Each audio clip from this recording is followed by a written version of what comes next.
starting my stream for some reason. It wasn't, right on Lincoln Boulevard. I wasn't streaming live on YouTube. I'm gonna double check right now. I'm out here in Los Angeles, California. Right here, it is Marina Del Rey. The weather is nice and sunny. It looks like a beautiful day so far. The temperature is 66 degrees. I'm gonna check now. See what's going on with my YouTube channel.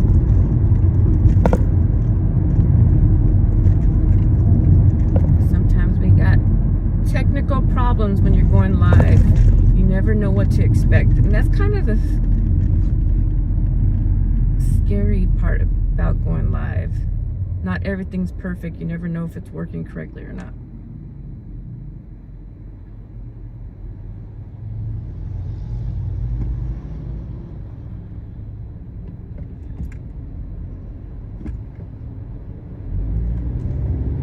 Hey, we are working. Hey, Mike the Bike Dasher, welcome in. How are you doing?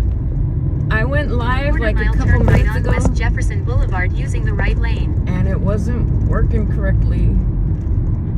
But today we are on a mission. We're trying to resurrect a friend of mine. You guys might be familiar with him if you're my age range. Let me show you our friend. So this is our long lost friend. Turn right on West Jefferson Boulevard. This is E.T. Some of you guys might know who E.T. is, the extraterrestrial. You guys can find him like on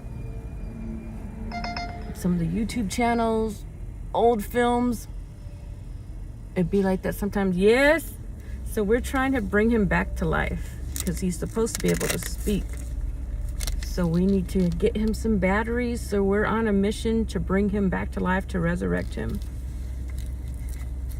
We're gonna try Dollar Tree first. E.T. phone, the DoorDash, exactly. I'm waiting on a t-shirt, and I got the t-shirt because he's like, looks like he's out doing deliveries. So I'm waiting for him to come. It's a specialty made shirt. We got our first rideshare customer of the day. I got Uber rideshare and Uber food deliveries on.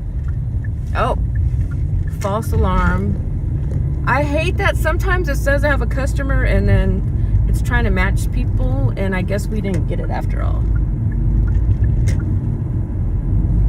But yes, we also have a UFO alien emoji contest.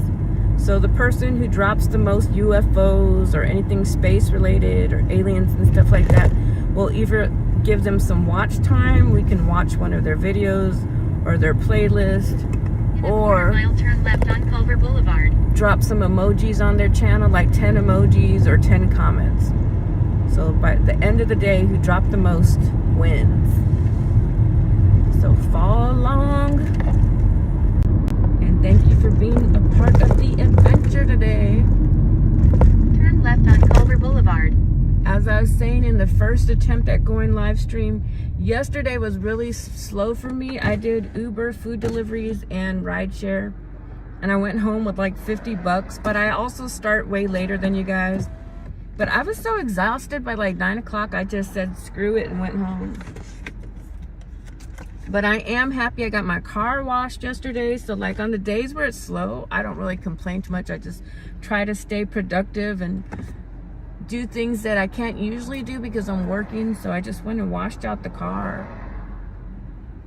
And then I tried to do some personal like browsing yesterday. I'm trying to get me a refrigerator. I have like a small refrigerator at the house, but I need a little bit bigger one. So I'm looking into that. I don't know if I want to hurry up and get it now or wait a little bit. Hey, Alex, Ohio, welcome in. Look at all these beautiful flowers. I don't know, are those flowers, you guys, or are those weeds?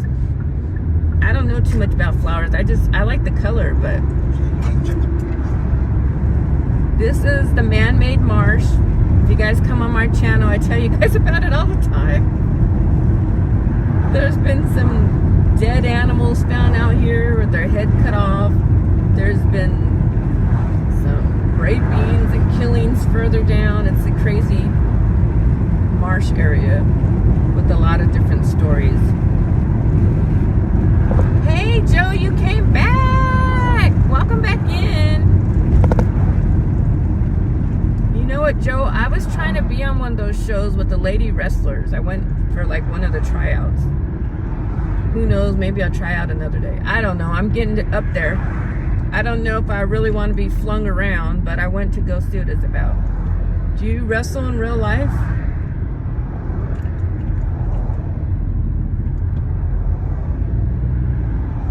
I think it's cool. Like The Rock, he started off doing wrestling, and look at where it took him. In a quarter mile, keep left onto Vista Del Mar. Hey Candy, welcome in. Happy Wednesday. It is Wednesday, right, you guys?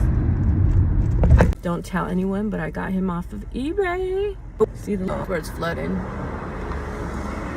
That'd be kind of sin. I hope it. I don't know what to do if it's frozen. I hope it. Or click on your favorite playlist and let it run. Or we'll drop you like 10 comments or 10 emojis to the person who drops the most UFO emojis and alien emojis by the end of the day.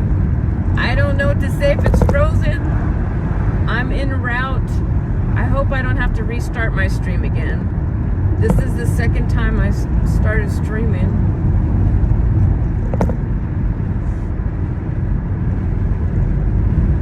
Let's just hope for the best. If not, I don't know.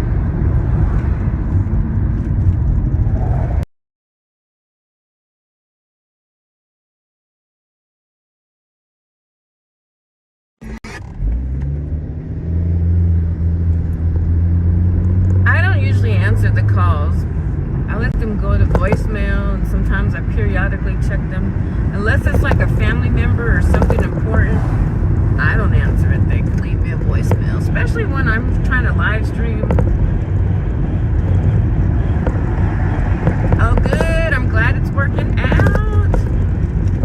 I think today I'm gonna try setting up my phone in a different area, like Mary does. Usually I don't, because it'll look kind of strange with my phone in my front seat, because sometimes I do ride share. But I guess we could try it out and see how well deliveries are doing today. If it's too slow, I usually just switch over to ride share, because I don't got time to be sitting out here for 2 hours not getting paid. I am not the one. We're gonna make money one way or another. I think I see some creatures in the comment section. I don't know if those are aliens or what. I see a lot of purple. Oh, dang. Colleen, it just came up with a lot of words, not the emojis for some reason. Doesn't hurt to try. Yeah. Candy, where do you live that it's flooding? Out here it's like nice and sunny. It's crazy like how part of the country has such different weather than like the other coast.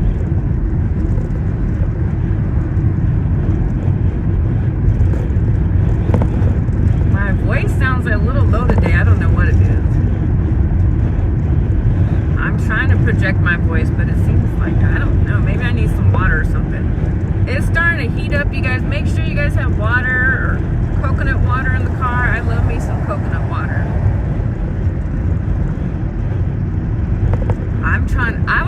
I don't know if there's such a thing. I was online yesterday looking for like a car ice maker. Because I make these energy infused drinks and they require ice. They don't require ice. Sometimes I just drink them without it, but it sure does taste better on ice. And like, I want my drink later in the day, so even if I make the ice drink early in the day, it'll be mounted by lunchtime, and I want to have like more than one drink throughout the day, because a lot of us are out here like for like 8 hours at least sometimes. Thank you for the alien faces. Woo! Oh, you guys are going crazy in the comment section. Thank you guys, I appreciate it. It's probably Mike. Mike always takes out everybody with his emojis. He just comes in here and just wipes out everybody with emojis. Mike is not to play with. No, just I can't really see too well. I'm trying to roll. Hey, Joe. Colin. Colleen's going crazy too. Colleen's giving him a run for the money. I love aliens though. I think a lot of us do. We like to believe that there's other life out there. Oh my gosh, wow. Mike, woohoo! Mike is taking him out. Do you guys believe there's other life on other planets? In a quarter mile, turn left on Grand I just Avenue using find the it left lane. strange that only one planet would have life and all these other planets wouldn't. To me, like, the probability just would be insane if only we have life and no one else does. I don't. Turn left on Grand It's Avenue. either a miracle or, you know. I just don't know. Like, most things in life, probability, like, the more numbers, the more chances of things are. I don't know. Maybe we're just that one lucky planet. I don't know. But I just don't see it. I see, like, I would think that we live in an abundant world. That why couldn't there be other abundant worlds with life? Maybe we're dead and everything else is alive. I don't know. Maybe the way we look at things is I don't know. I don't know, but something to think about. I want to go to the planetarium at Griffith Park. I think that's what it's called. Because I hear that, like, on the roof, you can see, like, different planets and stuff like that. Like, screenings of it. We live in a society. Okay. I live in a cornfield. In a quarter mile, turn left on Marketplace. In a He quarter said mile, he turn lives left in a on Marketplace. cornfield. I always think of the corn, and it reminds me of my stepdad because I think he said he's from Ohio, and their family made a killing with some corn. He said he went to college by selling corn. So whenever I see that corn, it reminds me of him. I even got him these little corn-shaped chocolate candies from Trader Joe's, and I gave it to him. All right, are we on Richmond? Is this Richmond? Because we're trying to get to Richmond to get to this Dollar Tree. So far, no luck, you guys. No food deliveries. No ride share. Okay, Mike the Bike is reminding me of my stepdad. He would love that. He would love that. Oh, now he wants to give me a person. Forget that. Now we're at the Dollar Tree. We're going to go in here and get these batteries for our ET, and then afterwards we'll go back on. It gave me a person as soon as we get here. Mike. Just so you know, Mike, the corn doesn't count in the UFO alien contest, but we sure do like to see it. Mike said he lives in the cornfield. Mike is like a reminder of my stepdad, I guess. Every time I see the corn, I'll be thinking about both of y'all. I'll probably have nightmares of the freaking corn now.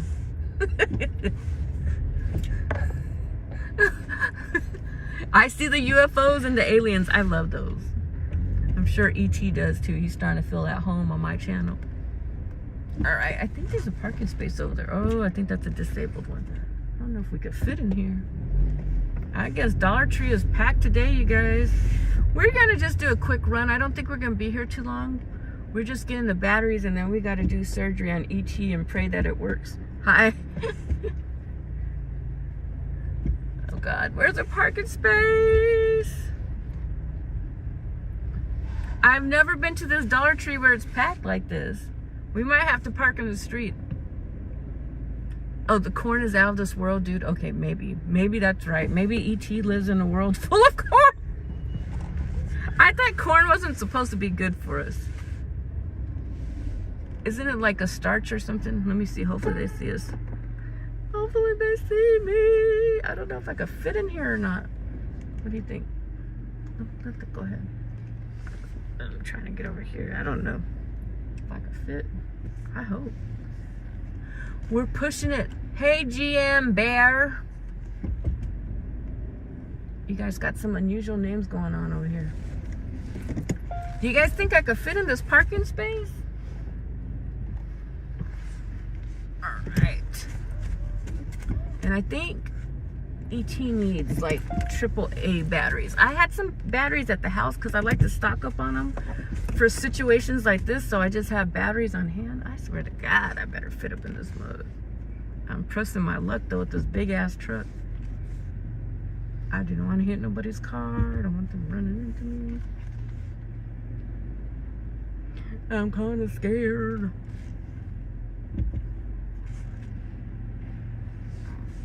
Alright. I think we made it. I just hope people could get in and out their damn car. I wonder if they were game masters too. Hit the like button, please, please, and thank you. Thank you, Colleen. Thank you. I appreciate that. E.T. the vegetable. No, you did not call him E.T. the vegetable. No, you did not call him E.T. the vegetable. Let's make sure we're getting him the right batteries. We're trying to resurrect him. I think it said AAA. So we're about to go into the store. I know. I got him off of eBay. Why is he a vegetable?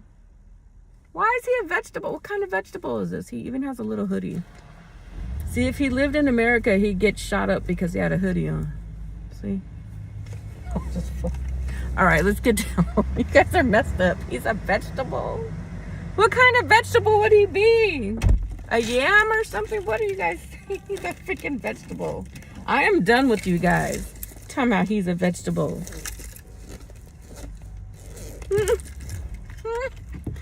Thank you, Joe. They're just being haters.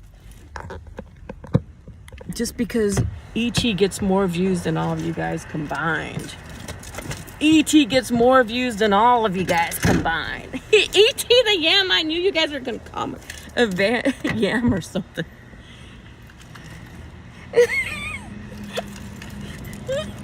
Google it, search for the love of God, please search it. You said E.T. is a freaking vegetable. Let me look this up. I can't even get my big ass in and out of here. All right, here we go. Let me see. I'm going to look on my other phone to see what you guys are talking about.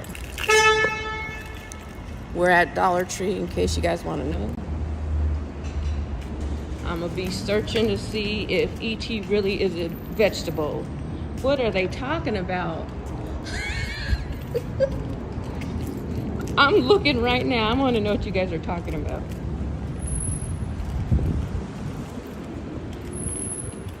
Is E.T. a vegetable? Yes, it's been revealed that in the world of E.T., the extraterrestrial, E.T. is more like a plant or a vegetable than an animal. Steven Spielberg himself has confirmed that, stating that E.T. is more like a plant or a vegetable. This idea was also mentioned by Neil deGrasse Tyson on The Late Show with Stephen Colbert, saying that E.T. was a sentient plant, not an animal. Lauren Bozett's book Spielberg, The First 10 Years also. How the hell is it a plant? Just like when you guys told me that a tarantula was not an insect, it was really an animal. I'm in disbelief, you guys. Hey, JK. They're telling me that E.T. was a plant, not an animal. You guys are something else. Hi there. Thank you so much.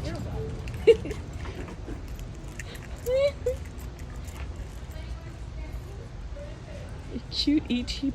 She's got a cute E.T. plush. You learned something. I know, Candy. Who told us that? The Game Master. Oh my, you guys know everything. These Google people know everything. Maybe they're from another planet, all these Google workers. How did they know that he's a plant? How did they know that? How did they know this random fact? You guys got to explain how you said. JK, tell them to explain it to you, because I've never heard that E.T. was a freaking plant. He's a plant with some Dollar Tree batteries to bring him back to life.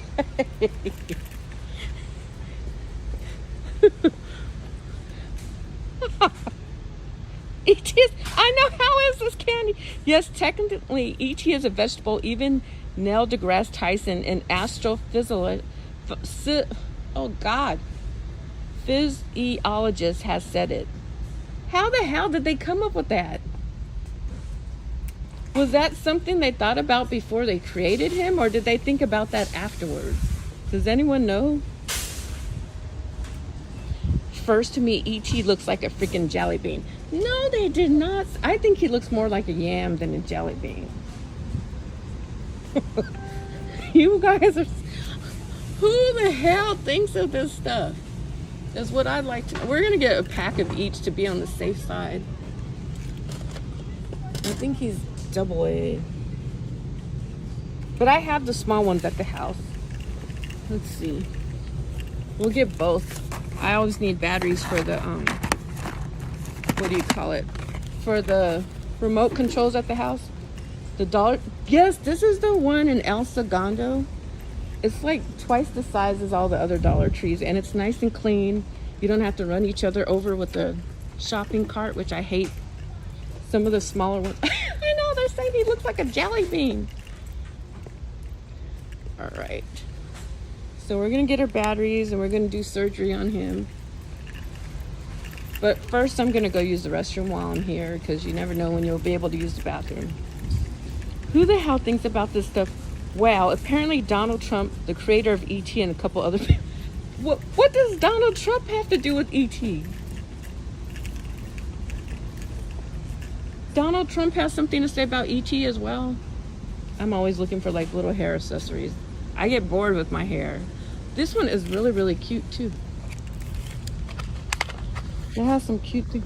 You see how women come into the store for one thing and they leave with like 50 other things? This is so cute. This one's cute too. Sometimes I buy these and they look better on display than on my head. This one's cool. This looks like under the sea or something. I really like these. I just don't know if I should get them, and they don't look good after all. This one too, I like this. Oh, my friend got me some butterfly clips for my hair and some little flowers. I love them too. He said, I don't know how Donald Trump's included. I just read it online. Oh my God, Donald Trump even has something to say about E.T. I told you, E.T. is popping. Everybody knows E.T. But I cannot believe now he's a plant. Like, I just don't know what to think about this. How did E.T. become a freaking plant? And I'm still stuck on, what do you guys think? Do you think a tarantula is an insect or a freaking animal? We're getting both of these. We're going to try these mugs on. And we're going to pray that they look halfway decent. I don't know. I don't think black. Well, this one's kind of cute too. I don't know. What if I get them and they look weird? These are cute though. We're going to get a few of them. If not, we're doing a headband review from the Dollar Tree. I'll let you guys know whether they were good or bad after all. So we got all the cute ones. That's all we know. If E.T. is a leafless plant, then he must be a cactus. Do you think he's a cactus? He doesn't have no freaking... Yeah, he doesn't have any flowers growing out of him that we know of yet. Maybe there's going to be another E.T. I'm going to put my stuff right here so they don't think I'm running off with some batteries and stuff. This crazy woman came in here and took off with the batteries. All right, you guys, I'm making a quick run for the bathroom. I'm going to turn off the camera and the mic. And then we're going to venture out to the parking lot to try to bring him to life. Hold down the stream for me, you guys.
Alright, you guys, at least our bathroom is nice and clean.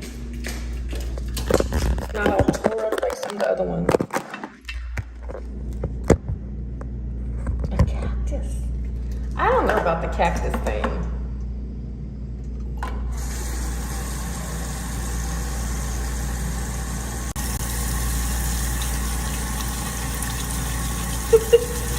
Game Master, you know way too much. Considered a cactus. I don't know. I want to know when they started thinking that he might be a plant. A succulent. Why did they say he's a freaking...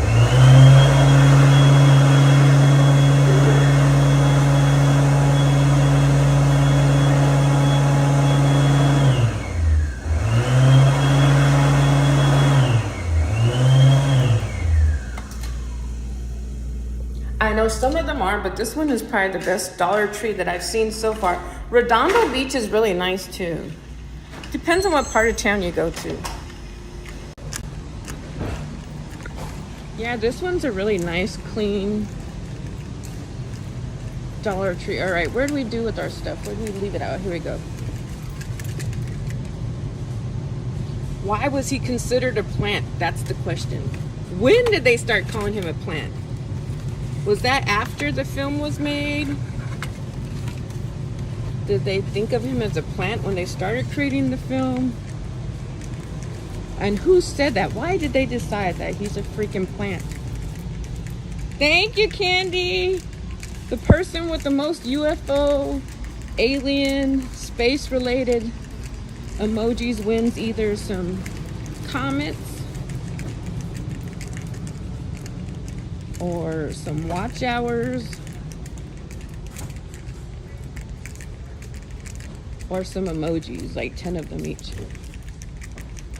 Yeah, we're gonna have to do some more research on that.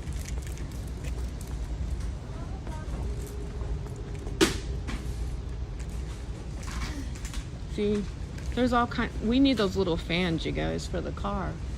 There's a foldable handheld fan. Look, I'm not young Sheldon.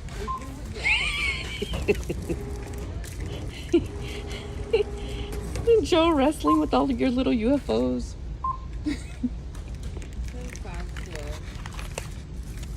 So we're gonna use our business account card so we can write this junk off. Do you guys have business accounts yet?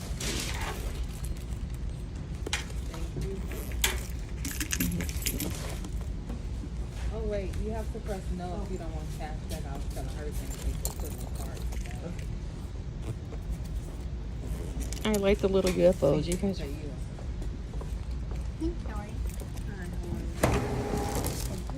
See, they have little racket balls too.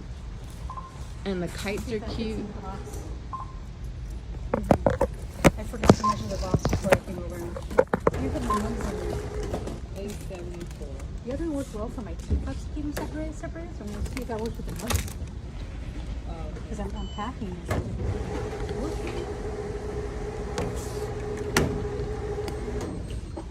You want a batch? These are really cool. Christmas?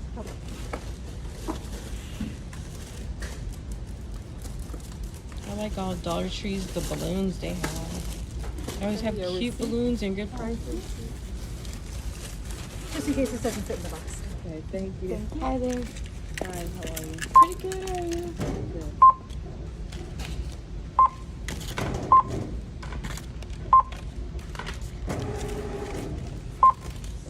12:35. Okay.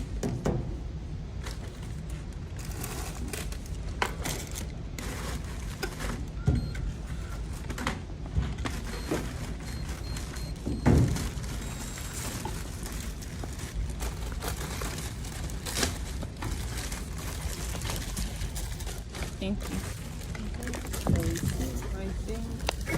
No, it's coming. Thank you so much. You're welcome. See you later. See their balloons, you guys are cute. Alright. They got bath push. Not bath. Swimming pool noodles. Alright, let's go try to get E.T. to come back to life. I got him off of eBay. So I don't know if he's gonna work or not, but we're gonna try.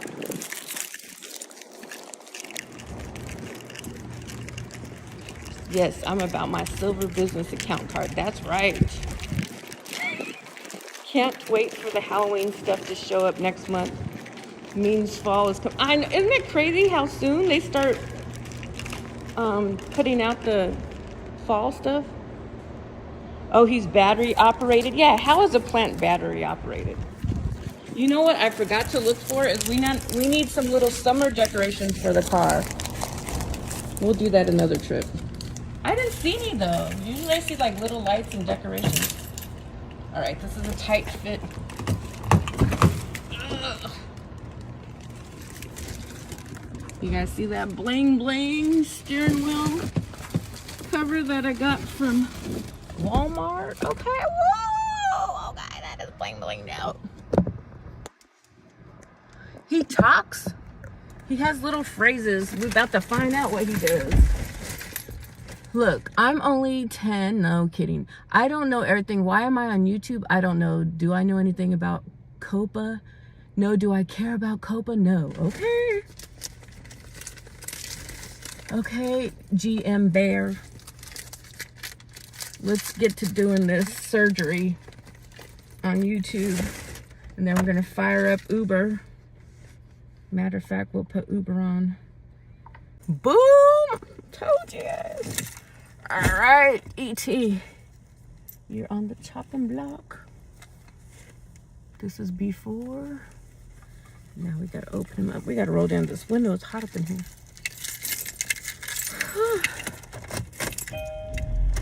Dances too, I can almost bet. COPA is a Child Protective Act, Child Online Privacy and Protection. Oh, okay, gotcha. I'm glad you know. All right. So here we go. The little screw should be unloosened because I was dealing with it earlier. And see, my screwdriver has a magnet on it.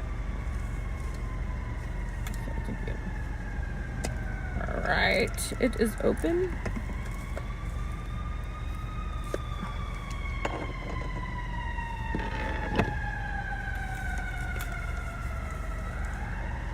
I'm trying to see. Oh, it's AAA batteries. Good thing we bought both to be on the safe side.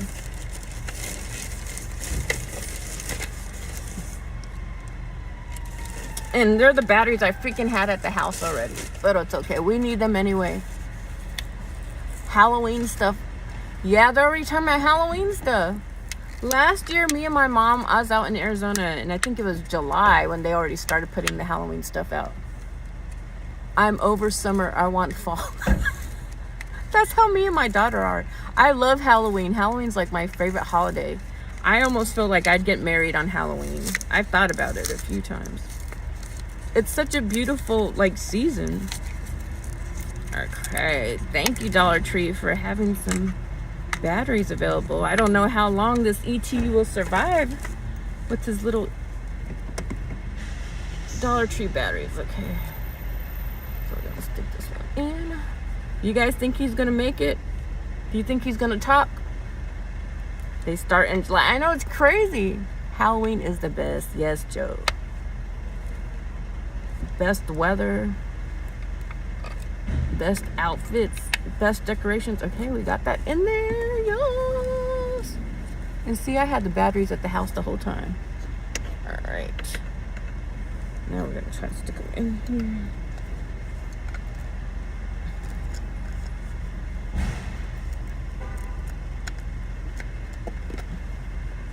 All right, now we gotta screw him back on. We got Uber on, you guys. So I am trying to work. So I'm not just bullshitting all day. I do be trying to work. I don't have to, but I'd like to. Let me see. One time my Dollar Tree had Halloween stuff in damn. They serious about that decorating. The cool thing about Halloween stuff is like you can use it for a lot of different things. Like I have my divorce party planner channel and it's kind of a little bit darker.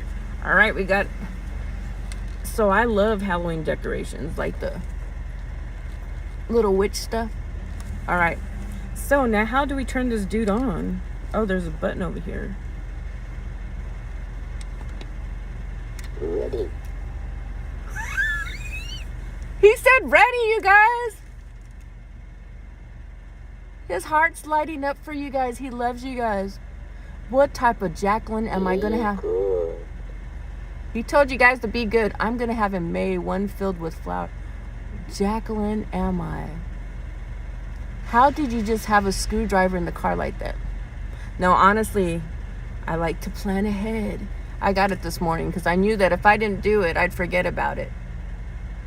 Aw, the heart glows. Yeah, he said be good. I'm glad I got him off of eBay and he was used. And he looks brand new. He didn't come with the package. Let's see, does he say anything else? E.T. talk to them. Jack-o'-lantern. Maybe he's a freaking pumpkin, you guys. Since you guys said he's a plant, maybe he's a pumpkin. Thank you. He said thank you. I know some people do. Some people do have tools in the car. But you guys see my trunk? I wouldn't be surprised Thank you. if there's a screwdriver already. Oh, I don't know what else he says, but he's gonna be rolling with us doing food deliveries today. E.T. is much cuter as a... Good. Be good. He's so cute. They said he's much cuter as a toy. What are they trying to say? They didn't like the way you looked in the movie. Say you don't care. You still made more money than all of them. Right, E.T.? Right, E.T.? Thank you. Thank you. There we go. He said thank you. Oh my word, the vegetable topped. For Christmas candy, get a car tools kit. I know. I saw some stuff like that before at AutoZone. I don't know if he says anything else. We'll drive around with him today. But we got Uber on. I'm going to take my jacket off. It's getting a little bit warm. Good. I wonder if that's all he says. Okay, I know, Candy. Most women don't like tool kits. I got like an electric screwdriver at the house too. I think it has a pink handle. We will be putting that back in the house. And then I got my little headbands too. Well, you guys, I'll let you guys know if they were any good or not. I'll try them on at the house. Guys, this is a sentient emergency. Bring out the flamethrowers. What? Oh my God, E.T. is so adorable. Isn't he cute? Thank you. He said thank you. Thank you. Ready. I wonder if that's all he says. There was one that plays music, like the E.T. music. We'll have to figure him out. Good. Thank you. Maybe Ready. He's just glowing. He's so adorable. He is. Well, he's going to be my new road dog. Thank you. And I'm waiting on an E.T. shirt. Alex, don't come in here laughing at E.T. They said E.T.'s a freaking vegetable, not an animal. Alex just pulled up in here laughing at E.T. Hey, there's a hot spot in Rancho Palos Verdes. I'm about to roll over there. I like the hot spots where it's red on the map. Means there's some money. Some of them are plus $20, plus $12. I don't know. I think he's supposed to... One of them is supposed to play some music. Maybe I didn't get the right one. There's one that plays like the E.T. theme song. Maybe I don't know how... I don't know how to do it yet. Or maybe that's all this one does. Maybe I got the wrong one. I was hoping he played his theme song. Sandoval is a vegetable. Ooh. They said be good, you guys. Be good. All right, you guys. I'm taking off my jacket. It's hot. The E.T. is here. We might try rearranging the car. Good. He might not be the one that has a theme song. Damn you in Palos Verdes. Right now, I'm in El Segundo. If he doesn't say phone home, he's defective. All right, let's see what else he says. I'll be right here. He said he'll be right here. So he does say other stuff, you guys. Did you see that? You might just have to wait. Candy said I've been good all day. Let's see what else he says. Thank you. Thank you. Ready.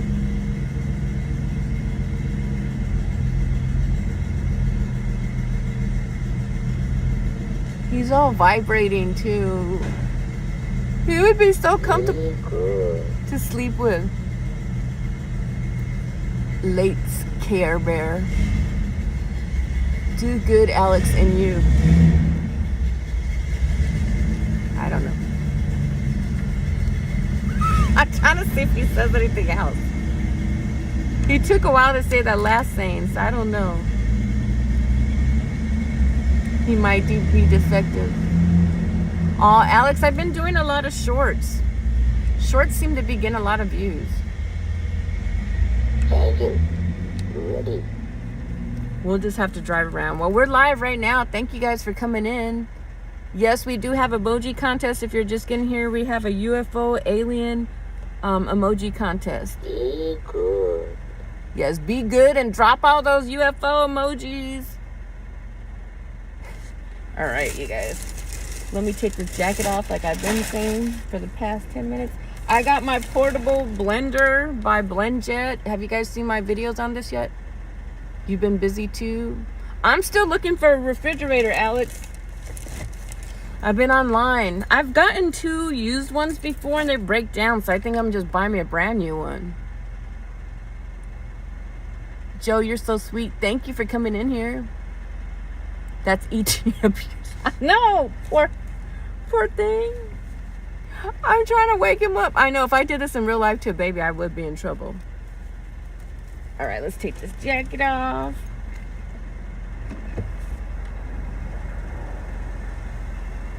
Someone's brand new truck's right there, so I don't want to like scrape it up and they'd be mad at me. So I'm trying to make room to take my jacket off.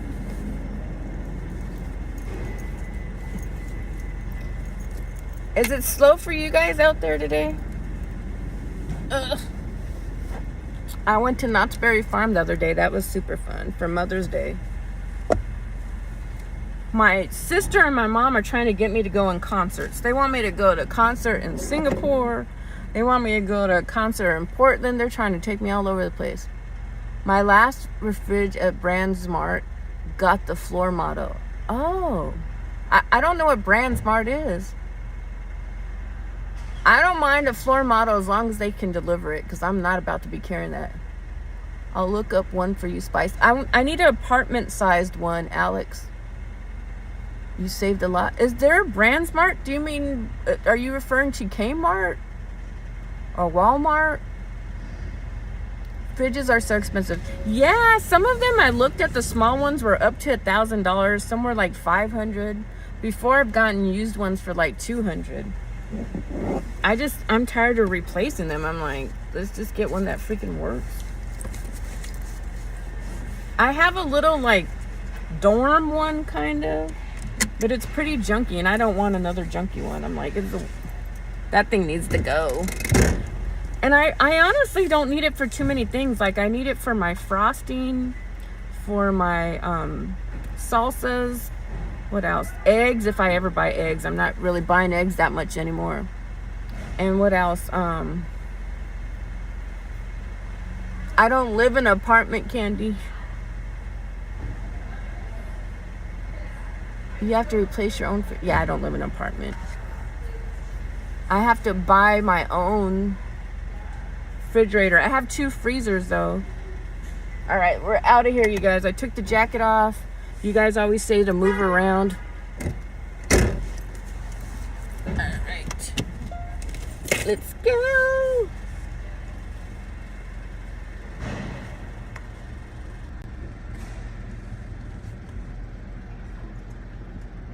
Now I understand. Oh, maybe I said apartment. No, I don't think I said apartment though. No. Who knows what I said? Sometimes I forget what I say.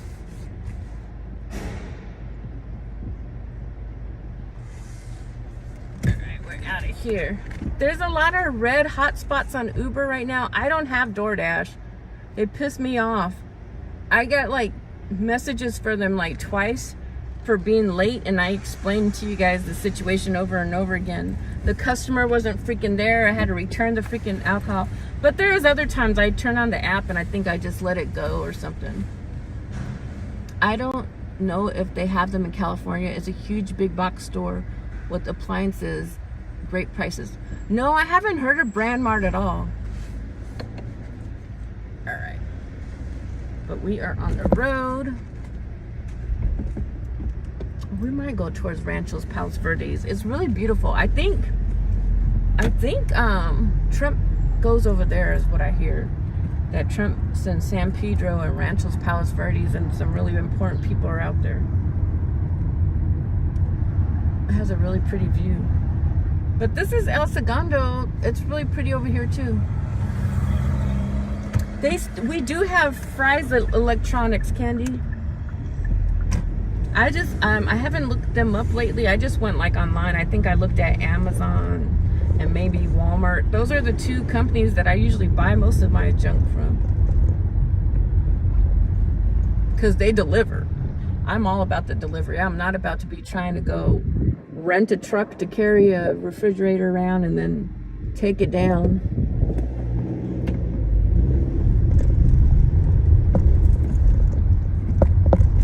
Is anything going on, like anything new or exciting going on in your guys' lives? Any big plans for the summer?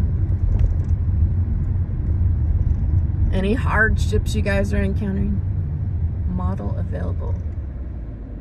Maybe try Lowe's or Home. Yes. You notice I compare prices. Home Depot seems to be a little bit higher than Amazon and Walmart. Lowe's, I think, as well. That's why I usually go to Walmart. Walmart usually, but you know what? I ordered something from Walmart last time. It might have been a freezer. They freaking lost it, and they try to make you pay for that shit. So that's why I really don't have too many things delivered from Walmart. I was so pissed. That's why I usually just go with the Amazon, because they'll replace it. My plan for summer is not to go outside. Oh, you don't like being out in the sun? I don't blame you.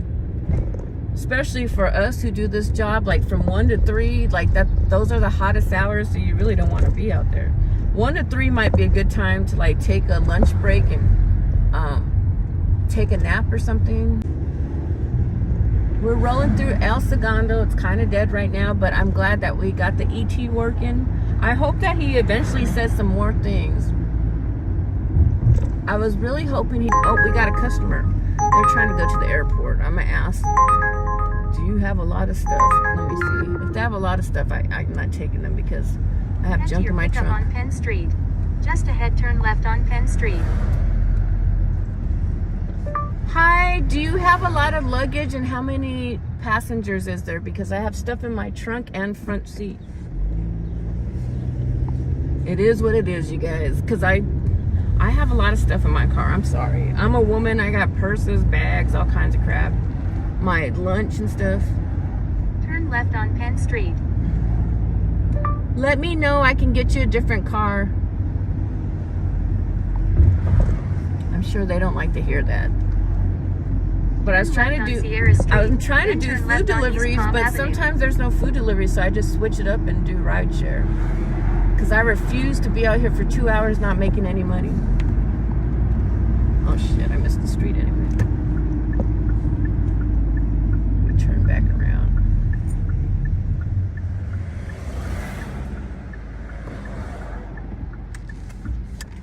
Yesterday I was streaming, but I got the boot. I was listening to Colleen's playlist, and that might be why YouTube gave me the boot. It closed out my stream. I don't know. Hey, half empty, you came back up in here getting spicy soy sauce. That sounds good right about now. You guys, I do ride share, so I hide the screen and the text, so you guys can still chat amongst each other, but I hide it so the people don't be complaining and stuff like that. Turn right on Penn Street. So sit back and enjoy the ride. I'm gonna hide the chat right now.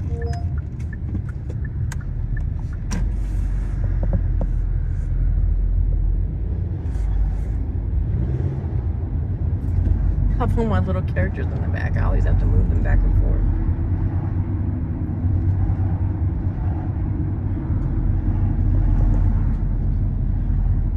Just ahead, pick up Nishant on the left.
to your pickup at LA exit, zone 22B. Let me message them.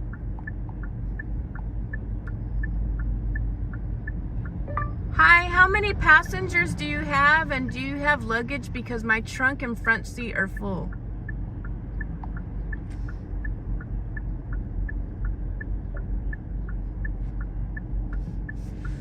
I'm at the LAX, the Los Angeles International Airport. I got a customer, but I'm trying to ask them in advance so they know, like, look, I got all kinds of junk in my trunk. If I can't take you, I'll send somebody else. Some of them be all mad, like, why are you an Uber if you have stuff in your car? But as a woman, I always have a lot of junk. And plus doing this, creating content. Like, I have all these little plushies and I have all my camera equipment, you know what I mean? I don't know if everybody has as much stuff as I do, but that's just the way I roll. And they can either accept it or get another driver. That I try to work with them as much as I In can. a quarter mile, keep left to stay on World Way using the left lane.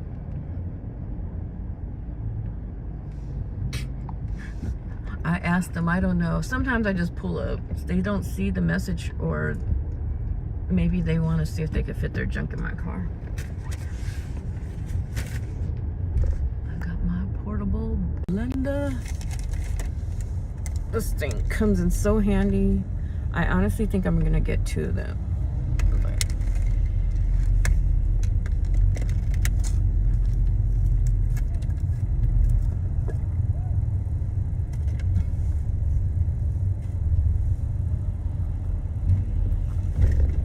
It looks like a freaking bong, to be honest with you. That's what I thought. When I have it, it looks like I have a bong or something.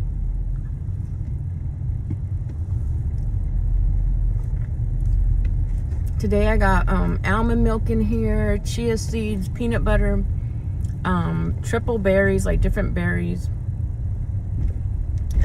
spinach as well. Try to get some vegetables in.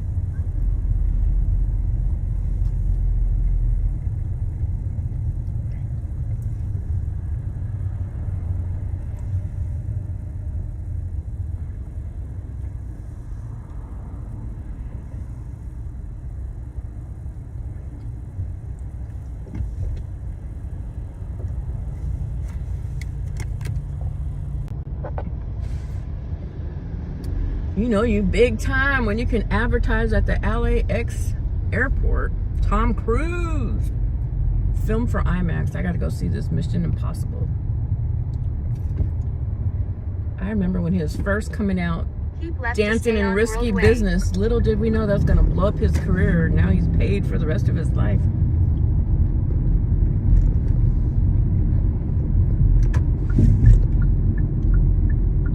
It's so cool to see people advance in their careers. Using the left lane, keep left to stay on World Way.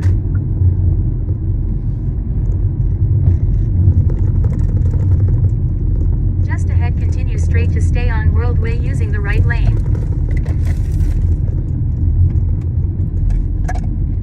You guys would have liked my last customer. He's like in aerospace. Continue straight to stay on World Way. Nice young guy. Really bright. He's gonna be on a panel of 3, where they're like trying to teach students how they can get involved in the aerospace program. So that's a good opportunity. And he's a man of color. He's from India. Super sweet kid. I don't know how old he is. He's a kid compared to me. I'm 49. So. But he was really nice to meet.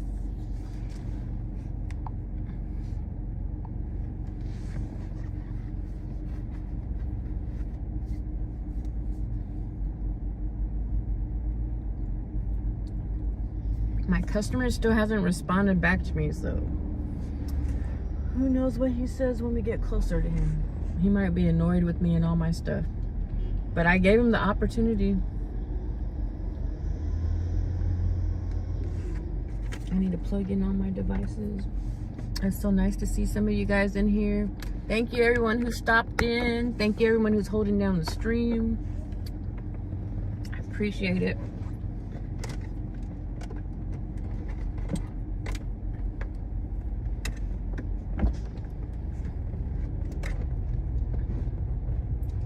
need to get In a those quarter-mile, turn 3,000 hours watch time. Hey, JK. We got one leaving the airport. Yeah, but he hasn't responded. I don't know if he has like luggage or how many passengers he has. So he might be pissed off when I pick him up. I sent him a message though. Oh my God, woman, you're about to die. There's a green arrow. What the F is she thinking? She's a stupid woman. Did you guys see that? Look, they don't even look. You guys need to look. I have the right of way and they're just walking out there on their damn cell phones. Now you guys see what I have to deal with. That lady could have got ran over. I had the right of way. I had a green arrow and she's just walking out there with her luggage, and the second one did the same shit. That's a part of the reason why I don't even think I want to drive too much more. Turn It's right. because it's kind of scary out here. It's kind of dangerous. All right, you guys, I'm hiding the chat. It's dangerous for me and my customers. I'm like, oh my God. If I was drunk or high or looking down at my cell phone, I would have hit that woman. And I don't know if you guys realize how many instances I have to deal with that In a throughout the quarter-mile, day. turn left. Anyone else probably would have hit some of these people, not on purpose, just because of like, we have random people all day long just wandering the streets and some of them. All right, 22B.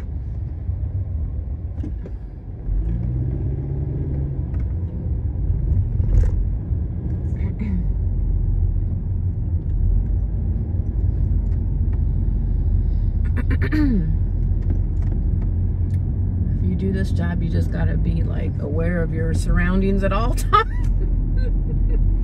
That's why when I get tired, I'm like, I'm going home, because you really need to be like at your best to do this for everybody's safety.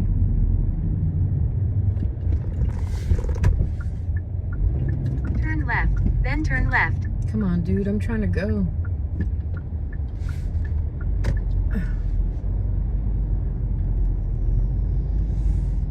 My mom wants to go to Singapore. I've never been there.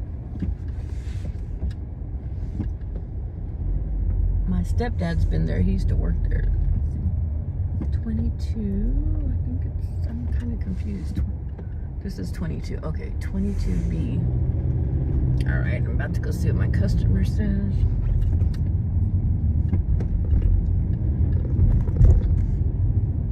Pick up Scott on the right.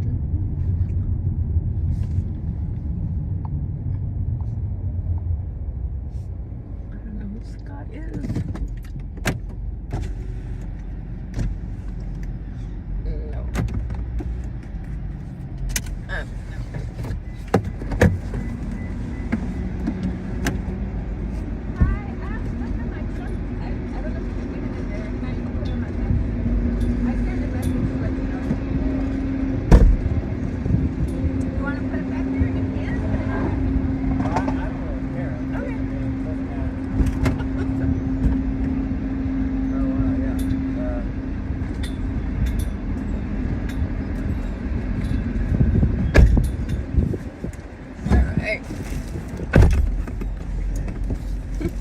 How are you doing? Good, how are you? Pretty good. All right, everybody's in. Head to your drop-off at 3600 Stewart Avenue. Okay, where's that by?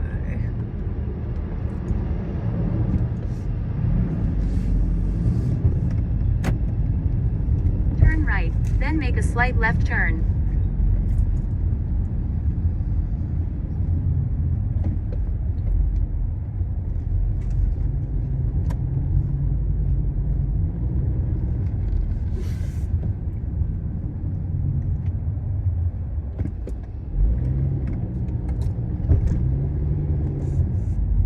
Make a slight left turn.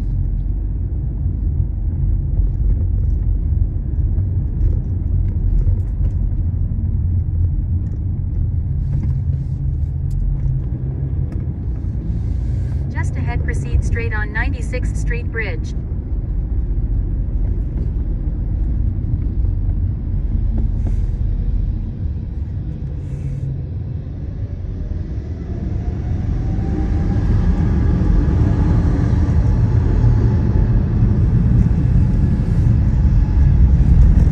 Proceed straight on 96th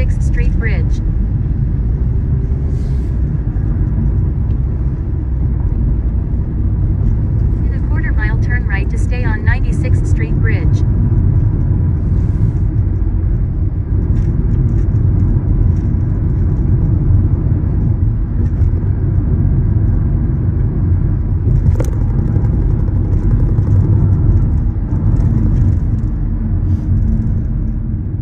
Turn right to stay on 96th Street Bridge, then turn right on West 96th Street.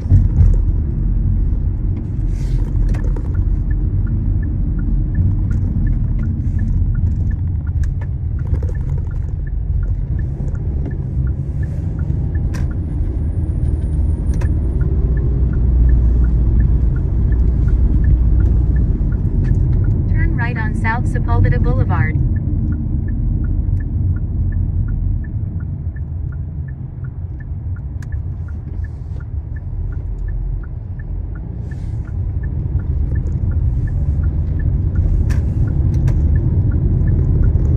Just ahead, keep left on Lincoln Boulevard using the left 2 lanes.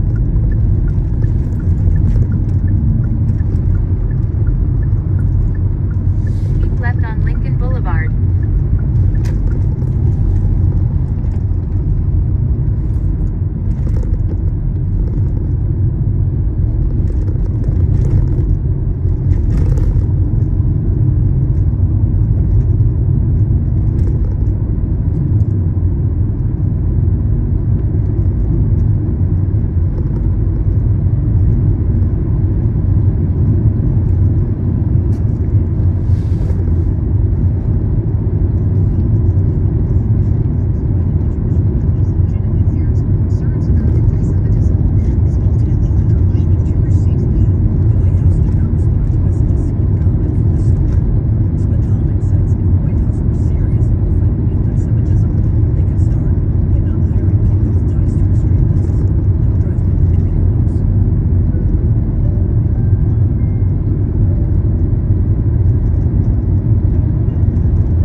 This is what's more popular here in America.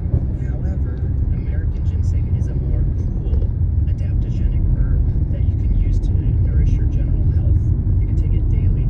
For that reason, it's more prized in China. Thompson says America's history exporting ginseng to China goes back to 1784, when we needed money to pay back our debts to France for helping fund the American Revolution. So maybe there's no USA without ginseng.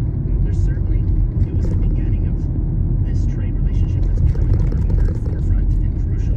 Thompson grew up on ginseng farms. His new graphic novel, Ginseng Roots, opens with him as a boy waking up before dawn, putting on shoes that damp from yesterday's work, and heading out into the fields to pull weeds and pick up rocks, roots, and berries. And I was just happy to do the work, really. We were a working class family. I always say that my parents provided us what we needed, but none of the things we wanted. So if we wanted expendable income for toys and candy, or in my case, comic books, we had to earn that money ourselves. The book is part memoir, part reporting on how the ginseng trade connects Thompson's life to so many others. Farmers and business owners in America. He goes to South Korea and talks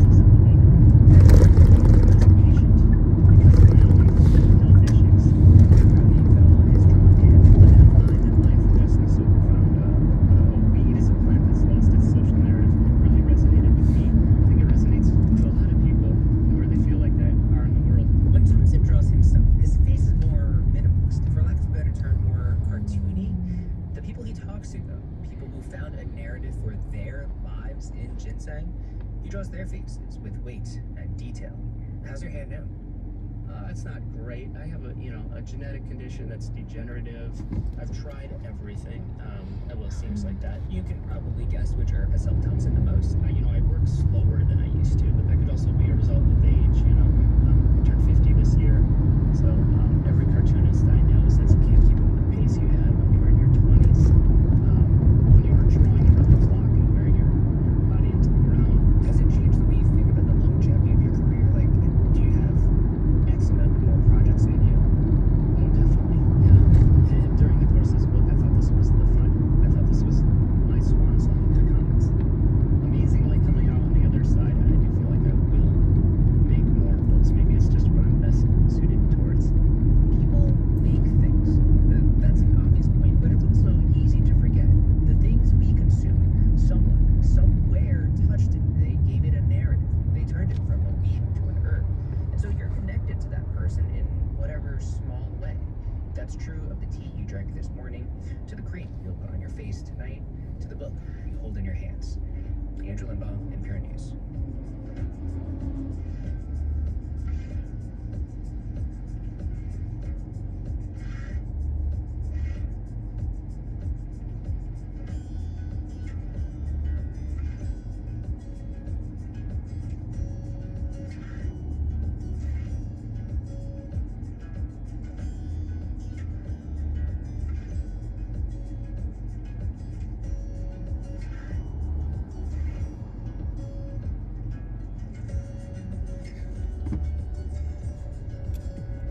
You're listening to All Things Considered from NPR News. And it's here on LAS 89.3. I'm Heida Moreno. Here's some stories we're watching for you. In a quarter-mile, keep right onto Culver Loop using the right lane. Down a $12 billion budget deficit. Newsom hasn't fully detailed how he'll cover the deficit, but he has proposed freezing enrollment in state-funded healthcare reform starting in 2026. Meanwhile, Warner Brothers Discovery says it's changing the name of its Max streaming service to HBO Max later this summer. It represents a rare corporate do-over. And a Los Angeles judge has granted a restraining order to the Little Mermaid actor and singer Halle Bailey. She says her ex-boyfriend, rapper DDG, has been violent toward her, and she fears for herself and their baby. Coming up on Keep right onto Culver Loop. we visit Reservation Hall in New Orleans to learn how the birthplace of jazz keeps the art world alive. That story is just ahead on LAS 89.3. For local news anytime, go to las.com. It's 119. I'm Austin Krause. Tomorrow on Air Talk, how artificial intelligence is transforming dating apps and capitalizing on our desire to outperform the competition. And musician Questlove joins me in conversation. We'll discuss his knack for bringing beautiful music stories to life in documentaries. That's Air Talk tomorrow at 9 on LA's 89.3.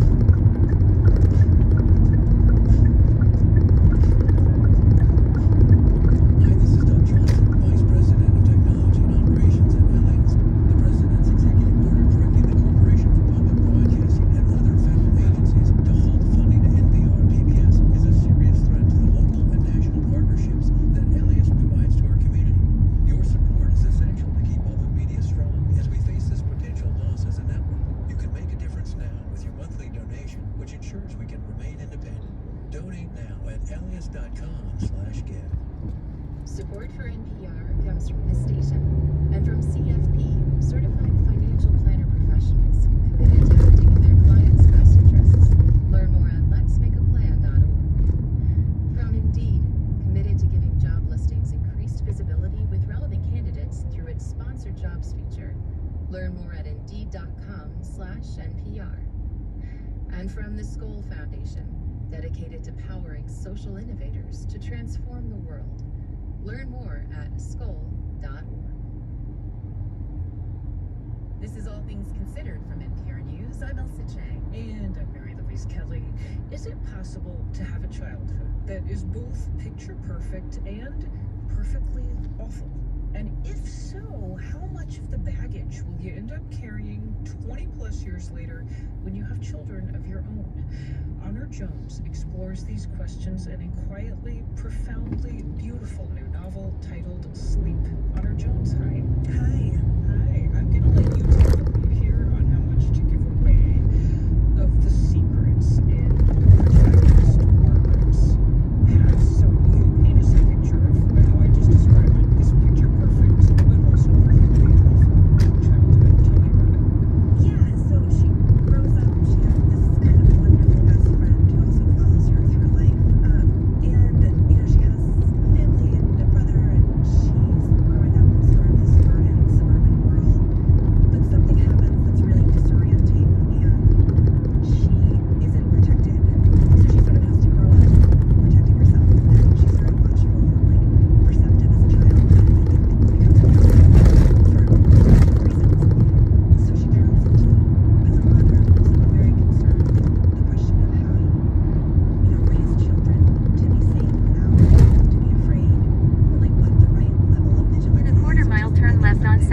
Sentinella Avenue using the left lane.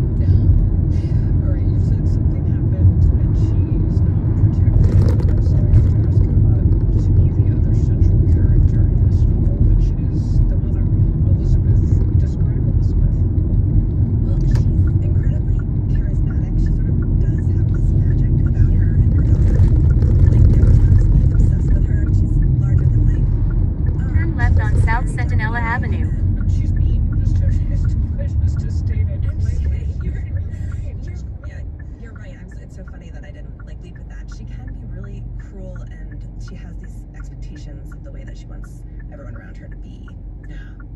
To what extent does that inform how Margaret raises her own daughters, the granddaughters in this family? Yeah, well, I think a lot of this, she has her mother in the back of her head. I think as all of us do, and the kid wants candy, and you're like, yes or no, what would my own mother do? How can I do the opposite of that thing? And then you make the wrong decision, So she's raising children in the city, and she's divorced, and it's not the picture perfect life, but it is really fun in a lot of ways, and there's an openness to it, but she's always second guessing herself.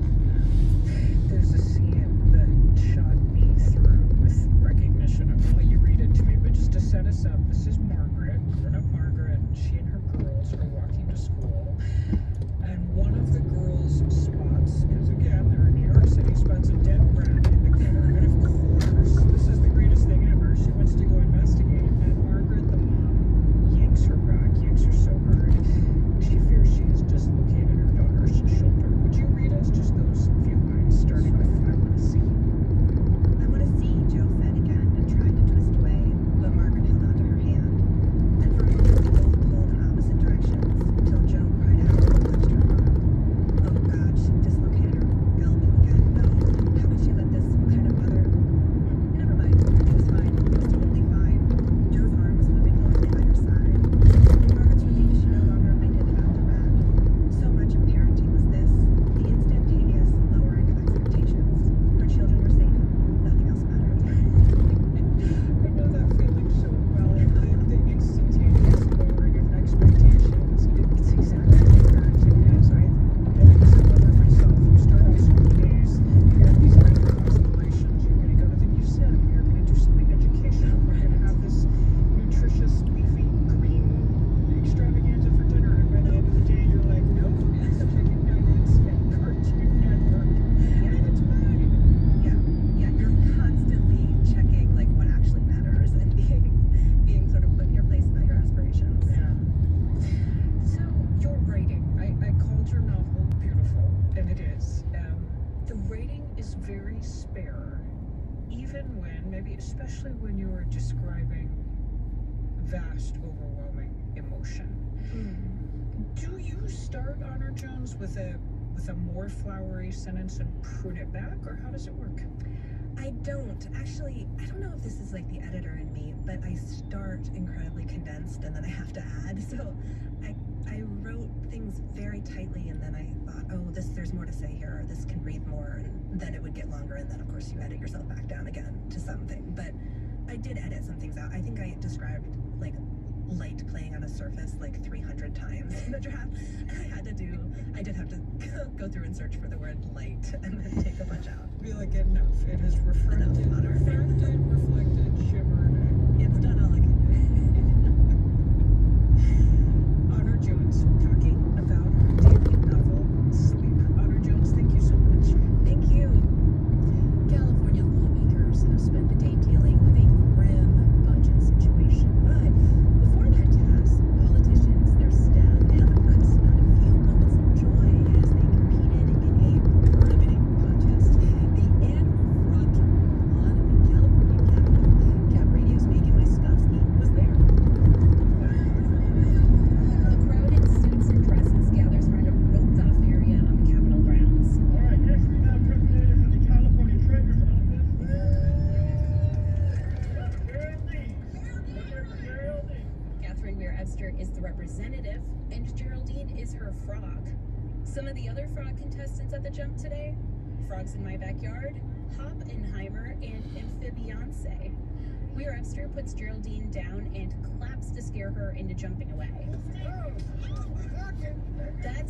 into frog jumping, which Weir Webster says is in her genes. Her mom did this in the 60s. Because I grew up in the foothills, I kind of just have known about the frog jump my whole life, so it's just one of those things, you just don't touch the frog for too long. You wouldn't want it to get too comfortable. You want to basically get its natural instincts to get away. Frog jumping has roots in a Mark Twain short story called The Celebrated Jumping Frog of Calaveras County, which made Twain and the tradition famous.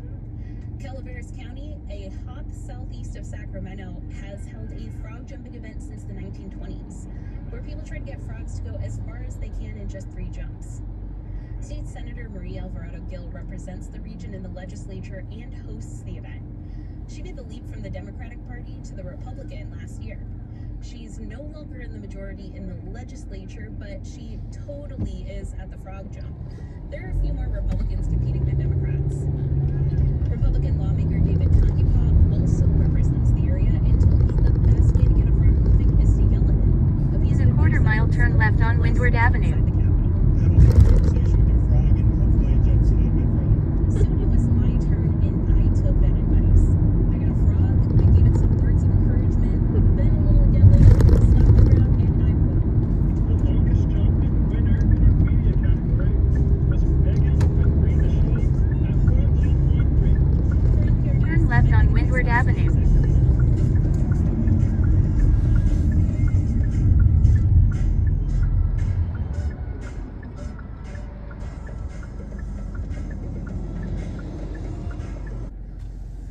Dashing Wombo! What? She's been wronged by men her whole life? But the child molester moderator is fine. Uh-oh, who are we talking about? What happened? She's literally something else. Oh well, she is being herself down with how she goes on. Expected the backlash. It goes without saying. What happened, you guys? What in the world is happening in the comment section? What have I stumbled across? I have Uber on, rideshare, and food deliveries. So far, no food deliveries, just rideshare. We dropped somebody off at the airport. And then we picked somebody else and took them home.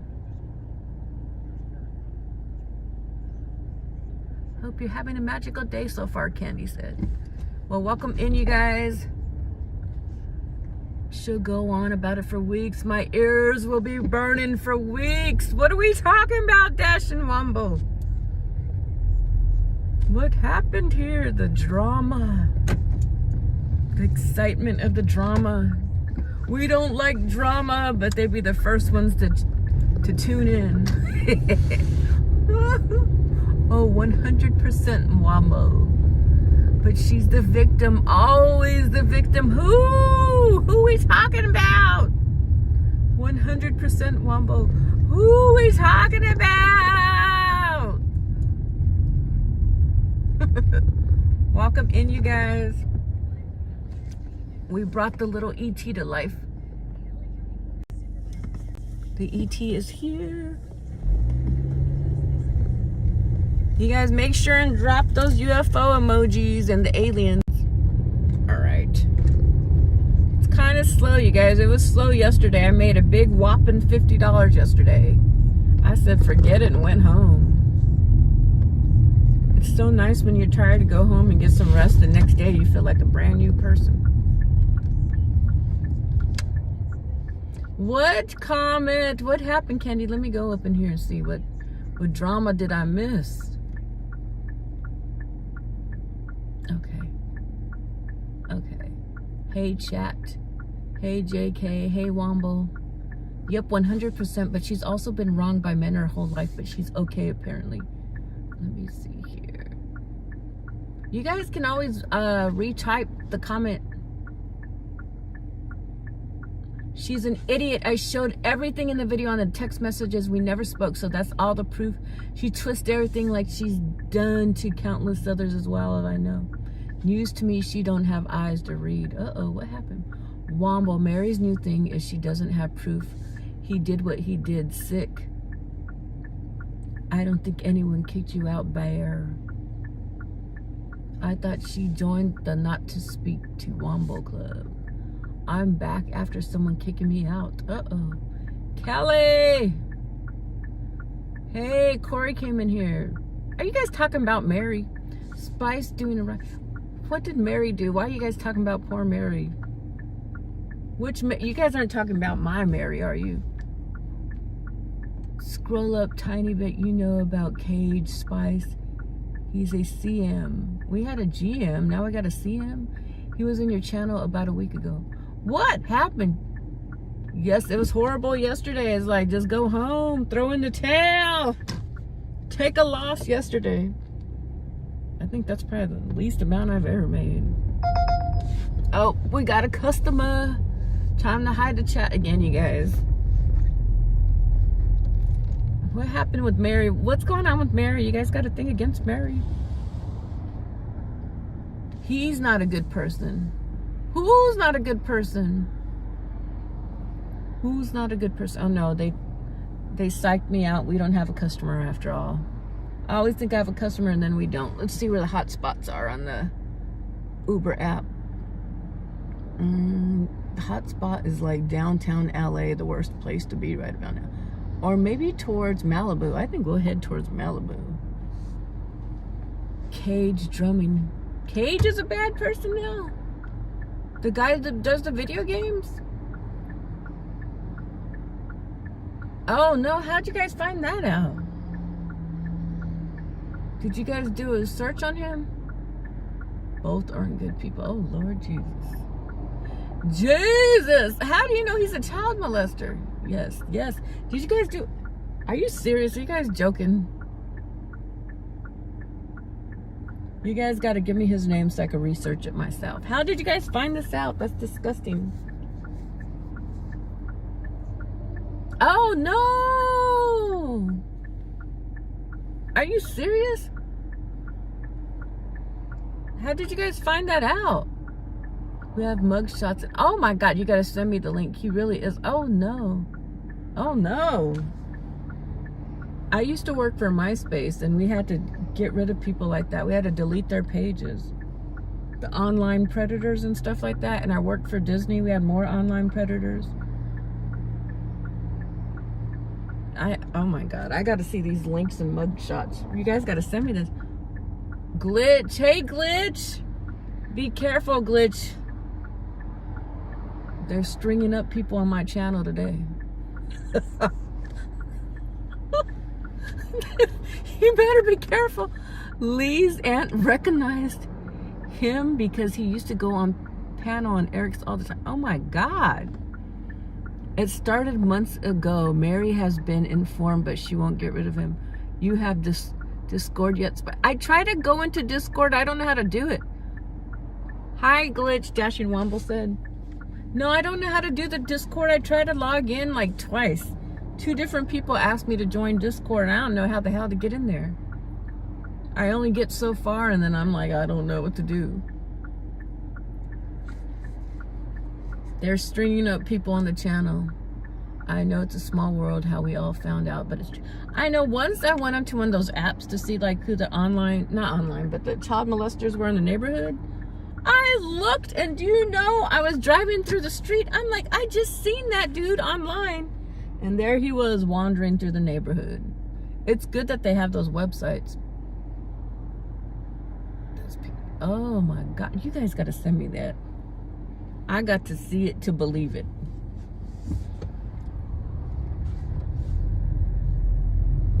No way.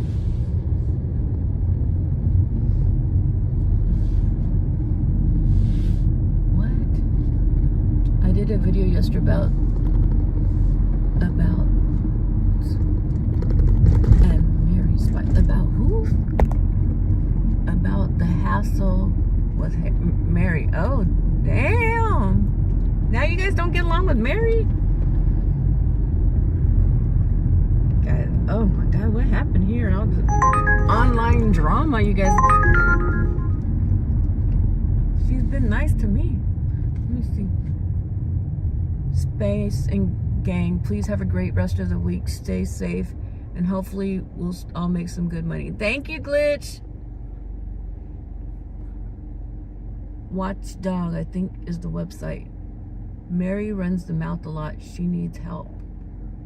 Hello? Epic Gamer said, I wanted to see it to believe it too, Spice. I looked it up on my own and found out a lot of stuff about them. Damn, if Dashing Wombo even says that. Lord have mercy. I got to see. You guys got to send me the link. I got to be nosy. Yeah, she's nice for right now. God forbid you get in her bad side. Oh, Lord Jesus. Let me go into hiding. Same Wombo. Oh, my God. The drama. It must be, YouTube must be boring today. Everybody's coming with the drama over here. It's like, what the hell? Yeah, you guys got to send me the link. Hey, Epic Gamer, welcome in. How are you doing? It's pretty slow in these streets. Oh, we're picking up someone. We're picking up Audrey. I have to hide the chat. Using the right lane, turn right on Venice Boulevard. I hope you guys are having a good day. See you guys in a little bit. You guys can listen. Pick up Audrey on the right. Audrey, where is Audrey? All right, there goes Audrey.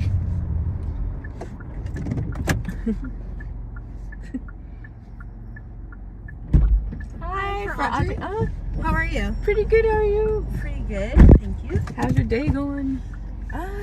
Just a little emotional. But oh no, what happened? I just had a meeting drop off that at I 3192 was not South looking Barrington forward to Avenue. having. From work? No, a friend from my, just a friend. Okay.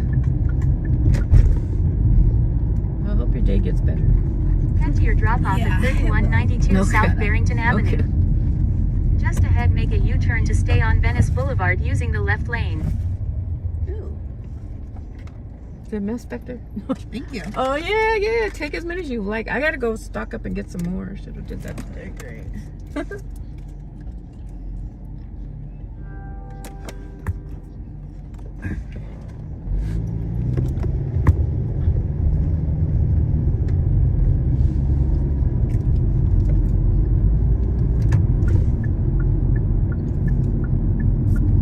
Make a U-turn to stay on Venice Boulevard.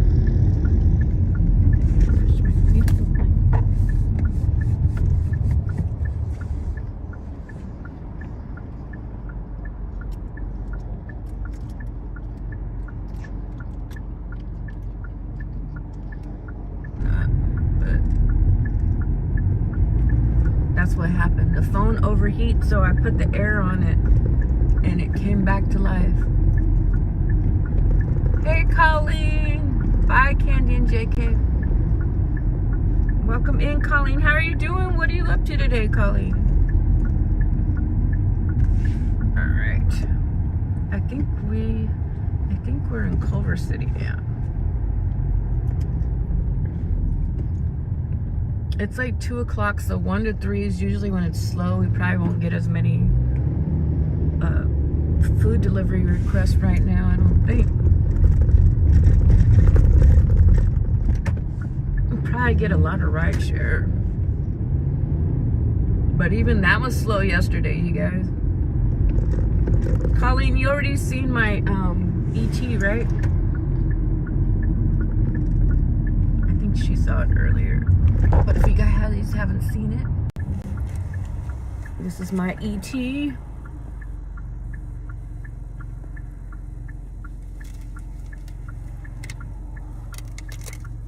Thank you. Ready. We're having the alien and UFO emoji contest. You guys need some watch hours. Be good. Watch hours or some comments or some emojis. Drop them UFOs in the comment section. This is my new ET friend. ET was such a cute movie. I had to get this. Head to your pickup at 3347 McLaughlin Avenue. Especially since I went to film school, I like having all the little different movies that I enjoyed as a child. However, this movie is great and all, but still, Star Wars is my favorite. Star Wars is my favorite, and so is Grease. But we will always love E.T. as well.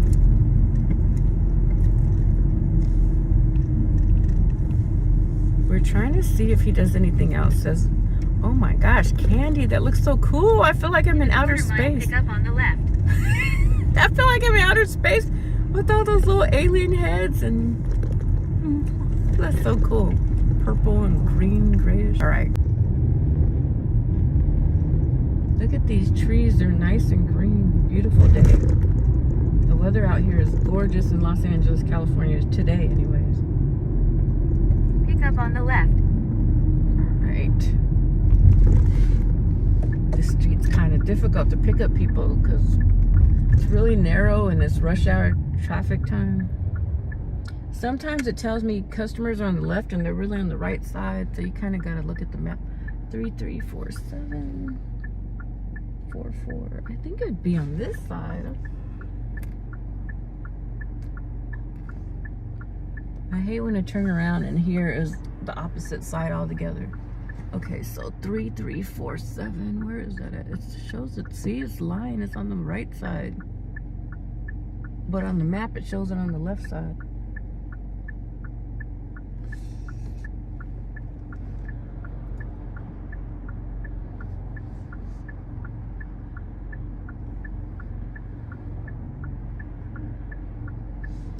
Let me message my customer.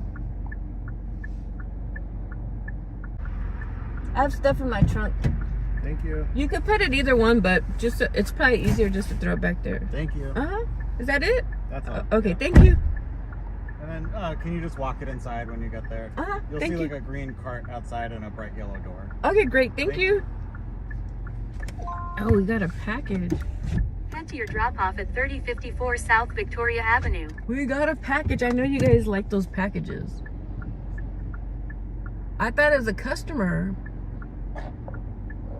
Let me show you guys what we got back here, so you guys could guess what we're hauling around today. Under junk.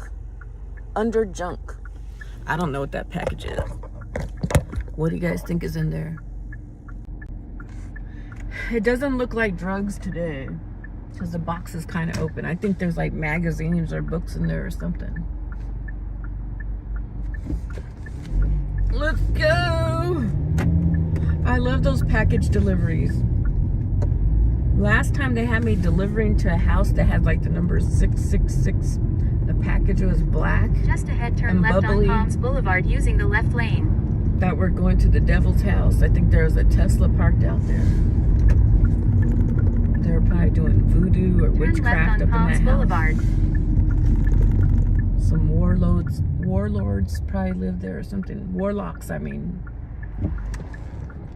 I'm not sure where we delivered that package to that one time. Thank you, Candy.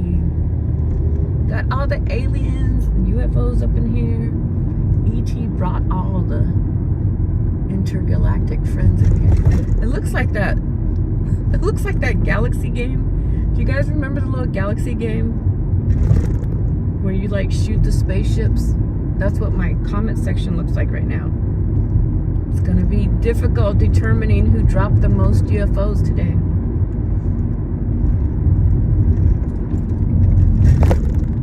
I love them though. They're so cute.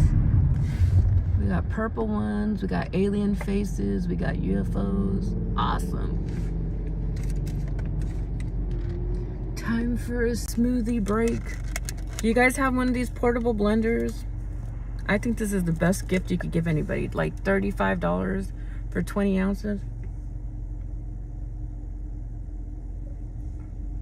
It matches the spaceship up there.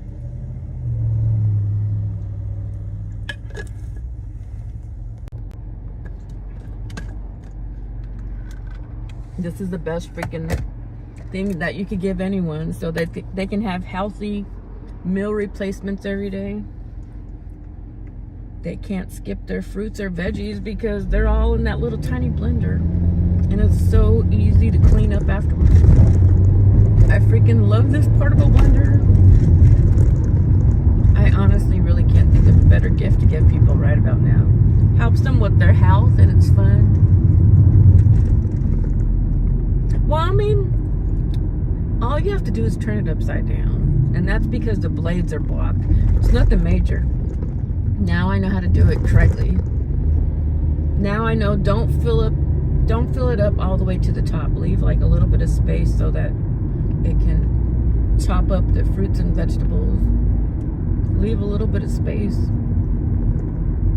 And you got to make sure the arrows on the sides are like lined up properly. That's basically it. Turn it upside down if it's not moving. Make sure it's plugged in. Yeah, I love it. I love my portable blender. Next, I need a juicer.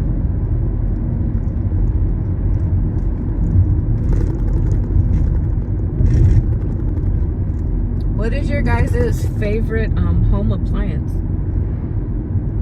I have a couple cool ones. I love my coffee maker. It's a Hamilton Beach one. And I love my air fryer, but I don't use that air fryer that often. My air fryer has a grill on the top. That was so cool. But this portable blender, I think the coffee maker and this portable blender get used the most, honestly. The air fryer, if I wasn't doing this job as much, if I was at the house more, then I could see using the air fryer probably every day too. I like being out and about. I'm not one of those people who likes to just sit at the house all day long. So a lot of times I work because it's boring sitting at the house all damn day. I like meeting new people, seeing new things. Like for me, it's important to get out the house, get some sun. Oh, I always wanted a NutriBullet. I don't know what the big difference would be between the NutriBullet and this one. This one I love because I could take the whole blender with me in the car. And it's so much easier than cleaning out a regular blender.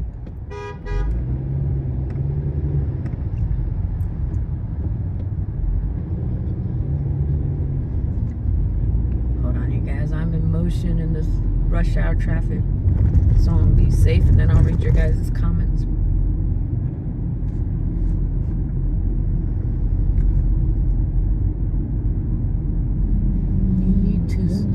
You said I need to start all the time, JK. Oh, and then I thought about what you guys said about apartment. I said I need an apartment size refrigerator. My kitchen area is pretty small. That's why I need an apartment size one. I already have like 2 freezers. So I'm like, where am I supposed to put 2 freezers and a refrigerator? I need a small one. That's probably why I confuse you with the apartment word. I was like, what are they talking about? Now I know. It is an apartment size refrigerator.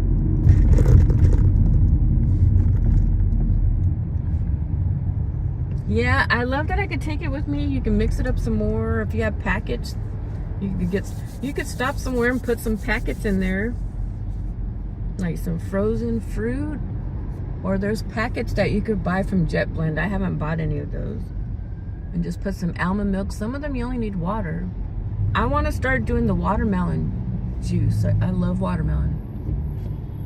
Yeah, exactly, Candy. That's what it was. I was confused for a minute. I'm like, I don't remember saying apartment, but now I do.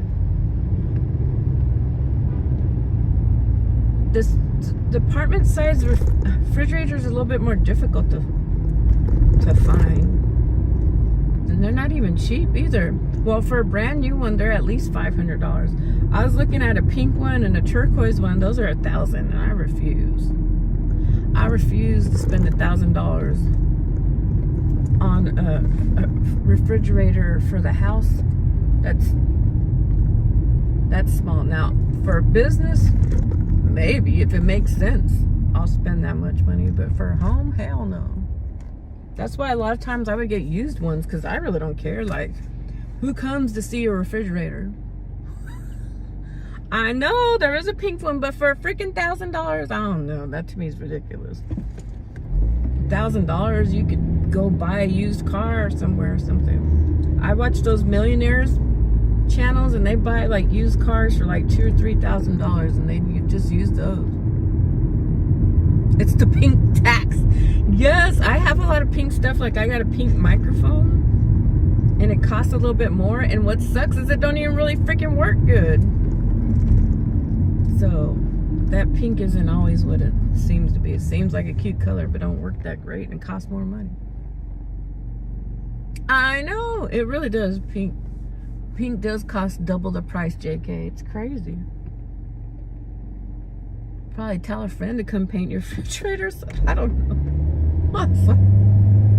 I ain't paying no $1,000 for a refrigerator. That's one thing I know I'm not doing.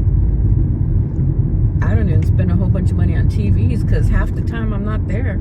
I don't watch TV that often. I watch it like I have when I'm eating my breakfast, putting on my makeup, and maybe a little bit before I go home. And that's not even real TV. It's usually like Netflix or the internet.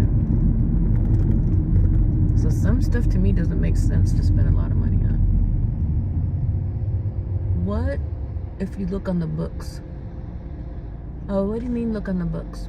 It wouldn't hurt to look, and some people wouldn't even offer to deliver it. What do you mean look on the books?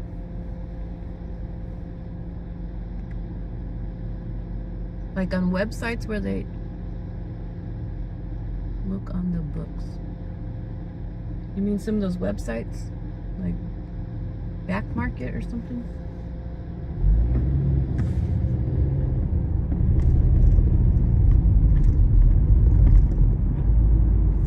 Yeah, some people have a truck and other ones don't, so I'm like, I've been holding off on getting that refrigerator. I just want it for like my frostings and freaking salsas and what else I need, eggs, or my almond milk. There's not like a lot of stuff that I even really need to keep. I have another little refrigerator, but I'm tossing that mug out. It's got too many issues going. Facebook. It would let me type the comment. It keeps flagging my, Facebook. I don't think you say my comment, but Google discount appliances and a bunch of places come up in Los. Google discount appliances. Let me screenshot that. I'll check that out. Thank you guys for the suggestions. Facebook. Oh my girl, let me tell you about Facebook. I went on a Facebook before looking for a refrigerator. They tell you some cheap price. You go over there and then they're trying to talk. Oh, you need to go to this store. So then you're like on a goose hunt looking for this refrigerator. Then they want you to like finance one. There's some hocus pocus. Let me tell you that. Sometimes they just say whatever and try to pull you into some scam shit or try to get you to pay for one that costs a lot more. So yeah, I do be careful with that.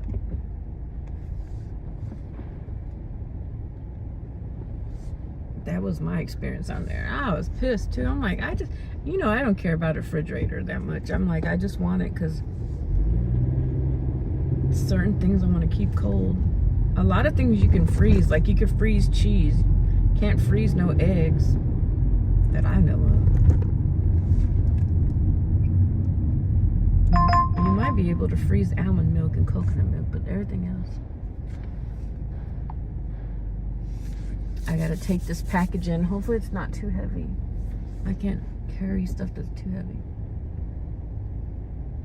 Yeah, that's what I was on Facebook Marketplace, and I was just explaining how the refrigerator was some drama on there. OfferUp. I'll have to look up on OfferUp too. But honestly, I've had used ones. I'm like, I don't know. I kind of feel like I just want a brand new one. Because I'd get those new refrigerators, and I don't know. I feel like 6 months down the line, I don't know how many months it was, or even a year, is breaking down. I'd rather get one with a warranty when it comes to something like that. If something goes wrong, they got to fix this mug. Other ones, you're just stuck. If it breaks down, you just bought it as is. At first, I was going the cheap route. And I see that the cheap route, I could have bought a brand new one because I already bought 2 used ones so far. That's kind of like why I've been holding off on getting a refrigerator altogether. Yeah, that's how I feel, Candy. I'm like, just get a new one at this point.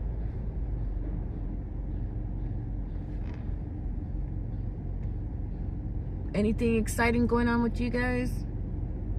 How is your channels doing? Are you guys worried about other things besides just YouTube? I thought on packages that they have to come out to the car. I've never done one because I get her so bad. Oh, I don't know what the rules are, but now they have some new crap. Like the other day, now they have like clothing donations, and they had me like carrying the packages in. Some of them I didn't mind, but one was bigger, and I don't want to sound like a bitch or nothing, but certain stuff, it's too heavy for me to be carrying. It's not that I'm just being snotty, like, oh no, wow, I have injuries, I don't want to be carrying heavy shit. $32 for cent. Yeah, that doesn't make sense. You guys said that we should be making at least $1, almost $2 per mile. Yeah, sometimes, and that's what I was telling Roy earlier, I get like the trigger finger.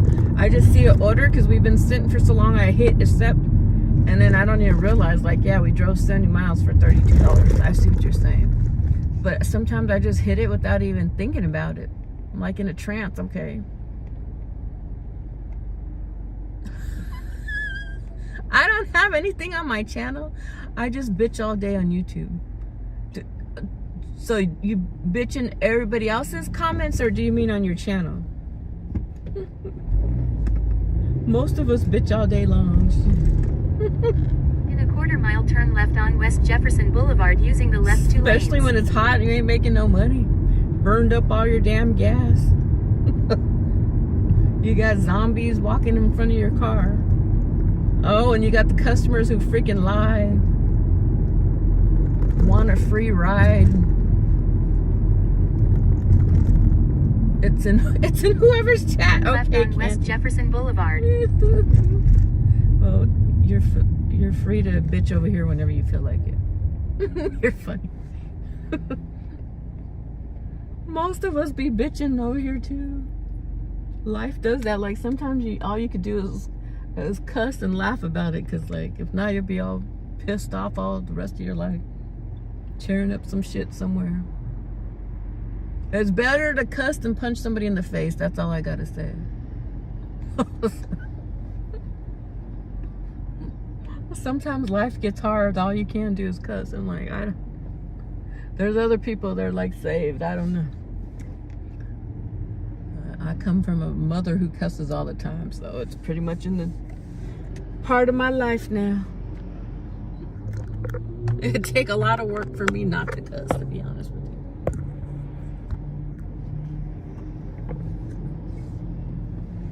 Anything exciting for the weekend? My mom should be coming next week. I gotta go to a doctor and I need someone to drive me home. So she's gonna come take me because I haven't talked to my daughter. She's like the only one I got out here. Candy is on patrol. Hey, well, we appreciate it, Candy. Thank you for coming in here. My sister wants me to go see some Filipino music artists, like in Portland. I guess she's also performing in LA. I told her I'd go to one of them, so I might go to Portland, or she might come out here to LA. So that's kind of exciting. And my mom likes some other music artists. I'm like, I've never went to so many concerts in my life. Both of them want to go to a different concert. My mom likes this other music artist who I guess has been blind, I think, most of her life, and she's doing really well in her music career. So my mom's like one of her fans. She wants to go see her like in Singapore. So we're over here following music artists around and stuff, and I'm trying to create my own show. I'm not thinking about those people too much, but it might be a fun experience just to go travel with family, I guess. Otherwise, I'm trying to focus on my own endeavors, but hey, who knows? Maybe we could collaborate with them one day or something. I don't know. Learn something from them. You guys go to a lot of music concerts? I know a lot of people out here in LA do. I'm usually driving them around to like concerts. LA's pretty cool. They have like 5 concerts in one day in different parts of town. I've seriously drove people to like the 5 different concerts in one night in different parts of the city. A lot of them like the techno music. And we got a lot of raves out here in LA. The raves out here are huge. Back in my day, when we'd go to a rave, it was like a warehouse. Like now these raves are like an entire block, like more than a block, like the entire little neighborhood. It's crazy how big the raves are. They look fun, but I'm too old for that stuff. It looks fun for like the 20-year-olds or something. I couldn't imagine being out here in my 20s in California. I always make a joke. I'd probably like be swinging around on the chandelier on drugs. I don't know. Good thing I wasn't out here in my 20s. At least Arizona was not as wild as California. A lot of people out here are on drugs. It's kind of like their lifestyle out here. They're here also. I'm an old. They're huge here also. Yes, I'm too old also. I have friends that are my age and they talk to really young girls, so they still go to all those emo rave concerts and shit. I'm trying to talk to the young girls that are on drugs. I guess trying to support their drug habits. I've seen it. I'm not even exaggerating. There's 3 old men. Well, old, I guess, my age. They're always at these concerts where these young girls are still trying to act like they're 20. When I was out there, I went to some clubs. Wasn't really my thing though. Shoot! Me and my other friend used to laugh. Like, we had more like hoochie mama outfits than clothes for work. Because we were out there like every freaking day. In our 20s, we were at the club all the damn time. I don't know how we survived. When I look back at some of the stuff that we've been involved in, I'm like, how did we make it where we're not in jail or dead? Some friends have died. Some people have went to parties, like our neighbor across the street went to a party and ended up shot dead. So yeah, I honestly don't. Back in the day, we used to have house parties and it would go down there.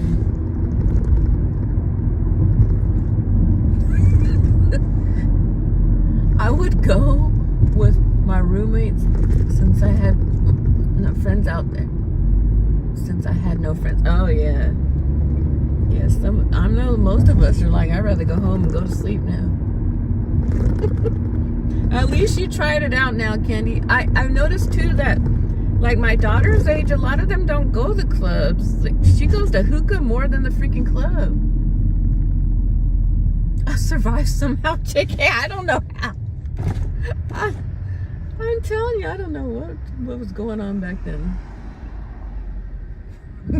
And then I'll never forget, I went to my roommate's friend's house and literally the entire house was covered 18 plus magazine pics. Oh my God, and 18 plus magazine pics. I went to the entire house from floor to... Oh wow. It was like, what's even happening here? I was so scared. I've seen some weird stuff too. I don't know what you mean by 18 plus. Like adult magazines or something? Or do you mean just like 18, like teenager magazines? I know I went to my one friend. Oh my God, this is a crazy story. In 8th grade, this girl was already pregnant. This is a girl that I went to. She was in my kindergarten class. We're graduating from 8th grade and she couldn't go. I think she was having her baby that day, to be honest with you. The furniture, the walls, everything. Yes.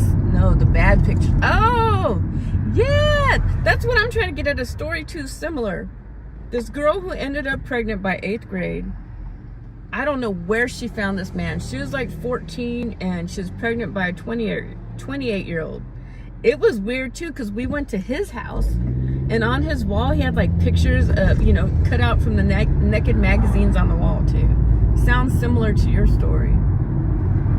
Yeah, I thought that was weird. That to me screams like pervert, and really, he should have caught charges. She was 14 and he was 28.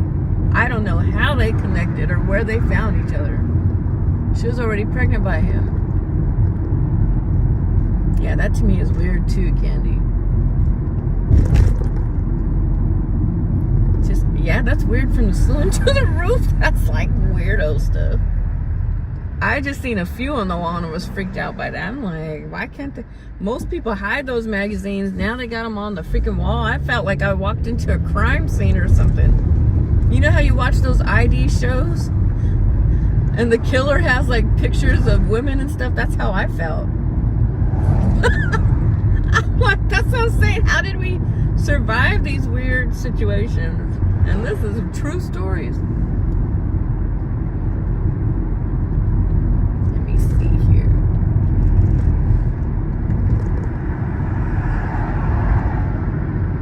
Even Nudie, I was like, I need to leave. Yeah, thank God you left, or you became a victim over there.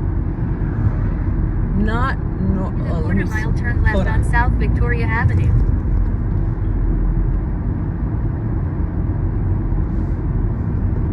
We have an open spot for your picture. Oh no, I'd be scared. I don't even know if they had cameras back then. I'd really be scared at that house. They're probably filming you using the bathroom. Turn left on South Victoria Avenue, then drop off. Hold on, I'm making left. On Victoria, is this Victoria or the next road? This is it. Drop off. Okay, they said the green doors, so Rep Club. Oh, I think it's a Republican club. This is a new one for me. All right.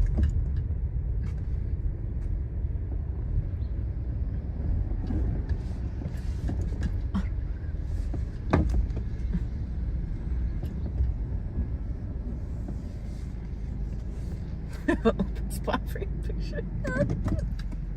All right, you guys, let me go drop this box off. I don't think I can carry you guys at the same time. Let me see. I might leave you guys in here.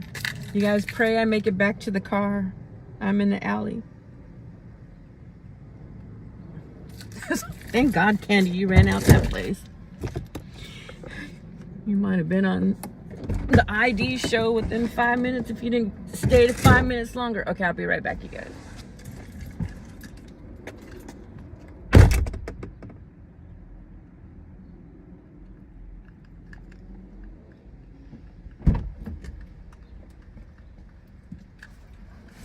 Oh God, these are a lot of books. Oh yeah, this is kind of heavy. They probably should send someone out here for this shit. I'm gonna try to make it. But no, I cannot be carrying shit like this. My back is hurting.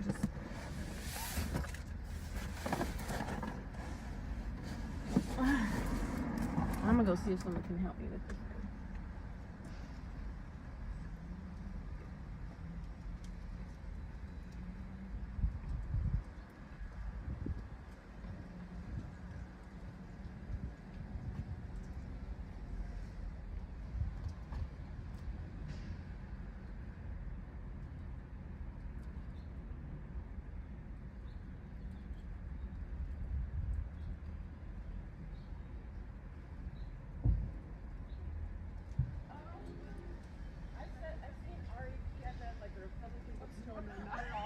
Honestly, like the opposite. Okay, good.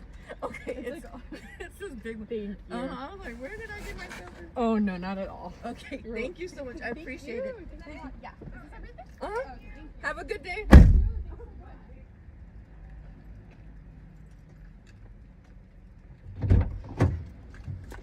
All right. I thought it was like a Republican bookstore. They said no, not at all. Everyone was also doing bad things in that house. I don't know what, but what vibes were there? Was just vibes. So yeah. Hey, Candy, I've been in one of those. Next, what does that say? In a weird situation too. Yeah, like you have to be careful when you're a kid. That's what I'm saying. I don't know how we survived. We've done crazy stuff. Like I remember me and my friend, we got in a freaking. I think we kind of like hitchhiked. I would never do that again. We got in a truck with this dude we didn't even know, like a semi truck. What is he doing picking us up though? You know what I mean? We were like teenagers. And we could have been raped and killed. They were walking around with Polaroid cameras hanging around their necks. Do you want to come over and meet my friend? I said, yeah, let's do it. And when I walked in, I was more, yeah, that's scary, Candy. I've been around those crazy situations. I've had all kinds of crazy situations. Like I said, I don't know how I survived. I had a horrible experience. Like I was in my friend's house. I left my purse in her freaking house. And I went to go talk to some guy outside, like outside. I don't know what we're doing. It's been so long. I come back, my money is missing out my damn purse. I don't have too many friends, like, no more, because of crazy shit like that. Seriously, yeah, we got in the truck with some freaking truck driver. We could have been killed, all kinds of stuff. I made my friend sit next to that man, because I sure wasn't about to. That's why I worry about my own daughter, because like even now as an adult, there's still some weirdo men. I've told you guys a story where the freaking security guard keeps following me into my freaking parking garage, which I think is weird. People are so gross. Yeah,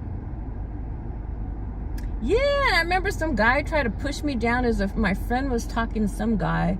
Guy calls me over there to try the room, try to push me down. I pushed him. He could have freaking raped me. So yeah, like I have to worry about my daughter, and just thank God, like I've been in enough crazy situations, but it could have been even way worse. I don't blame you. People do some weird shit.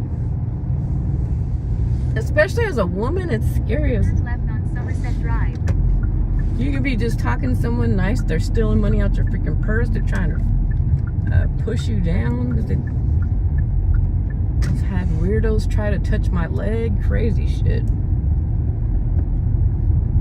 Just ahead, turn left on Exposition Boulevard. Just to watch me work, it was so gross. Thank you, Candy. That's what I was dealing with. So where I live, I've told some of you guys a story. The man asked me if I wanted to ride to my house. No, it was a different dude who asked. I'm gonna have to tell you guys the story in a little. Well, no, okay, I still have a couple minutes. Yeah, so one guy took me where I live in the little. It looks like a golf cart. He's a younger dude, so I didn't trip. So then this older one that worked with him saw me drive by, followed me into my parking garage, and asked if I wanted a ride. I said no. And then another day I drove by, and he pulled up to my car again. Like he sees when I'm coming into my community, and then followed me into the parking garage. I didn't like that, so I like kind of reported him. I wasn't trying to get him fired. I don't know if he's just trying to be friendly, but I didn't like that. That means you're watching me when I come in, which I think is weird to me. Then all my days off, he would go in there and ask for, some of those security guards. This other man told me that. I didn't think too much about it. He said sometimes to hire felons or whatever. And not to say like all the felons were some of the weirdos. Regular people are weirdos too. But I always had weird shit happen to me in those parking garages open. Yeah. Downtown LA has a lot of weird parking garages that look scary to me. And I think a lot of crimes happen in parking garages. I thought I saw that on like a video that said that. Yeah, I don't like anybody follow me. Like, why are you watching when I come home and follow me into my parking garage? Mile turn right on Degnan Boulevard. And then he was asking me what I was doing, because you know how I do Uber, so a lot of the time I come in to use the restroom, and he's like, why are you, it's none of his business. You're just a security guard. Like, I live here, so there's no reason for you to be monitoring me. You need to be monitoring the people that are trying to come up in here. A lot of crimes happen in it. I think that's what I seen too. Yeah, so, and they film a lot of scary scenes in the parking garages. Let me see, there's people right there. I can make sure I don't run them over. I'm gonna have to hide the chat. Whenever I would go downtown to shop, Turn left on Exposition Place. which would be almost every single day, you have to park in the parking garage. Yeah, those parking garages are weird. Oh, I think I don't know. I've shared this story before. I went into a parking garage to do a food delivery, and a guy was down there jacking off. So I ran and told like these people that worked there. Just ahead, turn right on. And I've had to deliver there again, but I didn't go to that parking garage part. Well, I went in part of the way, but not all the way to the back. It was my first time there, and I was looking for an entrance into the building. Yeah, that was disgusting and scary too. Now I'm in the alley. I'm gonna hide the comments, you guys, because I gotta pick somebody up. But yeah, as a woman, we encounter all kinds of crazy right on shit. 9th Avenue, then pick up Daleth on the right. That's why for my divorce party planner, when we're gonna go to a shooting range, And I think it's important to take self-defense classes.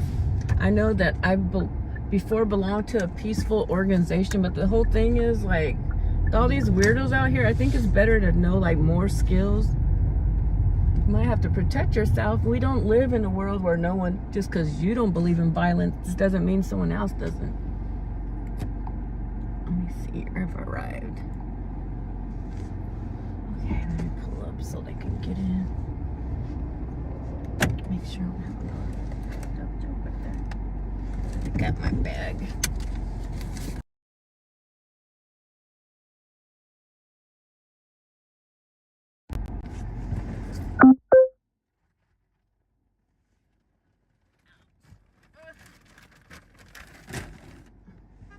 Okay, let me move.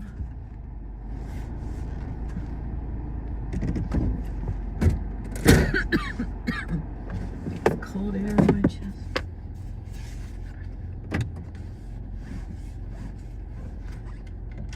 Oh, I thought this was my customer. Maybe not. Maybe she.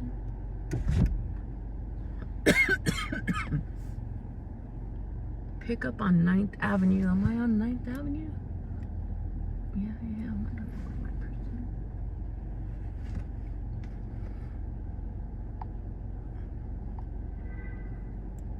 is. That's why you always got to ask who your customer is, because sometimes you pick up the wrong person by accident. Just because they're coming out at the same time. Yeah, it's an entirely different lady.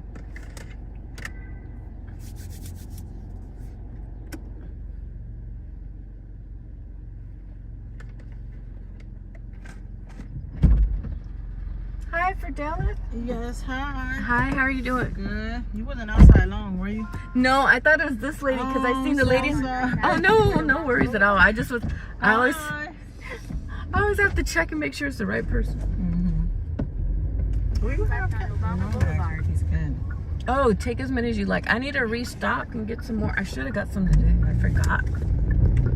But take as much as you can. Please use your seatbelt for your safety. Not when your cramps are severe. Oh, you're like, I ain't going over. Not if you're in pain. Sure. Right on Dublin Avenue. And then soon as on my way here, I got you to bring me there and back. Okay. If my son don't try to convince me to stay after school. Oh, what's he up to today? They literally just sent a text message saying that they were having like a carnival or something? No, a read along. Okay. We love books. Okay, good. So, okay. I took 2 suckers. Take as much as you like. I don't care. I've been getting rid of them and then I go buy more. Yeah, I'm gonna share with. Okay. Yeah. Yeah, the little kids, they like suckers and stuff. How was your day going? Pretty good. Oh, that's good. How is yours? Woo, horrible. Oh no. I think the candy is the first thing that I ate. I had to have tea all day. Oh no. Yeah, why is that? My cramps are super bad. So it makes it difficult for you to eat? Yeah, difficult to get up. Oh, okay. Yeah. Yeah, some people have them worse than other people. Yeah. I think I got used to something, but they've been like that since 14. Oh, dang. I used know. to be so bad. My dad would give me on your right. think of Vicodin for the pain. Oh, dang. Yeah, I know. This girl says that she started hers at 9. I was like, dang. Drive on your right. I'm crying and bent over.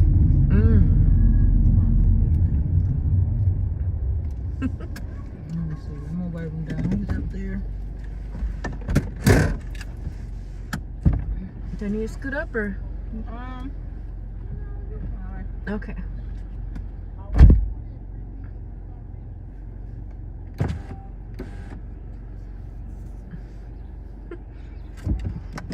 Poor lady.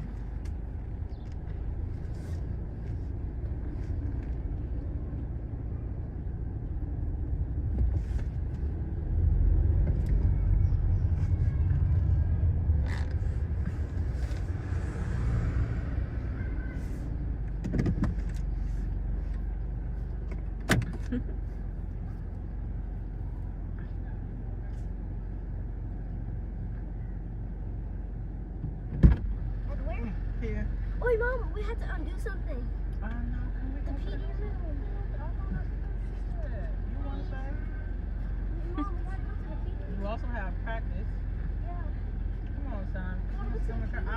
I get you whatever they got in there, and I got you. They have a pizza.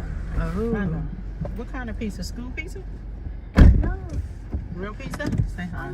Hi there. I think it's school pizza. Let's see. Let me. Uh-oh. Why is it doing that? I think it's like frozen. Really? I think my app is frozen. Let me see the. Uh-oh, wait. Did it even?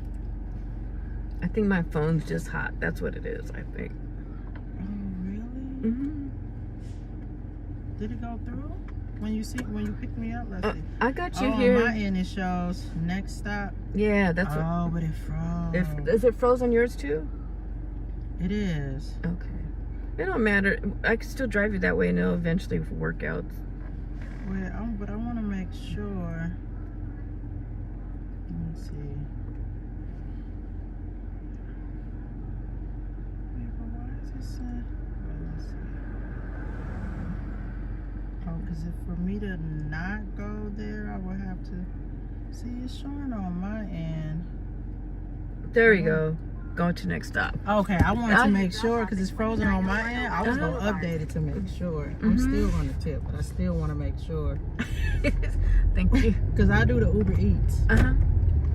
Yeah, I do Uber Eats, but it's kind of slow. I have it on Uber Eats and food. I mean, it is usually slow, huh? Some days, I think Monday and Tuesday's pretty slow. Wednesday, some people say it picks up, but oh yeah. I don't know. Thursday for sure is usually a good day. Turn right on West Side Avenue. Thursday's a good day. Okay. Mm-hmm. I'm not sure. We'll try when you get out the car. If you don't like it, spit it out. Throw it away. Yeah, when you get out.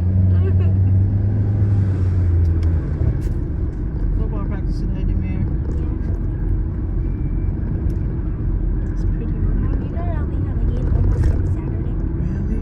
Yeah.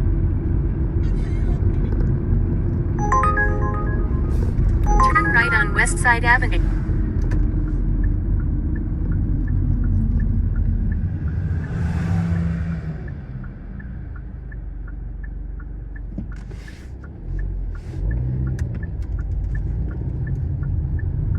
And also Miss Bernard told me to head to the classroom.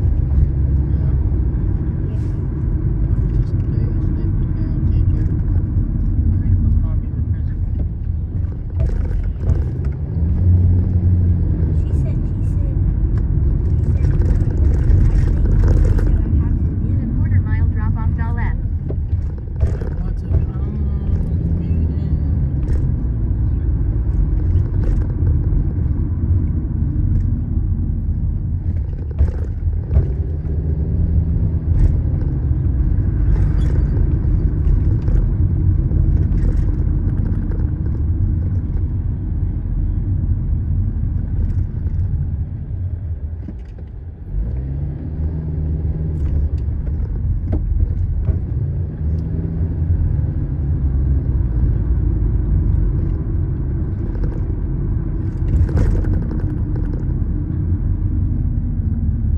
Drop off Dal F.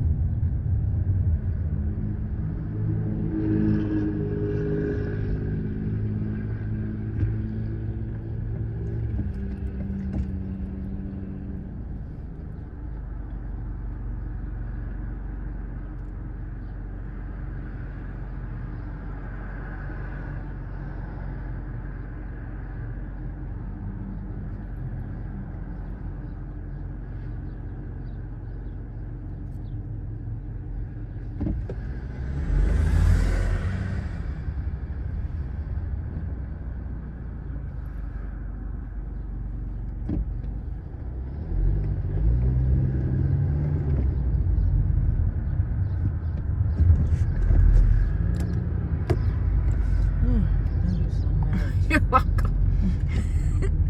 Is it here? Uh-huh. Okay, good. Okay. Did I pass it or do I need to go up? No, you're fine. You're fine. Oh, okay, good. Have a nice week. You too. Thank you. You guys can take as much candy as you want. You want some more, Demir? Okay, have a good day. Get a peppermint. Okay, get whatever you like. And a Tootsie Roll. Go Thank you for so it. much. Have a great day. You too.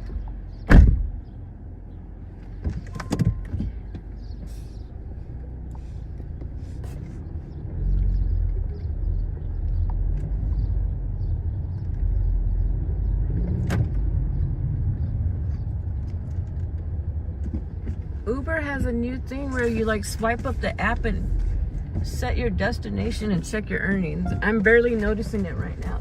Looks pretty cool, but my app got frozen, I think because it's hot outside today.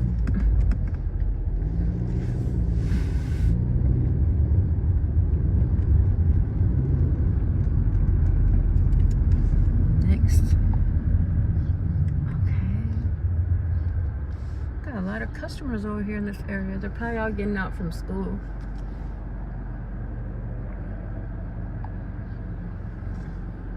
Well, I'm doing better than yesterday because I was out here for like a long time and barely made $50. I'm almost at 50 now. But who knows? It could get frozen and be stuck like yesterday. I think we're going to do better today, though. I hope.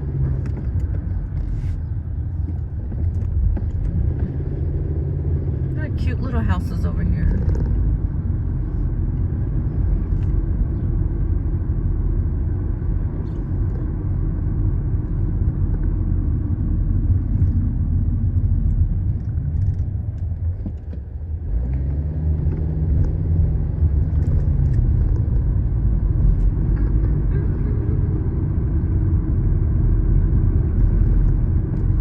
Temperature on this part of town right now is 73 degrees.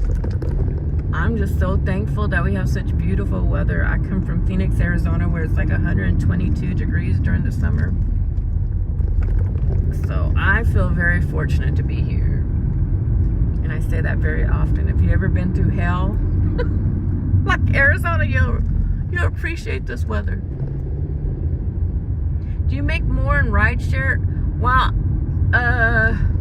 Tornado Garden says we make more on rideshare, and other people who do food delivery say they've done both and they feel like they've still made this about the same at the end of the day, and they prefer just to do food delivery because they don't like having people's stuff in their car and they don't like having customers. So I don't really know. I feel like I make money doing rideshare faster because look at how I have both Uber Eats on right now and rideshare, and you guys can see I've been getting rideshare back to back.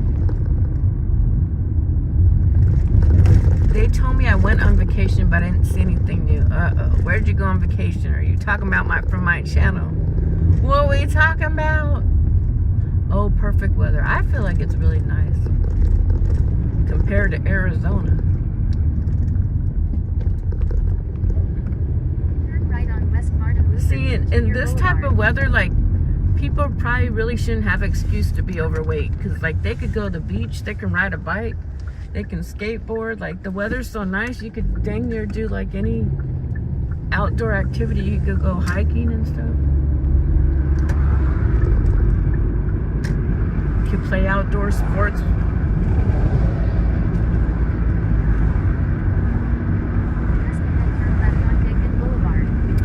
Yeah, some people said they missed the palm trees too. I didn't think too much about palm trees because I've seen palm trees in Arizona too. So I'm used to seeing palm trees all my life. Except for when I lived in Washington State. I don't think they have palm trees there. I don't know if even Utah, I used to live in Utah, has them either. I don't see anything new because I'm blind. Oh, okay. Gotcha, blind carpenter. I see what you're saying. Thank you for letting us know. You're like Stevie Wonder. Some of those blind people are better performers than people that can see with both eyes. That new music artist that my mom likes, I think her name is Ari or Aria. And Stevie Wonder, like, amazing. It's cool that we're still blessed in other areas, right? If one thing doesn't work, something else is still good. On West 41st Street, then pick up Michael. Probably makes it easier to focus, I guess, when you don't have all these other visual distractions. All right, I'm hiding the chat. Hey there, Real Dean, I see you, but I'm picking up people. I hide the chat. You guys can explain to them. Let me see here. Michael. Hi, for Michael? Okay. Hi, how are you doing? Good. Head to your drop off at 4288 Brighton Avenue. Alright, let's see where we're headed.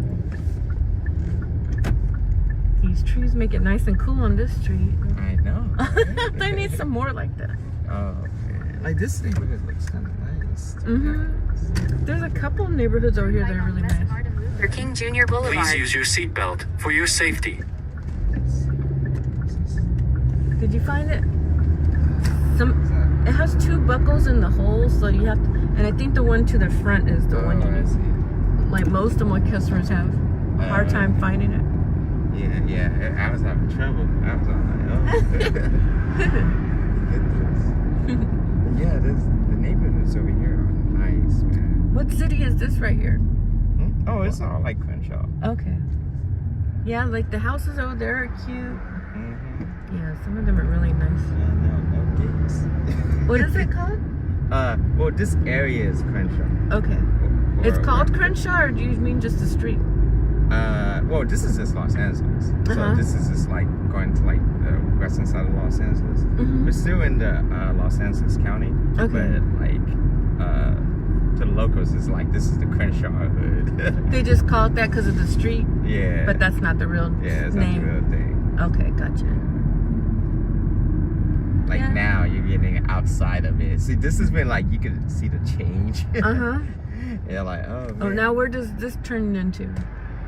Oh, this is still the same thing? Yes, still the same thing. Like this is all this Los Angeles. Okay, gotcha.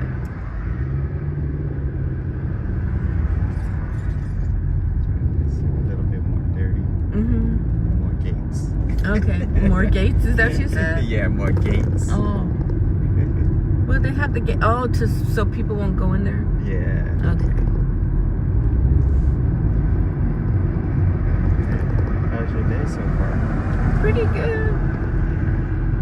That's good. I went to go see this movie called Sinners. Oh, I saw that. It was a good movie. Yeah, I know, right? I went in blind. I didn't even know it was about vampires. Yeah, I was like, I want to see it, because I heard them doing an interview on it. So I went and checked it out. I liked it. It was really cool. Yeah, it was really cool. I like seeing Michael B. Jordan as a twin. That's pretty awesome. Right? Yeah, and he looked nice and spiffy. Is a different him because he plays so many different characters. So I know. It was cool. It was cool. I liked it. I thought it was like a period piece at first. So I was like, okay, I'm going for that. Oh. But yeah, it caught me off guard. I was like, wait, hold on. Yeah, the director said it's like a gumbo. It has all kinds of different elements. Yeah, I see that for sure. I like the music. Yeah, the music was great. Music was good.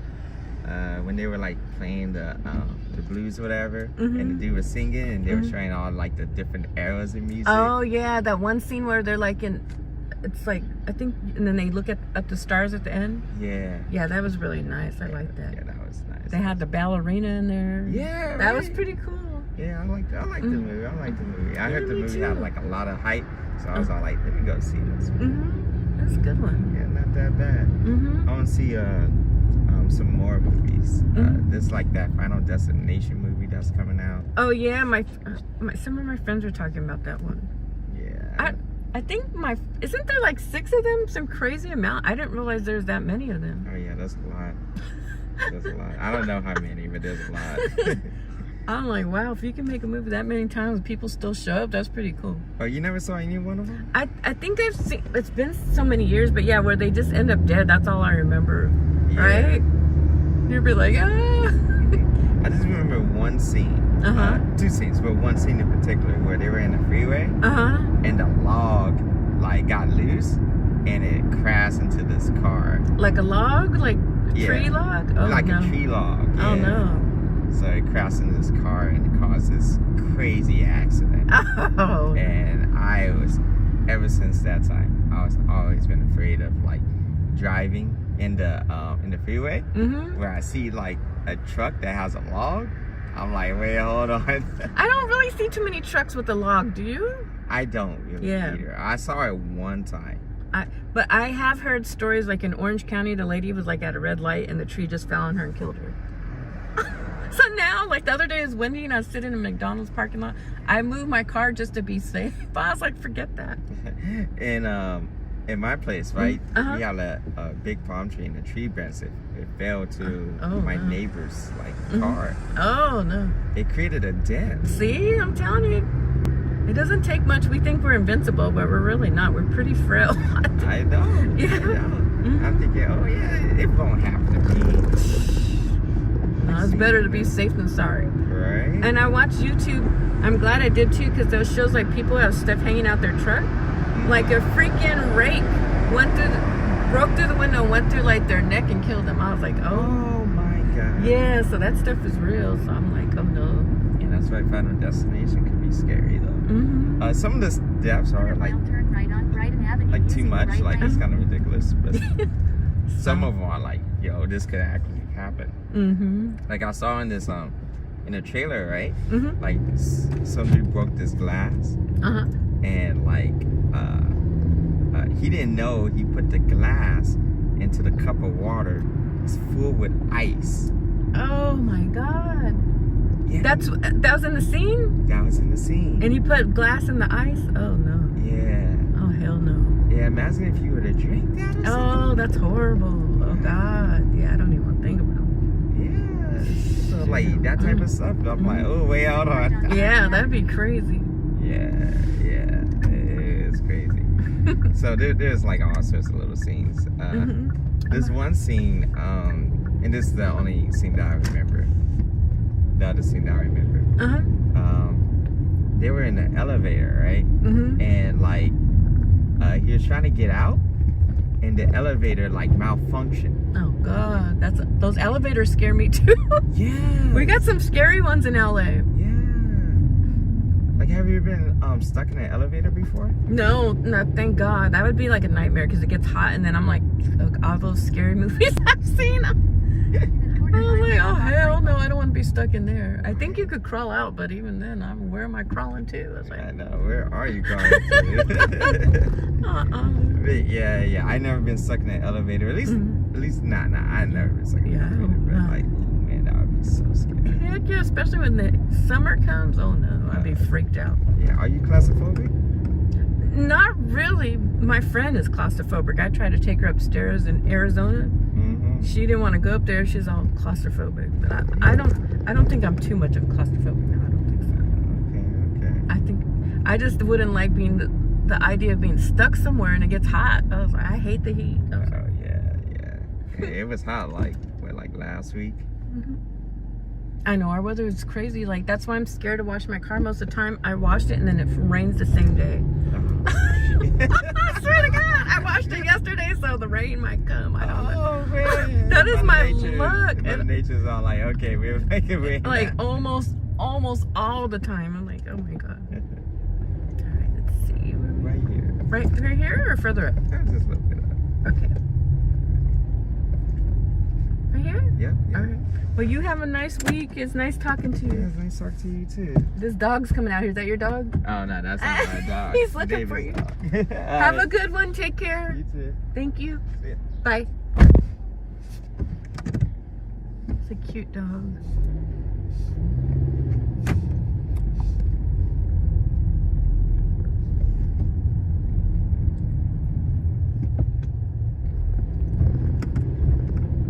Set your destination. You could tap here to pick endpoint and match you with rides on the way. Was that going to take one of my... Oh, I think that'll take one of my... I think you only get like 2 destinations a day. Unless they take you really far, then you get a 3rd one.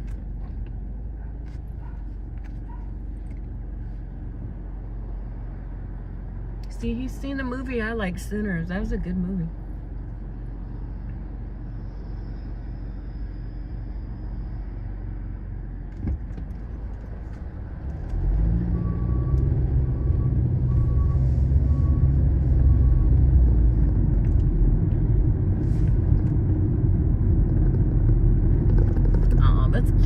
Itty bitty barber shop. I like looking at these little small businesses that are close to residential areas and stuff like that. It's like an old exposition. Okay, an old post office right there. Candy, you came back. Candy's going crazy with the emojis. I love it though. Who doesn't like seeing the little alien faces? Thank you, Candy. And those spaceships. I remember when I was a kid, we used to go to this Sci Expo. I used to think that was the coolest thing ever. I know they are cute. The other day, I took my friend's daughter to like a nail shop. This lady had a really small like a nail accessory shop, and they had like all these bows and beautiful flowers in it. So cute. But it was in Palmdale. Palmdale doesn't have too much business, but I even talked to a guy out there that had like a auto shop because I went and got my brake light fixed, and he said out there's a lot of room to grow, but for me it's too hot. I wouldn't want to be there. Thank you, Candy. Yep, get those nails done emoji. Yeah, super cute, all the little nail accessories, and they had makeup there too. Oh look, it said I have a customer. Now I don't have that customer.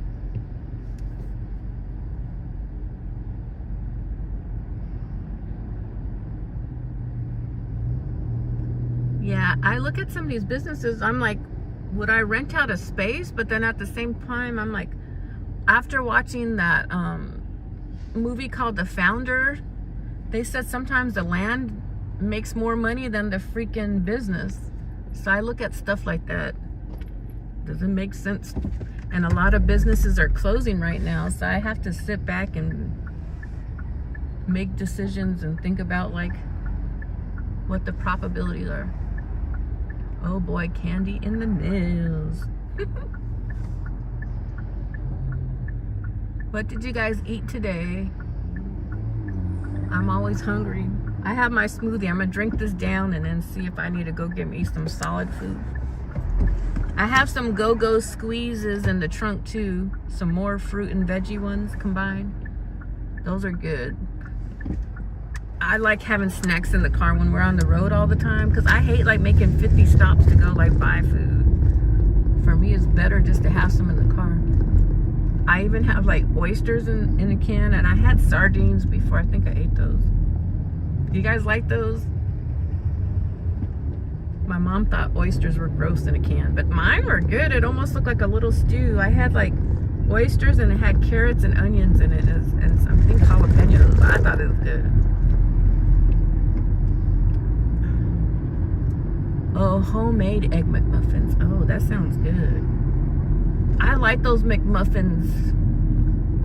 I think those would be really good with some butter and some egg and some cheese on it. I haven't had one of those little muffin things for a while. I love muffins, and I try to cut down on the carbs, that's why. But I would like those with like some jelly and some butter. Oh my God, that's good. Yeah. Oh, I haven't done them on the crackers, JK. I just be eating them like that. I'm glad I'm not the only one who likes oysters. All right, we got a customer. Let's see where these people are at. Turn right on South St. Andrews Place. They're 3 minutes away. We are en route. My mom likes crackers. I think I don't deal with crackers and bread as much. I still eat subs. You see, like if I ate crackers and sub, that's more and more carbs. Breakfast sandwiches, yum. I like my nails, Candy. I like eggs too. I've been eating these frozen burritos that have eggs in them. And I think I have some lunch ones too with beans. I know that's bad too to have those tortillas. Since they said I was diabetic before, and then they said I'm not diabetic, but now they got to check me like to see where my numbers are at. But I didn't realize eating too many tortillas isn't a good idea. I thought, oh, it's just one little skinny tortilla, but I guess if you eat too many, it can be bad for people who have diabetes. Thank you, Candy. You guys are so nice for coming over here.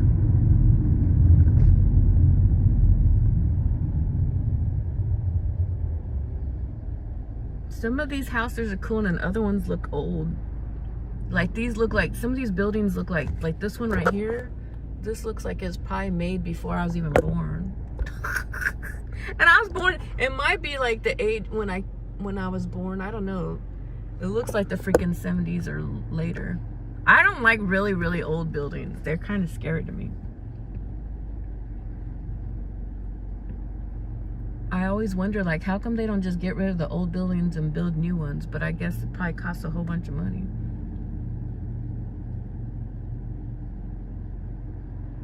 This dude's got a sweater on and he must be freaking hot.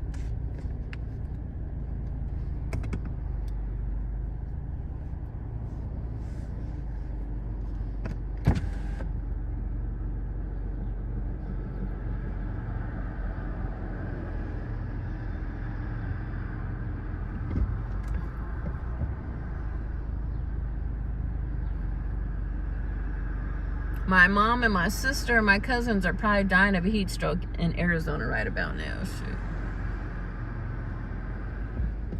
I really want my family to move to California. Like, that'd be nice to have a lot of my relatives out here.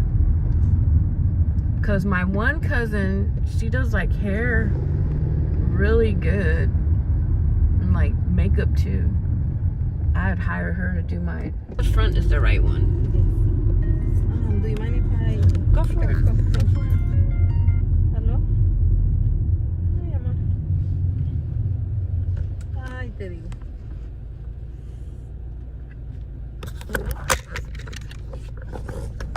Dime.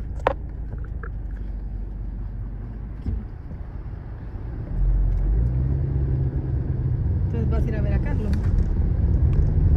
No lo cambié. Andas ocupado.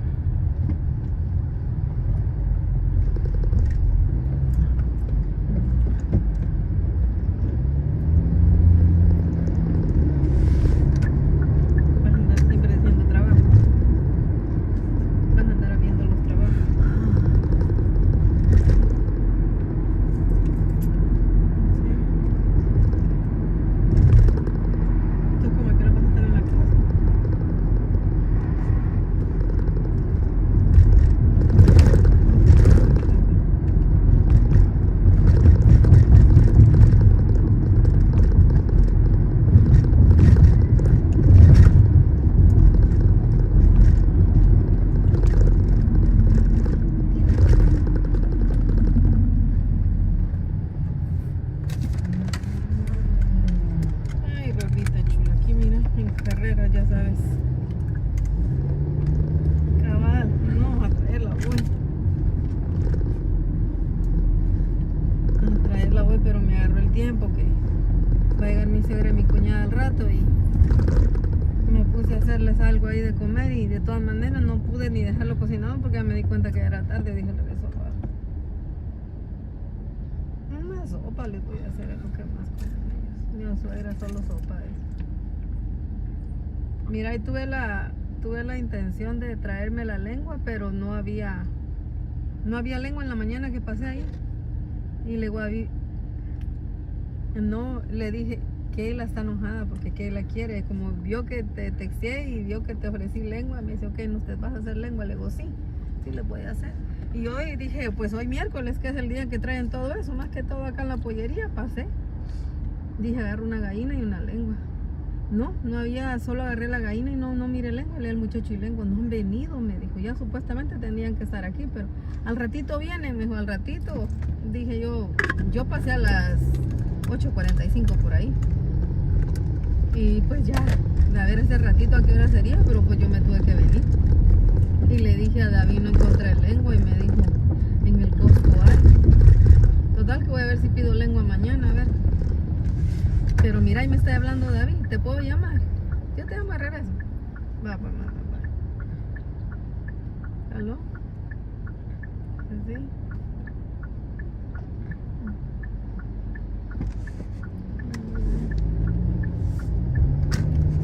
Entonces, papi, no te pregunto a qué hora vas a llegar a la casa, porque no sé si quieres que le... no sé qué tamaño es la gallina, todavía no la he visto, pero es que a tu mamá le gusta la sopa de gallina. O solo comemos nosotros nada más. Porque si comemos solo nosotros, pues nos queda para mañana. No cocino mañana, me dedico más que todo a limpiar. Pues más que todo depende de ti, si tienes ganas de platicar. Porque eso es lo que no le gusta a Yolanda, que cuando lleguen, pues ella se siente mal porque vos te dormís. Dice.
planes depende de que doña Chita no tenga tarea.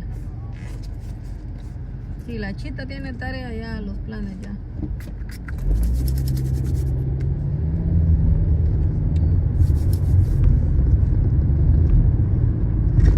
If you send you for the freeway, take the Adams, please. Go on Adams? On the Adams, yeah. Instead of Freedom? Yeah, instead It's of telling me to go ahead on Adams. Is that the right way? Yeah. Okay, good. Thank you. Pues sí. Ya. ¿Qué pasó con aquello?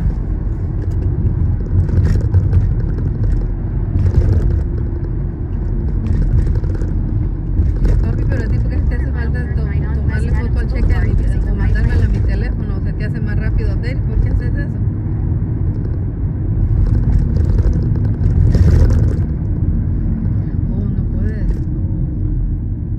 No, porque estaba leyendo, papá, de que entre más, o sea, pasas de un teléfono a otro el cheque, más tenés. Porque estaba leyendo, te digo que entre más tenés aquello de mandar un cheque de teléfono a teléfono, pues prácticamente estás pasando tu información de teléfono a teléfono. No hay problema, ¿no? Turn right on West Adams Boulevard.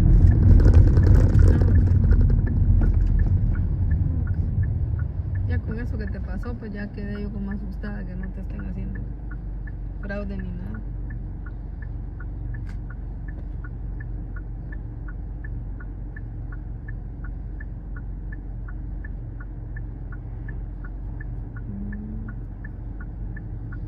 Fíjate que hablé con Glenda, dice que para unas 15 personas mínimo tendríamos que ordenar, dice, porque pues tal vez chance se les antoja de todo lo que llevamos. Pero pues no sé. La comida, parece que la del, si no la del kebab, la comida salvadoreña de ella, una de dos.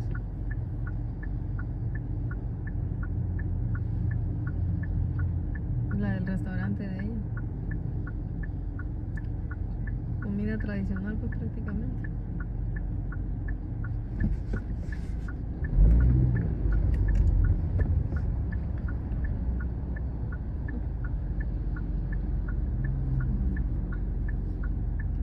Te llamo, papá, no me agarre la nena. Bueno, te llamo cuando haga regreso ya.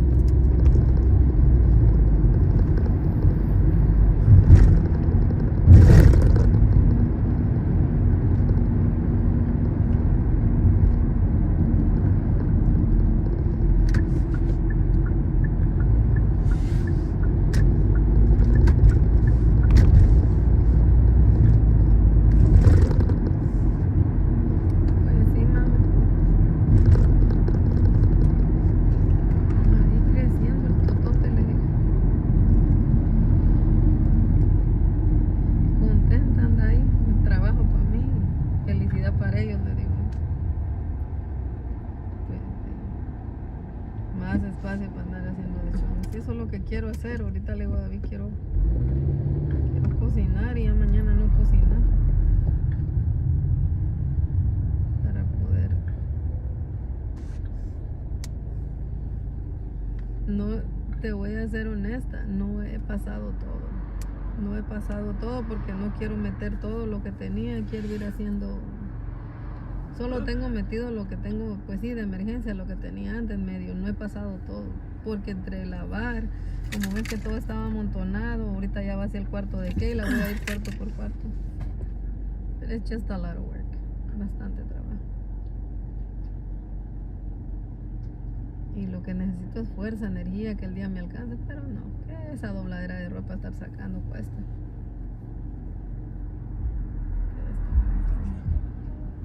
El desmadre que tenía.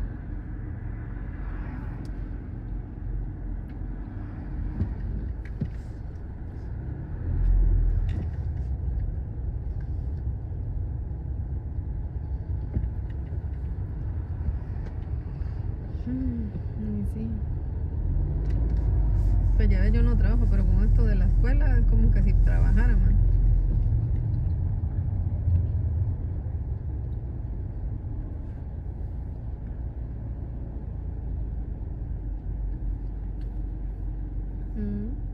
Uber y vas, mamita, porque en la mañana andaba en bus, o sea, no toda la vida Galán fuera todo el tiempo en Uber, no, mamita, mitad bus, mitad Uber, a veces más bus que Uber.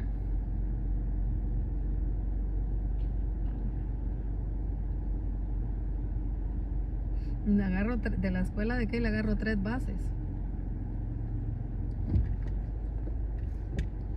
Porque de la Western, de la Vermont me bajo en la Exposition, de la Exposition me vengo para la Western y ahí agarro el bus. Llego más rápido así que si agarro el bus directo para la Martin Luther King. No me gusta la parada del Martin Luther King, mucho drogadicto ahí en la mañana, mucho borracho. No me gusta la parada del bus esa. Entonces, por cualquier cosa que pase, agarro la Exposition, porque sea que pase o no pase, vas en la Western, aunque sea caminando, yo llego a la casa. Sí, de volada. Una parada de la Vermont para la Western es una parada nada más.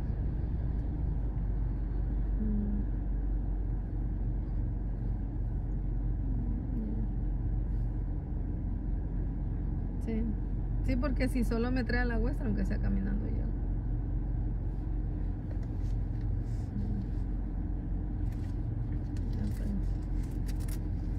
Así me toca asumir.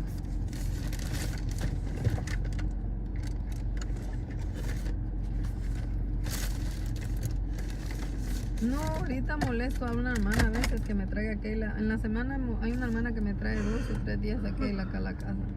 No voy a traerla. Le dije a David que me dé chance de hacer eso porque pierdo más tiempo en ir y venir. Y ella pues se ofrece. Lo único pues que después tiene 2 niñas y ahí se quieren quedar en la casa jugando. Me tengo que ver qué les hago de comer. Es lo único. Y lo que menos quiero es tener gente en la casa ahorita para poder enfocar. Una cosa por la otra, pero bueno. Eso es bien nice, ella es muy linda y sus niñas son bien portadas, pero pues es el hecho de tener gente en la casa cuando lo que querés es sacar lo que tenés ya. Pero bueno, mamá acaba llegando de allá. It's this one. This one? Uh-huh. Right here? This one? Uh-huh. Okay, gotcha. It's hard because Badlon appears in the ahead, not here. But I don't let people know, they go, and then they're not. It's not their mistakes. It's like the way the GPS. Thank you for letting me know. And thank you for letting me make this. Oh no, I did 3 phone calls at once, and I say everybody. Oh, I don't care. It's your ride. I don't care.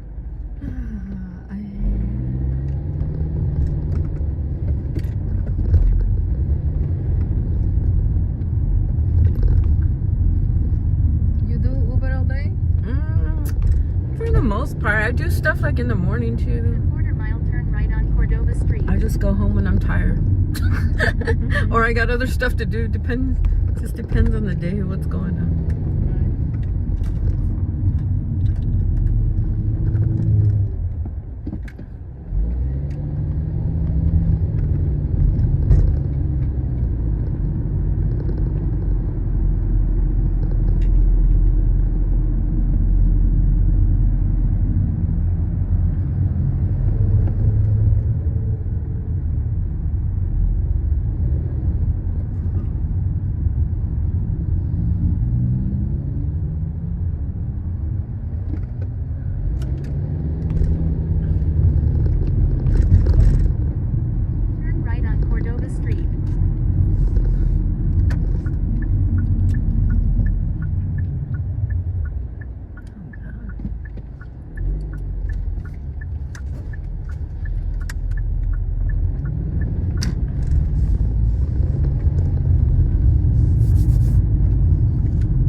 guys, it stays busy with the ride share.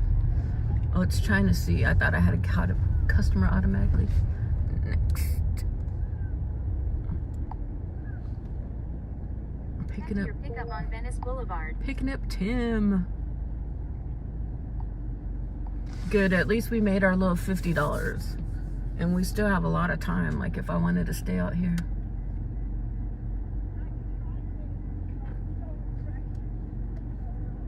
We're seeing a different part of town. I'm not usually over on this part of town.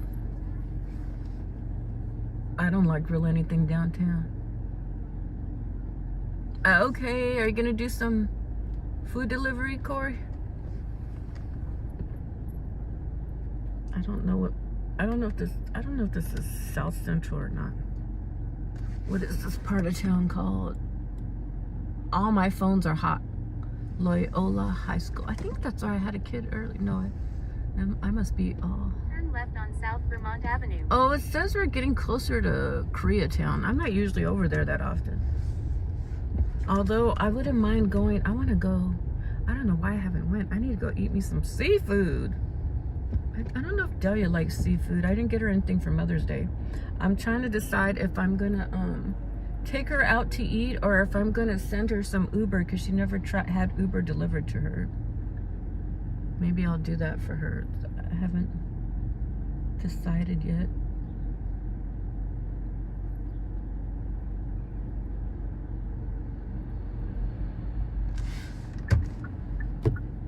All my phones start turning black, you guys, just so you know, because of the temperature. So I usually have to put it on the air and all right, I'm flipping a bee. I'm not really supposed to be doing this, but some more creative driving. Did you do anything fun for Mother's Day, Corey? Did you guys stay at the house? Hey, Hero, thank you for coming in again. I appreciate it. Are you done for the day? Double tapped, done. Thank you, I appreciate that. Yes, you guys hit the thumbs up. Did you guys see my Yoda yet? Oh, my Yoda, my bad, E.T. I said Yoda, ooh. E.T.'s gonna be mad at me. You know which one's my favorite movie? Star Wars, so I'm thinking of Yoda. I got two little alien creatures. I got E.T. and Yoda. We're picking up somebody, so if you're just getting here, Hero, I hide the chat when I pick up people. With Colette. Oh, nice. But tell her I said hi. I don't know if she knows too much about me, but that sounds nice. I have a baby Yoda, and he calls him Gizmo sometimes. Okay, so I'm not the only one. Like the gremlin. Son, Mini Hero. Yep. Oh, your son, Mini Hero. I know your son. You call him Mini Hero. MMK, I hope you bank. What does MMK mean? I hope it gets some money too, but it seems better than yesterday. Yesterday I went home with like 50 bucks. But I started later than you guys, and by 9 o'clock I was dead tired. I was like, I'm going home. I don't think I had an energy drink yesterday. That's probably why I was like, oh, it's game over.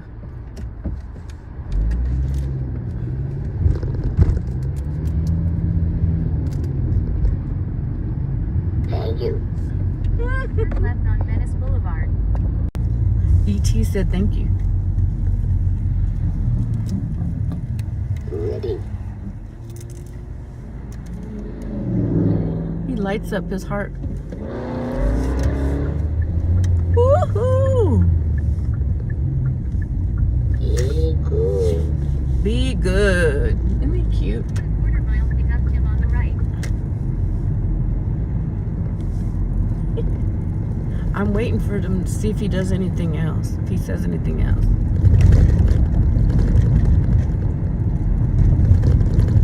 I haven't seen E.T. for such a long time. Means gotta can't see because of the sun. Hold on, I gotta hide the chat too. Oh, hold on, you guys. Oh, I'm gonna have to read it in a little bit. I got a customer.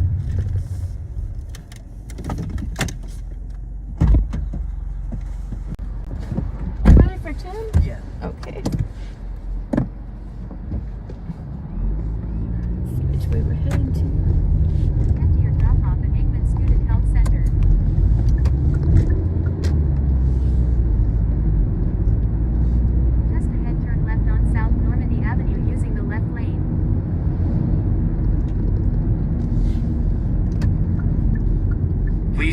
left on South seatbelt for your Normandy safety. Avenue.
Vegas by 2028, and which is, as it happens, also in line for several $1 billion from the federal government.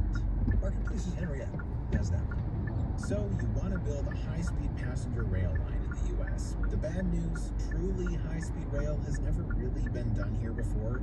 The good news, it could work well, in theory. There is a clear target market where high-speed rail outperforms either air transport or driving. Andy Getz, a professor at the University of Denver. The sweet spot, he says, is connecting big cities about 200 to 600 miles apart. That's San Francisco to LA, LA to Las Vegas, Houston to Dallas. Within that range, he says, a train going up to 200 miles an hour can be a great mode of travel. In terms of the speed of service, in terms of the cost associated with it.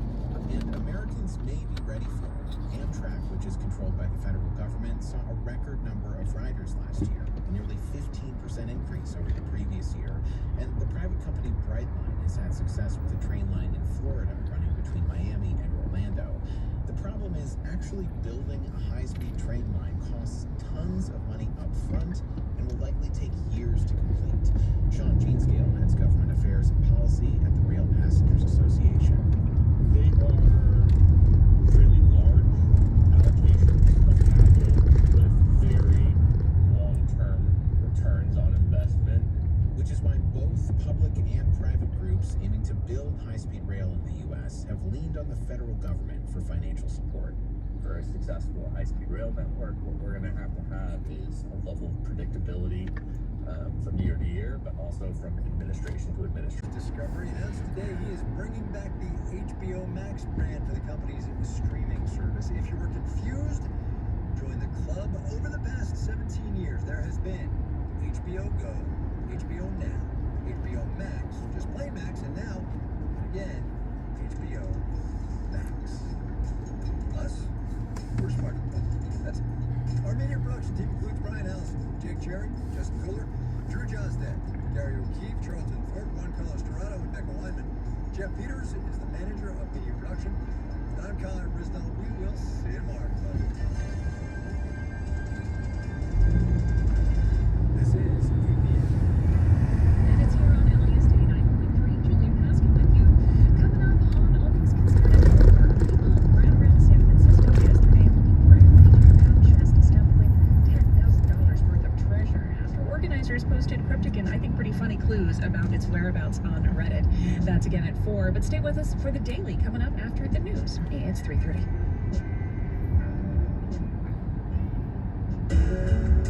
This is LAS 89.3, serving South Pasadena, Southgate, East Los Angeles, East Whittier, and the rest of Greater Los Angeles. I'm Franklin Leonard, the host of Nobody Knows Anything, a weekly show that turns the Hollywood creative process into a game show with the help of some very talented guests. Listen on LAS 89.3 Saturdays, 7 p.m. and Sundays, 10 p.m. Support for LAist comes from Supermicro and NVIDIA, accelerating AI with a wide range of AI servers networking in the NVIDIA AI Enterprise Software Platform.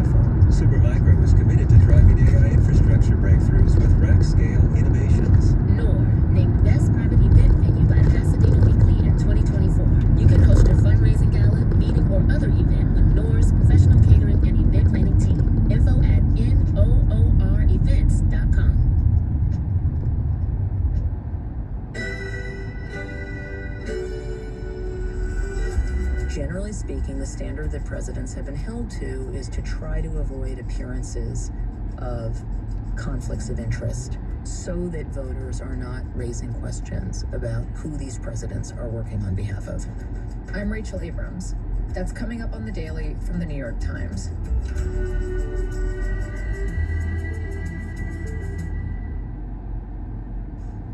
Live from NPR News in Culver City, California, I'm Dwayne Brown. As President Trump continues his three-nation Mideast trip, he got a warm welcome in Qatar today, where he landed in Doha to a military greeting and music.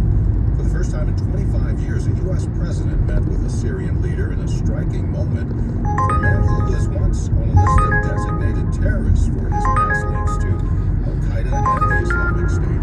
Trump described him as a young, attractive guy with a very strong past, as we hear from NPR's Aya Petrawi. This meeting included Trump, the Saudi Crown Prince, and Turkey's President Erdogan on the phone with Ahmed al-Sharad's new Syrian president for about half an hour in Riyadh. Photos showed him shaking hands with Trump. This guy had a $10 million bounty on his head just months ago for ties with terror groups that the U.S. designates as. So now this militant leader, he's a statesman in a suit and says his government is ready to rebuild a relationship with the United States. That's NPR's Aya Petrawi. A federal judge heard arguments today in a lawsuit challenging the Trump administration's takeover and dismantling of the U.S. Institute of Peace, or USIP. NPR's Ryan Lucas has more on that. One of the central questions in dispute is whether the U.S. Institute of Peace is part of the federal government, and if so, whether it is part of the executive branch.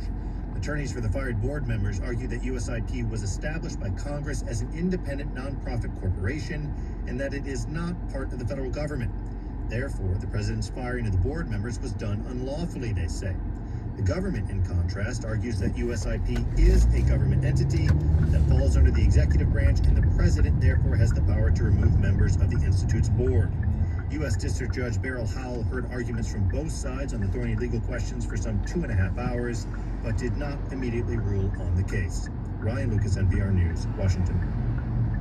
This is NPR. Live from LAist 89.3, I'm Julia Paskin.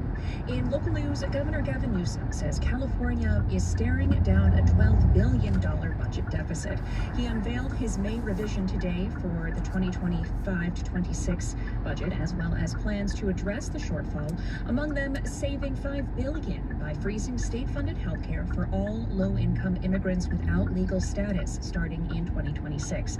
Newsom says the deficit is a result of economic uncertainty and a volatile stock market. State lawmakers will now review the budget. The final proposal must be signed by June. The LA County Board of Supervisors has repealed a law to phase out oil drilling, but not because they support it. Aaron Stone has more. The county law required oil drilling in unincorporated communities to be phased out over 20 years. It was similar to LA City and Culver City laws. LA City and county's laws have been stalled by lawsuits. Oil companies argued only the state has the authority to regulate drilling. But a new state law gives local governments that authority too. That law isn't retroactive, so the county plans to introduce a new oil phase-out next year. For LAist, I'm Aaron Stone. After fire destroyed one of Tustin's historic World War II plant hangars 2 years ago, residents are weighing in on what to do with the other.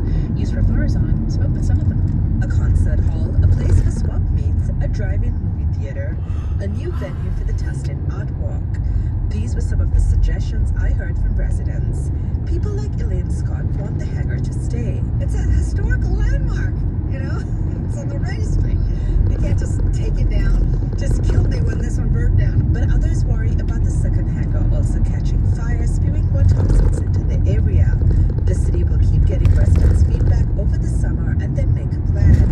For LAist, I'm Yusra Farzan. The Santa Monica City Council voted unanimously late last night to allow outdoor drinking on the 3rd Street Promenade. Here's Robert Garova. The ordinance allows people strolling down the 3-block shopping strip to enjoy an alcoholic beverage Friday through Sunday from 6 p.m. to 2 a.m. There were were a few residents who raised concerns about safety and noise, but the council was overwhelmingly behind it, citing multiple storefront vacancies. Mayor Pro Tem Carolyn Torosis said she strongly supported the move. We're trying to revitalize the downtown core, we're trying to support our small businesses, and we're trying to bring fun and joy and vibrancy back to the promenade. The plan is to roll the program out next month, just in time for Pride on the Promenade. For LAist, I'm Robert Garova. This is LAist 89.3. More local news at LAist.com. All Things Considered comes up at 4, but first, it's time for the Daily. The time is 3:36. From the New York Times, I'm Rachel Abrams, and this is The Daily.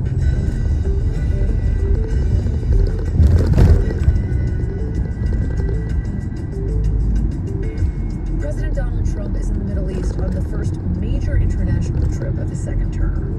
And at the same time, a firestorm has erupted over his plan to accept a $400 million luxury airplane from the Qatari government.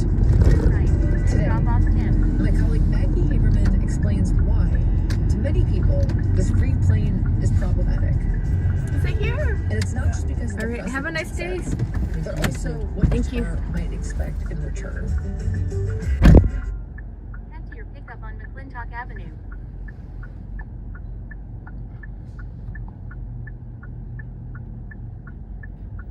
Hi, how many passengers is there, and is there a lot of luggage because my front seat and trunk are full?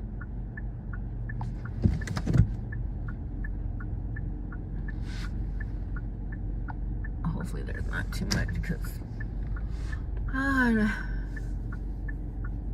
6 a.m. Okay, gotcha. I'll have to hop on there. I don't know if I'll be up quite at 6, but I think that's when my phone starts getting blown up. 6 a.m. That's the only reason I'm up, or else I wouldn't even be up. My phone be going off.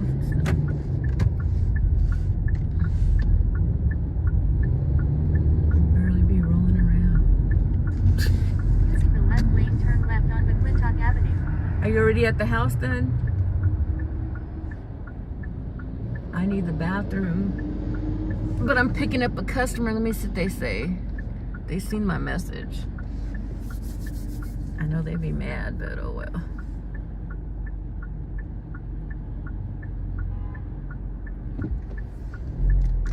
Alright, I'm gonna hide the chat because I'm picking them up. Thank you for chilling on my stream. I think we're by USC is what it looks like. It's one of the colleges. I'm pretty sure this is USC.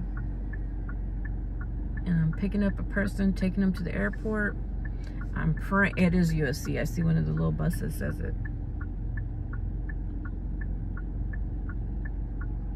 I pray that the airport isn't super packed because I need the bathroom. I usually like airport trips because I usually get one coming out, but the thing that sucks is like, since it's a long route to get there, by the time I get a second person, I don't even want to pick them up because I need the bathroom. That's always my issue. Or else I probably make good money going in and good money coming out, but sometimes I have to leave out of there, go use the bathroom, then come back in. I hope everybody's having a good day. I hide the chat because I'm picking up customers, but I appreciate everyone who comes in here and blesses my stream with your presence. Thank you for all the likes. Hitting the thumbs up brings in other people.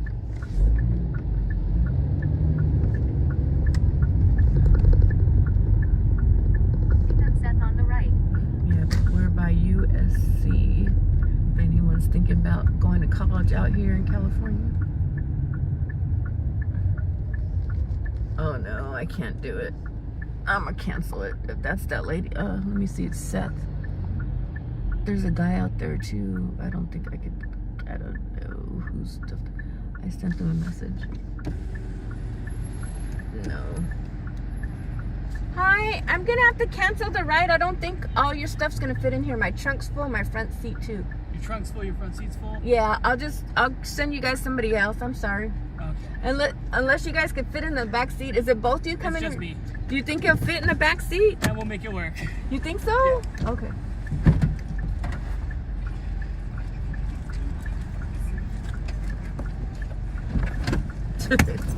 Yours is heavy. Oh my god.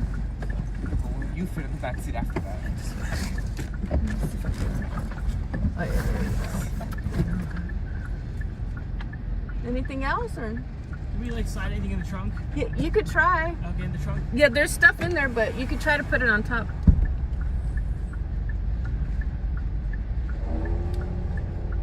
He must be moving. You sure you can fit all this shit? Well, now you have to,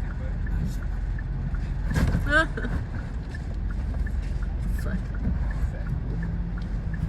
Set the bucket the whole time.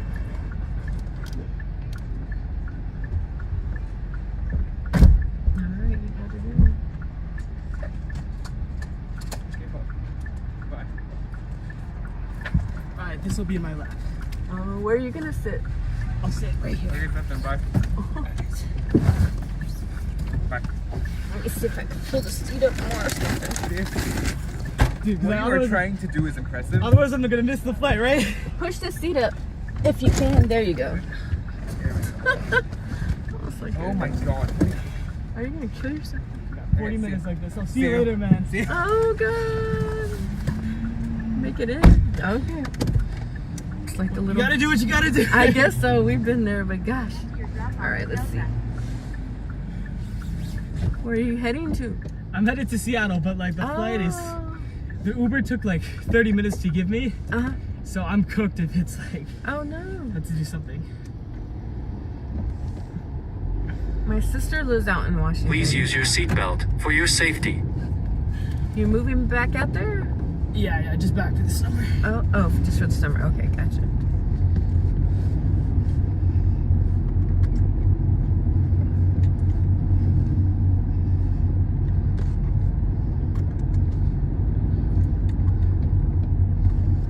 There's two buckles. The front one, there's two buckles in the hole. Yeah. There you go. Okay, good.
When President Trump was in office the first time, 2 new Air Force Ones were being commissioned by Boeing. And Boeing, which is making them, has obviously had all kinds of struggles. And here we are now where the planes are very delayed and they are, as of now, still not likely to be ready while President Trump is in office, which is very irritating to him. He wanted to fly around with these new planes. And so he has been looking at ways, including asking Elon Musk to help him get something done faster, where he could have a new Air Force One in the next year and a half, possibly even by the end of the year. And that is how this Qatari plane was turned to as an option.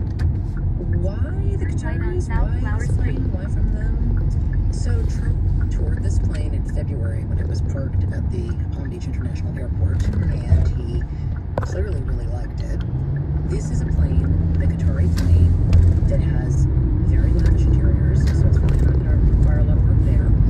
He would obviously need some kind of equipment upgrades, and it would need to be militarized. And there are some security concerns here about having a Qatari plane and whether there would be any kind of a bugging or spying or so forth. And I know that that's a concern that a lot of officials have raised.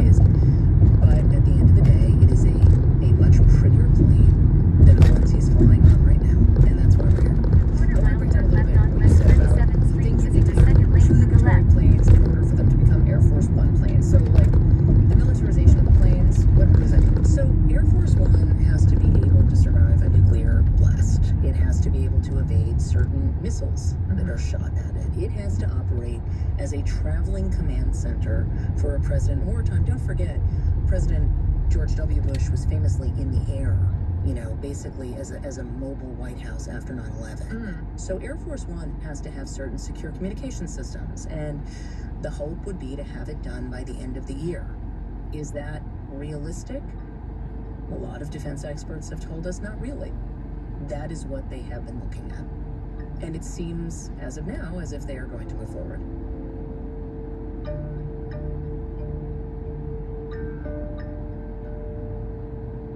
We'll be right back. The Daily is supported by Bitwarden, designed to strengthen online security with a password manager built to secure logins across all accounts and devices. Bitwarden.com.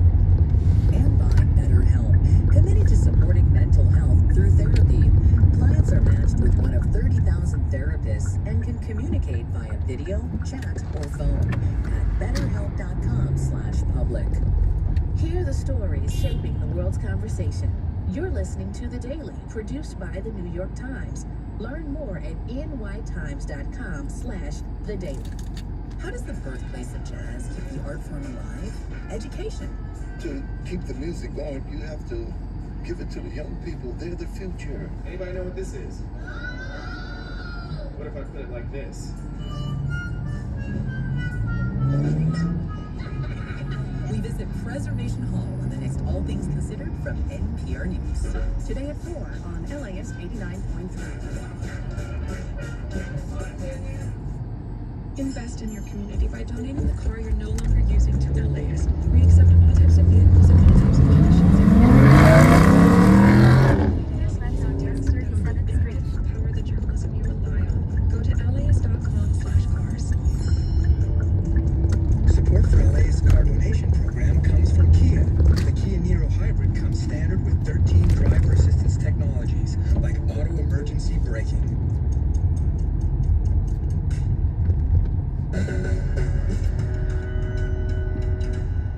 President Donald Trump is in the Middle East on the first major international trip of his second term. And at the same time, a firestorm has erupted over his plan to accept a $400 million luxury airplane from the Qatari government. My colleague Maggie Haberman explains why, to many people, this free plane is problematic. So Maggie, this proposed gift for this plane, what do we know about the terms? Very little. It's all notional right now because the administration has not released whatever legal analysis that they say they have done. But what we know of, and what we're told, is that Attorney General Pam Bondi, who we should note was a lobbyist for Qatar prior to becoming the Attorney General, but putting that aside, she and the White House counsel, Dave Warrington, decided that it was legally permissible for the Defense Department to get this donated plane, and then for that plane to be turned over to the Trump Library just before he leaves office. Okay, so the idea here being that, like, the Qataris would not be donating it to him, they would be donating it to the Department of Defense, and then after Trump leaves office, the plane doesn't go to him, it goes to his library. So it's still not going to him, and therefore it's more kosher. Is that the idea? That's the idea. I mean, it seems as if, based on what we've been told by the administration, they are taking two separate concepts. One is that it is permissible in the past to donate an aircraft to the Department of Defense, and then separately, the Reagan Library had this retired plane that President Reagan had flown around on.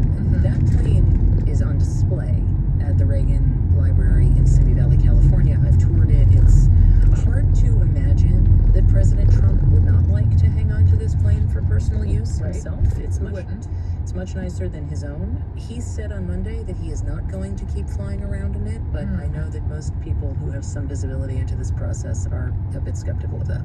Okay, whether or not he actually keeps his plane for his personal use, what it seems like is that the sitting president of the U.S.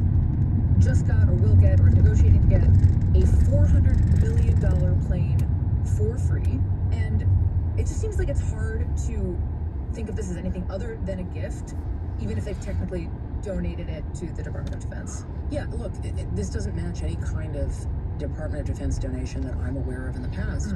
The military would have to retrofit any plane that it acquired that was not built from scratch as an Air Force One. But the bigger issue is, again, that this is the royal family of a country that I just want to also point out that Trump accused of sponsoring terrorism at the highest levels, I think those were his words, in 2017, and encouraged a blockade of. And that blockade ended in 2021 just as he was leaving office, but now it is acceptable for him in his mind to accept this donation. I don't know what this ends up legally looking like. I do know that if President Biden had done the same thing, the outrage from Republicans would have been as loud as the outrage from Democrats is now. Do we have any idea what might be in it for the Qataris to do this? That's the question. I mean, we don't know. The president said something, it was almost as if he's thinking of this as some kind of a return on investment, which was, well, we provide security for them. I don't think there's a mutual defense treaty, but there is a very large U.S. military base in Qatar, and there has been a strategic alliance. Okay, there shouldn't be too many questions. It's been covered pretty well. But that was the question he was asked by the ABC News reporter on Monday. Has Qatar asked for anything in exchange for that $400 million luxury jumbo jet? And how can the American people be so sure that they will not in the future? Well, I think what happened. She asked him, can you assure the American people that Qatar is not looking for something in return? And I think Qatar, who has really, we've helped them a lot over the years in terms of security and safety. I feel that he didn't really answer it other than just saying, they want to do this. I think that was a very nice gesture. Now, I could be a stupid person to say, oh no, we don't want a free plane. As a businessman, some people may look at this and say, have you ever been given a gift worth millions of dollars and then not received anything? It's not a gift to me, it's a gift to the Department of Defense. And you should know better, because you've been embarrassed enough and so is your dad. What Qatar could want in exchange, I don't know, but I know that question is going to come up a lot if this gift goes through. I understand that we don't actually know what they want now or maybe would want in the future, but could you just, Maggie, tick through the relationships between Trump world and Qatar? You mentioned Pam Bondi. Like, what else do we know? It's a good question. And look, there's a very long history of U.S. officials, not just in the Trump administration, lobbying on behalf of Mideast countries. There are, however, a lot of Qatari connections. So Jared Kushner, President Trump's son-in-law, who's not in the administration now, but whose work in the past administration was beneficial to him in private business, runs an investment fund that has Saudi investments and also has Qatari investments. And that's one connection. Steve Witkoff, Trump's special envoy, who works a lot in the Mideast, is a private businessman with work involving Qataris. The Trump company is building a golf course, I believe, in Qatar. So there are a lot of entanglements, there's no question. Maggie, as you almost certainly know, Trump is currently in the Middle East on, I think this is his first major trip since coming back into the White House for a second term. One of the stops that he's on is to Qatar, and it's notable where he's not going, which is Israel, despite the fact that the biggest conflict in the Middle East is in Gaza, obviously, between Hamas and Israel. What do we make of this? So it's not surprising that he's going to Qatar. It is a country where the U.S. had been seen as an ally prior, frankly, to Trump's comments in 2017 about Qataris sponsoring terrorism. But the broader message of this entire enterprise that he's engaging in this week, to your question, Rachel, is there's no clear foreign policy aim for the U.S. It's deals. For this trip? Deals. Yes, look, when he went to Saudi Arabia in 2017, the goal was to try to minimize extremism in the region. That was the stated purpose. Right. This purpose is deals. And it's stated as deals for the U.S., but is there an overlap now and a lot of, cross currents between deals for the U.S. and deals that could be beneficial to the president? Clearly. So the deals, the deal making, what kind of deals and with whom? What are we talking about? So there's purported investment coming from Saudi Arabia. I believe that he is looking for similar investment declarations from other countries. And then there are corporate leaders who all have shown up at this Saudi investment forum, some of whom have been Trump donors, like Elon Musk. Then there are people who Trump has spoken to frequently over the years. Steve Schwartzman, chief executive of the Blackstone Group. Larry Fink from BlackRock is there. Sam Altman, the chief executive of OpenAI. The head of Palantir. There's the head of Halliburton. The president of FIFA. The head of Boeing is there, as we're talking about Boeing and these airplanes. And so... The head of Boeing is there? Yeah. Kind of awkward. Well, I'm not sure what their side conversations were, but certainly the backdrop of the conversation is interesting. And one thing just to remember, Rachel, about the Qatari plane, the initial report was that this plane was going to be gifted to him or announced as a gift to him while he's in Qatar this week. The Qatari officials, after that report, said that that was incorrect and that the discussions around Trump obtaining this plane were still ongoing. So I got the sense just from that statement that Qatari officials don't want the headline out of this week to be, we're giving you a big gift, and here we are. So taking all of this together, the plane deal with Qatar, the trip with all these business leaders with no clear diplomatic purpose, I can see why it all feels a little unclear as to what President Trump's primary goal is here. So there's no question that there are some real deals for the country that Trump is looking to achieve here, whether it's artificial intelligence or nuclear power. These are still important exercises for him as a president that could be beneficial to the U.S. It is unavoidable to note that all these discussions are in a region that is increasingly significant to the Trump family's own business interests. And presidents are not subject to ethics rules the way staff are, but presidents, and they don't all succeed at this obviously, but generally speaking, the standard that presidents have been held to is to try to avoid appearances of conflicts of interest so that voters are not raising questions about who these presidents are working on behalf of. Right, because if this is not a bad look, then what is a bad look? Trump increasingly doesn't care. He's making that very clear about negative headlines. Jonathan Swan and I wrote a story during the transition about how the two guardrails on him historically were the stock market and bad press coverage. The stock market he's reacted somewhat to, but negative press coverage hasn't exactly been much of a hindrance to him. And he is angry that he is even being questioned about this. And he is determined that he wants to get this plane regardless of the criticism he's receiving. And so far we have seen he is willing to dig in and ride out the storm.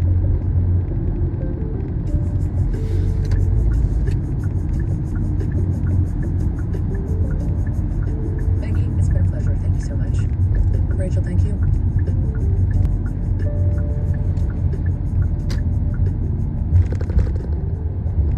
The Daily is supported by Total Wine & More. This summer season, with so many bottles to choose from, Total Wine & More helps shoppers love what they find.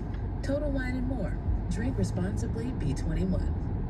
For everything you need to know about the most important stories of the day, you're listening to The Daily from the New York Times, distributed by American Public Media. APM produces and distributes programs that inform and inspire, entertain, and engage audiences everywhere.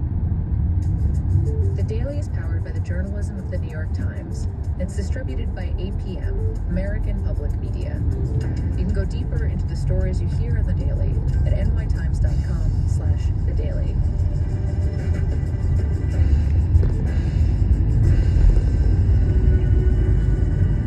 That's it for The Daily. I'm Rachel Abrams. See you tomorrow. LAist 89.3, LA's #1 NPR station. Julia Paskin here. Good to be with you this Wednesday afternoon. So, let me let you in on a little secret here. There are just a few days left to enter to win a new BMW or $30,000 in cash. The LAist Spring Super Sweeps is a chance for you to win big and help protect public media with your generous donation. Other prizes include a pair of e-bikes, a staycation at the Marriott Long Beach, also a Fender guitar, so don't miss your chance. Support LAist today and you could win. Just go to laist.com/sweeps. It's 4 o'clock.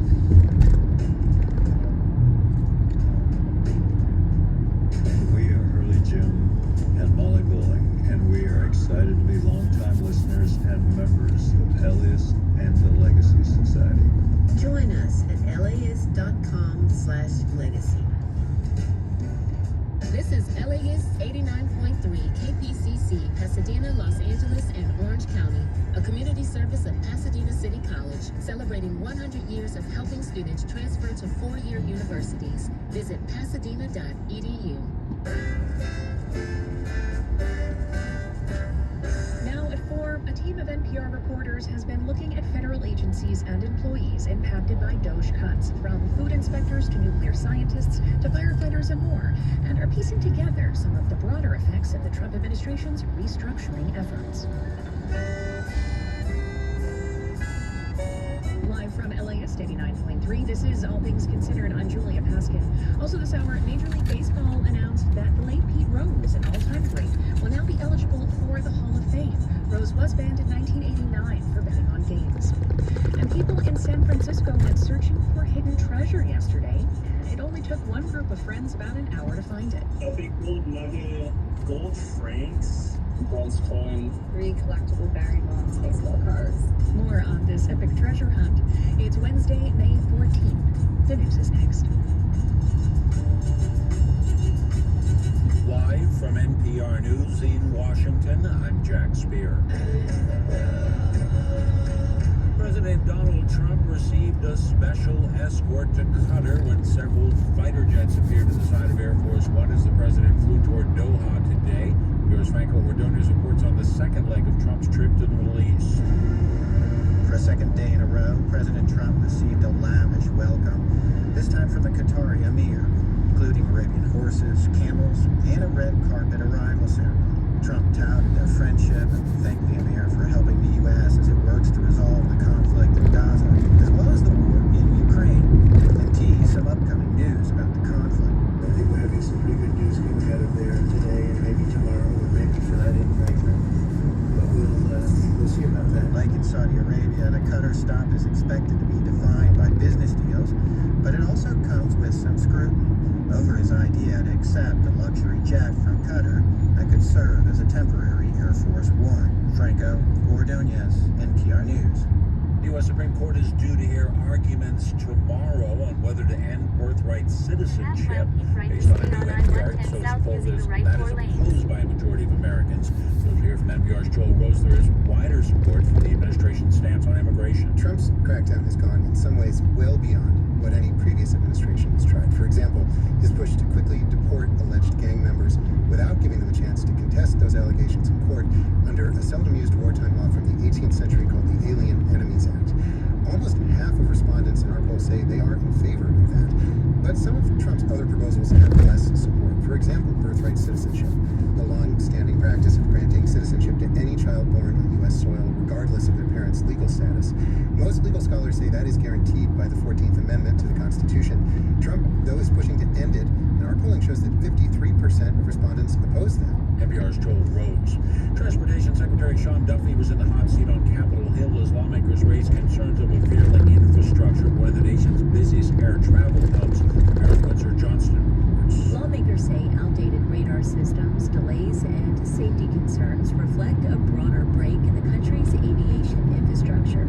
Testifying before a House committee, Secretary Sean Duffy said the administration is working urgently to address delays at Newark. We're working at lightning speed and pace to get this resolved in Newark. Again, today the FAA is having a conversation about how all the airlines can come together to reduce the flights at Newark. So if you book your flight, you know it's going to fly.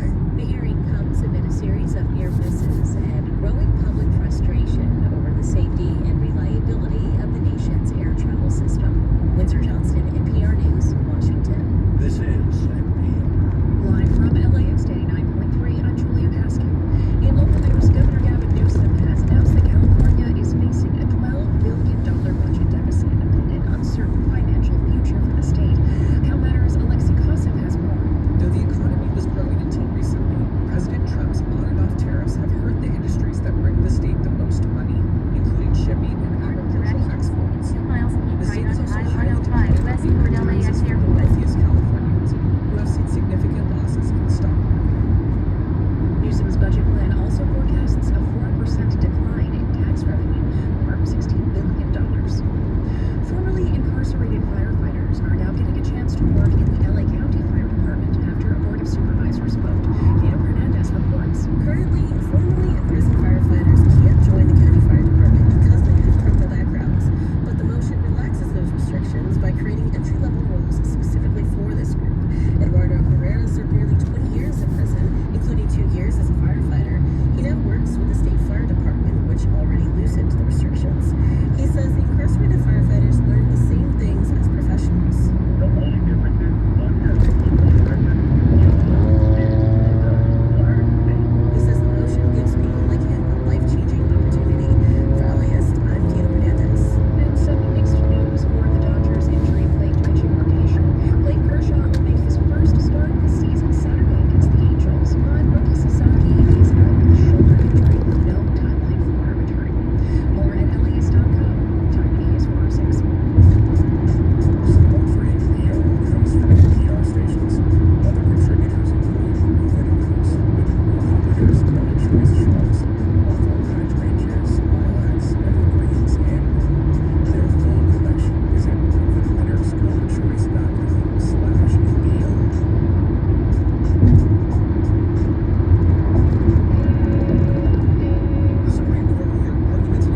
agency that maintains and stores all the nuclear weapons when they're not on bombers and submarines and things.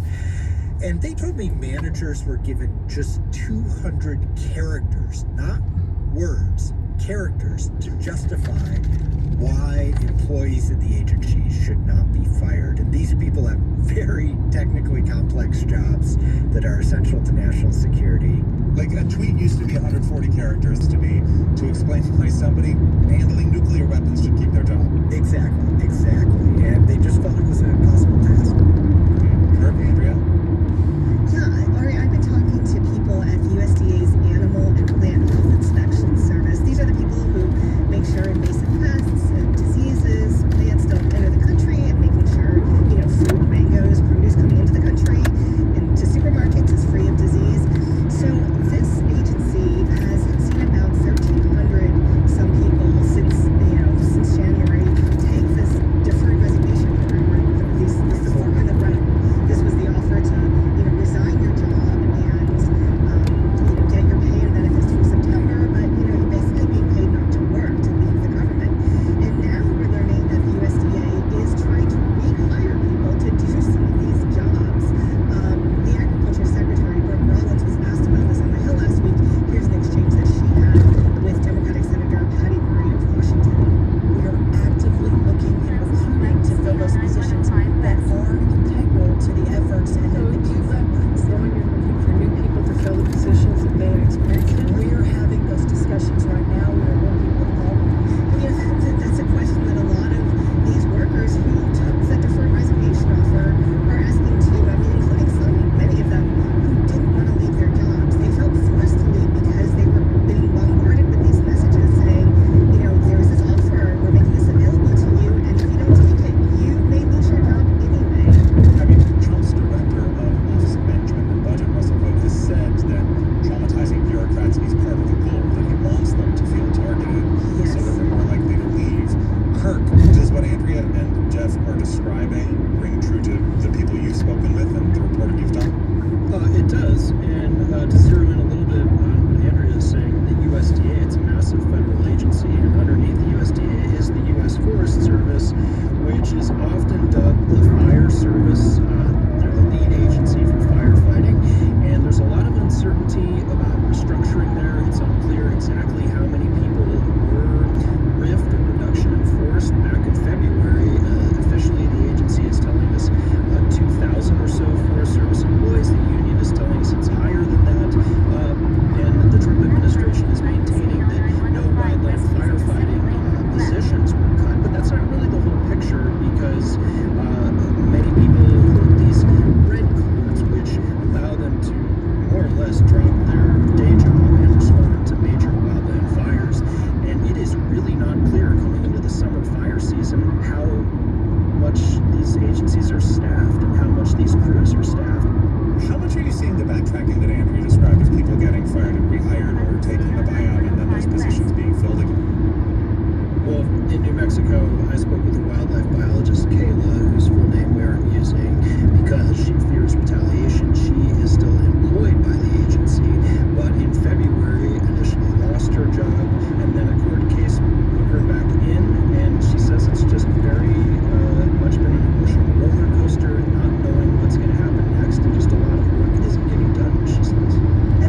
see you soon.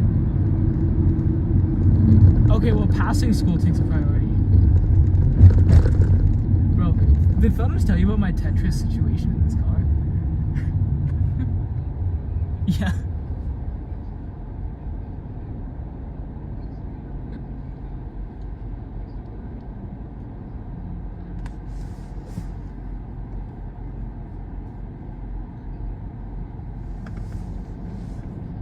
And a backpack. Yeah. Yeah. Alright, I will see you soon.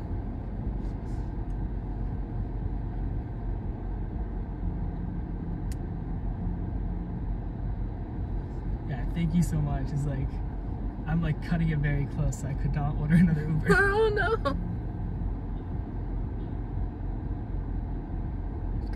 The temperature should probably be cooler out there. Oh yeah, definitely. Oh, okay.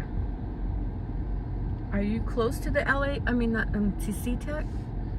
So I'm like 30 minutes south. Okay. So. My sister's in Auburn. Do you know where that is? Oh yeah. Okay. So I'm actually interning at Boeing, so I'm like right by SeaTac. They have Boeing out there, huh? Yeah. Don't they have one here too? Yeah, so here's mostly defense. Okay. It's like all the commercial stuff. Okay, cool.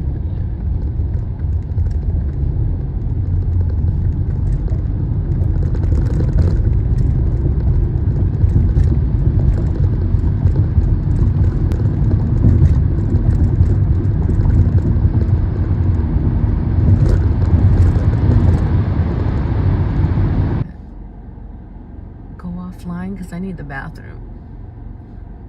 So I'm going offline for a little bit. Woohoo! Yeah, I made more money than yesterday. I need the bathroom. That guy had like all kinds of stuff to carry. I was like, oh God. I was like, I hope my freaking suspension doesn't break. He has some really heavy stuff. I don't know how he sat there with all of it on his legs or whatever. A lot of the USC kids, well, a lot of the college kids graduated this week, so now they're going back to their homes. It's kind of cool, but kind of scary, I think. They end one chapter, they're going to go out and start a new chapter. And I just need the freaking bathroom. Now I'm going to look up this ET toy to see if it does anything else. I don't think it does. It doesn't seem like it.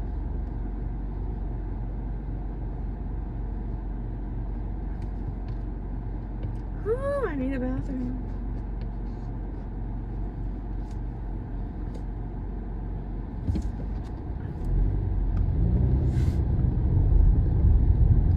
How to use ET toy.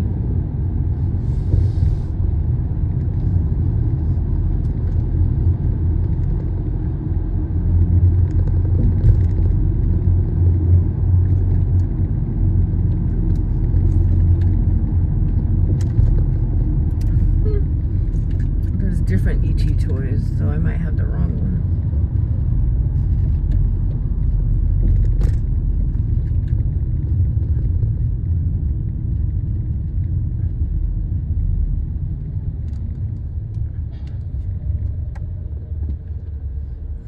Review for ET. This is an exclusive item for Toys R Us. This is the original talking animated ET. No, that's not the right one.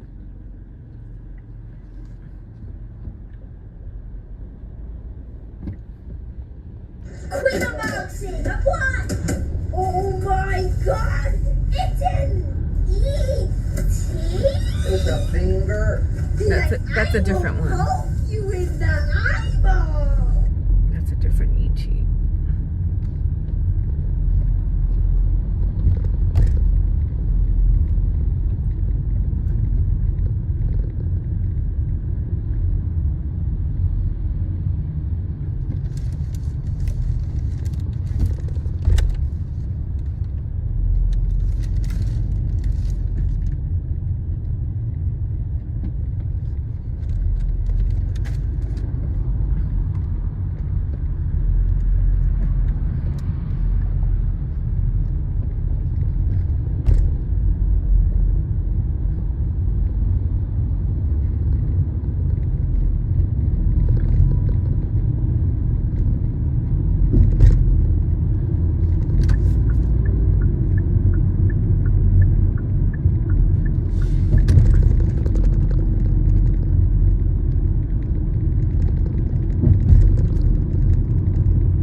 Uh-oh.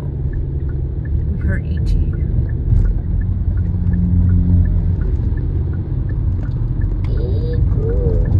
Be good. Oh, he made a snoring sound. I think it's snoring.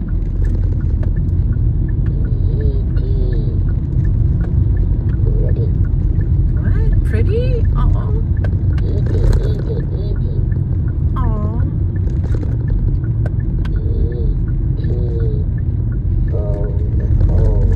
Oh my gosh. Oh my god, he's so cute.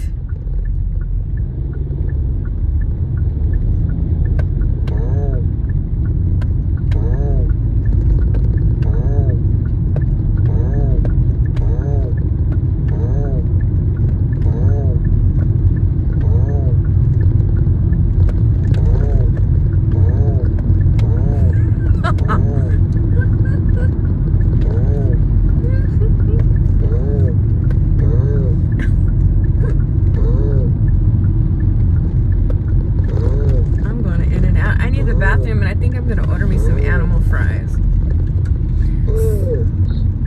Ouch, poor E.T.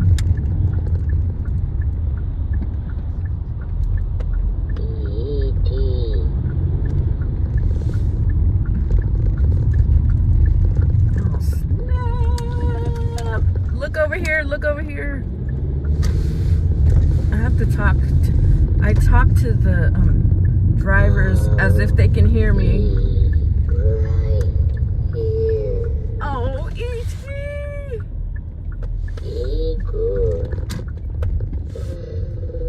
Oh my god, he's so cute.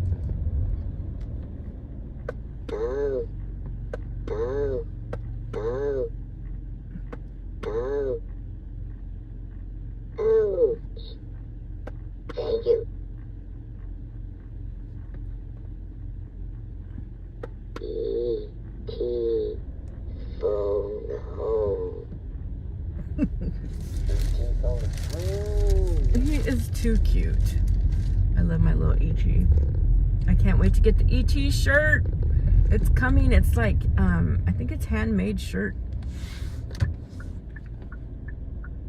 Be good. Be good. Oh god. We need to hear that every day.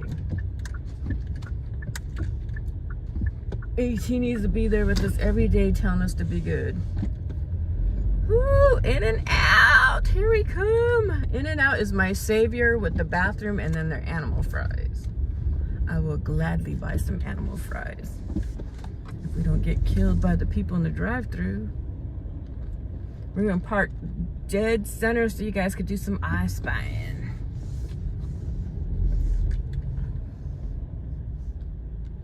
In-N-Out.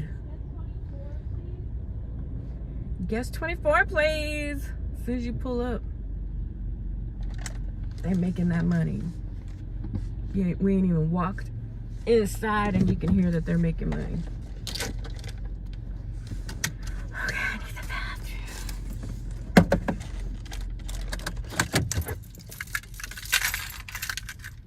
I don't know whether I should take the phone down or not. You guys always want to see stuff because y'all know that.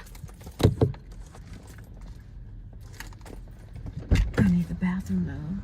Now I'll leave you guys in here. No, we'll overheat. We're gonna take the guys down. You guys like my cup? Main character energy. And then I put my energy drink in there.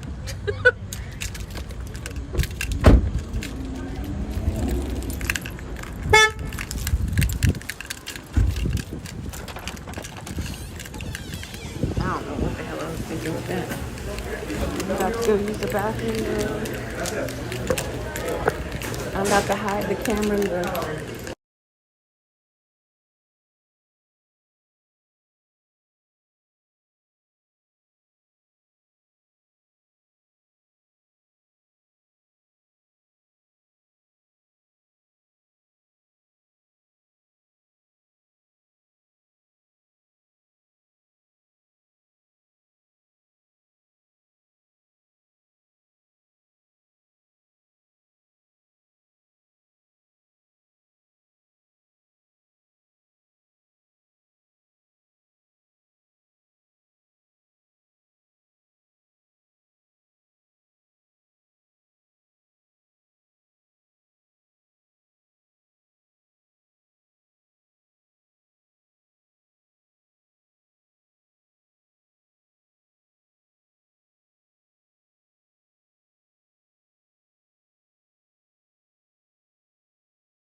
Guest number 25, please. Guest number 25. Guest number 34. Thank you.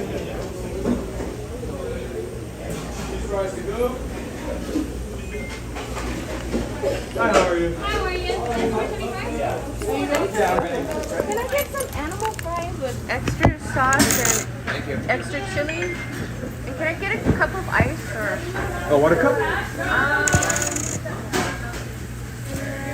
Do you guys have lemonade or anything like that? Oh yeah, we do. We have the signature pink lemonade and light pink lemonade. Yeah, I'll get some pink lemonade. So you like a medium drink? Alright. Just confirm animal fries, extra spread, extra cheese, and a medium soft drink. Will you be eating here? To go, please. To go. So it'll be $7.74, please. Okay.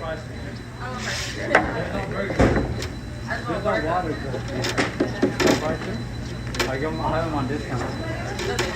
Okay.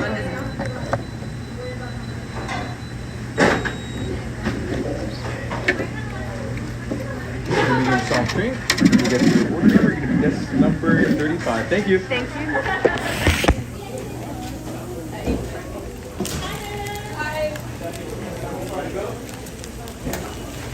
How are you?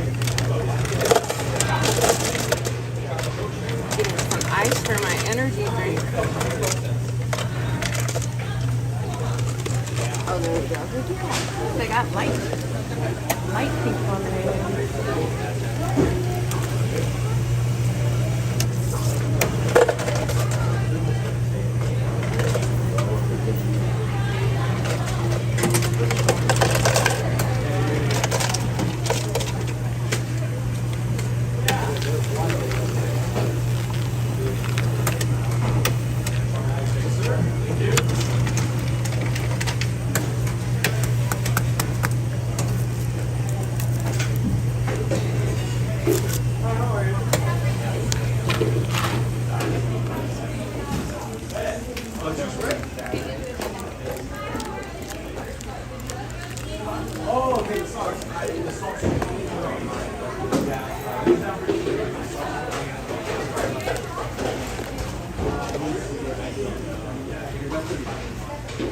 I need napkins because I always make a freaking mess.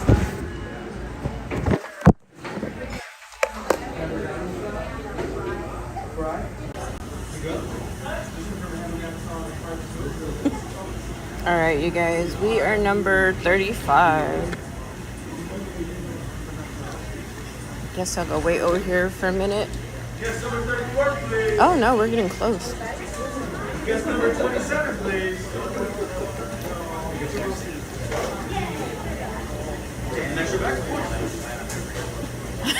That sheep is funny.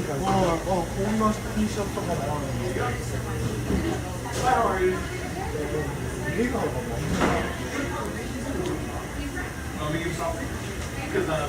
I think last time I was picking up a cat, now it's got a sheep. That's cute. They switched it up. Guest 29, please. Guest number 29.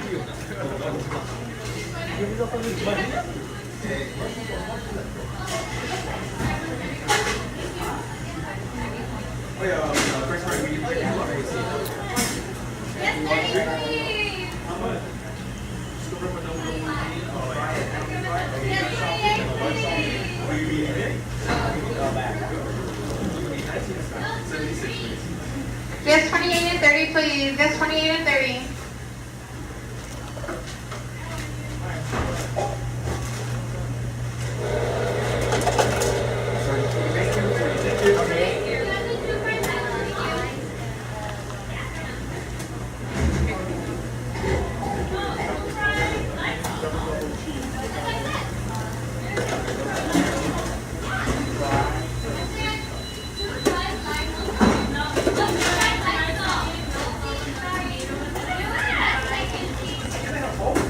Guest 35, please.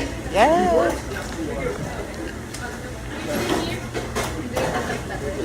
Oops, sorry. Can I get some ketchup too? Can I get ketchup as well? Guest number 31, please. Guest number 31. Thank you so much. You too. Hi, how are you? Too. Have a good one. Would you like any ketchup?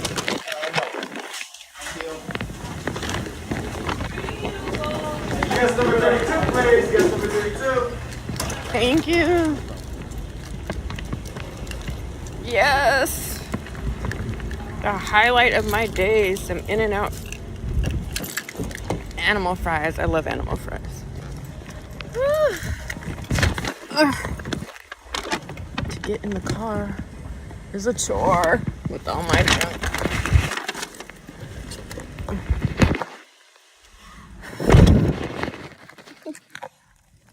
Alright. There we go.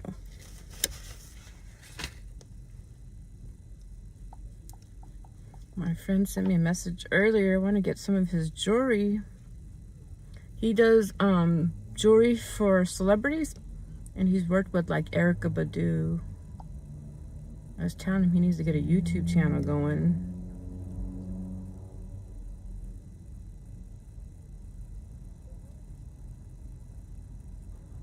He hasn't responded. I don't know what he's saying.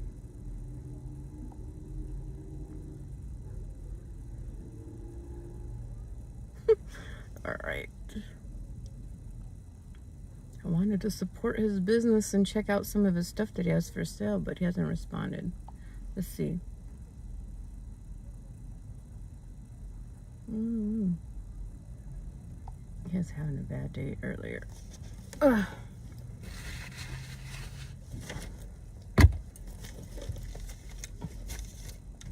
So I drank all my smoothie. Now I got my light pink lemonade.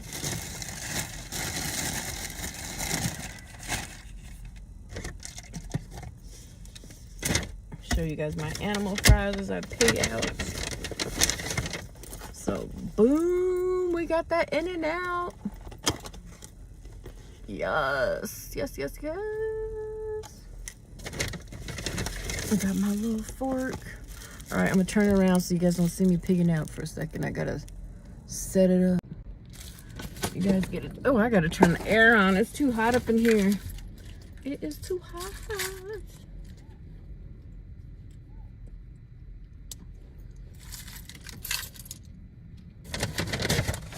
I don't know why I have so much crap. It's just ridiculous. And I don't know whether I should sell these items or hold on to them, collect them, or what.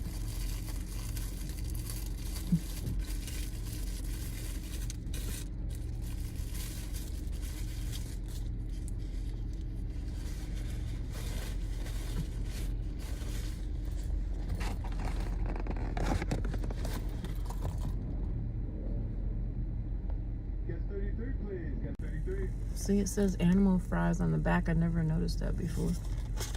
Don't make you cry.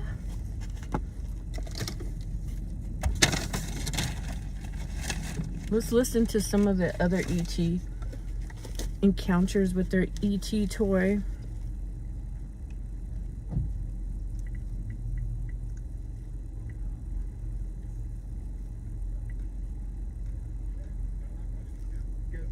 Please, guest 38, please, guest 39,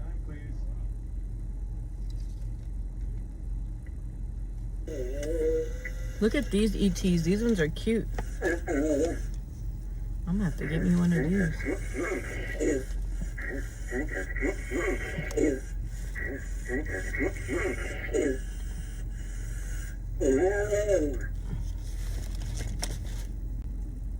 Hello.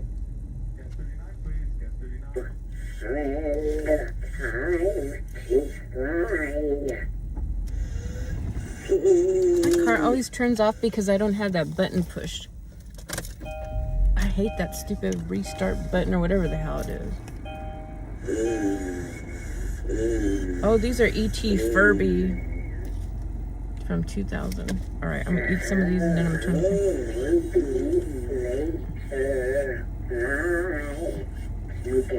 Hey, batshit crazy! You're in the perfect place. There's aliens here. We're at In-N-Out. We got E.T. This is what's up. My animal fries. Have you ever tried them? These are delicious. We've been doing Uber, like ride share back to back. No Uber Eats food delivery requests so far.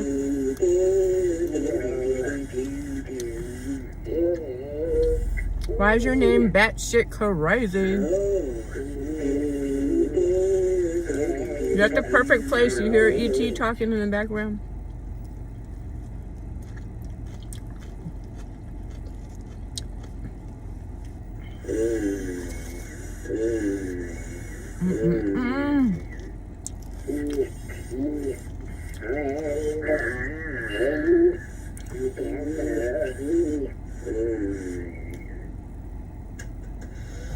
To do a wheelie? No, you did not ask me to do a wheelie. Is this the same person that's asking me to drive 20 miles per hour over the speed bump? I don't have a bike to do a wheelie.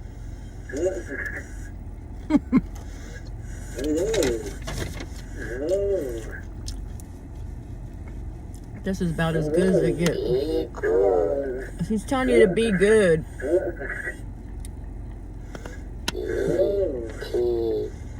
Phone home. E.T. phone home. E.T. phone home. E.T.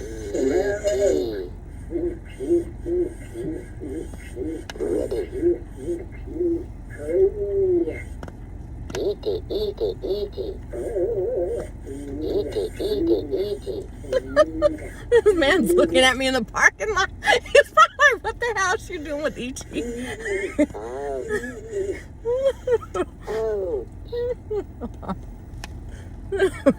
Thank you. Thank you. Thank you. Thank you. Everybody sees my E.T. To me, I'm in my own world, but they see me with the E.T. in the window. They're probably like, what the fuck is going on? E.T. phone home.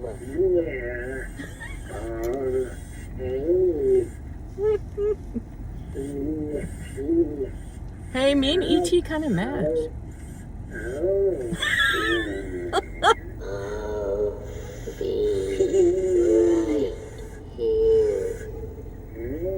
What did he say?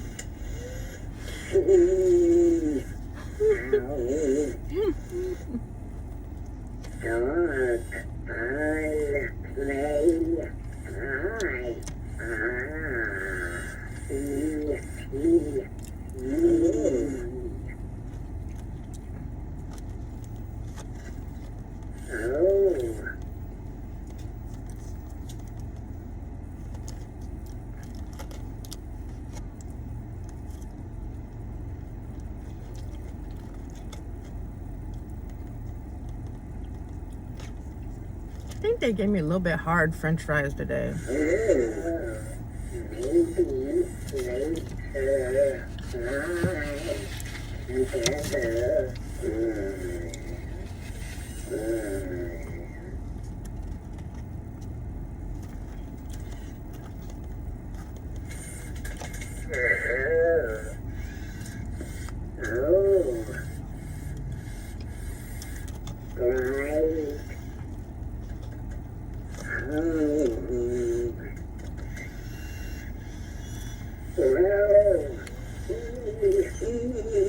Hey, Dirty Stacking Deb.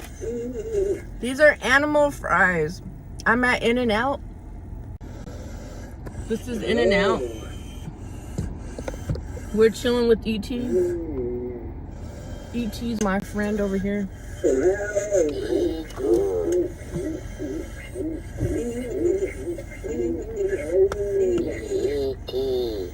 Remember E.T.?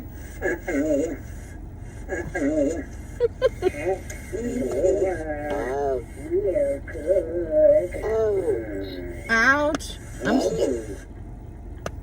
Thank you. Thank you. You're missing out, Dirty Stacking Deb.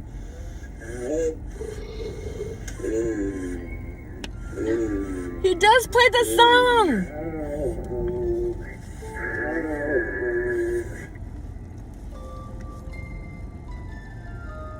Oh my God, he plays the song.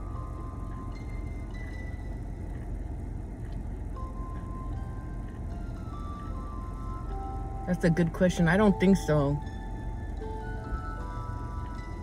He plays a song.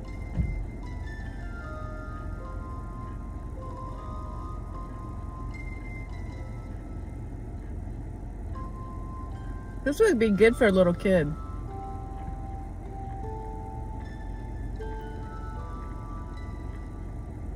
You love ET? You gotta get you one of these. I got him off of eBay. And he's used, but he looks brand new. We had to put batteries in him. I wasn't sure if he did the song, but he does. That is so adorable. My baby. We look alike. Dirty Stack and Deb, they're saying that he is more like a vegetable than an animal. That ET is more of a vegetable than an animal. They said you can even Google it and look that up. I thought he's a freaking animal. He looks like a squash though. Maybe he's part of the pumpkin family. Look at that head.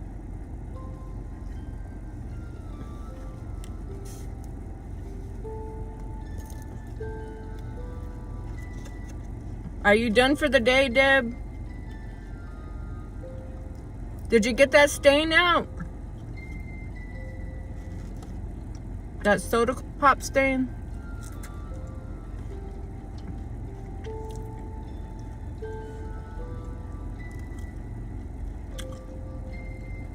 Everybody loves ET. He was so cute. But nothing got me like on Star Wars when Yoda died. That brought me to tears. No. I can't let Yoda die. You quit at 12. Today I'm making more money than yesterday. But so far it's just been rideshare, no food customers at all.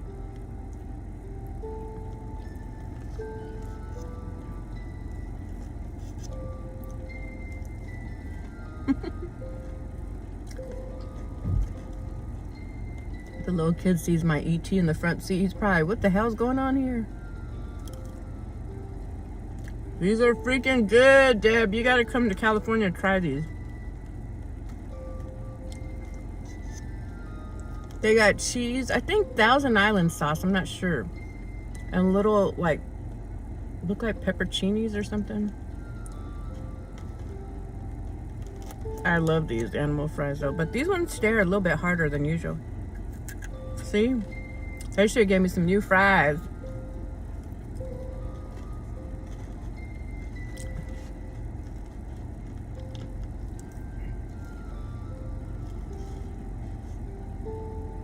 Do you think I'll get a copyright for that? If I get a copyright, the copyright police are coming hide. The copyright police are coming hide.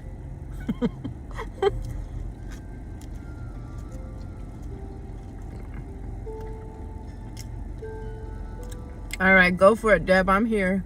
I'll be here for a while. Tearing up these fries. I'm hungry.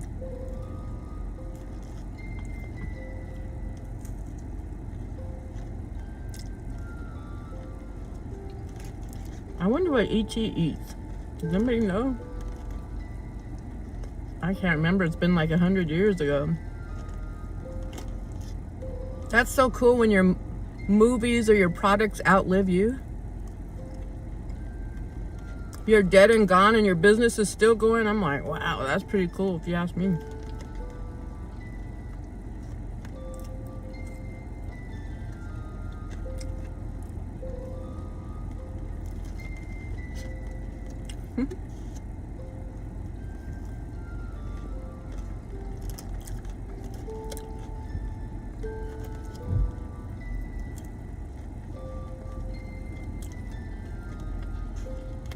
His animal fries make me want to dance. They taste so freaking good, whether they're hard or not.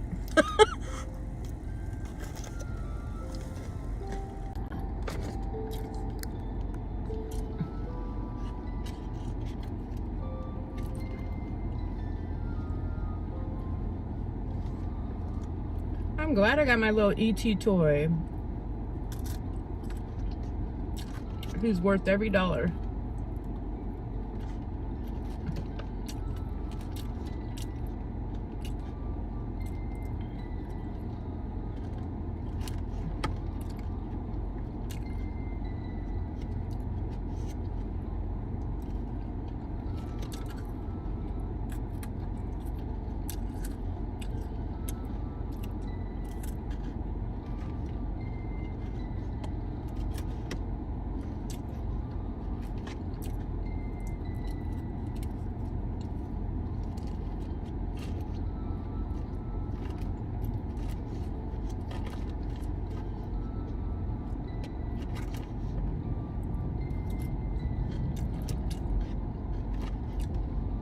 They even have In and Out t-shirts in there. I was tempted to get one.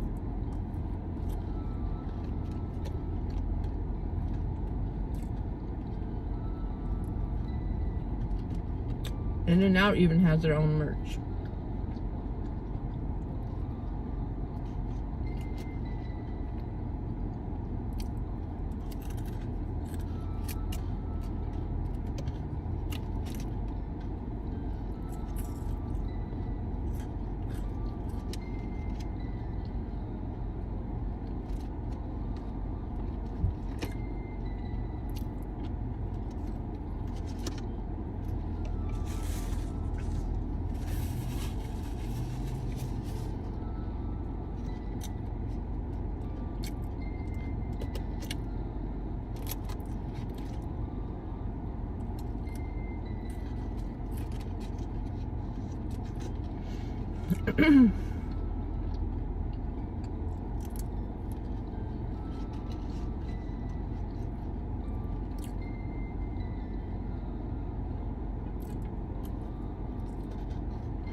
That's the cool thing about California. You can walk in there with green hair and no one even cares because we're so used to it.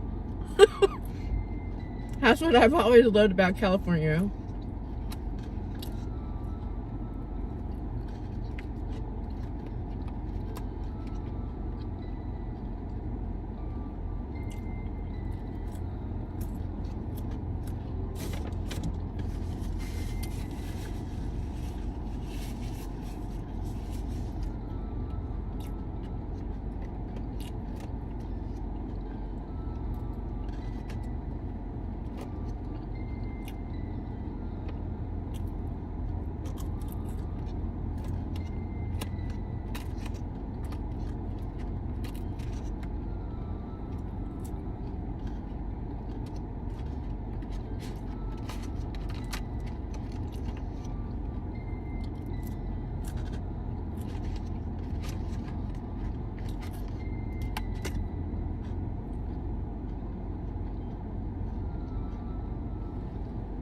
There used to be a trash right there. Why'd they move my favorite trash?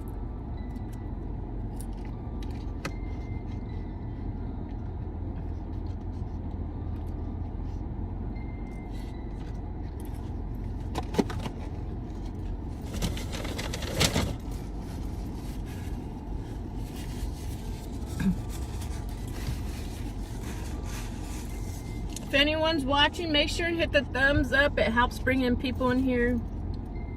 Hit the subscribe button if you haven't done so yet. Greatly appreciate it. Leave me some comments to know that you let me know that you stopped in.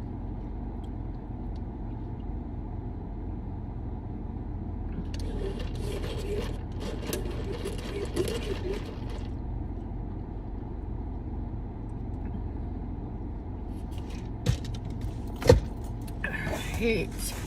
That's a nice break. I'm gonna go throw this away. I might use the restroom again because when you're doing this job, you never know when you'll find another bathroom.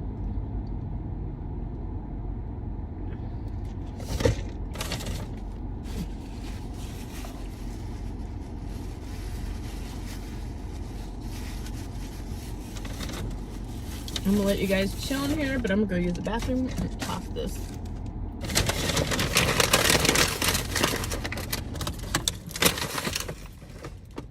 I don't got food all across my face. Oh my god! Did I have eyeliner on my nose this whole time? I have turquoise eyeliner on my freaking nose.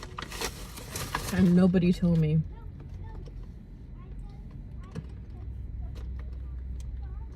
Alright, I'll be back, you guys.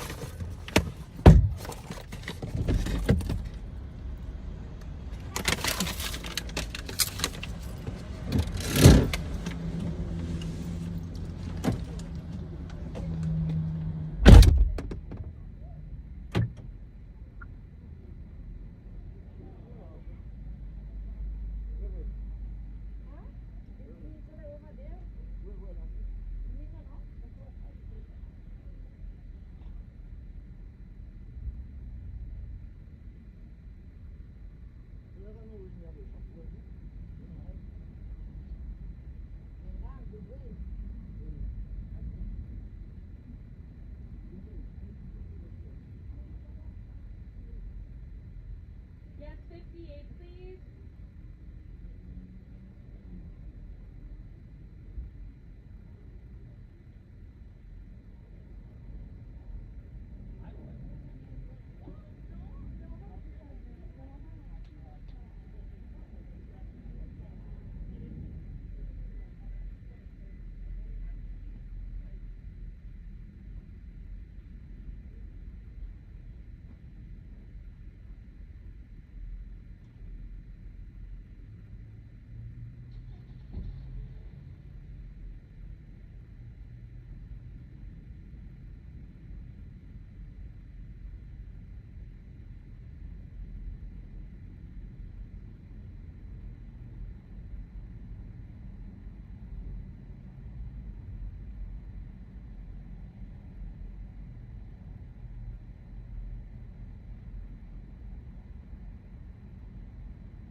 The tire overheated? Nope, it didn't. Okay. On the road again. Let's turn on Uber.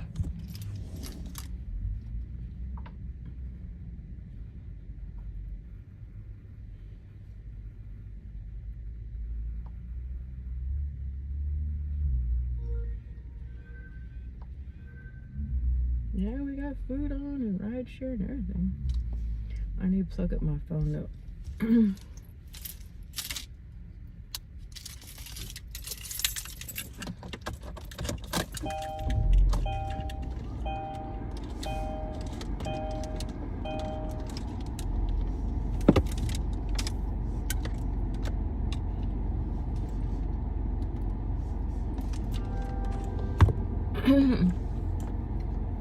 Your phone's been overheating all day. That man had an alien on his head. Together. Hey, together.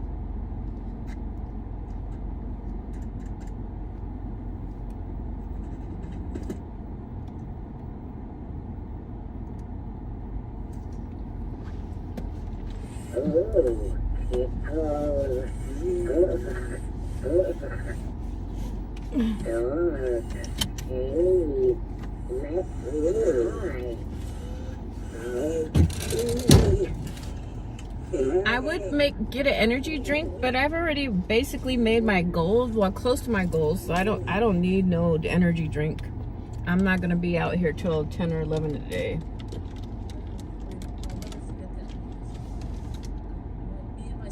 I'm gonna just do this until I fall asleep till I get tired, or feel like going in. And we just kind of like looked at each other. He was a kid, you know. Oh, man, it was funny. It was actually funny. In the end, it was kind of funny, but like, really, everyone's kind of freaking grocery I'm not gonna listen to panic shopping and all that. Panic shopping. A lot of people that do. to Colleen right now, because last time it turned off my whole thing.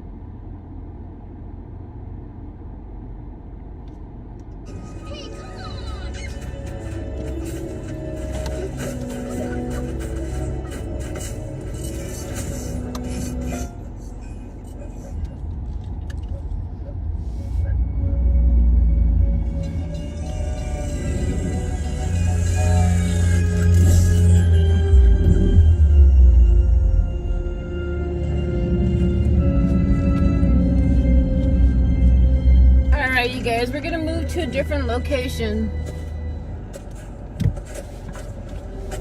Hey, Cisco International. I see a pink waving hand. I just see the words typed out. I don't see the actual emoji.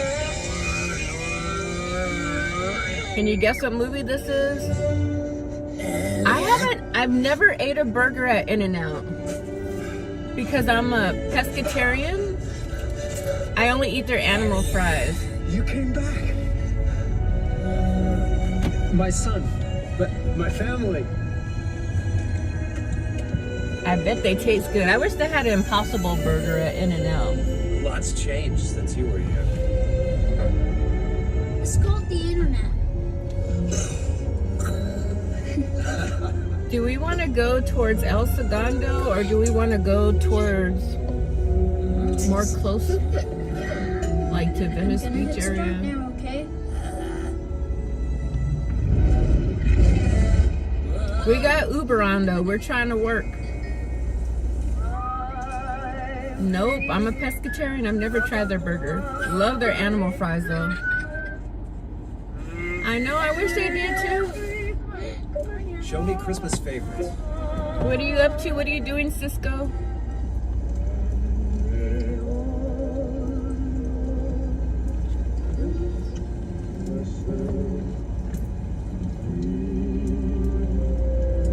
Know what movie we're listening to? What piece of it we're listening to? Family.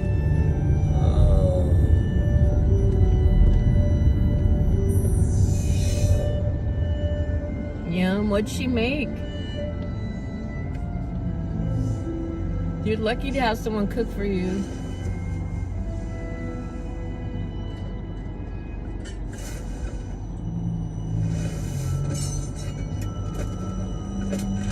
I guess we're heading towards El Segundo for a little bit. Trying to rack in this money. Oh, I love adobo. My grandma used to make adobo. I think hers, I swear to God, I think hers was pork though.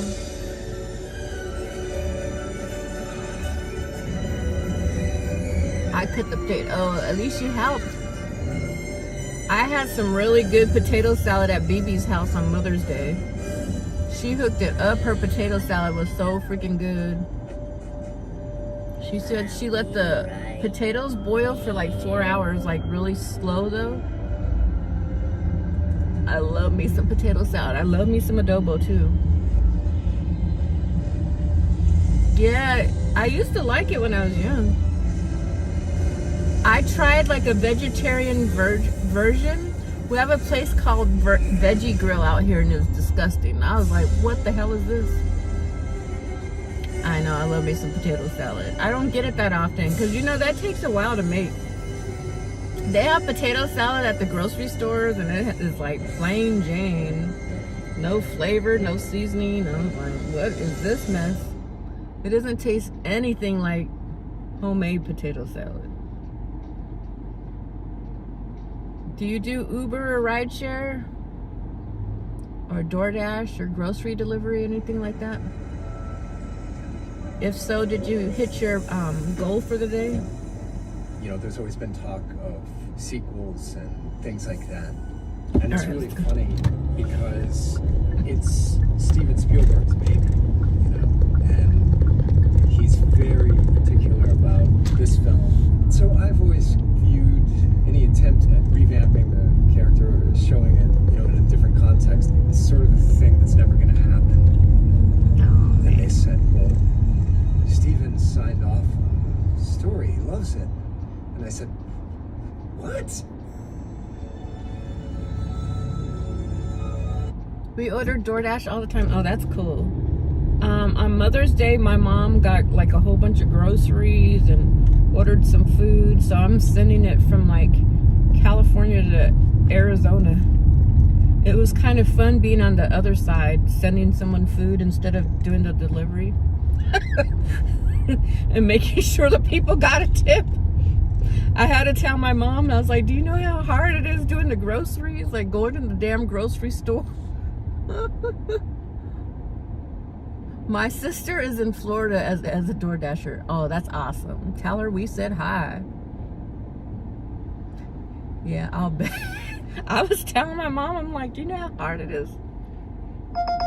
Because we ordered some bleach and some toilet paper, and I'm like looking like, what did we order that was heavy? I think that was the heaviest thing, is the bleach. I love having my groceries delivered to the door with Amazon. Way underpaid. I know. When they carry those freaking bottles of water, I can't do all that.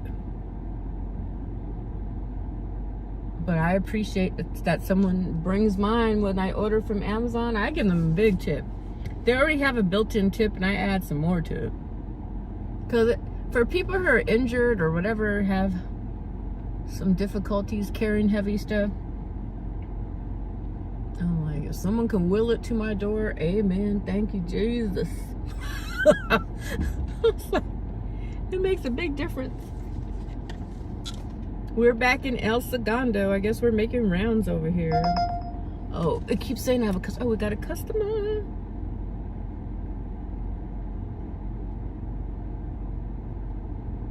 Is Mary your sister? Because Mary's in Florida. Who else is out in Florida? We have a couple of people that work out there. The Stardashians are in Florida. Using the right lane, turn right on East Grand Avenue. All right, let's see. Oh, snap. I missed the damn road. My customer's going to be pissed off. And look, you think, oh, it's easy to get back to them. No, it's not. Not with this rush hour traffic. And then there's like a rule right there that says you can't even make a U-turn. I think I saw you in another person's chat. You came across my lives reel today. Oh, that's cool. My lives reel today. Awesome. Yeah, I'm usually in people's chat. Maybe CK's live. Okay. There's so many chats I be trying to jump into. In the morning, I'm like sitting on 3 different people's streams. Today, I was in Mary's stream for a while. I was in Dirty Stacking Dibs and Hero. You should check all of them out. I don't know who else I ran across theirs. Turn to stay on Pacific Coast Highway. I usually make rounds with the people I started off on here. Corey, are you talking about Canadian? Thank you so much. I appreciate that. Thank you. I have a noisemaker down there, but it's kind of buried in all my different toys.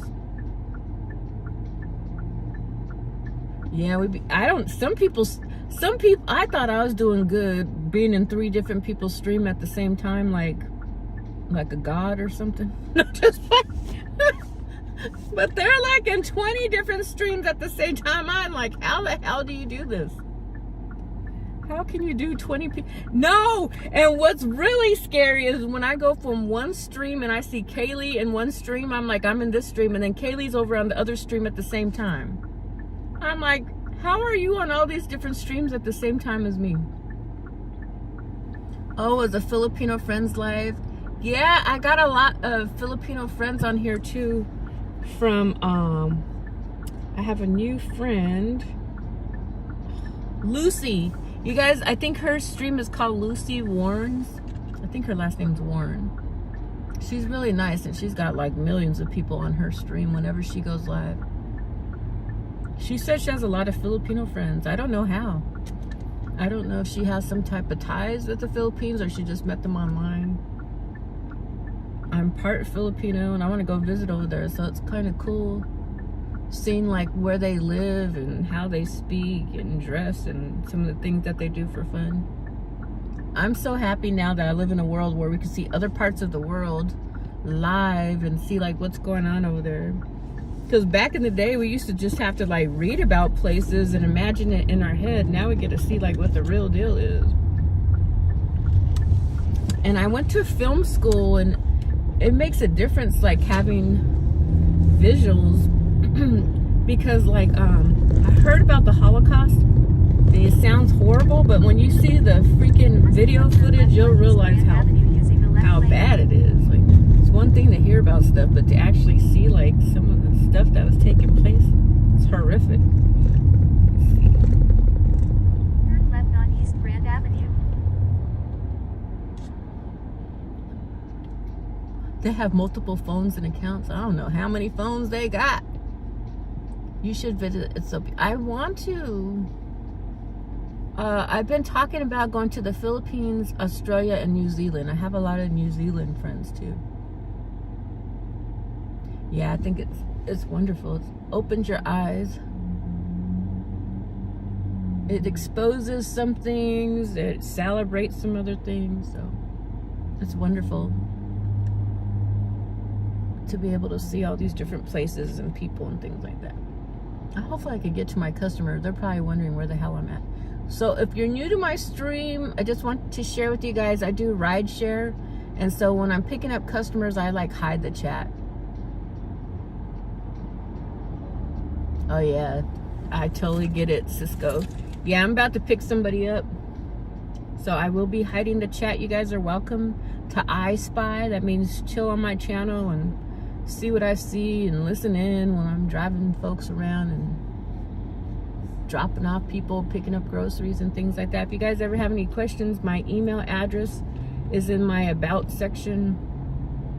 I also have many helpful and useful links in there. I have some products that I use.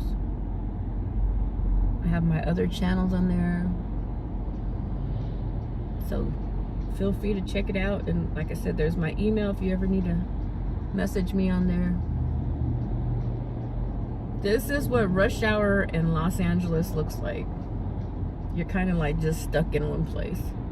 Sometimes I don't mind, but when I start needing the bathroom or I had an energy drink, I was like, oh God. All right, I'm hiding the chat, you guys. Hide the chat. There we go. I would take it, but it turned red, so we're stuck here at the light. Where is this guy at? Let me see. It says turn left on Grand, I hope. On Grand near Chipotle Mexican Grill. Okay.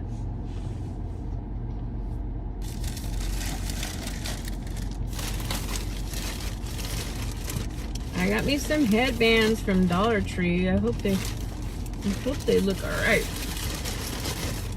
I got like 4 of them. If not, I'll learn from my mistake and never buy any anymore. Hopefully they're alright. My front seat is like, it looks ridiculous how much junk I have. I don't know what to tell these people why I have so much junk either. But I got my plushies up there. I got my purse. I got my tablet. I got my jacket. I have my drinks. I need all that stuff. It's sad to say, but it's true. I probably need a van more than anything.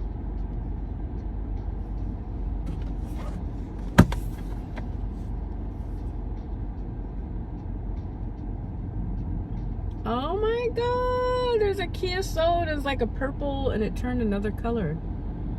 I love that. That's so cool. Like once the sun hit it, it turned like to another color.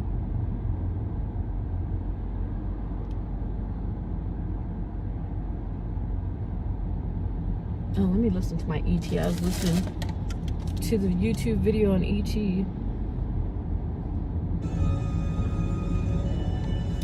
Looking at the storyboards and everything, I could see exactly why Steven was really behind it, because the integrity of the story isn't lost in this retelling or reshaping of it. A little bit more smoke. Actually, it's good right now. Ready and action. More than anything, the whole story is just about family. Young Elliot is a grown man, and he now has a wife and kids, and so the way that that sort of bookends, or the balance that that has to the original story, I think is really beautiful in that way.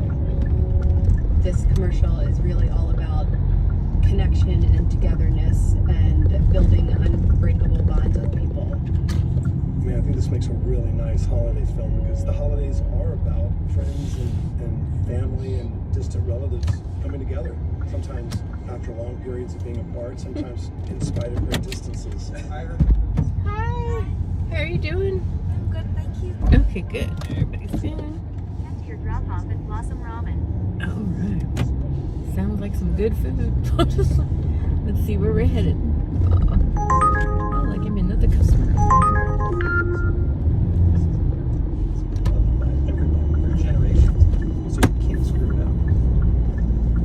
Please use your seatbelt for your safety. Makers that all have to recreate this character. This radio is controlling his eyes and eyebrows. It's amazing how much technology has changed filmmaking and this industry. You can make a talk. Easy. 1, 2, 3, scream. I was saying to the puppeteers, I wish we would have had this guy back then, because it would have made things so much easier. But at the time, you know, in the early 80s, it was all cutting edge, and we were breaking new ground, and it was a totally new frontier. You know, with a rock puppet, you get a really fluid, connected performance with subtleties of head movement, arm movement that you can't get with internal robotics. And that's an easier thing for CG to do, is to remove the rods, remove the puppeteers, than to do a full CG character. We took everything great about the puppet, and then we used CG to just take it to the next level and bring it to life.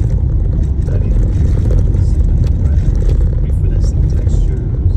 The full CG way would actually be bringing it into the 21st century. We actually want to go back to what Steven Spielberg was doing in the original. You'll go like this. And he's gonna copy you. Yeah. Ready and action. Doing this in CG, like, we present huge challenges in terms of working with our child actors. That stepped out presence of the puppet. I don't think we would have ever got the same performances out of it if that was a full CG character.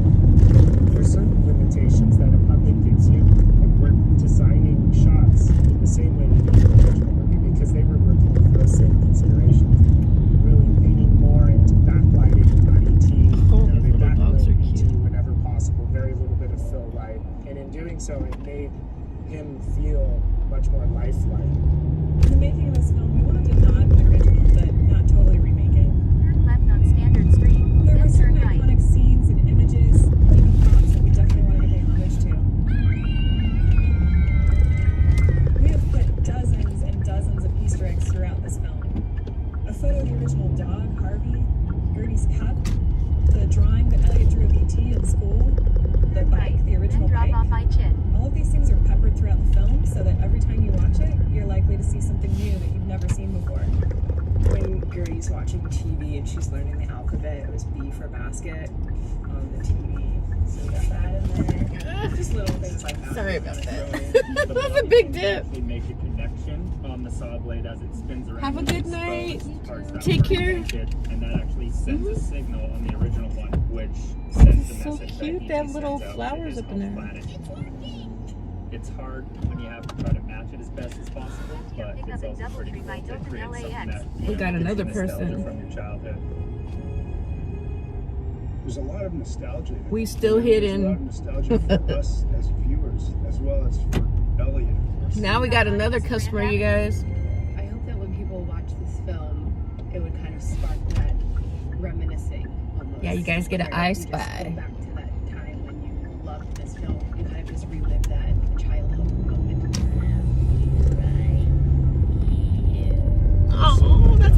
E.T. says. And still honor and respect the way that it was originally told. I think with all of Spielberg's films, he's not afraid to really go to a place that's sentimental, that's emotional. So I think really the homage would be, can we create an emotional story in this abbreviated telling? It has such a special place in people's hearts, this film, this story. I think audiences are going to love it. I didn't see another E.T. Was there another E.T. movie that I missed? Because I sure ain't seen it. Did it ever come out? Was it an E.T. cartoon or what? Tell me there's another E.T. movie. Everyone's there. I just project out vomited across the room. And he never worked today, is that? I was like almost for the kick Can you believe it? No, I tried to lose it, man. All right, you guys, we got 4 minutes to get there.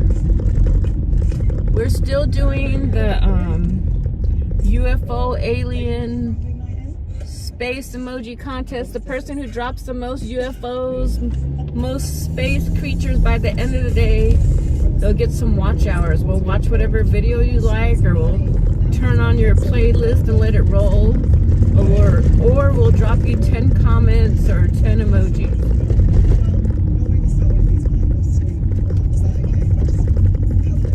The temperature has dropped down to 64 degrees. Oh, wow, what's this? Hey, yeah, I've seen it. How do you go? Oh, yeah, great. Want to see what I found? Let's go for it. Starting with this fairly substantial item. Wow, that looks pure. Last year, GQ most stylish. Yeah. I can't speak French, so it's actually all written on there. I was going to ask you what the translation was. No idea. No idea. And then I had to take a photo of this lovely family shot. My brothers, my two brothers, Louis and Jules. So grown up, middle child, I think it was a bit of that. Was it? Yeah, hell yeah. That's me. What are we listening to now? Yeah. That's what they say. Yeah, right? Yeah. I'll get into the TV film chat.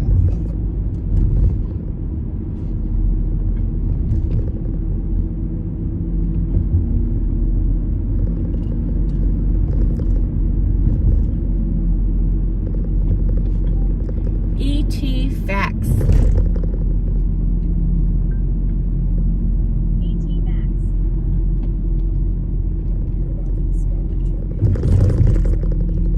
Extraterrestrial, directed by Steven Spielberg. Most films go through several drafts before a final shooting script is approved, but E.T. was an exceptional case because Spielberg spent years crafting the story in his head, and then it got fleshed out with the help of screenwriter Melissa Matheson, so that by the time she wrote the first draft, he was so pleased with the result that he saw no need for further treatment, and used the first draft to begin filming. The filmmakers initially wanted Elliot to use M&Ms to lure E.T. back to his house, but for some reason the Mars company said no. So the producers approached Hershey to use one of their candies, and Hershey seized the opportunity to promote one of their newest products, Reese's Pieces, and agreed to spend $1 million for the rights to use their candy in the movie. And the movie's massive popularity is a big reason why the little peanut butter candies are still around today. I don't like the hard ones, but I love regular Reese's to Reese's. life required the work of animatronics, as well as several stunt performers. For example, they hired a couple little people who wore special E.T. suits with well-hidden eye slits cut into the chest. Other scenes were filmed with a 12-year-old boy who was born without legs and walked on his hands while inside a specially designed ET suit. And a professional mime with long fingers was hired to wear sleeve-length ET gloves to film shots that required intricate hand movements. Wow. They did a lot of work. E.T.'s voice was provided by the actress Pat Welsh, but before Welsh was given the role, Steven Spielberg was E.T.'s first voice by acting out all the aliens' lines off camera, and he even provided E.T.'s voice on the movie's temp track before they hired Welsh to voice the character. A common theme in many of Steven Spielberg's movies is the innocence of childhood, and E.T. is a flagship example of this because most of the movie is shot from a child's point of view. For example, aside from Elliot's mom, no faces of adults are ever shown until the third act of the movie, when Keyes and his agents show up at Elliot's house. Harrison Ford was originally cast as Elliot's. All right, I'm hiding the chat, you guys. You guys could I Spy. The riot he caused when he freed the frogs in his biology class. But ultimately, Spielberg didn't think the scene was needed, and he thought Ford's voice was too recognizable and would distract from the story, so the scene was cut from the film. Most movies are filmed in an order according to the availability of the locations and actor schedules, but E.T. was an exception because Spielberg intentionally shot the film in chronological order. That way, it was actually the last time the cast, including E.T., would all be together. Aw, so their that's so emotional sad. responses you see in the movie were very real. All good ideas. Usually a movie is shot and edited without music, and then the composer will sculpt their score to match the visual beats. Hi, But for for Angel. E.T.'s final Yes, scene, yeah, there. John Okay, Williams good. Hi. struggled to match Thank his you. music You're to the way welcome. the scene was edited.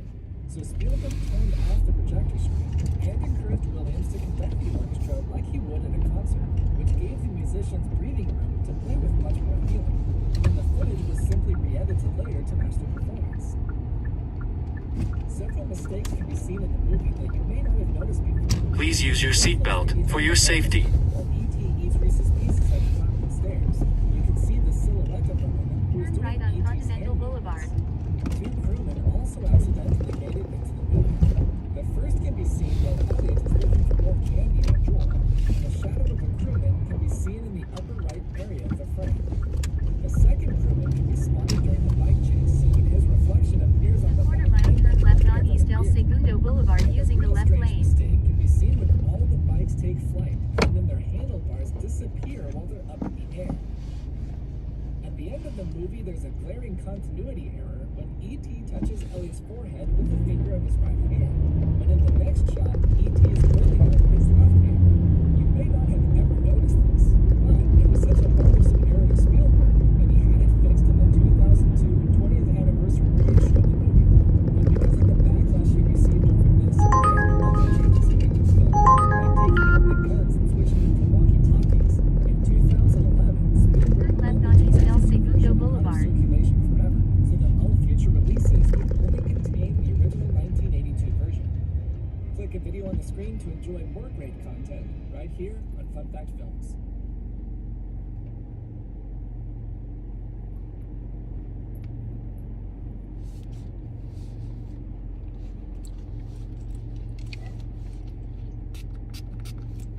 I got one. My brain went blank.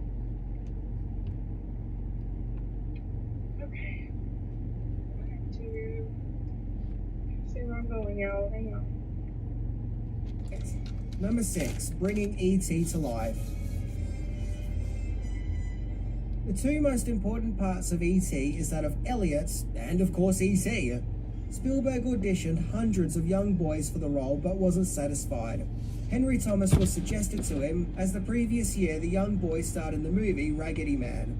Henry Thomas was instantly cast during his audition, of which his performance in his audition is very powerful, and it's amazing how such a young kid can suddenly generate those emotions. As for the parts of E.T., everyone's favourite lovable lost alien, the design of E.T. was supposedly modelled after Albert Einstein, Carl Sandburg, and a pug. E.T. was performed in costume by various people, including a boy with no legs called Matthew Demerit, two little people called Tamara DeForo and Pat Billen, and thanks to their efforts, one of the most iconic movie characters was brought to life. E.T. was voiced by actress Pat Welch, and in order to create that E.T. voice, she smoked 2 packets of cigarettes a day. Oh, yikes! When not performed by a person, the character of E.T. was brought to life by a puppet, in which the puppetry work for E.T. was pretty groundbreaking for its time. Number 5, deleted ideas. There were some ideas and creative choices associated with E.T. that were scrapped along the way. Originally, Spielberg envisioned Elliot to be a boy with autism. Now, you can't rule out that Elliot doesn't have some form of autism, but it's never mentioned in the movie. The original title of E.T. was A Boy's Life, although this title was apparently used as a distraction to avoid people snooping in on the E.T. project. With the exception of Elliot's mum, played by Dee Wallace, most of the camera angles seen at the start of the movie are on par with the child character's eye level, with most of the adult characters' faces not being seen.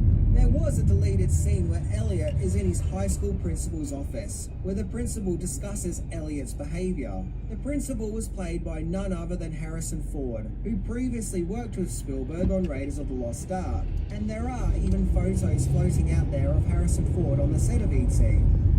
There was also a deleted character who was to be Elliot's best friend, and the young Corey Feldman was cast in the role. However, after the character was deleted, Spielberg promised to cast Feldman in another movie instead, which led to his casting in Gremlins. I'm glad the best friend aspect was cut, as Elliot is supposed to be a lonely boy who can't relate to those that he is around. Having a best friend would have kind of diminished that. And Drew Barrymore, who played Gertie, originally auditioned for the role of Carol Ann in Poltergeist, but Spielberg felt her humour was much more suited to Gertie. There are even several pictures out there of Spielberg hanging out with the child actors from both E.T. and Poltergeist. And on a similar note, Peter Coyote, who plays the scientist Keys, originally auditioned for Indiana Jones, but he was cast in E.T. instead. I have also seen online claims that E.T.'s real name is Zrek, spelled Z-R-E-C-K. Quarter mile turn right on South Douglas Street using the right lane. As I couldn't find anything official to confirm that. Might be true, it might not. I'm just not very sure. Number 4, the music of E.T. E.T.'s mesmerizing and powerful score was composed by John Williams, who of course scores most of Spielberg's movies. Having just provided the score for Raiders of the Lost Ark, Williams took a different approach to E.T. He didn't go for an adventurous sound like he did with Indiana Jones, but instead for a more emotional one, which both activates sadness, mystery, and the innocence of youth. Williams explains that it was a challenge creating a score to generate sympathy for such an odd-looking creature. But he did. And of course, then there was the E.T. audiobook album, of which Spielberg hired Michael Jackson to narrate, bringing two of the biggest parts of the 80s together, in which Jackson narrates the story of E.T. and even provides a song for the album called Someone in the Dark, which I think has gone on to become a forgotten track. The album was fairly successful when it was released and even won a Grammy in 1984. And interestingly enough, the E.T. audiobook album was released just 2 weeks before the war, which, like E.T., was an unstoppable hit and would go on to become the highest grossing album of all time. Number 3, how it may have been built video game was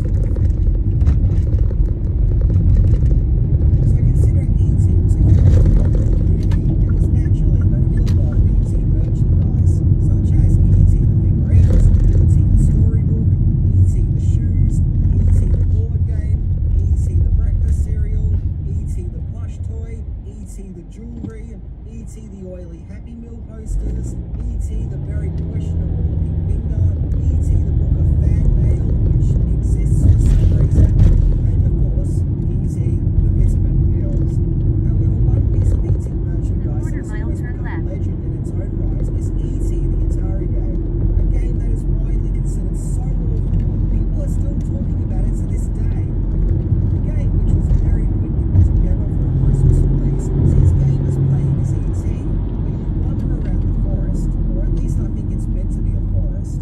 This looks more like two Pac-Mans having a conversation, and this looks like a happy face, while looking for small parts in order to put together a special telephone for phoning home, while also avoiding being caught by scientists and some detective guy who looks like Dick Tracy. Oh yeah, and there are holes in this game.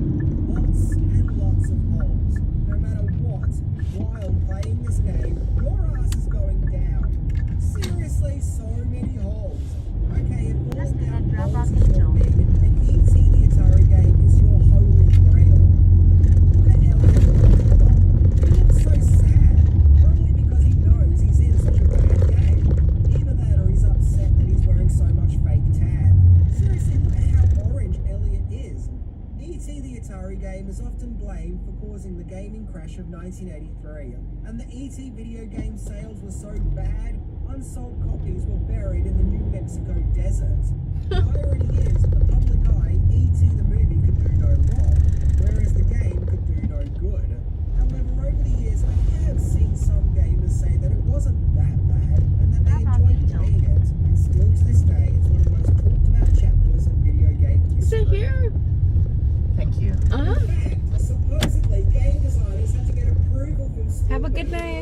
Thank you. Take care. So apparently even Steven Spielberg was A-okay with it.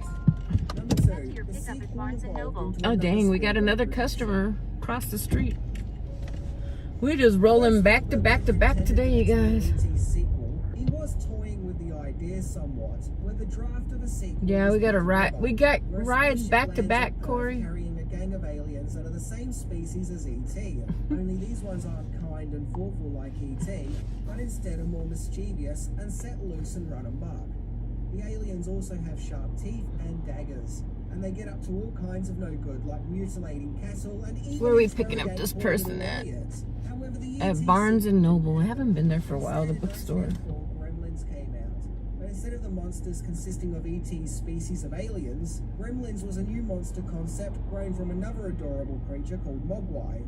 In fact, I always felt that the start of Gremlins had the same whimsical feel of ET, what with the cute out-of-this-world creature finding itself in a suburban home, and the wonders that come from that. However, Oh yeah, that's a tough decision between when they were briefly seen in Star Wars Episode 1, The Phantom Menace, adding more mythology to the alien species. between E.T., Yoda, called The Book of the Green Planet, or the dude from Gremlins, the little creature. Find out that he is 1,000 years old, and that his species are the masters of gardening and growing life.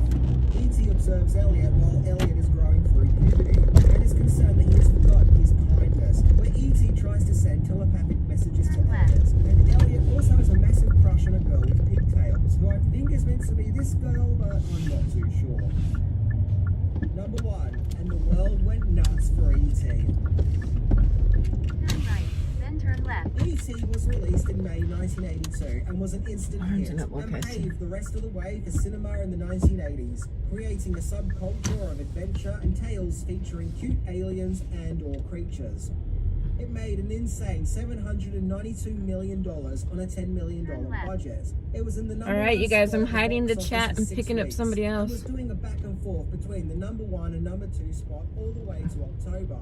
In 1983, it became the highest grossing movie of all time, beating Star Wars, with critics instantly labeling it as Steven Spielberg's masterpiece. The movie would have re-showings all the way up to 1985, and even its VHS release was a big deal, with E.T.'s video release making $15 million alone. E.T. would go on to be nominated for 9 Academy Awards and won 4. It lost to Best Picture only to Gandhi. It also won 2 Golden Globes and 4 Saturn Awards. Clearly, E.T. fever had hit the masses and was here to stay. The movie had a re-release in 2002 to celebrate its 10th anniversary, with a cleaned up picture and updated special effects. Although I think the original is just fine the way it is, but unlike the Star Wars trilogy, the original version is at least still available. Hi, for D'Angelo? Yes. Okay.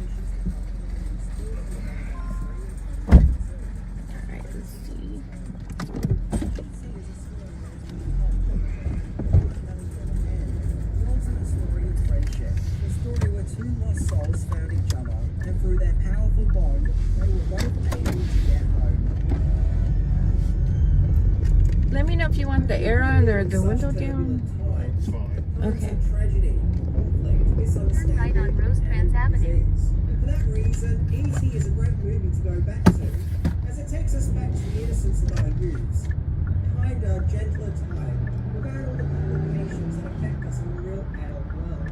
E.T. has great themes of acceptance and friendship, as well as understanding and communicating and working together.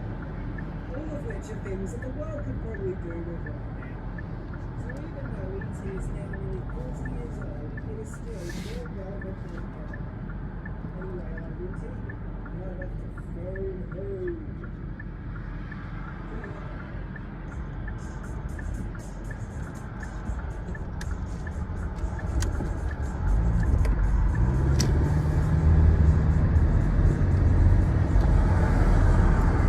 Right 4 lanes proceed straight on West Rosecrans Avenue.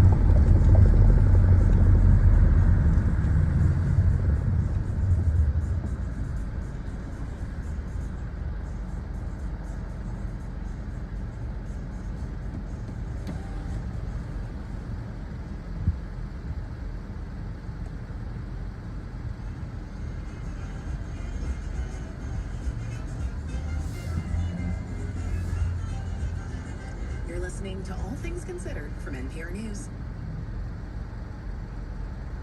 The U.S. Supreme Court will hear arguments tomorrow on the Trump administration's push to end birthright citizenship. A majority of Americans oppose that plan. That's according to a new NPR Ipsos poll, even as other parts of the White House's immigration crackdown draw lighter support. NPR's Joel Rose has been looking into the findings and joins us now to explain. Hi. So Joel, just start by telling us, what does the poll say about what Americans think of President Trump's hardline immigration policy so far? Sure. Trump's crackdown has gone in some ways well beyond what any previous administration has tried. For example, his push to quickly deport alleged gang members without giving them a chance to contest those allegations in court under a seldom used wartime law from the 18th century called the Alien Enemies Act. Almost half of respondents in our poll say they are in favor of that. I talked to Randy Crabtree, he's a Republican from Vermillion. I agree with what he's trying to do. But I'm more concerned about the second level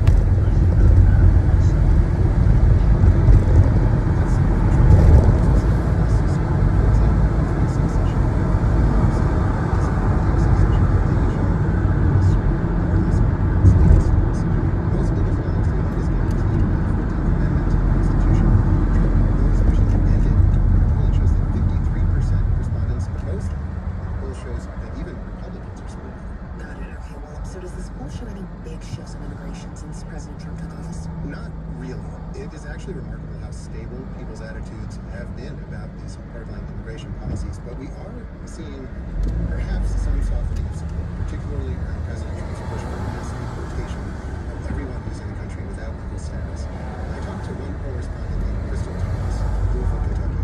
She considers herself a Republican-leaning independent, and she did vote for Trump, but she told me she has been concerned that this has gone a little too far. And she hears stories about immigrants who have lived and worked in her community for years, not hardened criminals and gang members, being swept up in the Trump administration's crackdown.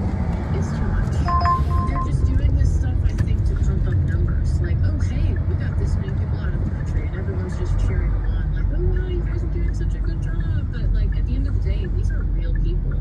And these are real families that they're ripping apart.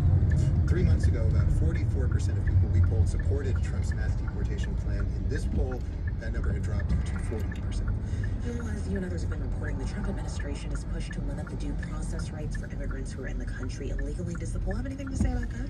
There is actually a lot of support for the president's position here. Almost half of respondents agreed with President Trump that it would take too long to give trials to millions of immigrants without legal status before deporting them.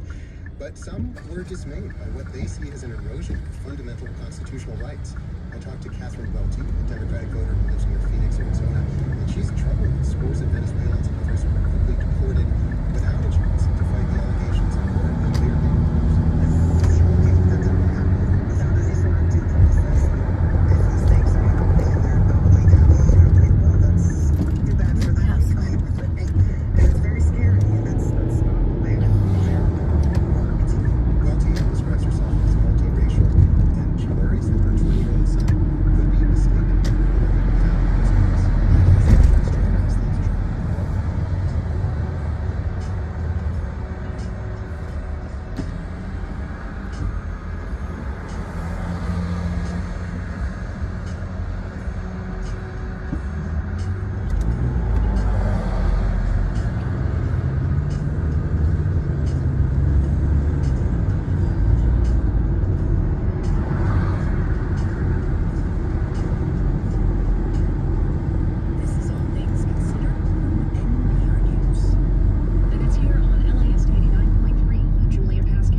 Agency says it will roll back limits on several types of what are known as forever chemicals in drinking water.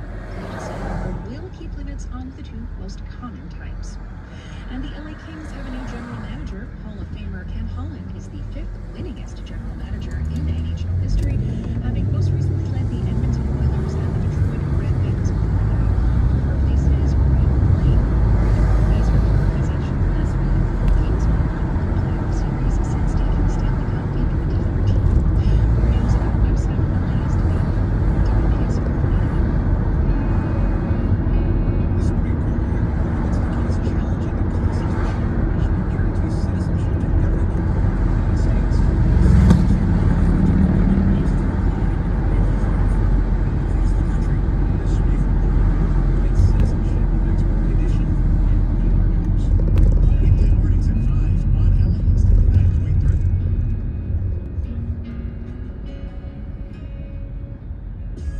Support for LAist comes from Lloyd Pest Control, sponsors of the Palm Springs International Film Festival. Lloyd Pest Control offers termite solutions and defense against gnats, fleas, and more throughout LA and Greater Palm Springs. More info at bestpestcontrol.org. Nor, named the Best of Wedding Venue by the Knot in 2024. You can have Nor's professional catering and event planning team host your wedding. Info at Nor. That's N-O-O-R. NorEvents.com.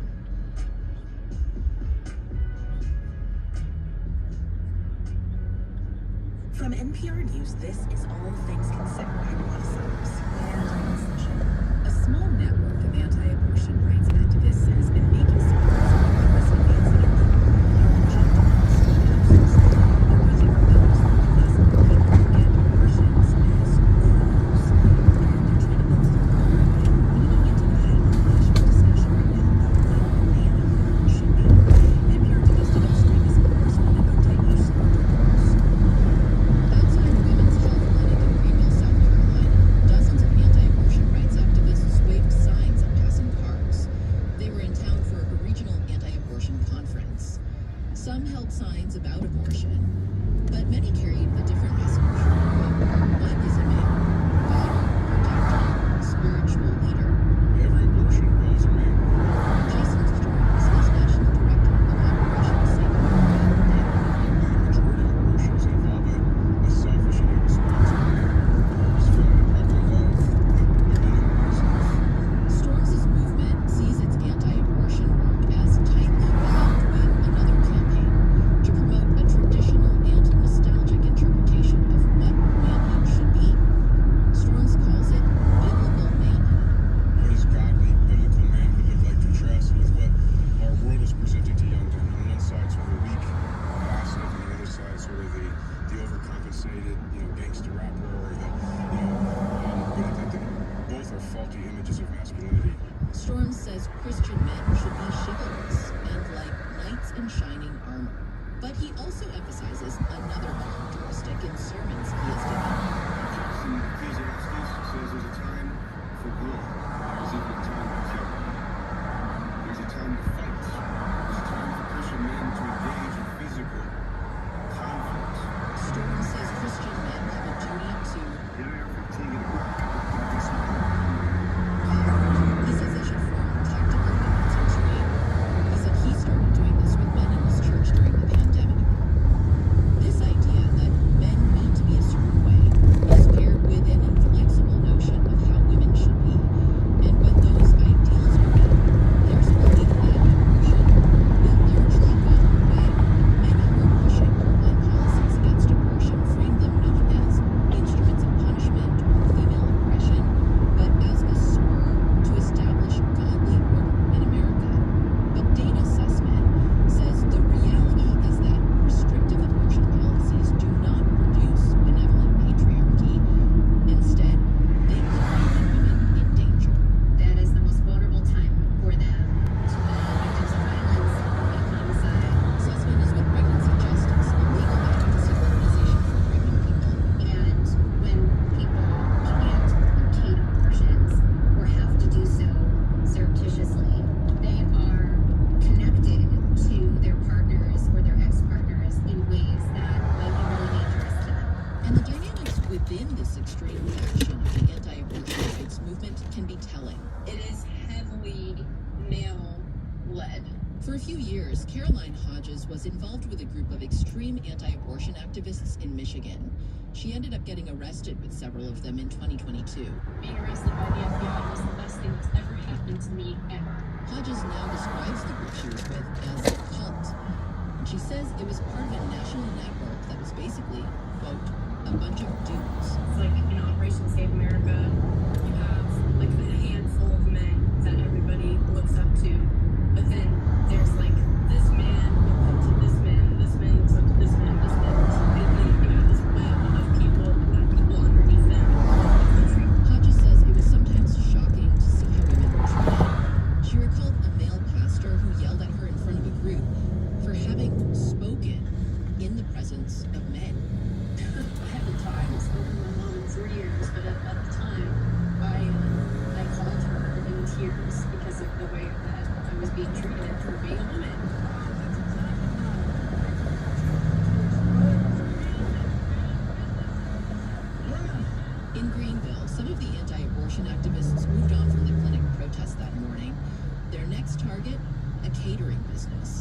They were calling out an employee who is supportive of abortion rights. But some friends of persons also showed up to distract and disrupt them. And on that tight patch of sidewalk, tensions flare between those friends of the business and the teenage boys who are being raised in these anti-abortion circles.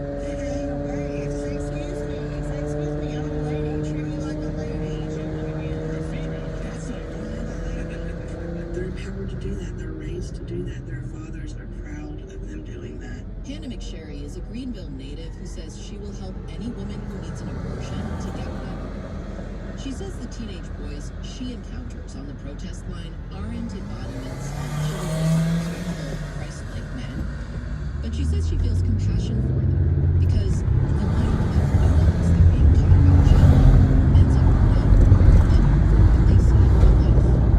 In her case, that looks like women who speak up, speak over men, and support other women.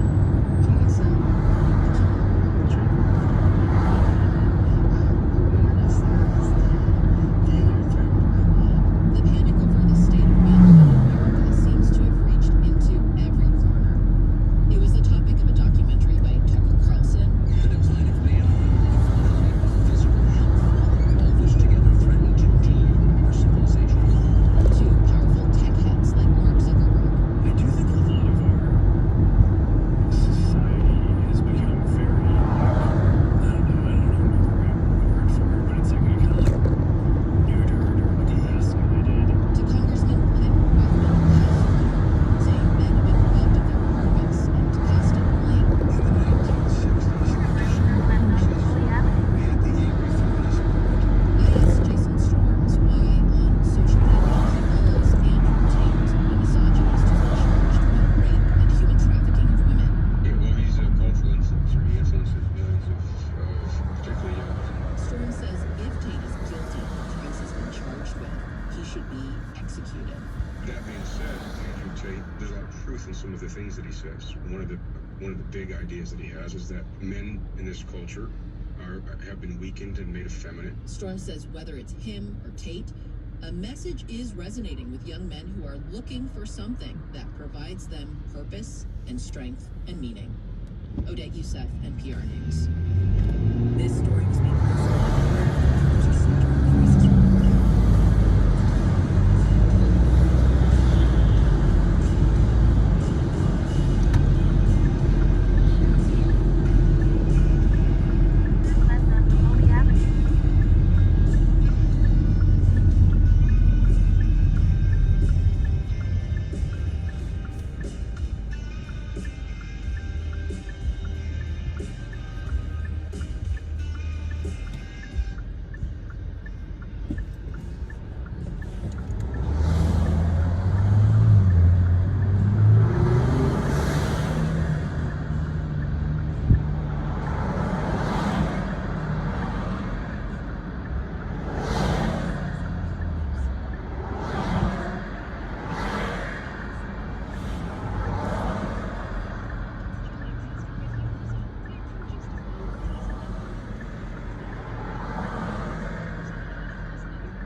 good evening. Take care.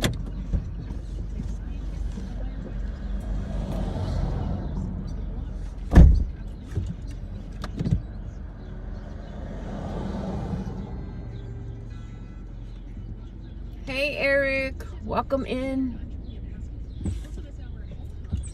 How are you doing?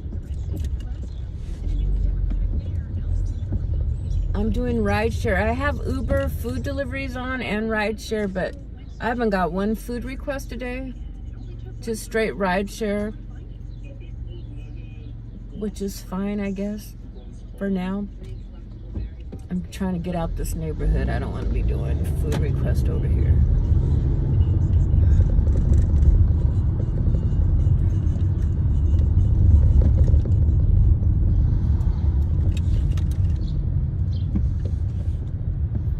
Thank you guys for coming through. Trying to get back to my part of town. I don't really want to be over here.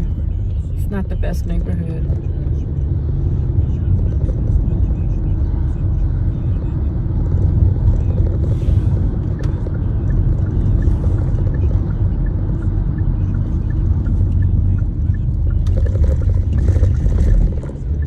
Heading back.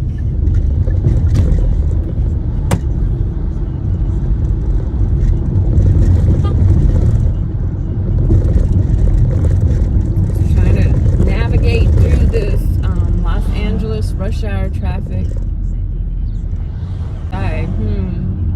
Don't want to stay out here longer, don't want to go in. I haven't drank an energy drink, so that's good. See, if you don't stay out all night, go in and get some rest, you don't really need an energy drink the next day. Unless you're going to stay out like for a whole bunch of hours, which I don't need to do.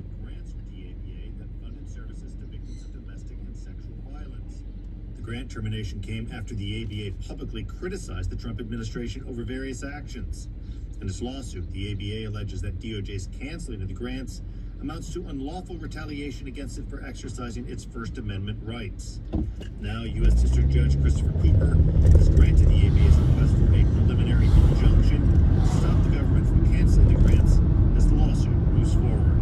Ryan Lucas, NPR News, Washington. President Trump's plans to replace Air Force One with a luxury Boeing 747 General Cutter is drawing pushback. That sounds crazy to me. Get a $400 million plane? That's insane to me when there's people starving, living in the streets, and you're getting a $400 million airplane. That's crazy. I don't care who the president is. Why would you need a plane that expensive? I could see if he was a freaking king or something, but he is not no king. Kentucky Senator Rand Paul also cast doubt on the plan, telling Fox News on Monday that he wonders whether the U.S.'s ability to judge Qatar's human rights record would be, quote, clouded by this gift. Elena Moore, NPR News, the Capitol. It's just ridiculous. I don't care if it's a gift or whatever. They could use that $400 million somewhere else, my God. It's a lot of freaking money. Common sense water rules. The Dow was down 89 points today. This is And live from LAist 89.3, I'm Julia Paskin. In local news, LA County will create a new pipeline for formerly incarcerated firefighters to get hired in the county's health department. Supervisor Janice Hahn, who authored the motion, says this group is an important part of the state's. I'm not trying to go to Inglewood. I'm trying to get the hell out of here. And Eaton fires earlier this year. But I didn't realize that once they graduate, they are eligible to be hired by our LA County Fire Department because they are formerly incarcerated. The motion will establish new internships and other entry-level roles at the department. You can learn more about the program at LAist.com. Residents in Tustin weighed in at a community meeting yesterday on what to do with World War II living. It's doing where about 2 years ago spewing toxic ash into the area. That's why Susan Keith wants to see a monument built in its place. We're not keeping an old relic that is not really serving much of a function and continuing to maintain it and try to secure it from another possible fire. But others want the historic icon to stay. They say they would like it to return to the community. The alien on my face up there. You stupid bitch! Oh my god! I'm driving straight and this woman makes a fucking left. This is why you gotta keep it just focused. Torrance. Okay. Oh, we could do that. We could do that one. Saki, I should say, is out with a shoulder injury with no timeline for her return. Dodgers host the A's. Some people just do bullshit when they're driving. Like, I have the right of way to go straight and she just fucking makes a turn. Like, it's stupid. They take, like, risks with their own lives. It's, like, stupid just so they could get across the road. Available at View Trust's Oh, my God. after the fact. And the Norris Duke Foundation. Invest in your community by donating the car you're no longer using to LA's. We accept all types of vehicles and all types of fashions, including cars, trucks, and diesel. Donating is easy, tax deductible, and you can empower the dreams you reside. Go to LAS.com/cars. Support for LAS and our donation program comes from Kia. The Kia Sorento SUV comes with tax. See why I gotta get off that part of town? It brings out the worst in you. People do some fucking stupid shit. From NPR News, this is All Things Considered. I'm Elisa Mercer. Earlier today at the airport, people were walking across the street when I had the right of way. And it's an area where people like go through fast. I'm like, oh my God, these people don't realize like Nuclear scientists. they can easily get hit. So to put some of these different puzzle pieces together, we've invited 3 of our correspondents who've been covering the initiative known as DOGE, the Department of Government Efficiency. Kirk Ziegler was out in New Mexico talking to Forest Service workers. Gabriel Shu has talked to people at the U.S. Department of Agriculture. Jeff Brumfield has been reporting on government scientists and technical experts, including people responsible for nuclear weapons. Good to have you all here. Hi, Ari. Good to be here. Hey, Ari.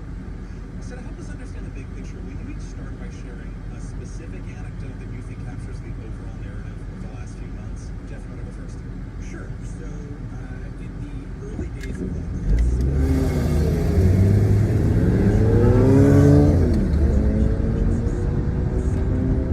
Department of Energy, they're the civilian agency that maintains and stores all of the electrons. And they do what managers would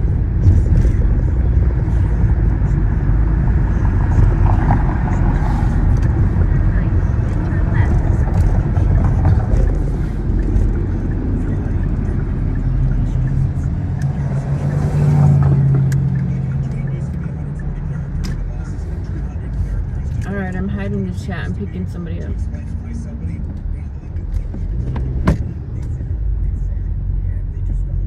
Turn left, then make a sharp right turn.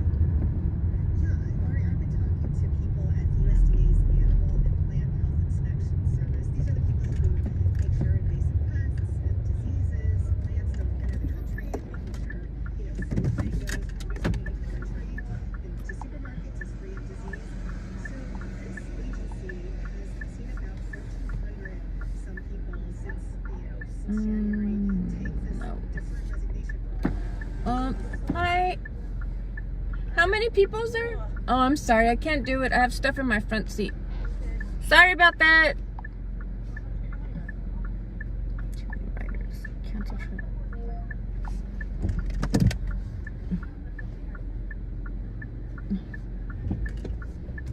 Let me see.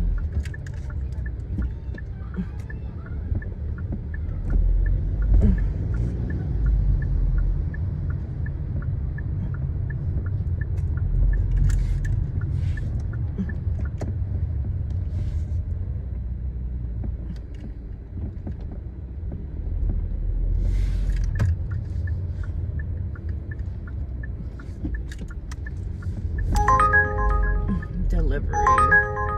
Via Vista. Okay, we could do that. Send to your pickup at Rallies 12812 South Hawthorne Boulevard. I like rallies. We used to have them when I was in high school. My high school boyfriend lived down the street from a Rallies, and we would walk to Rallies every day to take the city bus to school, and the bus stop was right there at Rallies. They used to have some good French fries, and I remember the cheeseburgers used to be good. I'm glad we're doing this food delivery so I don't have to worry about piling 4 people up in my car. Not only that, this trip is getting me closer to my house because I don't really want to be on this part of town.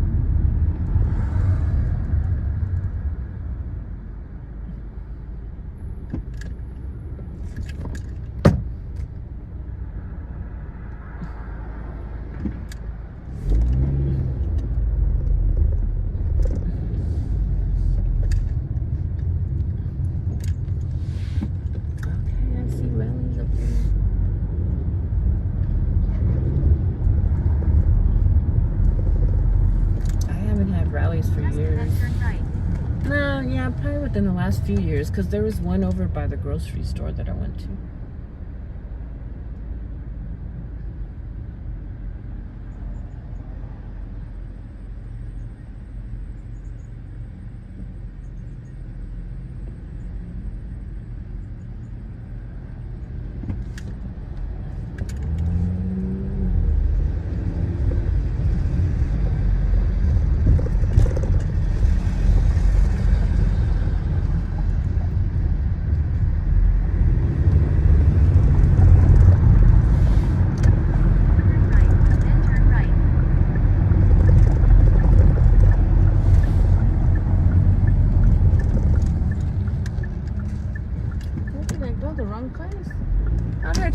Oh, there's... Okay, I was a little confused. There's Jiffy Lube. Okay, here we go. Ooh, fried strawberry cheesecake bites. I love the fried cheesecake bites over at, oh my God, Apple Pie. Don't do me like this. Don't do me like this. Oh, God, did I eat dessert today? I'm getting me one of those. Welcome to Rallies. What can I get you today?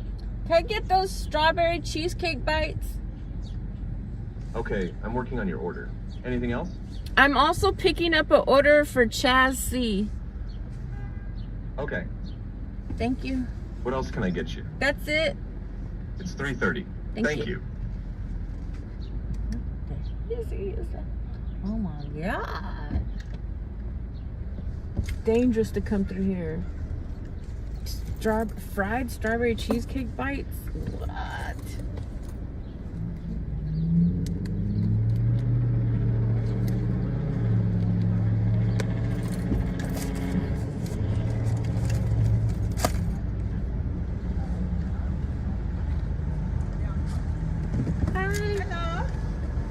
And then I'm 661, okay, for 2 orders. Oh, no.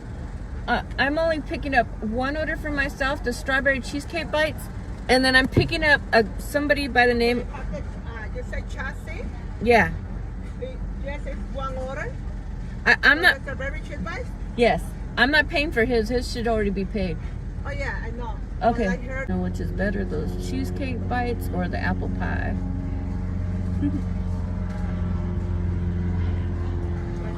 Thank you.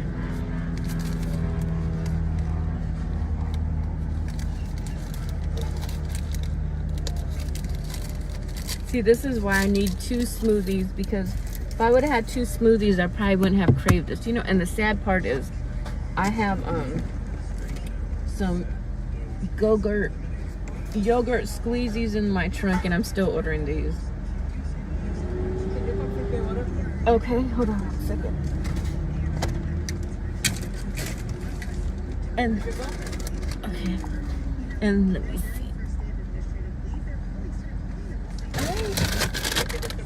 Thank you so much. Bye.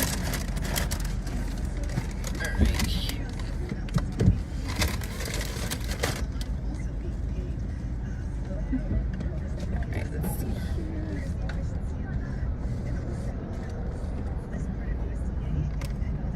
Playa Vista. That's cute. So in Playa Vista, they're ordering stuff over here.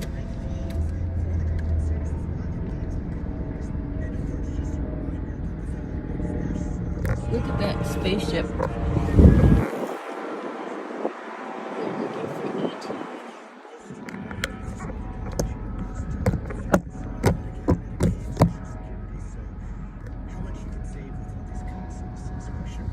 Jeff Brumfield, Andrea Shue, and Kirk Ziegler are three of the NPR reporters who've been covering the reduction of the federal workforce across the United States. Thank you. Thank you. Thank you, Ari. You're welcome, Ari. If you heard there was buried treasure in your city, would you hunt for it? Well, that's what some people in San Francisco Let me did show you guys yesterday. what these After fried seeing strawberry cryptic clues on cheesecake Reddit bites look describing like. the whereabouts of a chest, brimming They're with like gleaming getting ingots, currency, powdered and sugar San everywhere. Francisco artifacts. They're hotter And than here's hell. Paul joined a group of glass Now I'm gonna have hunters white on the stuff trip. all over my shirt. Eamon McLaughlin and his friends Looks like I've been baking. overlooking the ruins of Sutro Baths, a historic swimming pool complex on the edge of the Pacific Ocean. I was supposed to make a left there, but there's no way. 18 bold letters preserved in a clearing. I got white stuff all over my steering wheel. Good thing I got me some napkins earlier from In-N-Out for situations like this. Because Rallies didn't give me no. For an assist. Collected in just to see what it spat out, but it just confirmed the theory. This part of the city is in the Golden Gate National Recreation Area. Roberta Walker, who works at the Welcome Centre there, says it's an odd place to look for buried treasure because you can't dig around here in the national park. Ooh, these things are hot. Suppose you can dig down at the beach, though. McLaughlin's group did throw a shovel in their car, but after about an hour of poking around, I'm really stumped. they decide it's time to take it elsewhere. Next stop, They Golden copied Gate Del Park. Taco's fried cheesecake bites. They didn't find the treasure, but others did. A big gold nugget. That was in a bottle that was corked and had sand in it. Gold francs. Panama Pacific Exposition bronze coin. Tastes good though. This is Austin Terrio, TJ Lee, and Eric Bari describing what Cheesecake, they found after just over strawberry an hour of cheesecake, searching. Three collectible fried bites Facebook cards. from Rallies. They went back and forth I like it about so the far. clues all day at work. They all have jobs in tech, but Bari says they knew better than to trust the puzzle-solving skills of AI. They actually strengthen our take on Super Baths being the place to live. Terrio says they relied on their knowledge of the city, their intuition, and their smarts to decipher the clues. Validating to be like, I know San Francisco well enough that we are able to find this first spot we tracked. They found the metal box containing roughly $10,000 worth of treasure buried under a bush near a hiking trail intersection, more than 5 miles away from Sutro Baths. Chloe Veltman, NPR News, San Francisco. Now it's that time of the hour when me and Canadian drive home and the sun is in our damn eyes. You're listening to All Things Considered from NPR News. And it's here on LAist 89.3. I'm Julia Paskin with some of the stories we are following.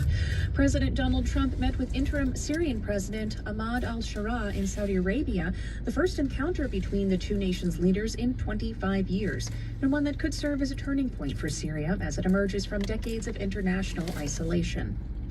There were 30,000 fewer U.S. drug overdose deaths in 2024 than the year before, the largest one-year decline ever recorded. An estimated 80,000 people died from an overdose last year. That's that is horrible. down 27% from 2023. The Centers for Disease Control and Prevention released the data today. And the National Women's Soccer League said today that it is looking at its protocols surrounding player safety following the collapse of Angel City defender Savvy King during a match in LA last week. There were questions about why the game against the Utah Royals was continued after King collapsed on the field and was rushed to the hospital. She's doing okay now, by the way. It's 6:19. Consumers have developed a new appetite, it seems. I'm liking these. I don't know if I like these ones better or the ones from Del Taco. I think I like the ones from Del Taco better though. These are good though, but I don't know how often I would buy them. Rallies isn't really close to me.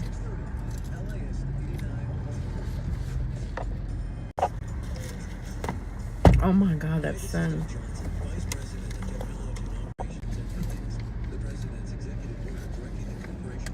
Broadcasting and other federal agencies to halt funding to NPR and PBS is a serious threat to the local and national partnerships that LAist provides to our community. Your support is essential to keep public media strong as we face this potential loss as a network. You can make a difference now with your monthly donation, which ensures we can remain independent. Donate now at LAist.com/give. Support for Signal Station and from CFP, Certified Financial Planner Professionals, committed to acting in their clients' best interests. Learn more at letsmakaplan.com. From Indeed, committed to giving job listings increased visibility with relevant candidates through its sponsored jobs feature.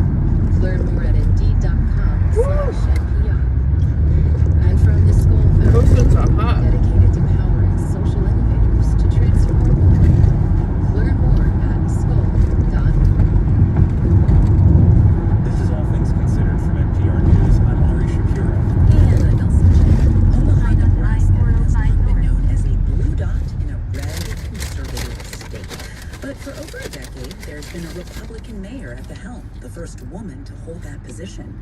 Now, in what some are calling an upset, Nebraska's largest city has elected a Democrat, the city's first black mayor-elect. Cassidy Arena from Nebraska Public Media reports.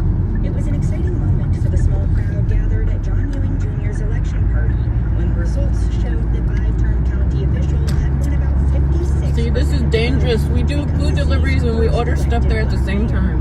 The most excited person was Ewing himself. I had prepared for this really all of my adult life with my public service, and I hope that would carry the day with the voters, that they would say, we know this guy, we watched him grow up in our community as a leader, and I think that really made a difference with the voters. Republican Jill Stockler had been for a fourth term. She had served as Milwaukee's mayor since 2013 and was the first woman to hold the position. Although there are I'm gonna pull up with all this powder on my shirt. Be like, it's your fault you ordered from Rowley's with me as your driver.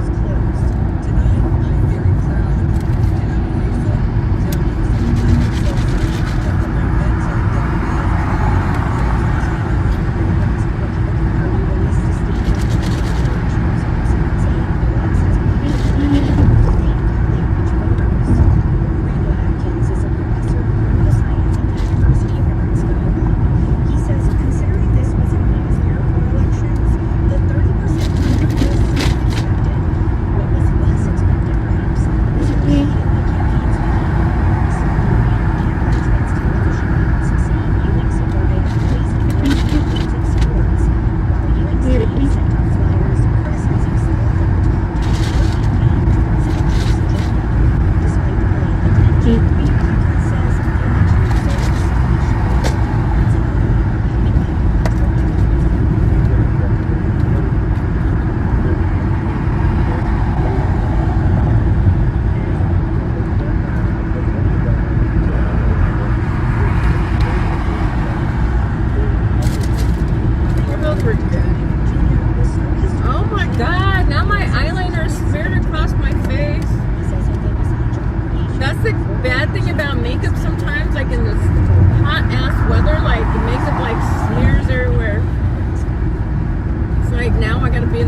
U.S. government's interaction with unidentified extraterrestrial aircraft and their unusual pilots.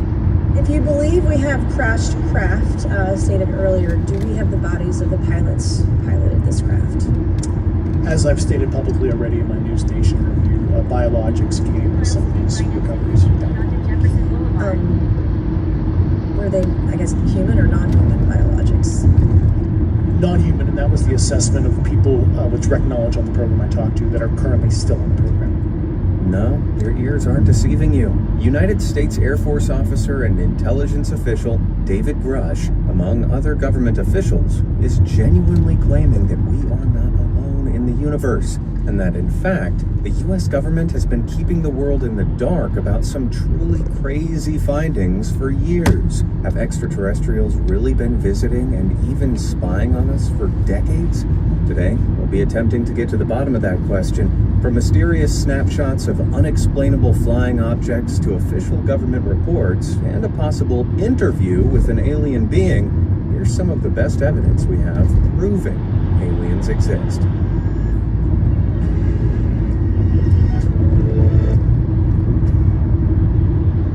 This first story has been corroborated by multiple highly reliable military personnel and is probably the most striking proof of alien life, or technology, visiting Earth. And that's why I'm going to explain it first and in depth. We even have the footage to prove it. It goes like this. A naval strike group, led by the U.S. aircraft carrier, the USS Nimitz, was conducting pre-deployment exercises off the northwest coast of Mexico in 2004. On the 10th of November, the USS Princeton picked up unusual radar signals near San Clemente Island. These signals didn't appear as any known aircraft and would randomly appear in groups of 5 to 10 at a time. My mom The senior says that she's operator of the seen radar system had a almost UFO 2 decades before. of experience working with these systems I don't know and was about an expert that, with but this that's what she scientific told me. system at the time of the incident. So he was puzzled as to what was going on. Suspecting a malfunction, the recently upgraded Spy 1 radar was switched off and recalibrated. To everyone's surprise, this only led the radar tracks to become even stronger. They observed firsthand how the targets performed physics-defying feats. For example, we gotta go the drop objects this off moved to too an fast to apartment. be birds, too slow Get to some be steps in, because I really didn't get any steps in today. descended from space to sea level in seconds. Imagine dropping in altitude from over 20,000 meters in mere seconds. Now that's turbulence. Then the objects would hang around for hours. These observations were witnessed for multiple days. Each time they occurred, the crew would view these tiny specks moving irregularly in the distance through their high-powered binoculars on board. Then, on the morning of November the 14th, something extraordinary unfolded. Strike Fighter Squadron 41 took off from the aircraft carrier on a regular training operation when suddenly these mysterious radar tracks were spotted. Ooh, now again. I look like an Lieutenant alien. What Douglas happened Kurth here? was instructed to investigate the unknown target approaching from the south. What happened As he with made this his way to the camera? coordinates, he saw a large Now I look like disturbance in ET the for water sure. and claims to have seen something submerged just below the surface. He said it reminded him of a submarine or ship below the surface of the ocean. The strike group of ships did include the USS Louisville, a nuclear submarine, and it was in the vicinity. So it could have been the reason for the turbulence in the water. But what was witnessed later makes that idea seem implausible. What the You see, Kurth was heezy? joined by 2 other fighter jets, both containing Why are we 2 stuck people out here in the each. middle of the freaking lead of which road? was piloted by When we got Commander the green David arrow. Fravor also claims to have seen the disturbance on Lord the be ocean. with me. Make sure I don't get Described it as hit. much Thank larger you, than a Jesus. submarine. As Kurth made his way back to the Nimitz, Commander Fravor and his wingman decided to take a closer look. Now, I'm going to show you the clip of Commander Fravor explaining this encounter in his own words in front of Congress, animating the story as he goes. We arrived at the location at approximately 20,000 feet in the controller called merge plot, which means that our radar probe is now in the same resolution cell as the content. As we looked around, we noticed we saw some white water off our right side. It's important to note that the weather on this day was as close to perfect as you could ask for off the coast of San Diego. Clear skies, light winds, calm seas, no white caps or waves. So the white water stood out in the large blue ocean. All 4 of us, because we were in F-18Fs, so we had pilots We're gonna make a left on all looked the down a small, roads. saw a white tic-tac object with a longitudinal axis pointing north-south and moving very abruptly over the water, like a ping-pong ball. There were no rotors, no rotor wash, or any sign of visible control surfaces like wings. As we started clockwise towards the object, my wizard and I decided to go down and take a closer look at the other aircraft staying in high cover to observe both us and the tic-tac. We proceeded around the circle about 90 degrees from the start of our descent. Yay, tomorrow's Proposition 22. I don't know how much I got. I don't think I got that much. I missed like 2 days. I was gone for like 2 days not working. So I probably won't get that much. I don't know. But I'm going to use that money to pay some bills. So I can use my rest of my money for other stuff. Our wingman, roughly 8,000 feet above us, lost contact also. We immediately turned back to see where the white water was at, and it was gone also. So as you started to turn back towards the east, the controller came up and said, "Sir, you're not going to believe believe this, but that thing is at your head, roughly 60 miles away in this minute. You can calculate the speed. We returned to Nimitz. We were taking off our gear. We were talking to one of my cruisers, getting ready to launch. We mentioned it to them. And they went out and luckily got the video that you see, that 90-second video. As Commander Fravors' group returned to the aircraft, he briefed the next flight crew that was departing and told them to be on the lookout. The crew heading out was equipped with an advanced targeting, forward-looking infrared camera system, which was controlled by the weapons system operator seated behind. Hey, Colleen, welcome in. We're still rolling. About to do a drop-off from Rally's.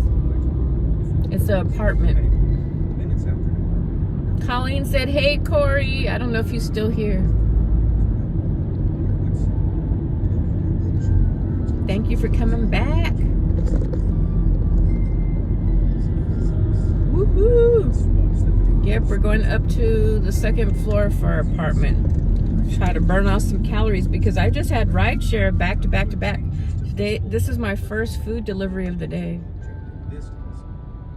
Right before this, they tried to have me get 4 passengers in the car, but my front seat is packed with all my props. My props and my purse and my jacket and my bag of food.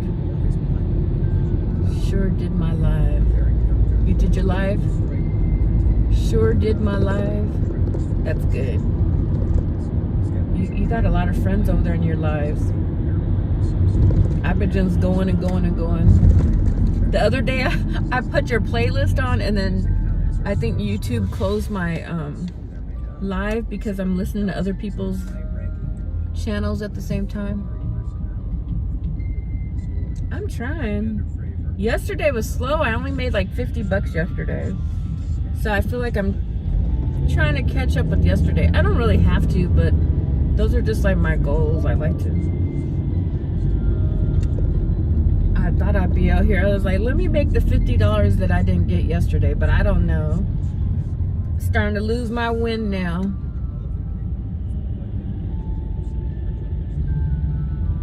You just got off.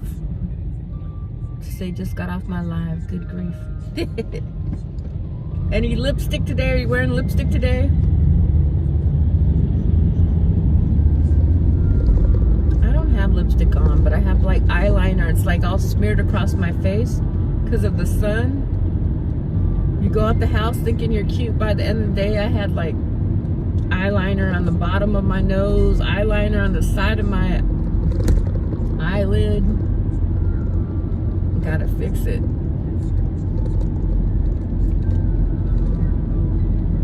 Been listening to some videos on ET, and right now we're listening to some videos on them allegedly having proof that there's other life outside of just us humans. No, not today. No lipstick. I like lipsticks. I have mostly lip glosses. Spice. Hey, Deb. I got 2 of my favorite ladies on here. Colleen and Dirty Stacking Deb. We need to switch up Colleen's name. We got Spice and we got Dirty. We need to give you a grimy name. We got to give you a grimy name. Colleen. That's fine. Yours is too nice. Friends of Dashers. We need to give you a cutthroat name. A hardcore name like Dirty Stacking Deb. I don't know what we would change it to.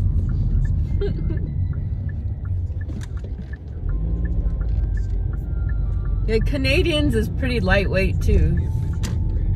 You need a hardcore one like Dirty Stacking Deb. Who else got another hardcore name? Who else got a crazy name? I don't think anyone has 2 crazy names. I think Dirty Stacking Deb is probably the most original hardcore out there.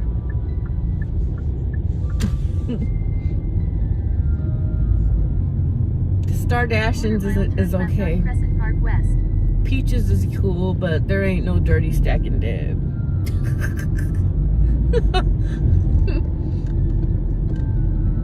I love that. I know. I thought it was funny when I heard it. I'm like, dirty stacking dead. It sounds like a Cabbage Patch. No, not a Garbage Pail name. You know how they have those crazy names? I bet you there was a Colleen in the, what are they called? Cabbage Patch? No. Sour Patch. What were those damn cards called?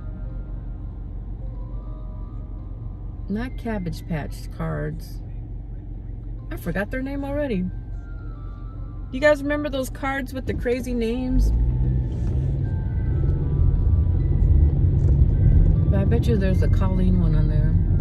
Garbage Pail Kids. There we go. I used to love those freaking Garbage Pail Kids. Turn left on Crescent Park West. I bet you there's a Colleen in there. I think there was. I kind of think there was. Do you remember if there's a Colleen in the Garbage Pail Kids? Oh, I don't like these apartments too much. Sometimes they're a little bit hard to find your way in and out. Once I came up here, it wasn't too bad, but another time it was a freaking mess. Garbage pail. Garbage pail. You gotta search and see if there is a garbage pail name for Colleen.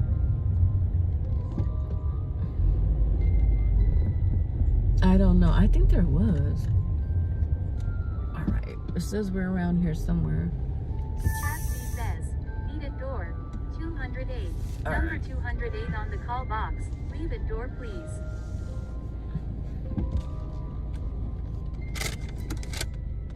Parking's always really fun, you guys.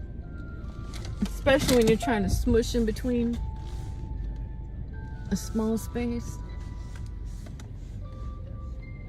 It was 80s Pokemon. I didn't watch Pokemon that much. I watched Gem and the Holograms. I love that cartoon. And Thundercats. It was the 80s Pokemon. Yeah, I don't think I really got into Pokemon that much. Oh my god, I got white powder on me. I was eating some fried strawberry cheesecake bites from Rally. Now I gotta remember to take this woman's drink down. I kind of want to put a jacket on, but hopefully we'll be able to survive without it. Gotta make sure I got my keys, because for me a nightmare is leaving your damn keys in the car. Oh my god. It costs a lot too now. I think like $500 or something. $300 to $500. Oh, we're gonna go on the other side.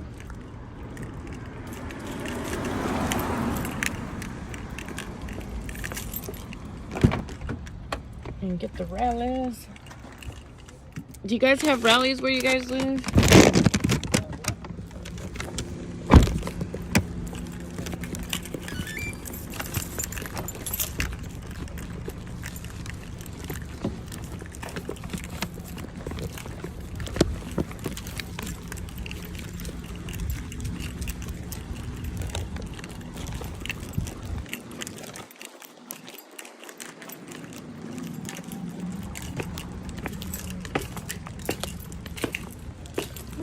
Okay, let me see here. Can I get?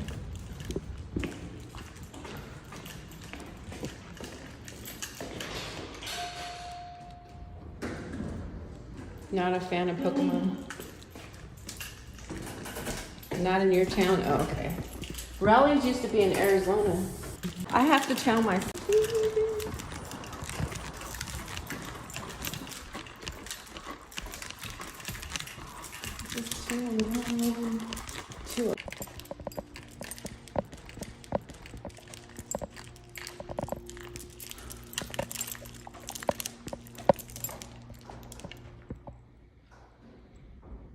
Alright, you guys. Thank you guys for watching and holding down my stream. I think I'm gonna find a bathroom now. Oh. No, we're gonna take this one. It's going towards Venice. I could go use the restroom around there. Well, we're on the trip radar. We might get it, we might not.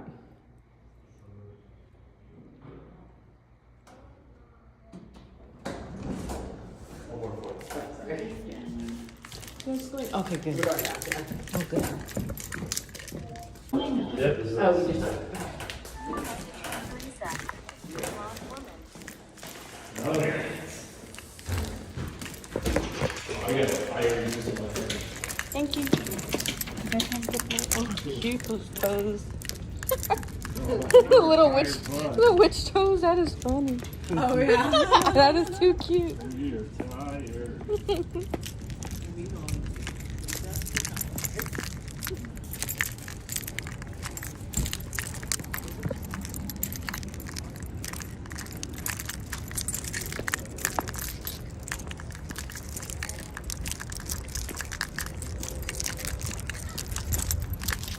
At least when I go there, I can use the restroom and then decide, do I want to go back out or do I go back in?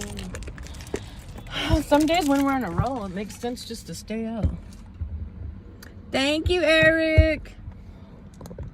My phone died a couple times earlier. We got another ride share. We just dropped off some food from Rally's. Now I gotta go pick up someone named Teresa. How are you guys doing on your channel?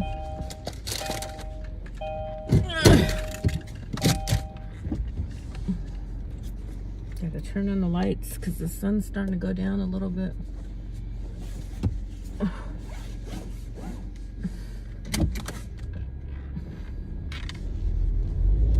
Maybe you guys will see the sunset on my stream today. Turn left on Bay Park Drive, then turn left on Playa Vista Drive. I gotta plug in my devices because if I don't, they start dying on me. Oh.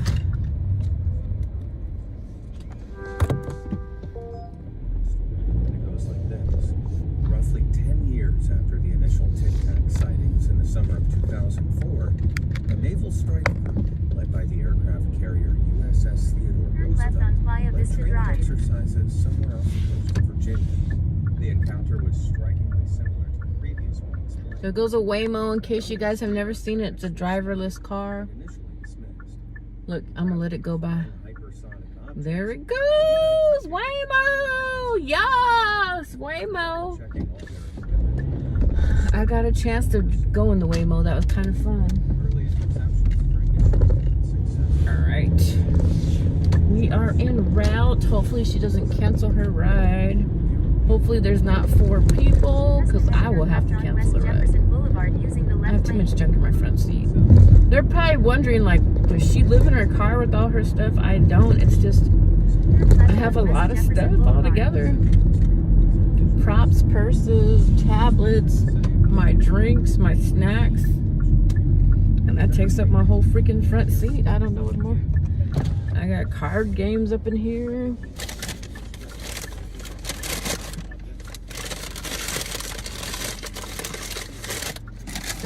Seriously, where do they think I'm supposed to put my stuff at?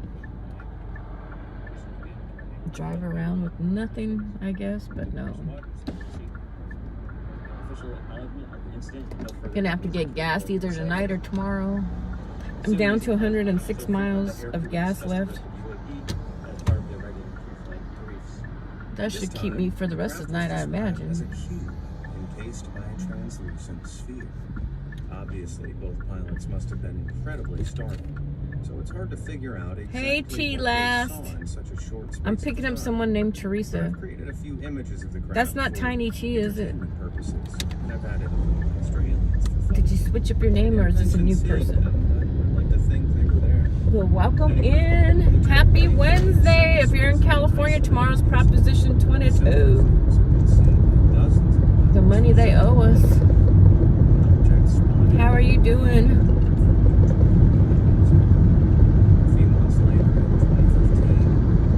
If you ate dinner, put a #1 in the comment section. Philadelphia. Oh, wow. I've never been to PA. Is anything exciting going on there right now? You ate dinner, what'd you have? What kind of food did you eat? I don't know if mine counts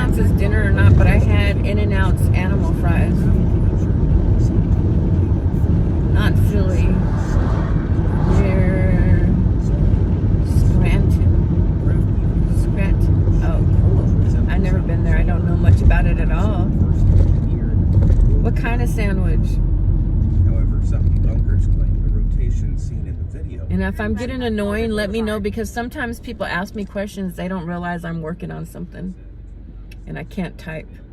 It's only cool like if you have a phone you could talk into, so I don't want to annoy people, because sometimes it could get annoying if people keep asking you all kinds of questions and you're trying to accomplish something. So you guys are welcome to just chill on my stream and watch, but if you want to, you guys could communicate back and forth in the comment section.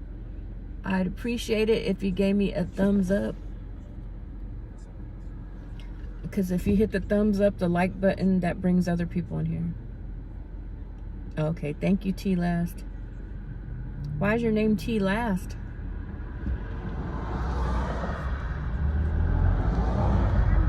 This is the man-made marsh that I always tell you guys about. We were here earlier. If you're on my streams from the morning, you know that this is the man-made marsh that I talk about. It looks like a swamp. This is the closest we get to a swamp. If you need to watch, I could stream also overnight. Need watch hours? Yeah, I do need watch hours. I can stream also overnight. What does that mean? Does that mean I stay up all night and you stay on my stream? My first name starts T and I always put myself last. Oh, dang. But the airplane says that you're supposed to put yourself first on the airplane, or else you can't help anybody else.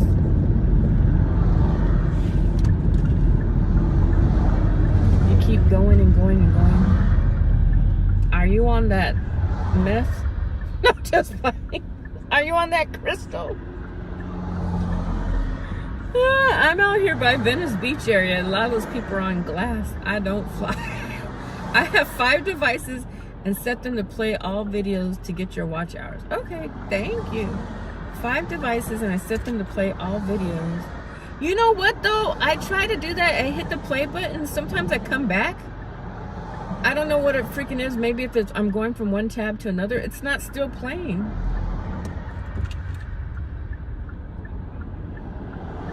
No, just coffee. Okay. Thank God. To get you watch hours. Yes, I need like 3,000 watch hours. I think it's 3,000. Is it 3,300? Something crazy. I think it's 3,000. 5 devices and set them to play all videos. I'd appreciate that. 1 person per device. Wow. You sound like Mike the Bike. He knows all the tricks of the trade. I don't know how he knows it. I don't know how he figured out. I set channel to playlist and it's played all it's played all of them. To play. Set channel to playlist until it's... Oh, okay. I need to figure out how you do that. Good to know.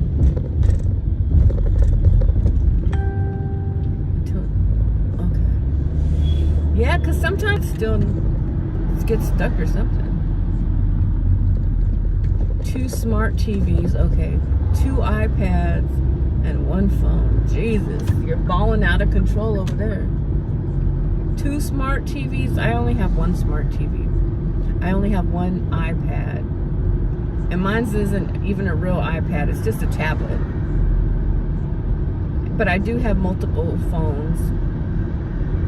2 phones are on. The other one is just like for a hotspot.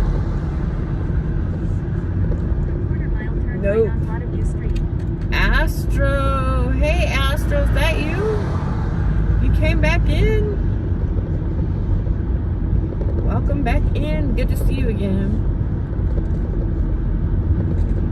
Yeah, but on the plane, they say you're supposed to put yourself first and give yourself oxygen before you help other people. Oh, damn. That went up really quick. Oh, no. Those are 2 different... Oh, shit. I passed the street. My bad. I was too busy talking. I better pay attention. And it says no U-turn, so I'm majorly screwed now. Oh, some more creative driving today. All right. We worked it out one way or another. Hi, T-Lass. 3 phones here, but 2 have to be available at all times. Oh, okay. 2 have to be available. Okay, gotcha. You pulled a hero. Oh yeah, I do that pretty often, which is not good. But sometimes you just gotta be creative, especially if there's no other cars coming. Just take it, shoot. Take it. You gotta do what you gotta do. My mom will fucking miles and come back. That would be so annoying to me, wasting time and shit. That's why sometimes I can't wait that long. My patience isn't very good. Alright, but yes, I do need watch hours. My God, you have to probably watch a lot of videos to get to 3,000.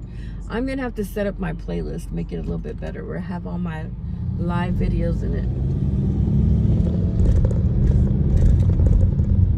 Alright, you guys, we're about to pick up somebody, so I'm gonna hide the chat. You guys can I spy. Avenue, then pick up Teresa on the right. What did I do?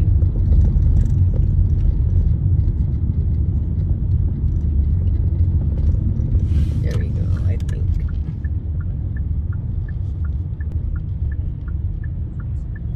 There we go.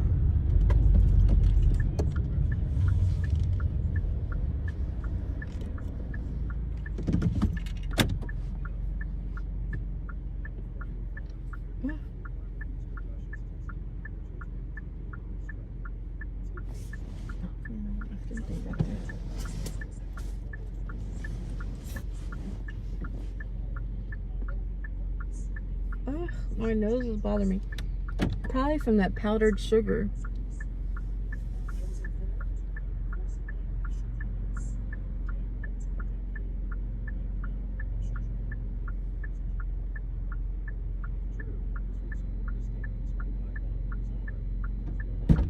Hi, for Teresa?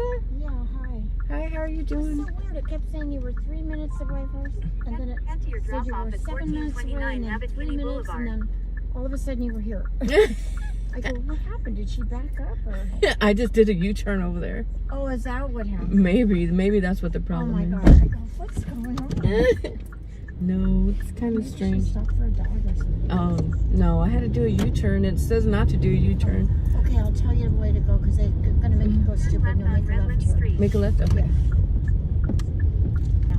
I was in college. Oh, maybe that's it. And then at this stop, make another left. A left or right? Left. Left? Okay.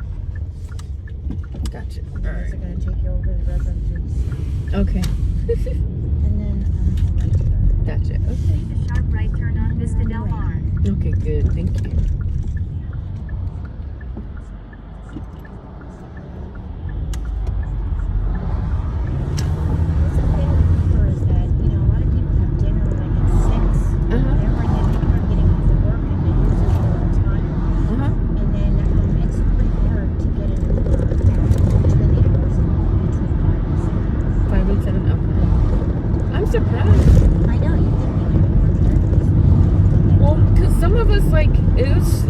During winter time, I think it must be starting to pick up. I use it during the winter. Yeah. Oh, good. Oh, cool. Approximately $2,000. Oh my gosh, that's a lot. Oh yeah, a lot of people can't. It's kind of scary to drive anyways. I know. I have an eye disease, so. Oh, okay, that makes sense. Yeah. Do you like being drove around better, or do you prefer driving? I like it in the fact that I don't know how to use that, the GPS? My reflexes have gotten really, really slow, and with my eye disease, I can't, so it's safer for everyone involved. Yeah. So especially if you don't know where you're going, or if I have an appointment and I don't know where it's at, sometimes I like it for Uber to take me first. Okay. And then if it's close, I go, oh, this is great. Now I know how to get there, and that works great. But It's not that I really like being driven around, but Trying to adapt, huh? but it's really getting so expensive. Mm-hmm. Yeah, I guess that would be the difficult part. Especially when you want to get there on time. Have to wait around. Well, and then, you never know if the Uber's going to be 2 minutes or if it's going to be a half an hour. Oh, okay. And you're getting yourself ready, and I have 2 kitties, and they're looking at me like, where's she going? Cute. Where's my treat? Cute. They know that when I leave, they're going to get a treat. Oh.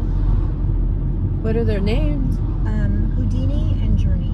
Oh, that's cute. Those are both cute names. My Houdini. husband named Houdini. That is cute. Yeah, because when she was a kitten, she got into just weird little places, and then we couldn't find her. Those are both. And then it turned out she was a girl. And I said, that's a weird name for a girl. And I said, we live near a beach, so maybe we should call her Doheny, like Doheny Beach. Uh-huh. And he went, no, it's going to be Houdini. I like Houdini. I like Houdini. He was sweet. Mm-hmm. And then Journey, that's cute too. Journey, she was a stray, Mm-hmm. and after our kitty passed away, Oh. it kept jumping in our yard, and then it was freezing out. It was in February. My husband was in the hospital, and I go, this cat is going to freeze to death. Oh. And I tried to put it in the garage, and she seemed okay in there, but then she kept jumping out, and I go, the cat's going to freeze to death. So I brought her in the house, and then she just ended up staying in. Nice. She meowed a lot, though, But she's been a pretty good cat. That's awesome. I'm sure she's happy to be in the house. And that's why I named her Journey. I looked at her and I go, you've been on a long journey. Yeah, she has. I said, you've had quite the journey. I think somebody just dropped her off in the theater. Oh, man. Yeah. That's horrible. Because I took her in to have her, neutered. Mm-hmm. And they go, well, she's already had it done. I went, oh, wow. Because she looked really grungy. Mm-hmm. Oh, no, that's sad. Yeah. So I put signs up for her, like somebody missing their kitty, and she was missing teeth, and oh gosh. I know. Oh gosh. It was weird. Yeah. And my husband wasn't really that excited about her because she She's a stray cat all the time, and her fur was very rough, and like he goes, she feels like a brother cat. Yeah. She didn't purr a lot. Oh. And I said, well, she's scared, and I go, I think she's been abused. Oh, poor baby. Yeah. And then finally she was oh, cute. Yeah. She's fine. I'm sure she's happy to have you. She has a wonderful life. She's good. She's with me. She's like, I upgraded. Yeah.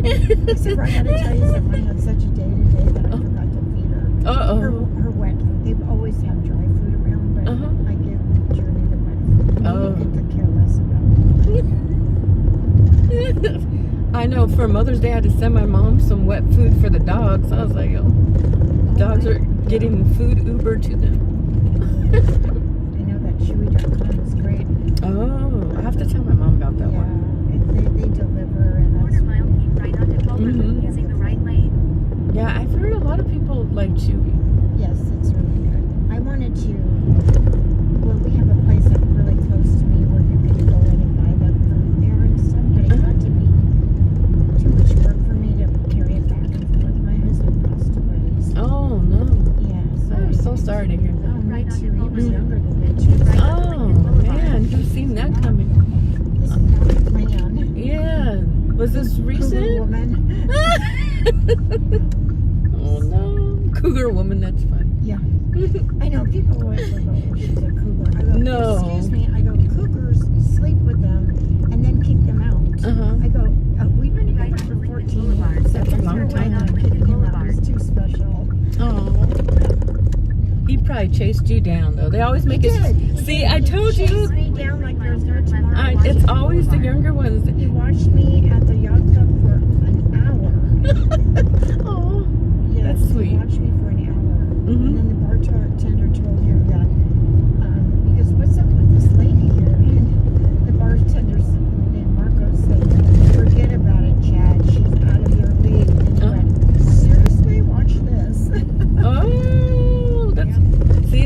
make it seem like the woman's the cougar chasing after them? Nope, he was after me. Yeah. It's always like. Studied me for an hour before Aw. he sent over a glass of wine.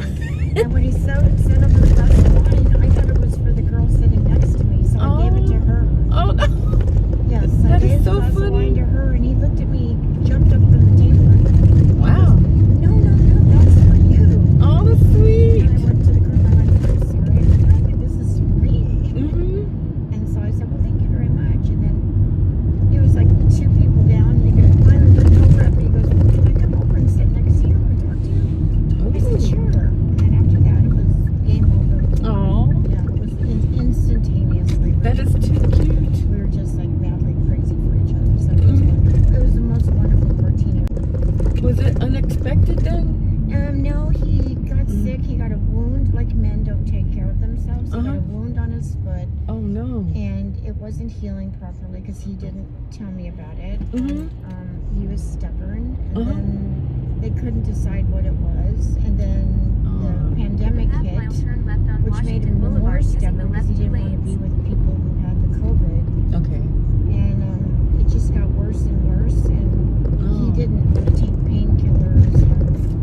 It just got worse, and then finally it just finally killed him. Oh no. Yeah. Because then it looked like leprosy from his legs, from his knees down on both legs. It's just tragic. So. Oh gosh. I just walked around the corner. It was at Christmas time. It was December 9th, and I was going to show him my girlfriend who I used to take care of her when she was a little girl, and she just had her first baby, and I was going to show him the picture. And I walked around the corner, and he was on the couch, and I was chatting away at him, and oh no, he wasn't responding, and he had passed. Oh my gosh. And I totally freaked out. Yeah. I called 911. The lady wasn't very nice. She goes, why did you call an ambulance? Oh my I gosh. said, oh my God, because I don't know for sure what's wrong with them. I don't know. Quarter mile turn right on Abbott Kinney Boulevard using the right lane. And then when then I didn't know this, but if somebody dies in your house, the police have to stay there until the body is removed. Really? Oh my God, yeah. Oh no, I didn't know that. Yeah, it's awful. They treated me like I was on Dateline. I mean, it's not funny, but I know exactly what you're saying because I watch those shows. Oh my God, you too? Yeah. Yeah. Do you know women watch? You have no idea. There's like a band of us women that watch that show regularly. And now you're one of them. Yeah, those are interesting. We all do. Yeah. And here I am. I'm single now and everything. And It's usually the man, you know. Sometimes it's the woman. If you ever date anyone, they want to take a life insurance policy. Yeah. You know, to get rid of that guy. Exactly. Yeah. You don't need it. Yes. If you don't have children, you don't need a life insurance policy. Okay, gotcha. Yeah. If you want to take a life insurance policy, you say, see you later, adios. Yeah, that's horrible. I know. Yeah, after watching that show. I do. I watch it all. I can't wait for it to come on.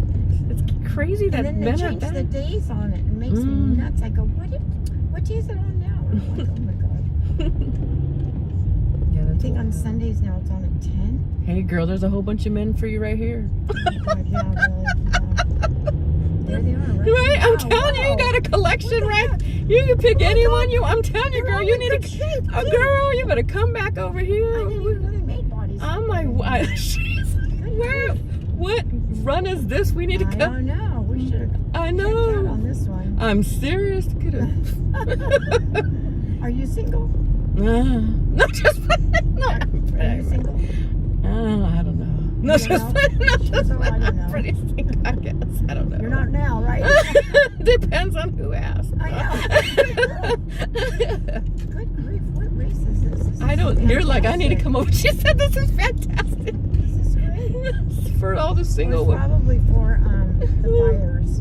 Everybody's having something for the fires. Maybe, I don't know what that one is. I haven't heard anything about it. But there, I guess this is where all the single women need to line up and bring a towel or something. I don't know. Or your checkbook. Oh God, we gotta pay for them too. Oh no. Oh God, yes. Make a donation. That's the one thing I learned from, all of a sudden my husband passed away. You know, it used to be that your gardener or some delivery person or something, they would just be kind and help you out. Nowadays, they want you to tip them. They want to, like, oh my God, this is like, my husband just passed away. They evidently think that when your husband passes away, you're making more money. No, my husband, he worked on boats. So he was a captain of boats, but then he started his own boat rigging where he would climb up a mast or help, repair boats and stuff like that. So once he passed away, that was it. I mean, there was no money coming in. Yeah. And you would have thought, my gardener right away, I'd like a raise. I went, what are you talking about? Oh, because they automatically think you're getting they like think a you're gonna get more money. Yeah. Because the husband passed away. That's none of their business, and that's rude anyway. It's very sad. It's very rude. Yeah, it is.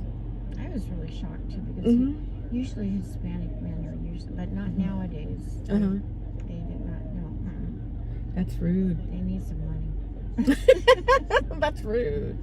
Yeah, to be and asking. cleavage doesn't work anymore because they see so much of it on the internet now. That cleavage does not work anymore. That's true. I don't know what you got to do now. I don't either anymore. I'm past that stage anyway. That's funny. Crazy these days. Yeah, but they've seen it all now on the internet. I know. The internet has ruined us for us. It's ruined it for us. I heard like a psychologist even talking about it. He's like, really? Yeah, he was saying he's like, men before they didn't get to see this many women. He said it's not good either because. No, it's not. It's not. I don't think it's good for marriages, especially. Yeah. It's not good. Did you see that once talking about ID?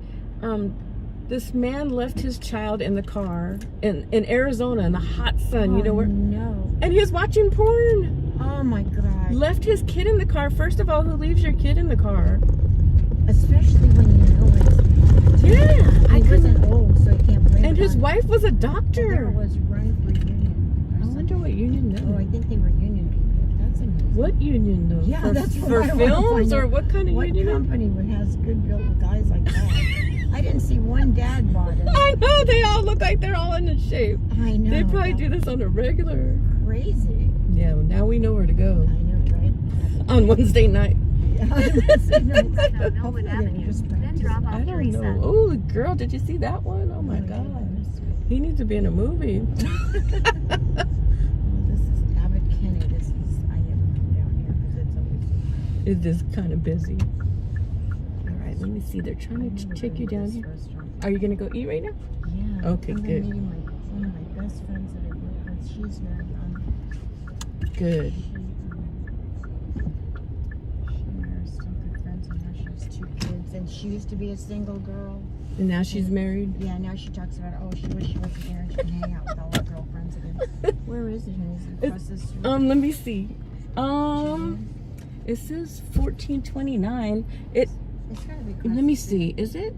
I don't want to take you the wrong place. Oh, thank you. You're so Let me kind, 'cause see. I've been taking the wrong place.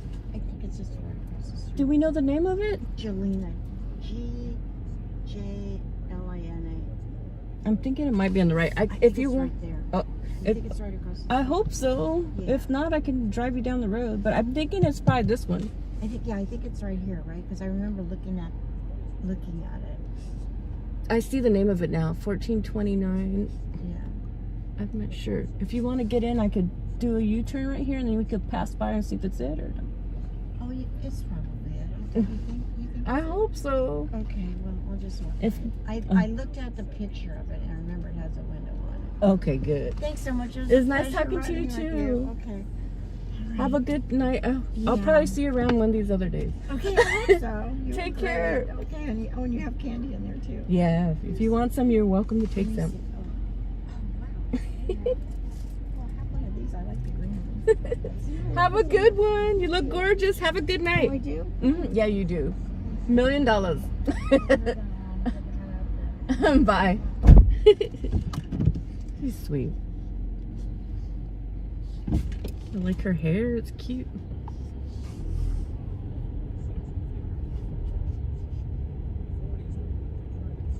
All right. Good night, T-Last. I gotta go find the bathroom. She was sweet. Her husband passed away. That's sad. Oh, shoot. Where are we going? Santa Monica? I think I can hang for a little bit longer. Maybe. If not, I'm going to the house to use the bathroom real quick.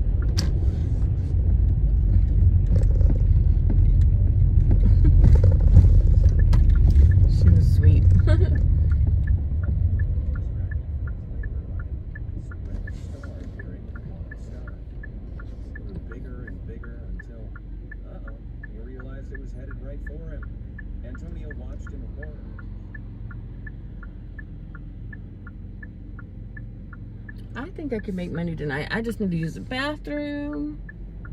There's a lot of freaking traffic though. That's the problem.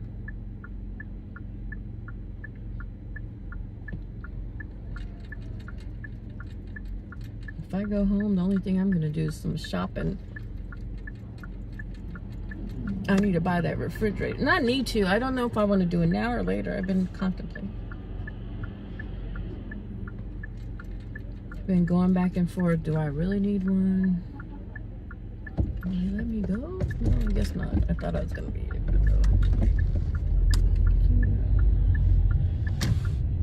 Oh, delivery. Oh God, I would do it, but the thing is, okay, all right, we'll do it. But they have a bathroom in there. I could use the bathroom there. But the only thing is, sometimes I go and there's a long ass line, so it's hard to even use the bathroom. That's why I was like, should I do this or not do this?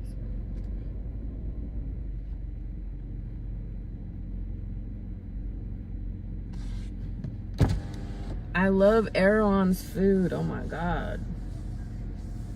But when you order a plate, it's like $40 or $50. This gentleman I know who's a millionaire takes me there. It's a nice treat. We'll go. Using the right lane, turn right on North Venice Boulevard.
Hi.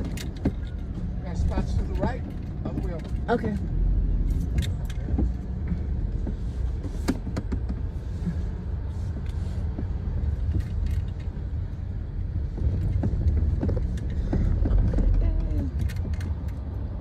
Oh, is it right there? Okay. All right.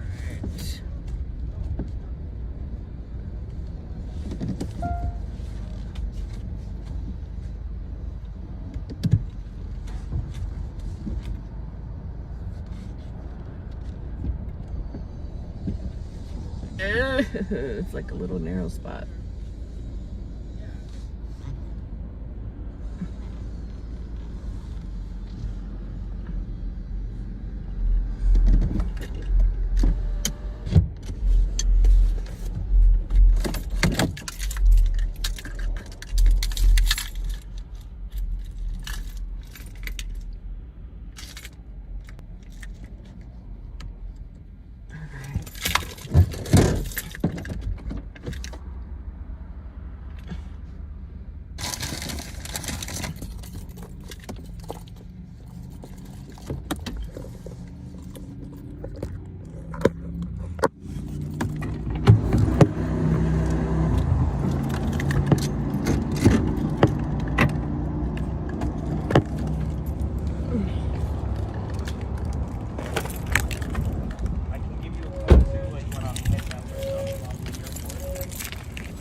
getting chilly. I'm gonna have to put my jacket on pretty soon.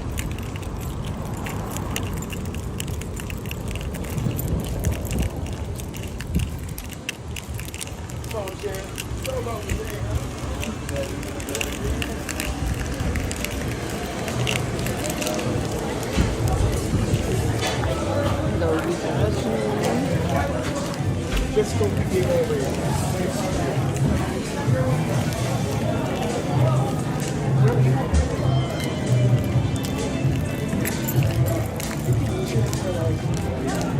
Thighs or right?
Let's see where we're heading to.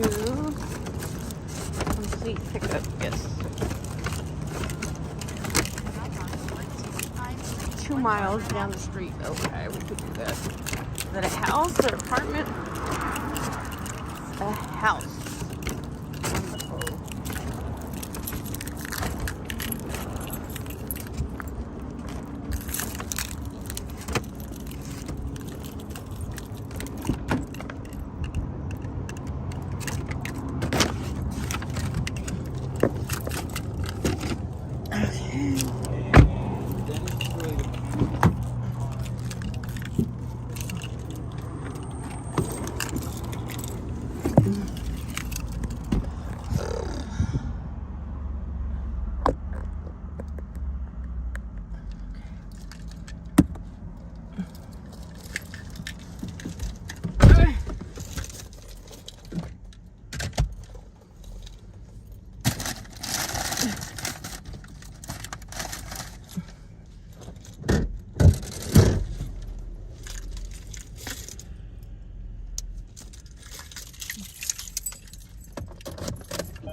Plug in all these devices.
Turn left on Venice Boulevard.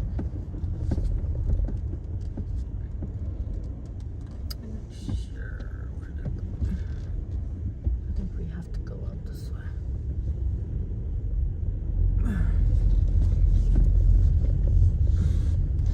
I like how they have this little table back here for the employees to eat at. That's cute. That's a good idea. Good way to make use of the space. Turn left on South Irving Tabor Court, then turn right on Venice Boulevard.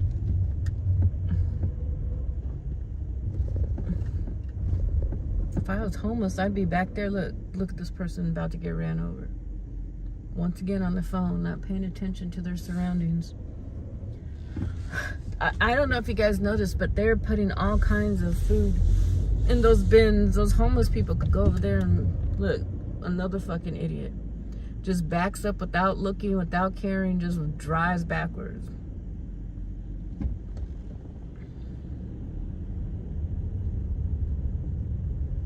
Turn right on Venice Boulevard. If only people could hear what we were thinking. No, just...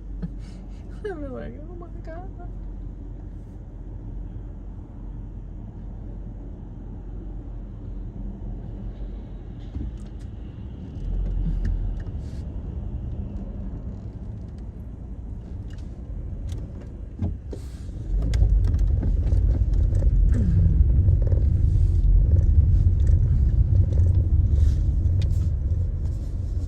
Oh, my neck is starting to hurt me. Oh.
Also, where do you have your jewelry for sale at so I could look at it?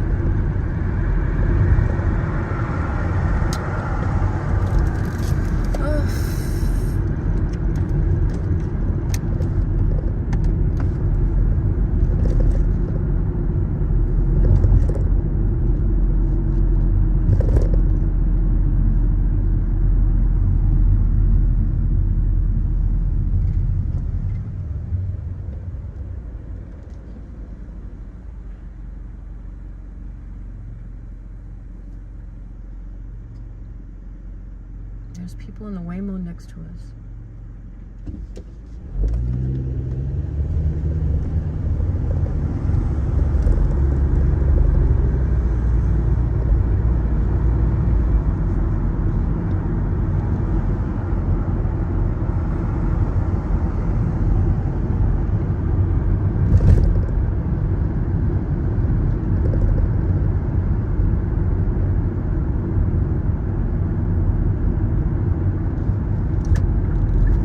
Jump in front of the Waymo. The Waymo better slow down. Waymo. Don't run into me, Waymo.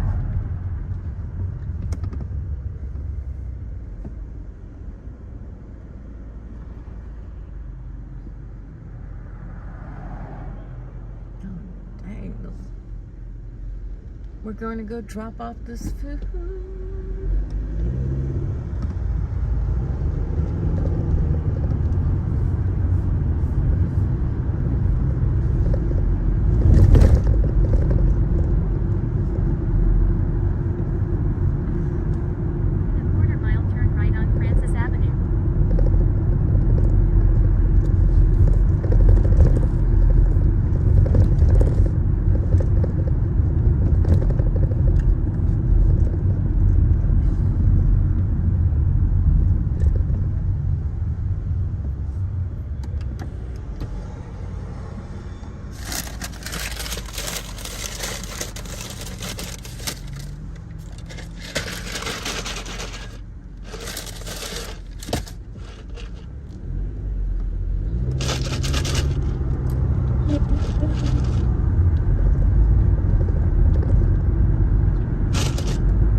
Exactly, Cisco. I could be done, but I only made like $50 yesterday. So I'm trying to push myself to make those $50 today. Turn left on Barbara Avenue. I like having money to pay the bills, you know. I have money, but why waste my money when I can use this money?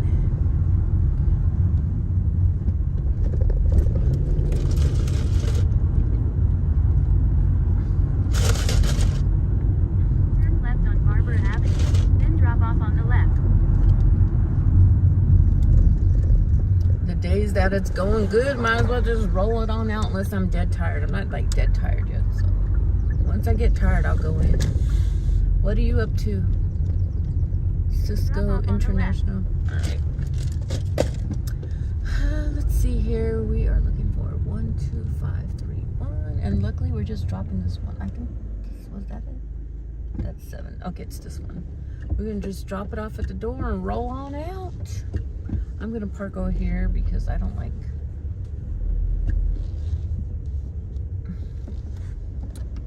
trying to back up and there's a car on the road, so I don't want to have like difficulties and even think about running into somebody's car.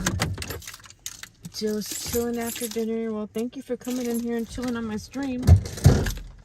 What did you have for dinner? Were you the person who had some Filipino food earlier? Some adobo. Oh my god, adobo used to be so freaking good. I used to love me some adobo.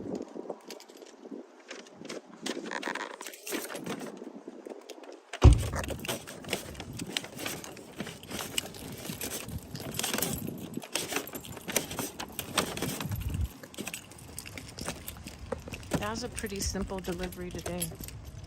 Just going in the grocery store. This time it didn't take a long time. Well, I saw the dude like leaning back there on his phone. It could have been done even sooner, but he wasn't paying attention. So the other guy had to go grab it. Dang, how do you get in? Oh, here we go. I was like, how did I get in here?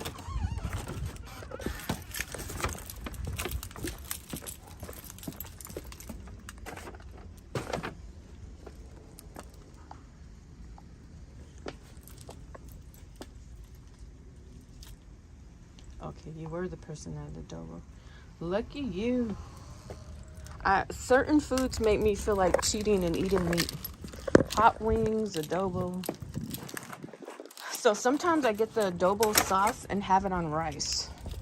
Because we have a Filipino grocery store out here. I'm trying to think of what it's called. Sometimes I ask for just the sauce to be poured on the rice. So I could still feel like I'm eating adobo, but not really contributing to the killing of animals. Times are hard. I have to just drink the juice from it sometimes. That vinegar stuff tastes so freaking good. There's nothing like it either. Heck yeah. I'm thinking about some rice with soy sauce now that I'm talking to you. I love me some rice with soy sauce on it. And I love rice pudding too. I was watching some video. They said rice is now about to be a luxury. They're gonna start charging a lot for rice. Isn't that ridiculous? So if they're gonna start charging for everything, everybody should just grow their own fruits and vegetables at their own house. And they said they're doing the same thing with coffee too. It's gonna be a luxury. Like, what the hell? I ain't paying all that money for that stuff. I'll just grow my own. Except for avocados. Avocado's gonna be a luxury too. I'm like, oh no. Everything that we like or everything that we use on a regular, prices are going up, which is crazy to me. Do you guys get that? Have you had that before, Deb? I watched this YouTube video and it's crazy. So there's this like group of people, they died like, I don't know, hundreds of years ago. How they died, and then they came to find out like hell must have came down and killed them. I've never, baseball size hail? I don't think I've ever encountered that. I don't think I want to either. They think everything is a luxury. Yeah, what are we supposed to do? I'm telling you, the best thing, just grow your own groceries and give them the middle finger. It's like I'll make my own damn food. I'm not about to be paying those sky-high prices when you can just grow it in your own backyard. Are you in the East Coast? I heard bad storms in Carolinas, I think. Oh, man. Yeah, what do you do when that happens? Like, damn. Hell scares me because you don't want it to break your window. You better hope you have a carport or something. It can even break people's roofs on. They said if it's the end of the world, it's not going to be that we burned up. It's going to be that we freeze to death. That'd be scary too. We're going to dissolve, surprisingly, like all die from it getting too cold. People better start like digging holes into the middle of the earth or something. Wisconsin, where all the cheese is. No, I'm actually from Phoenix, Arizona, but I've been in California now for like seriously 19 years this month.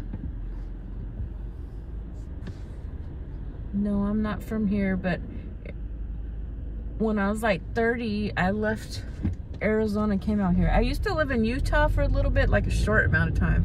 And then I lived in Washington State too. Where do you live, Cisco? Did you say you live in Northern California?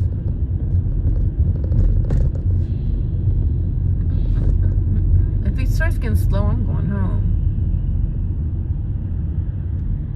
Even on Maine. I know, I thought it was bad when Canadian, our friend Corey had snow and everybody else had the sun. I was like, I thought he was lying. He said it's snowing.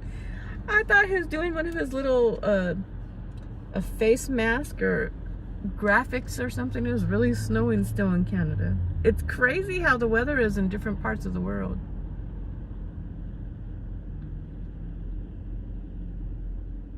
But if you're really wealthy, I guess you could just avoid one season and go somewhere else.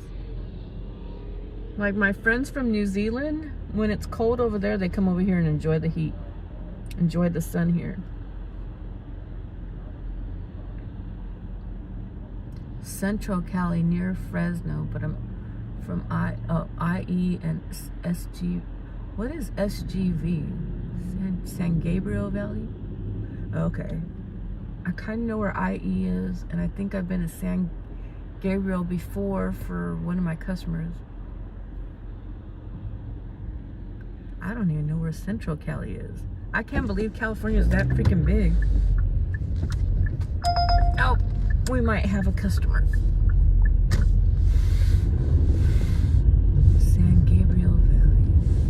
I'm like, where is San Gabriel Valley? I know for sure I've been over there though. I know I've heard that place, and when I went there I was like, where's San Gabriel? Oh, they gave the ride to somebody else. Inland Empire. I was just out there like 2 days ago. I thought I was going to Pacoima. I picked up somebody from the airport and it sent me to Pomona. All right, we might have a customer. Head to your pickup at 3525 Beethoven Street. Are you part Filipino, Cisco?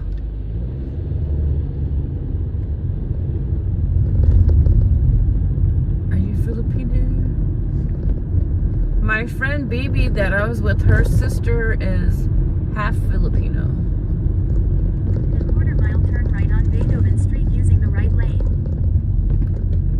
Her and me have a crazy situation. She's part El Salvadorian, and my grandson is part El Salvadorian because of the dad.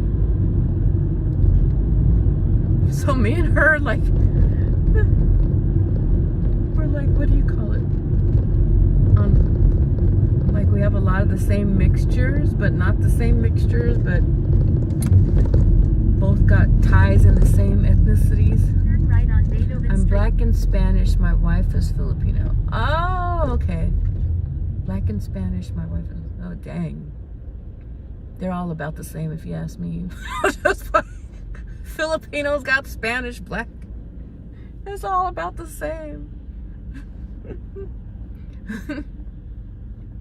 I met somebody and he's told me he was black and white, and I said it's the same as Puerto Rican. Oh, I got a lot of stuff. I did Ancestry. I got like 17 different things. I got Indigenous, I got Filipino, I got Spanish, French, Italian, North Africa, Congo, Iran/Persian, Jewish. I don't know what else. I think that's most of them. French. My grandmother for sure got French in her. We got a lot of stuff in our family. Same here. For real. You do Ancestry. I knew I was mixed, but to the extreme mixed. I was like, and you think I'm bad. I have 17. My daughter, I think, had like 24 different ethnicities. I was like, oh my God.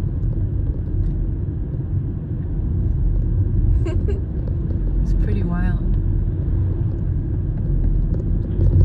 In a quarter-mile, pick up Sarah. You just don't have any Asian. Oh, okay. Did you do Ancestry? Or are you just saying that based off what you know? Because until I did Ancestry, I didn't even know we had like a little bit of Iran, Persian, or Jewish. I would have never knew I had Jewish in me. And Italian.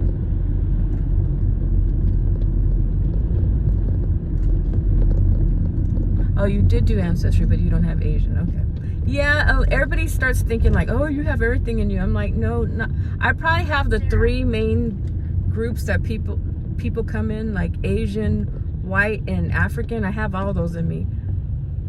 But I don't have like Thailand or I don't have Chinese. Everybody always thinks Filipinos have Chinese. I don't have no Chinese in me. Because people start thinking, oh, she's lying. She thinks she's everything. No, Ancestry. Hey. Let me back up you before you start flying down the road with no fucking lights on.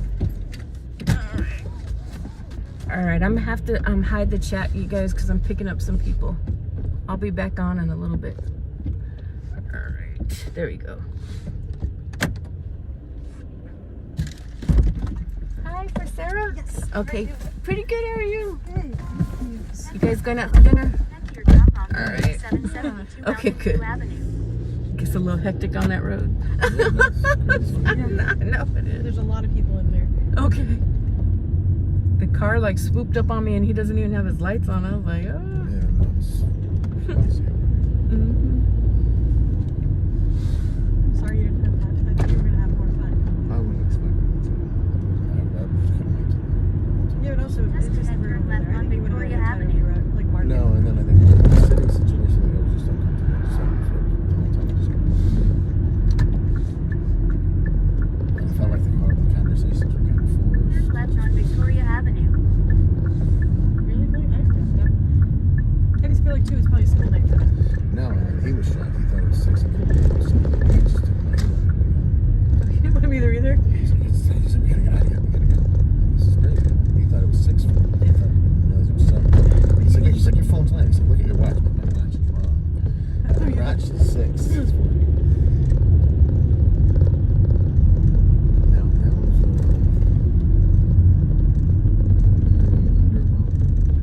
Sorry. no, it's not good for me. I wanted to go there. I don't ever have to go back. Yeah. But I mean, it was a fucking scene. I'll tell you. I don't like I'll never go there. No, it was like on the Fontaine. You might miss that. But I don't understand, like, okay, I'm gonna be alone at the restaurant. And I go to the market. And then I go to my restaurant. How am I Quarter mile satisfied? turn left on South Centinela Avenue. Yeah, I agree. That's what I don't understand. Like, are you satisfied as a restaurant with your product? Yeah. When you know there's restaurants that are doing the same exact thing, charging the same prices. Like, why are you out with me or not doing it? Like, There becomes a point where they could have been really good in the beginning, and then now because they're so packed, they don't have consistency. They're too new to not be good. I agree. Been up for 2 months. Yeah, no, that was like, that's just my thing. Is like, why aren't they doing this good? Marty's obviously probably been there a bunch of times because she sold it to them. Yeah. It's not good. It's just because of the scene. Yeah, no, it's just Turn left on South Centinela Avenue. People seem to be having fun, but like, if you're gonna open up a restaurant, like, open up a fucking restaurant. Like, that's all the time. Tell the owner, go to market and go there. You should be serving market quality food in this restaurant. Well, that guy's a chain though, right?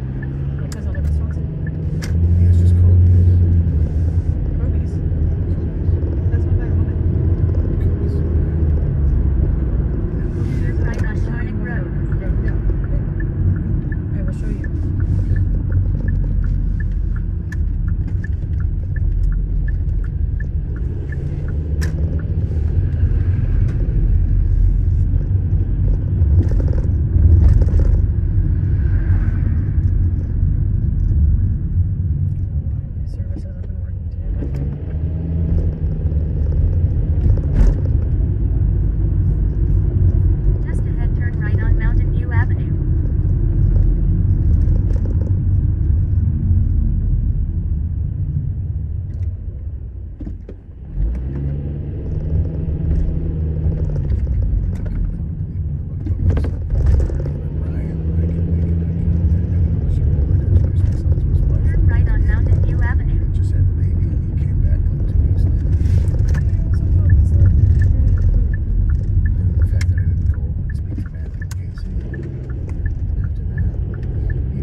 knew that she was from girls from Australia, and El Monte Group, they invested in Kobe's because they knew her. But as far as this is what I've been saying, so I must have heard it from Maddie.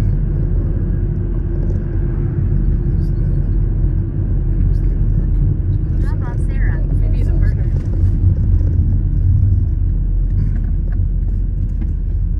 This is perfect. All right. You guys have a good night. Thank you. Oh, I still haven't moved because of the fucking mess. Thank you. Take care. Thank you so much. Bye. Have a good night. Thank you. You too.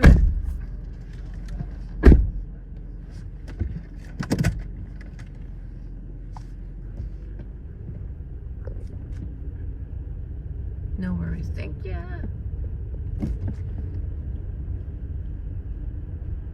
You have some from every continent but Asia. That's cool. Yeah, I didn't see like from India or anything. But I told some guy that who was from India, and he's like, oh, you got like Greece or whatever. He said that's close to it. I was like, oh, okay. But no, I don't have India, but my nieces are part Fijian. I have a hard time saying Fiji. Well, they have ancestry from Fiji, so they have a lot of Indian customs. None from Asia. That's interesting.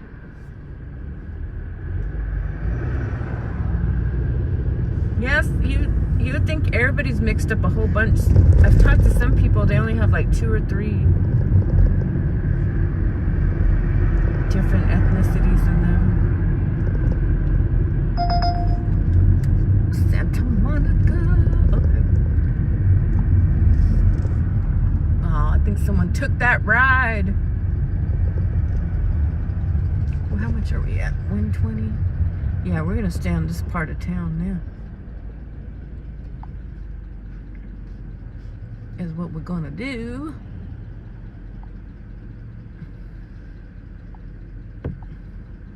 That way I don't have to drive too far away.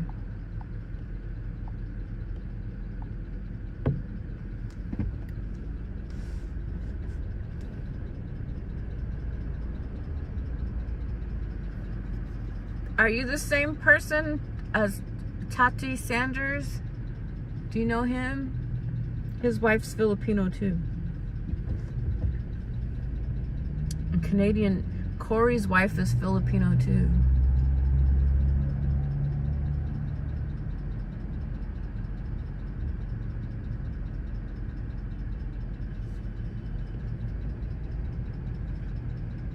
We had another guy in here who's Filipino. We haven't seen him for a long time. I don't know what's happened with him. He is Corey's friend. I think he lives in Canada too. Corey's sister-in-law is Filipino as well.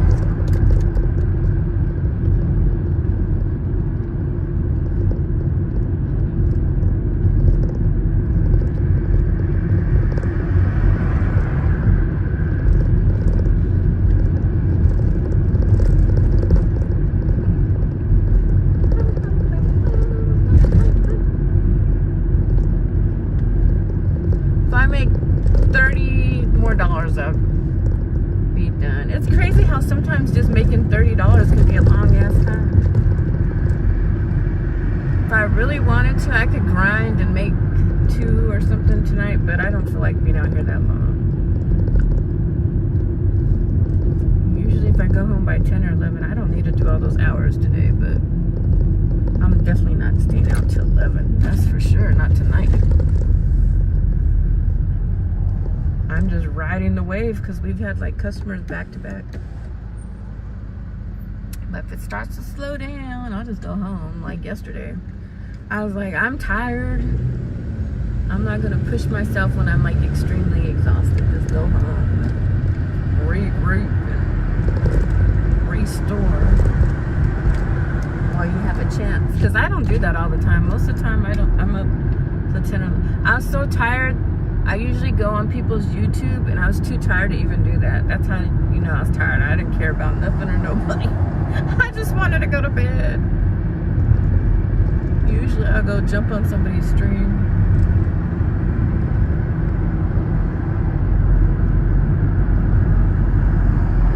I still have 83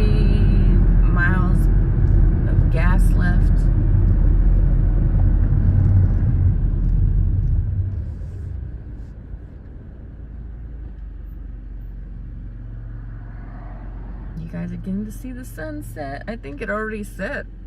I don't see the sun anymore. It's basically gone. Did anyone sit on my stream and see the sunset? I didn't even notice. All I remember is that damn sun being in my eye. And today's the day I really should have wore sunblock. But I did have long sleeves on, but it would have been good to put sunblock on my face.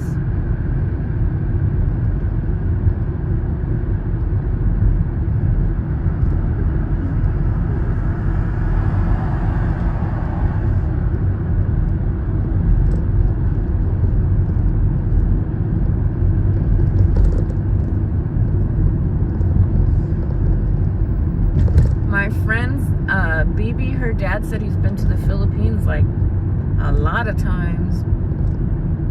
With his wife is Filipino. And they're from El Salvador.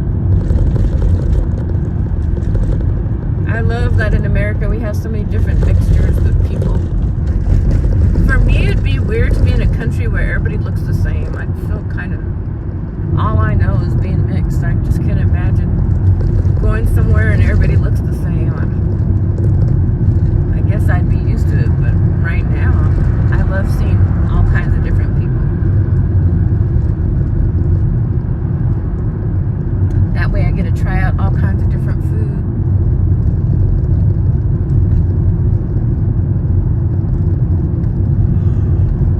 Oh, now I'm starting to get tired. We're gonna head over to Venice Beach. I usually get some rides because everybody goes over there for the bars. Oh, we got a delivery. Oh, no.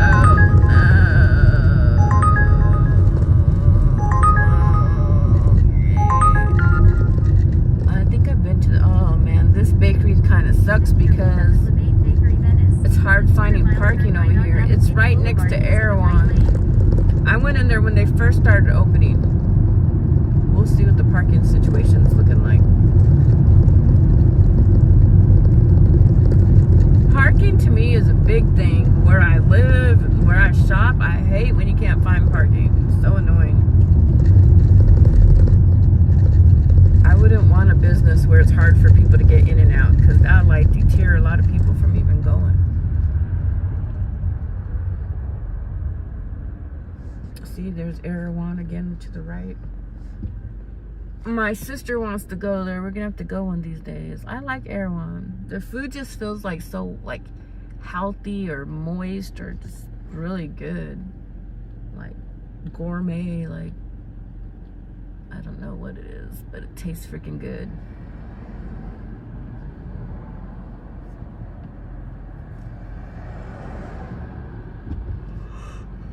I guess I could go home pretty soon and just eat dinner at the house because I could stay out and go through the drive-thru. I don't even really think I need too much of anything. I have stuff at the house. I didn't feel like doing a delivery. I should have just made it all rideshare. We'll see what this looks like. If it's too much, I'm rolling out. Well, why would you, if I have the right of way, just pull out on me like I'm supposed to stop for you? Did you see that I'm driving and they start honking at me? Then pick up on the right. Another weirdo. See, they do some crazy stuff. Maybe it's time to go home when they're doing too many stunts.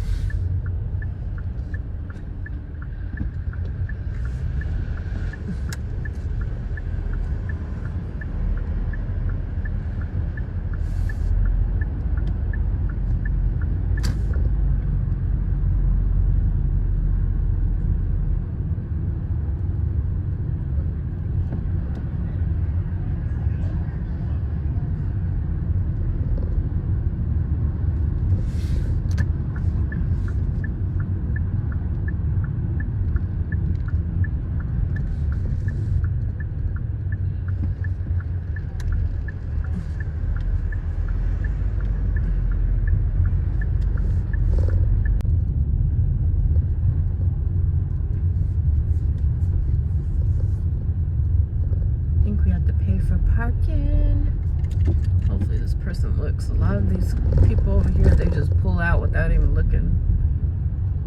I don't know how they got a driver's license.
It doesn't show anything.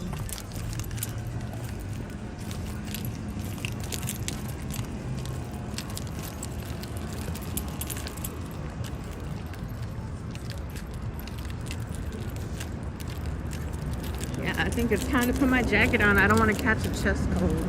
My grandma used to always say, keep your chest covered so you don't get sick. Keep your feet covered so you don't get sick. I was gonna say a nice cold beer. Oh my God.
Hey, I turned the mic off, Corey, because I was in the store and it had music playing. Oh, nice. Canadian said, hey, Cisco. Said, how's it going? Do you know each other in real life?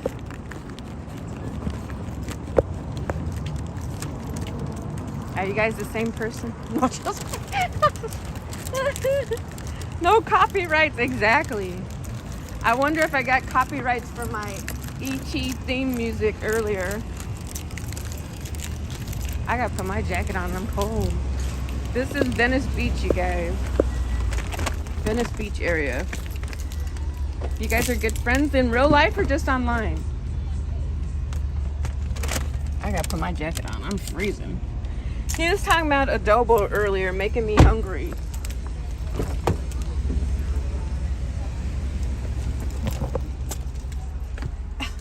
Had me thinking about some soy sauce and some freaking rice. I know him for 3 minutes. Oh, that's a long time. That's a long time on YouTube. By minute 5, you're no longer friends. All right, where's our next drop off at? Playa Vista's apartment. Boo, give me some thumbs down because we got to go deliver to apartment. But hopefully it's not too bad of an apartment. It says building name A. What's their apartment numbers? A406. That 406 is what's killing me. Canadians laughing. There's a great place called Tita Lina's in LA. Great Filipino food. Oh, Tita Lina's. I haven't been there. What part of LA are they at? Like, where are they close to? We got like West Angeles, East Los Angeles, South Central. LA's pretty big.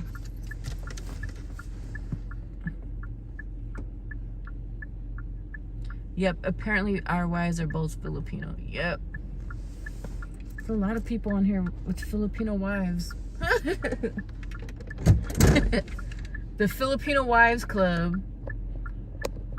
This one man, he was in my car and he was telling me, he said, those Filipinos are crazy. I'm like thinking, you men are crazy. Probably drove that woman crazy.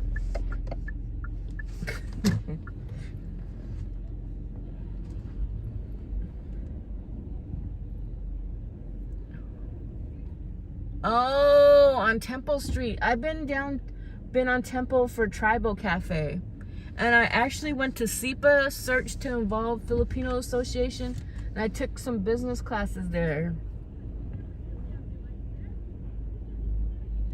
Close to Temple. And then one of my old colleges, Los Angeles City College, is around there. So I'd go from my community college over to SIPA and take some business classes at nighttime. Can I call you Canadian Gig Life CGL? That's gonna be his rapper name. It's C to the G to the L, CGL, coming straight out of Canada. No, just playing. You're nearby there. Yeah, I'll have to check them out. I went to a Hawaiian restaurant a couple weeks back. It was delicious. I gotta take my mom there when she comes into town. You guys gotta remind me. Can you tell I'm on YouTube lives a lot? Cisco, what do you mean? Because you chopped up his name? Is that why? I'm surprised Hero didn't come up with that. Hero was in here earlier. It's the C to the G to the L, Canadian Gig Life. Rocking my snow boots. Just playing. Instead of Timberlands, he's got some snow boots on. Every time he says hi, he calls me something else. Oh Lord, Kiro's crazy. He's a good laugh. He's always making somebody laugh with his crazy sound. Yeah, it's so hard to type full names in a cell phone. I know. Sometimes people are talking to me. I'm like, look, I cannot keep up with you. Especially one of my phones, you can't talk into it. That if I could talk into the phone, that's cool. But when I gotta type, I'm like, oh, that's doing too much. Doing way too much.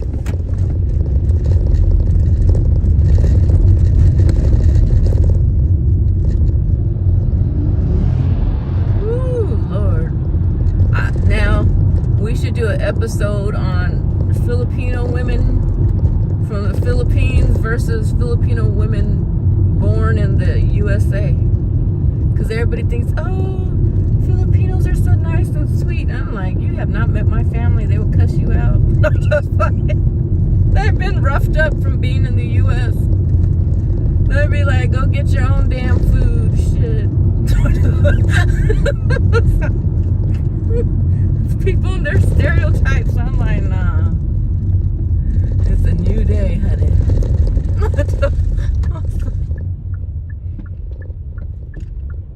I don't know. Maybe the Filipino ladies are like that too, the ones from the Philippines. But some people have this illusion of what Filipino women are like. I'm like, not these American ones. Oh, I think there's an accident or somebody's laid out on the ground. Oh my God, Jesus. We gotta get the hell out of the way because the fire truck's probably coming. Oh God. He got hit on the fucking bike.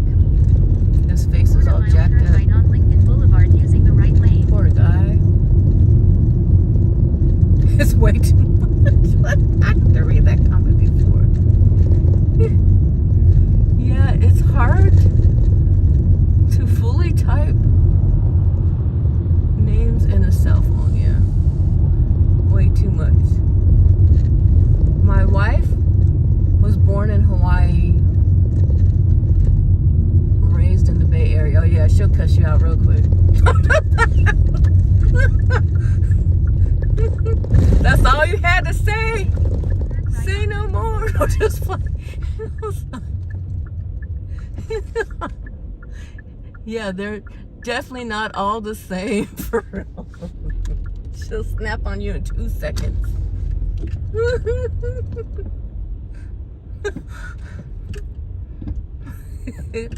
Face green smiling. Hey, Cisco.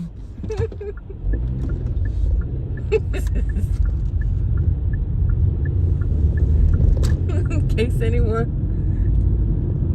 came in here thinking something else. Her nickname was Switchblade Sally from her friends. See, I told you. Oh, that should have been your clue to fucking run. Switchblade Sally. You should have ran. I would have ran the other way with the name alone. Wasn't that a good enough warning? Switchblade Sally? Oh, no. She might be kin to my family. I think. Switchblade Sally. That's horrible. Oh, no. But she's a sweetheart. Ooh, Lord, don't get on her bad side. That Switchblade will come out. That is too freaking funny.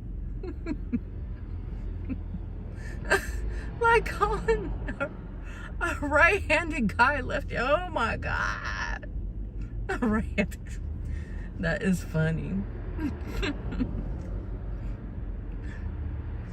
Switchblade Sally. I'm running. I don't care. I don't care what ethnicity they are, what country they're from. With the name Switchblade, run. Just run. That's funny that she's a sweetheart, but she'll cut you. Don't make her pull Lorena Bobbitt.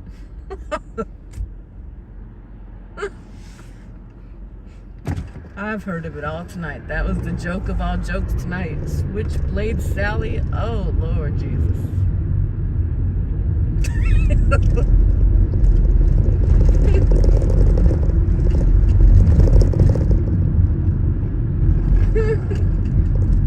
Oh, hell no. Fuck. That is hilarious. Oh, hell no. Does she YouTube stream as well?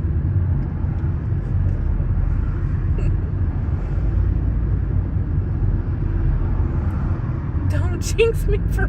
You don't want that Lorena Bobbitt. I want to get her as a guest on my divorce party planner show. I'll pay some good money to see her. Not just Matter of fact, I'm already thinking of how I'm going to design my set. There'll be a big old poster of her in the background. Lorena Bobbitt. There'll be some other good ones too, I'm sure. Who else is another good one for my divorce party planner show? Ivanka Trump, she says, don't get mad, get even, or something like that. I forgot what she said. She takes his money. We're gonna have Ivanka Trump's picture up there. Elvira. We worship Elvira on my show. No, she watches videos and she's in all my videos on YouTube. Okay. But she doesn't really post anything. Okay.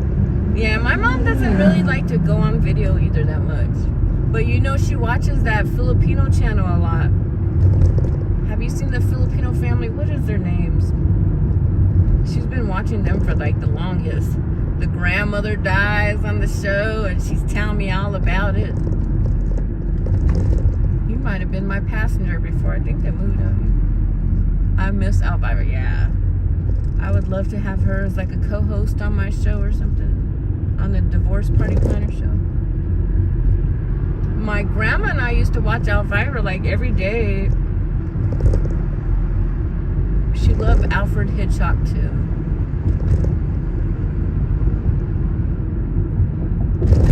I kind of like those old TV shows because it like reminds me of certain periods of time.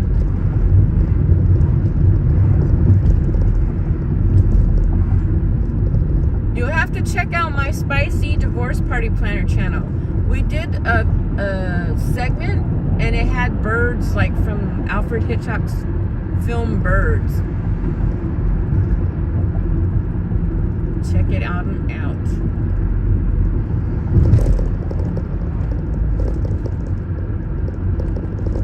That's when we're just hiring friends as crew people. Now we're trying to get more professional.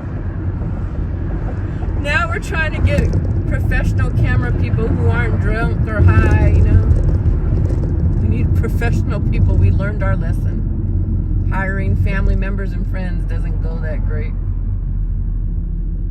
Yeah, don't look old enough to remember Elvira's show when it was. Oh yeah, I am. I'm up there. I just turned 49 in March. Next year I'll be 50. I can't even believe I'm about to be 50 next year. And I Dream of Jeannie and Bewitched and Wonder Woman. All those shows from back then. But this guy, I didn't know. When I was watching I Dream of Jeannie, he said those were already reruns. I was like, what? He's like, you thought it was barely coming out then? He said that show had been out for probably 10 or 20 years before that. I'm like, what? I would just watch it at my grandma's house, so I thought it was from that time period. It actually came out even earlier than I thought. My grandmother didn't have cable, so she had those basic channels. I guess we're just watching reruns all the time.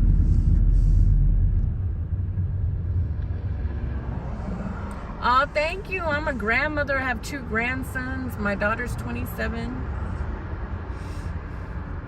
I feel like I'm starting to get a wrinkle in the middle of my forehead, though. I think I'm starting to get a wrinkle up there.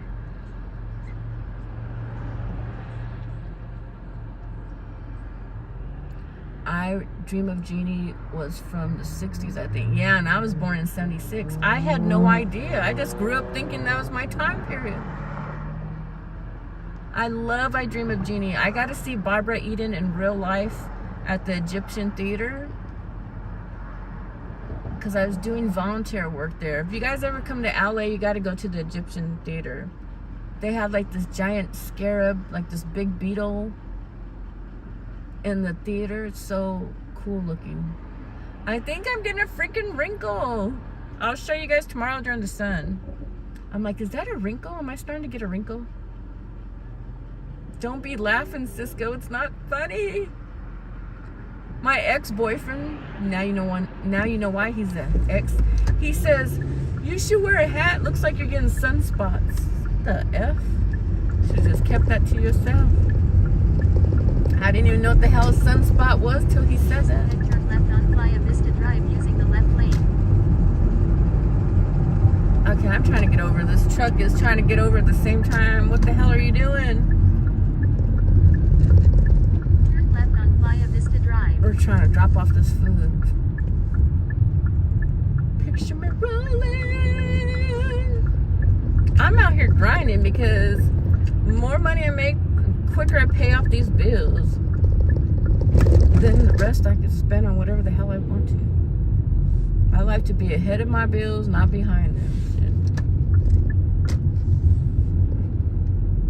Turn left on Fountain Park Drive.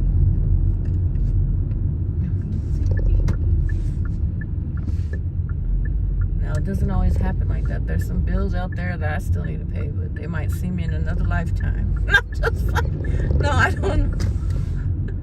Some bills may never ever see me again. Yeah, it's that Filipino gene in you, probably. My wife gets mistaken for a high schooler all the time. Yeah, my ex-boyfriend used to say that because I was short and he was taller. And he'd be like, I think they think I was much younger than what I really was or something. But I was actually 2 weeks older than him.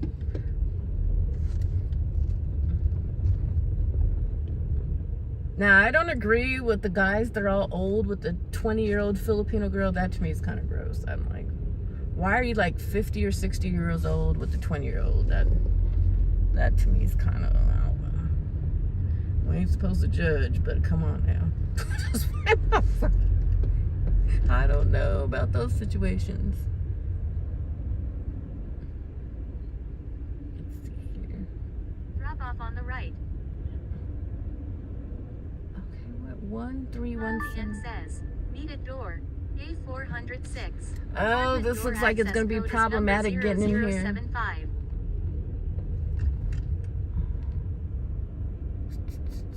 All right.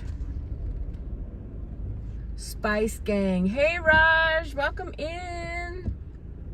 Throw up those spices in the comment section. Represent where the spices from. No, just what? I'm only 8 years older, but also she looks much younger. Oh, that's cool.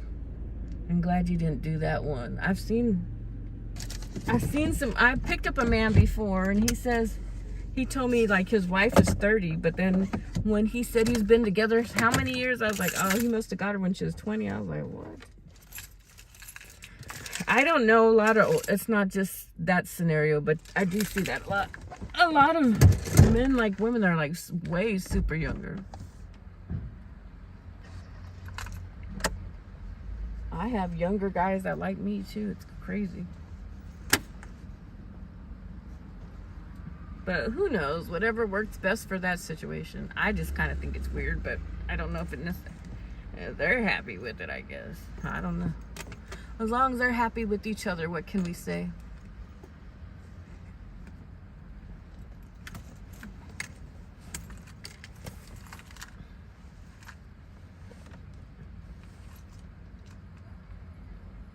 That's all I got. Thank you. Okay, we got the chef. Is that salt shaker? Hey. Some chilies and some spice. I love that, Raj. We love Raj. Thank you, Raj. I think it depends on the situation. As long as they're happy and no one is getting hurt, it doesn't bother me. Yeah, exactly. Exactly. That does make sense. As long as everybody's happy, not getting exploited. All right.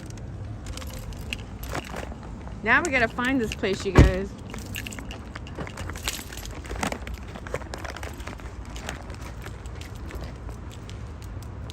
Building A, and we gotta find a way into this place in the first place. They used to have a little pizza place. It looks like they changed it into something else. So the apartment complex pizza place has changed into like a little business over there. It looks like a restaurant.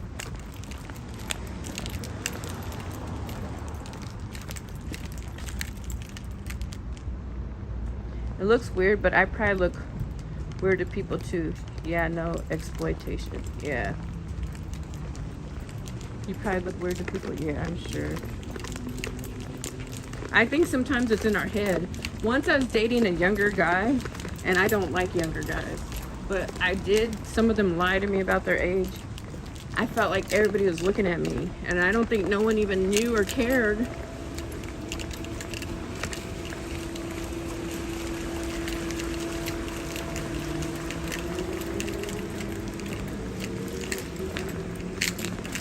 Sometimes you gotta get out your own head.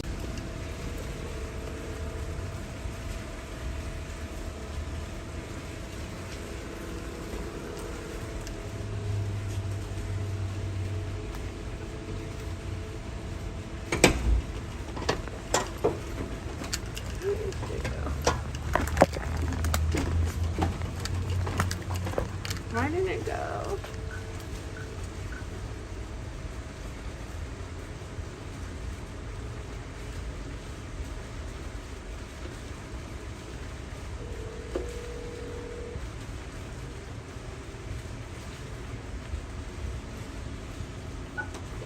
There you go.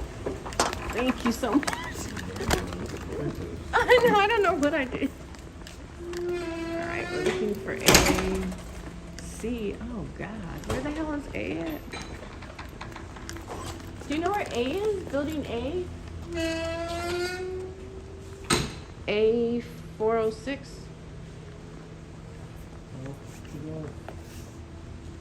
This way? Thank you.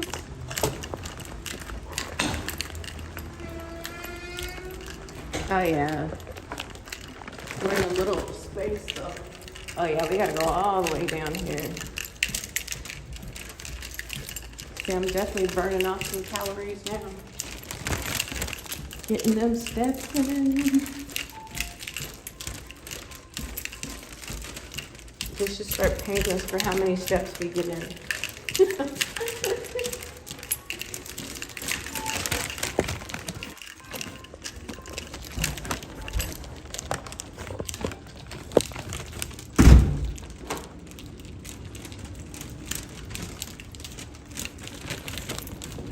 See, some of these places are like a freaking maze.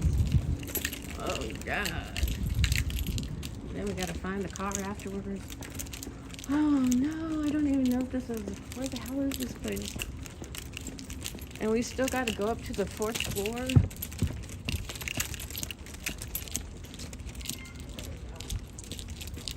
This is why I say put thumbs down, cause boo.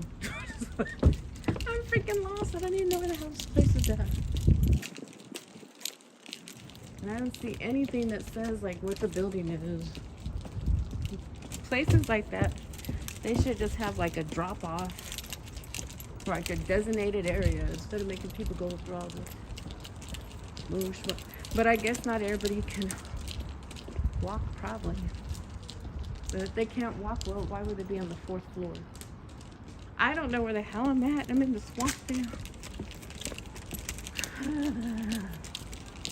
Frustration. There's nothing that even says what fucking building this is. Mark this on my place of never want to come here again. I don't know if this is building A. What the fuck?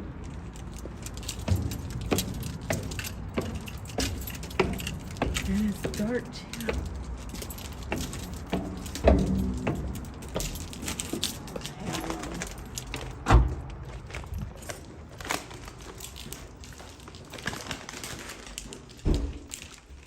Well, we're at least in building A, so that's good. But now we gotta go to the 4th. You're trying to picture your sister doing this kind of scary. Yeah, that one kind of was. When it gets all dark. Thank you, Cisco. If that man couldn't even really speak English, and he told me to go this way. That's the only clue we got. This is too much for $2, you know?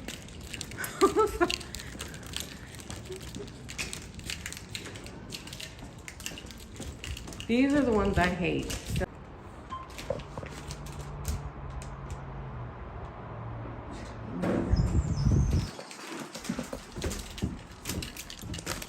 Someone was asking me earlier, have I been stuck in an elevator? I said, no, and I don't want to be either.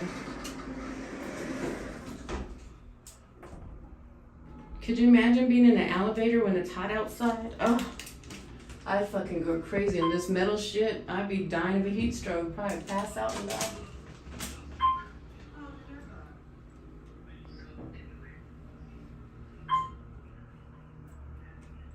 What was that?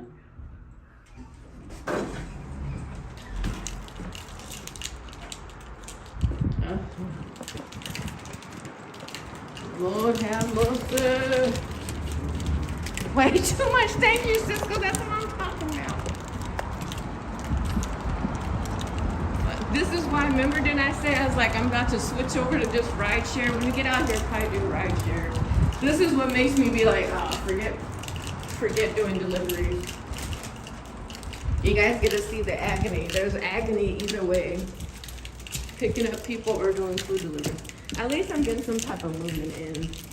I complain, but I really do need to be moving, honestly.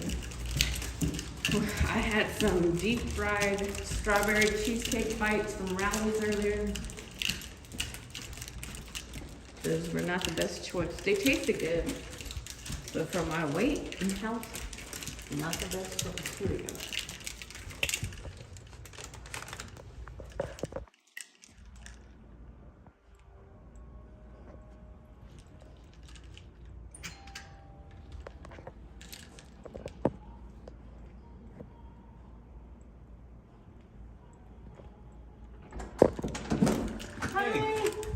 Thank you. Have a nice night. Take care. Bye.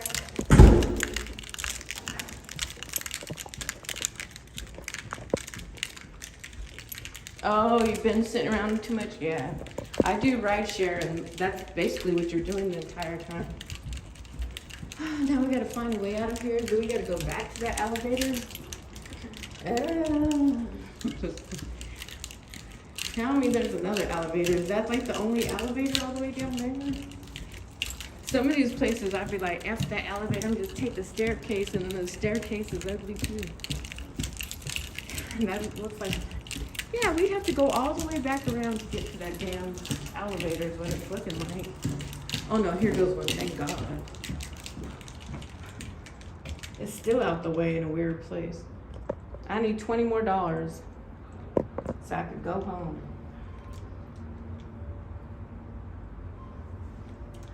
And pay some bills.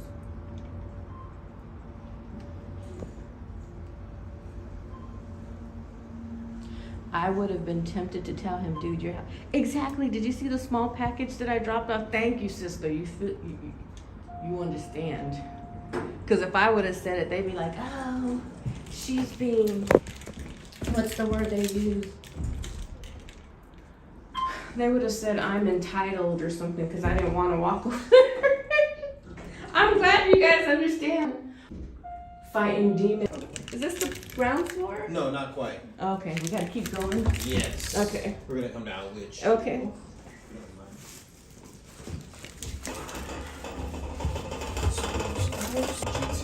That's the way you. Okay, good. Thank you. Why is it making that noise? Took too long to close. Oh, okay. Okay, try to make some space for you to get out. Thank you. Thank you.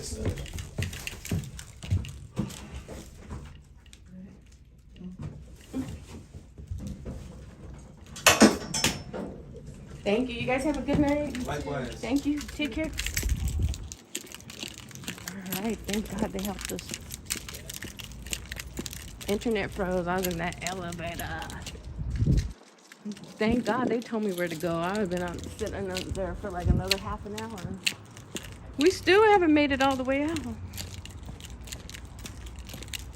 This should be like a freaking obstacle course for people. Can you survive this complex? They should have a freaking delivery person challenge. I think I'm gonna write that script, you guys. Don't try to steal my idea. You bet. Yeah, I'm about to. I went to film school. We got another idea. Now we're gonna have a marathon of delivery drivers. Who can make this drop off the quickest? Who could find their way out of a 5,000 apartment building first? Who can carry 10 bags on a bike and get 3 miles down the street the fastest? I watch it. I'm about to write this script. I gotta go copyright it. I don't think anyone did it yet. YouTube's the closest, but now I gotta go type it up. They'd watch. Yeah, we're about to see some things. Did they or did they not eat that bag of food?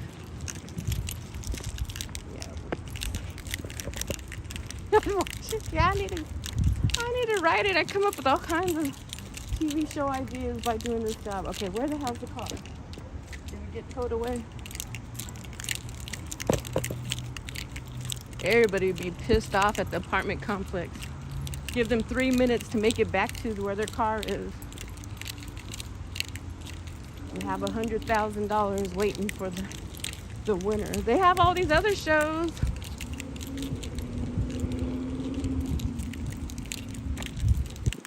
Mad dashes. Something like that.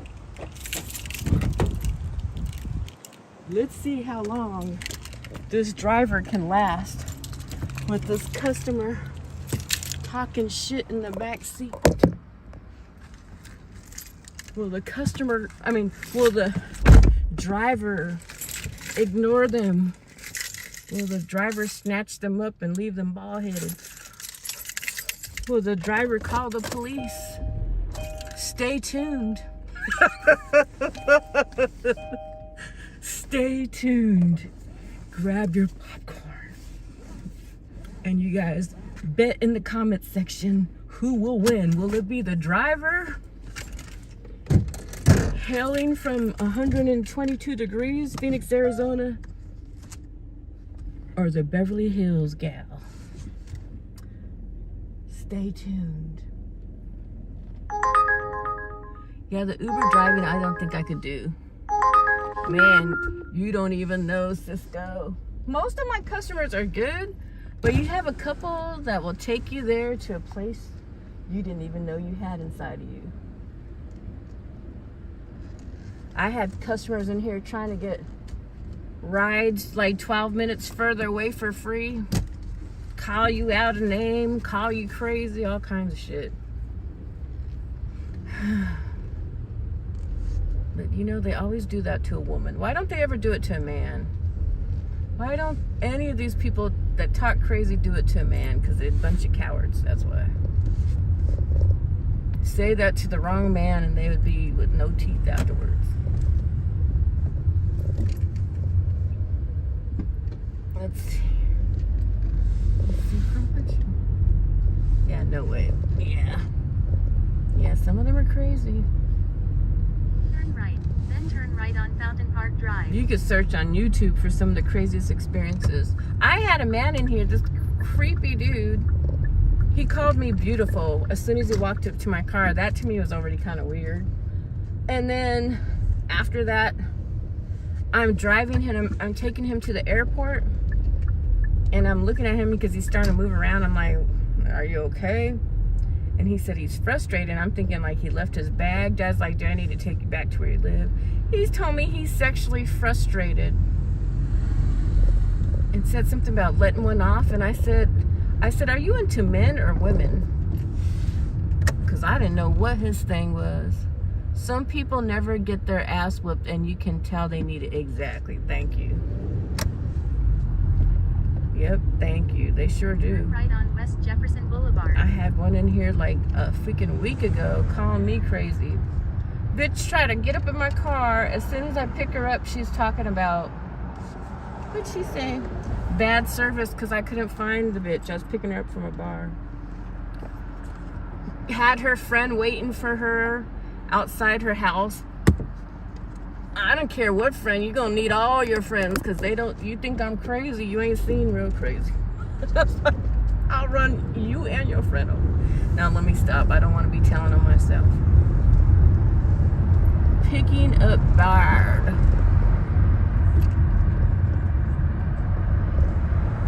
Yeah, they do talk crazy.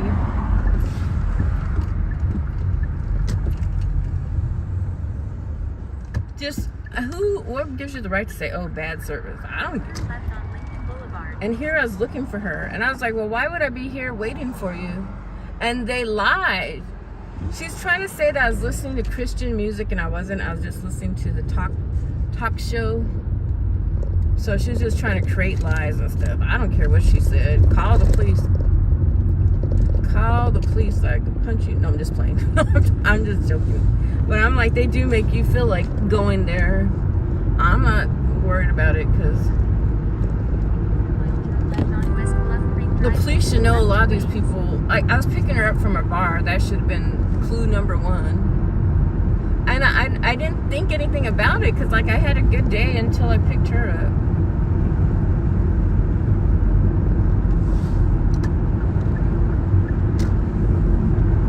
I tried to diffuse the situation and she just kept on. I was like, oh my God. Yeah. Yep. She was one of those. Toting her dog around like it's a fucking purse.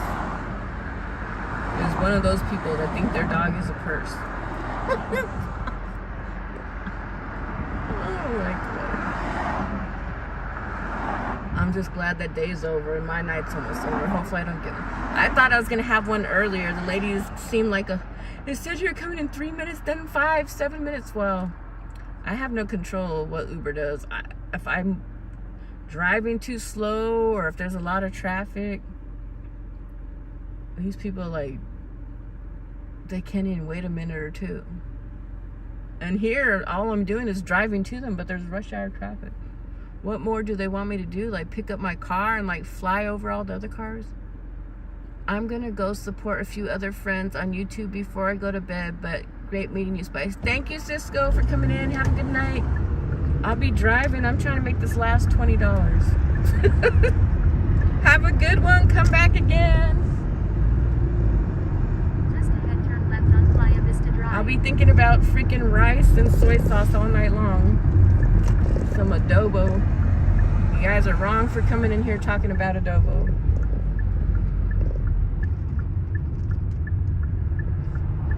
Turn left on Playa Vista Thank Drive. you, my friend. Have a good one. See you later.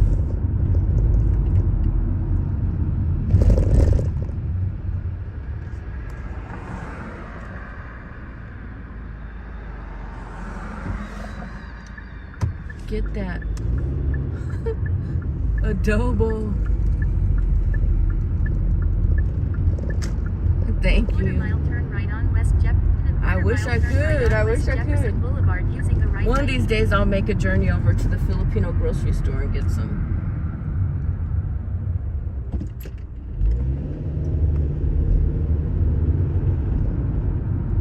Oh God, I gotta count all these UFO emojis later on to see who won today's challenge with all the different UFOs and space creatures and everything. It looks like it's have a lot of competition for that one. I know Mike came in here with the corn. Candy was up in here. Colleen was in here. We have to see who dropped the most aliens and UFOs by the end of the night. I used to count each one. Then Alex is like, just so-and-so won. You could just look at them and decide who won. So that helps.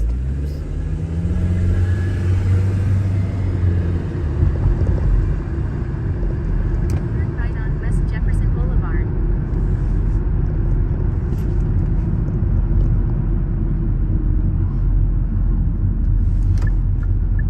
Yeah, we're putting no more food deliveries. After a certain time, I'm like, I don't feel like dealing with that. But damn, it's taking hard just to get the last little $20. And I'm down to 80 miles of gas. So I'm hoping I can make my last $20 with my 80 miles of gas.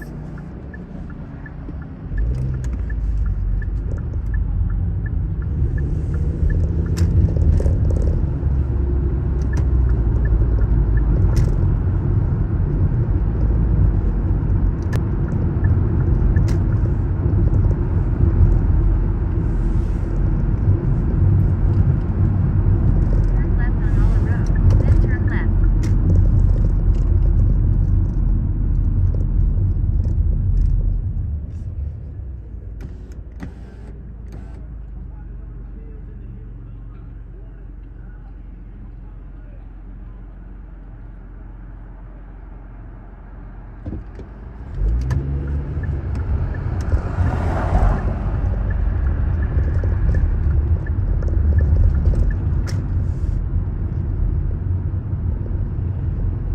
They're grilling up some food out there.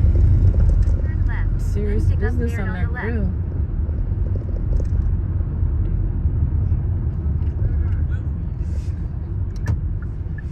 They're still out there trying to make their money.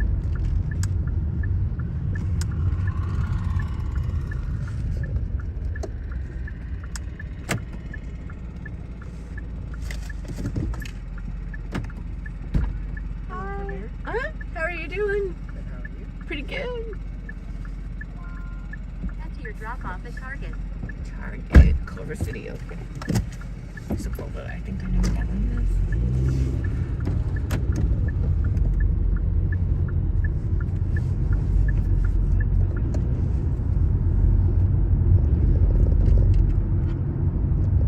Turn left on West Jefferson Boulevard.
7 hours.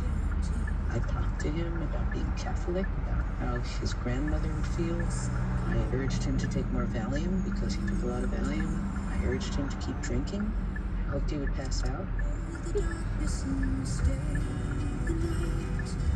He finally agreed with me that he was fired, and I helped him up to bed, left the house. That was it. And it's a terrible thing to say in some ways, but the day that he died was the day that I finally felt free, because I no longer had to worry about him coming for me. After that marriage, Janice Ian kept recording albums and writing songs, but approached her work and her life differently.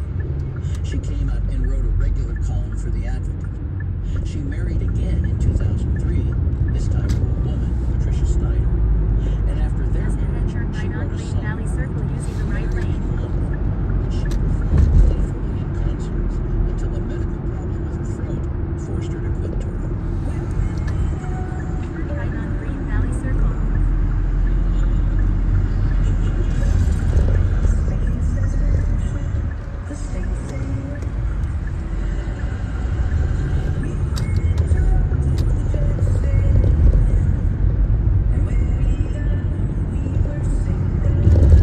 Left on Fox Hills Drive, then turn left. The idea of getting married as a gay person was so foreign. We kept thinking that it wasn't going to mean that much, everything was going to be the same. We were really shocked when we both started meeting after Janice Ian, Breaking Silence, tells her story using several visual techniques, including animation and recreations. Not all of them work, but the best storyteller in this documentary is the artist herself. Whether she's singing or talking, Janice Ian is captivating. And in her 70s now, she's still quite precocious. David Bean Cooley is a professor of television studies at Brown University. He reviewed Janice Ian, Breaking Silence, now available on many streaming sites to view on demand. On tomorrow's show, writer Amy LaRocca joins us to talk about her new book, How to Be Well, a guide drawn from her search for balance in a world obsessed with wellness. From fitness fads to mental health trends, she tries to unpack what it really means to take care of ourselves. I hope you can join us. Our interviews and reviews are produced and edited by Phyllis Myers, Anne-Marie Baldonado, Lauren Krenzel, Teresa Madden, Monique Nazareth, Thea Challoner, Susan Yakundi, and Anna Bauman. Our digital media producer is Molly Nesper. Roberta Shorrock directs the show. For Terry Gross and Tanya Mosley, I'm Dave Davies.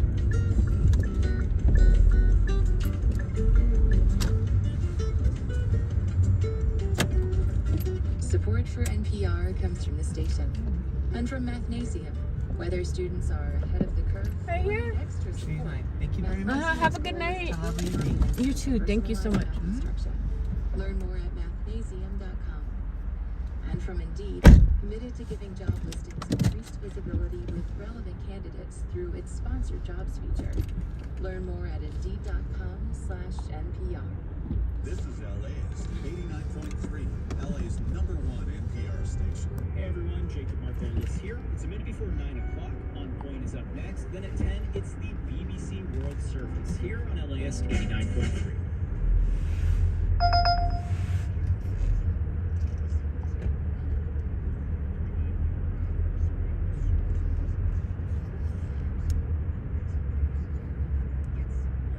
We only need $9 more. We need $9 more. And if I was really serious about it, I could have stayed out here for $200, but I don't feel like I'm doing all that. I don't feel like being out here till 11 o'clock. We need $9 more. Come on, give us a $9 ride to the house. Gotta start talking to the Uber and YouTube gods. YouTube gods, Uber gods, we need $9 to the house. Oh, $5. Okay, we'll take this little $5. Maybe we'll get a tip somewhere and be done. We need a tipper. We need some tips. I don't know if we can go through there, can we? I don't know. I went that way. Turn left, it's telling me. I don't know if we can go this way. We're about to find out that it was a no-go. It was a no-go. driving in circles. That's gonna be my other song, Driving in Circles. Turn right. I was driving in circles, searching for you high and low. Hey Eric. Turn right, then turn left. I need to get this last $9, Eric. I'm coming up with songs talking to myself. Turn left, then turn left. Sounds like our days. Did you hit your goal today? Was it slow? Okay. I've been doing rideshare, so it's been pretty steady. I've had a few food deliveries, but not nowhere as many as rideshare.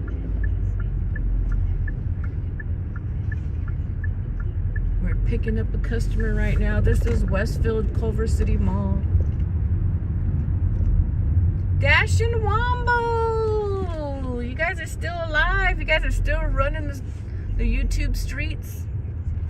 We trying to get this $9. I've been trying to call on the YouTube gods, the Uber gods, so we could get this $9 and go home. Turn left. You guys can help me. Raise your hand and say, "Dear YouTube, dear Uber, bring spice. A customer that tips." Okay. A customer that has a $9 ride. Okay, by JCPenney's. I guess that's the other way. There's JCPenney's over there. We reach out to you, Uber and YouTube gods. Please bless Spice with a $9 ride or a $5 ride with a $4 tip, so Spice can go home and be subjected to some more YouTube. So she could go sit on her friend's streams. Please let her go home. I don't know which part of the damn JCPenney's they're at. We're gonna go this way. Turn left. Just catching up on the shows, etc. Okay, Dash and Wombo. I know you left me a message the other day to come in, and I was already I think I was doing something. I didn't see the message till later on. I think like 3 hours later. So sorry about that. Turn left on Denham Avenue, then proceed straight. You've been home about 20 minutes? Okay. Were you doing that other app? I'm on Uber right now. What's it called? I forgot what it's called. I had the app on my phone. I paid the $5, but I never really figured out how to work it. Maybe I could put it on this new phone.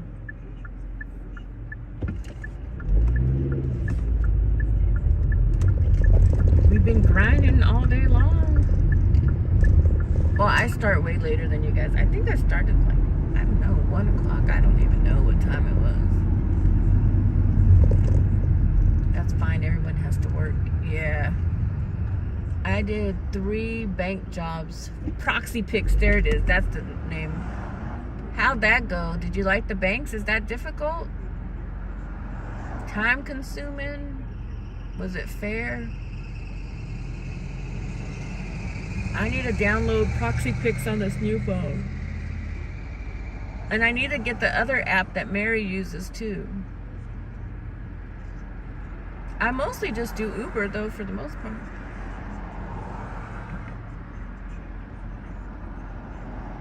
You're lucky there's a lot of Proxy Picks. I have to try it again. I wasn't having luck with setting it up. It was a pain in the behind. Dang! 24 bank jobs. It must not be too difficult then. That's wonderful.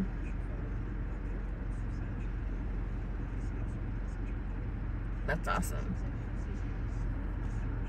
I'm glad you guys came in here. I was thinking of TV show ideas and song ideas. Start rambling on, talking to myself. But we're about to pick up a customer, so I will be hiding the chat. You guys can I spy, on the left. eavesdrop with your ears. We're picking up someone named, maybe this is the dude. Okay.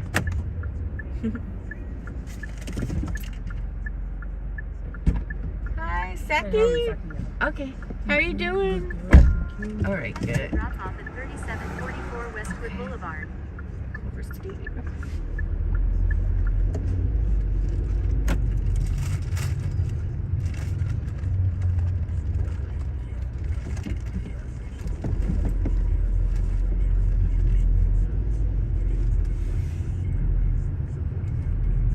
Just ahead, turn right on West Slauson Avenue.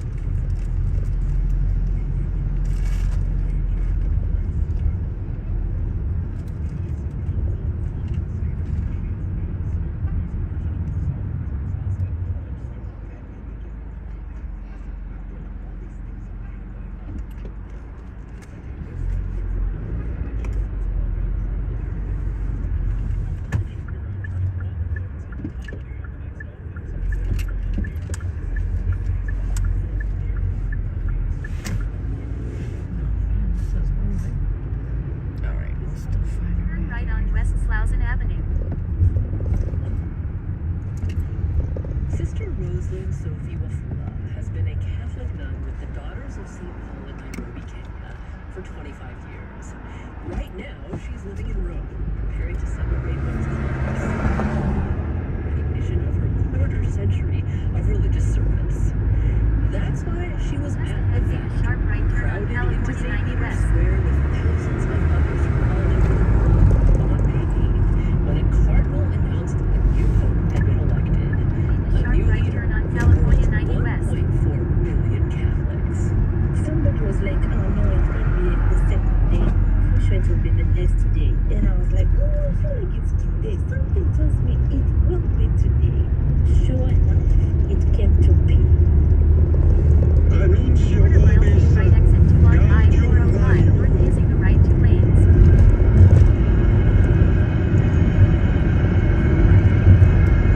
Habemus papam.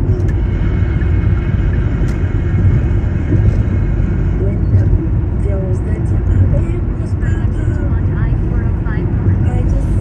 I was filled with joy. And in my culture, when you're full of joy, there is this thing we do like this.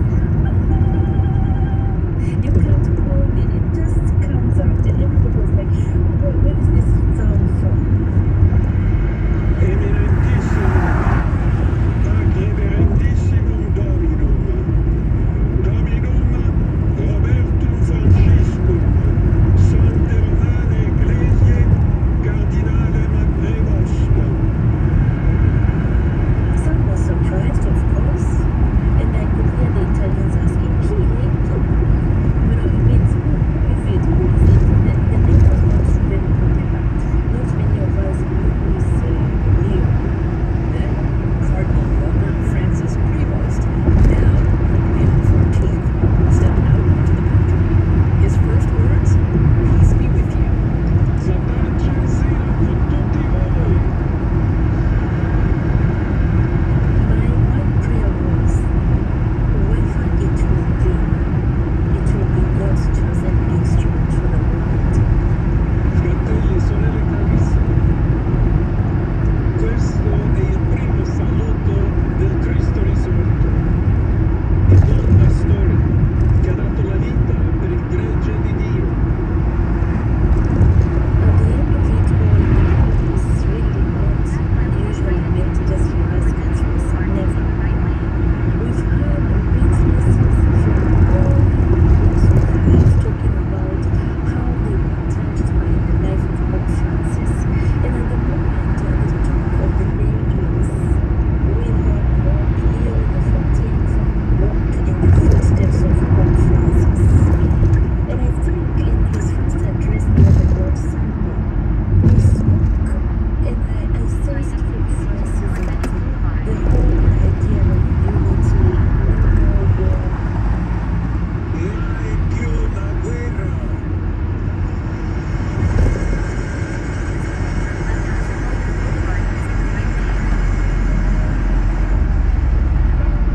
We must work together, including everyone that is on this earth, because at the end of it all, it's not what I profess as my creed, but that we all belong to this common hope Sister Rosalind says Pope Leo XIV seems to possess a humility she admires. To her, his choice of shoes is a symbol. Like Pope Francis, Leo chose to wear black shoes for his first Mass, rather than red ones favored by earlier popes. He values the fact that holiness begins in the margins, not on the marble walls. He would rather walk there with the Pope than be in that red pair of shoes.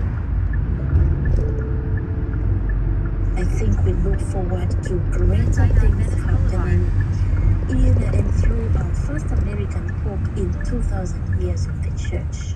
I'm very optimistic that our church is gonna grow, deepen our understanding, value more interfaith dialogue, promote greater unity, engage with marginalized communities that are mostly affected by conflict. Also deal with the internal challenges in our church. That's my desire, that's my wish for our church today. Sister Rosalind Sophie Wafula, a Catholic nun with the Daughters of St. Paul. She's based in Nairobi, Kenya, but currently living in Rome. So today we are going to talk about the global Catholic Church that Leo XIV will now lead, and the challenges facing him as such.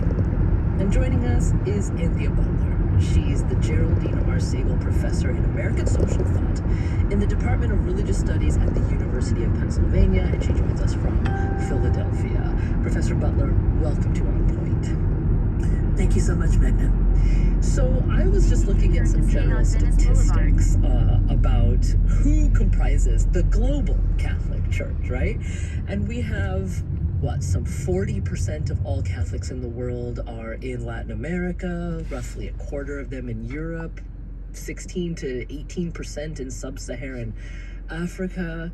Got some other numbers here because they fascinate me, that the number one or the most populous country in the world, or with the greatest number of Catholics, Brazil with 140 million, then Mexico, then the Philippines, and only then the United States. And I wanted to lay those numbers out before us all to start, because I wonder if even focusing on the fact that Leo is the first quote-unquote American Pope is missing the entire point. It is missing the entire point, Magna. Let me tell you why. What has rankled a lot of people, especially in Latin America, is that we tend to forget that he actually has dual citizenship. Mm-hmm. He was born in the U.S. and he also has Peruvian citizenship. So the way that I've been referring to him as the Pope from America, but from the Americas, because I think that's a really important distinction. He lived in Peru for 20 years. He has a very interesting Creole background, which we have to deal with and discuss in a certain sort of way. And I think that just labeling him as an American, quote unquote, misses the point about how people can be global, and the Catholic Church is global, and it touches different spaces. And I think that's something that people really do miss about Catholicism when we talk about it. Well, the fact that in the U.S. media, including us here, he's been referred to as the first American Pope, seems to me to be kind of an act of American hubris, right? But can you talk to me more about sort of the dynamics of the worldwide Catholic Church? I mean, as a leader of 1.4 billion Catholics, where would any pope sort of cast his gaze in terms of, where perhaps the most, I don't want to say important, but most, the forefront of his flock would be? I think you have to think about this in a totally different way. Okay. And this is where I'm going to be the religious studies professor. And please do. Teaching here. When you have a religious leader, he has to think about the entire religious group. And we're talking about 1.4 billion Catholics. That's the world. And, the Catholic Church has always been holding ecumenical dialogues with lots of different religious groups across the world. And I think people don't see that when you talk about Catholicism. You think, oh, there's Catholicism in Brazil, there's Catholicism in the Philippines, there's Catholicism in Africa. But all of these places are about happened through missionary activity. That's number one, and I think that's really important. There's a word that Catholics use called enculturation, which is sort of an old term, but I want to use it here to help people to understand that when the Catholic Church goes into a space, it tries to not only impose sort of theological things, but it also tries to inhabit the cultures of the people that are there.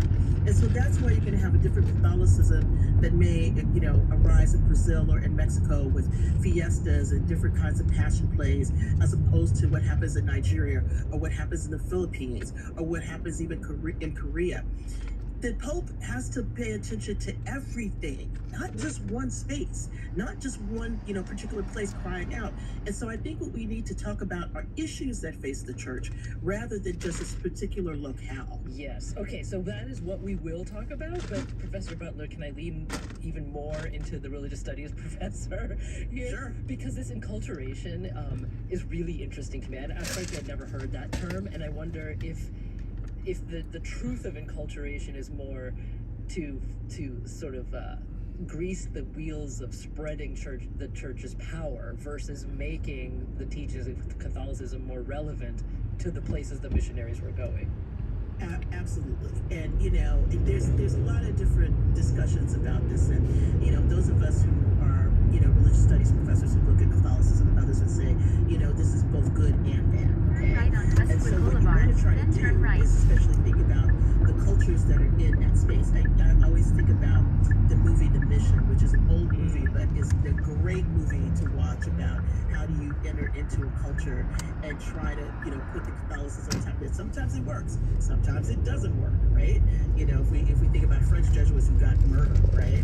So it can be very difficult, but it can also be very rewarding. Then drop off Saki. That I'll use this way to think about this. All right, have a good night. Of Pope Francis, Take care. his last trip down to Papua New Guinea, and there's a young girl that goes to put a hat on top of his head with feathers and everything. And on one level, it's like, this is ridiculous for the Pope to have this hat on, but in another way, it's not, because he was honoring the culture that was there and allowing himself to be open, even though he was the Holy Father, to make a connection between the people that were there.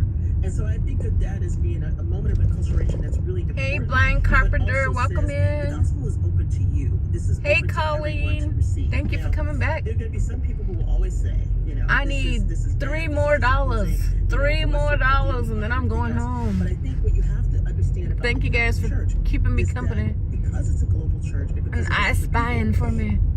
there are going to be different cultures. One great example of this was just We just need $3 more. Someone drop a $3 tip. the Eastern Rite churches. I mean, my And that was a very customers. important part You would think I'd get a $3 tip by now. because people don't even know that we have Sometimes it doesn't these kind hit of till Eastern Rite later, churches and places till like once I get Lebanon and home. other spaces that have a whole different liturgy And I usually be like, oh, I can go home and expect it. But now, most of the time, I make sure I get my little goals, so I know that I did everything I could to get my little goal. Then if I get extra chips afterwards, that's cool too.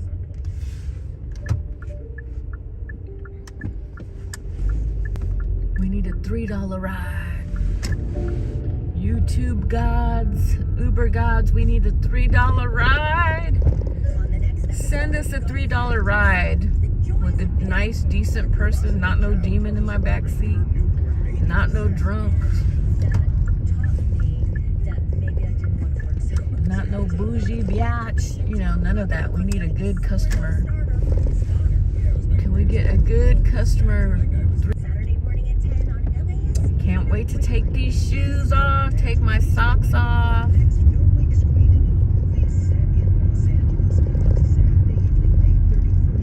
See if I can find some food at the house. I have food in my freezer.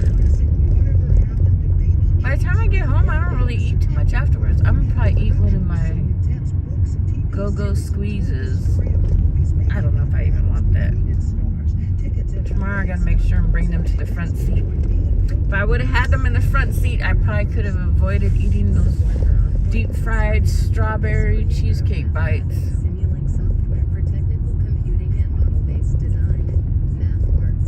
We had a fun day today with all the UFOs and the aliens and ET.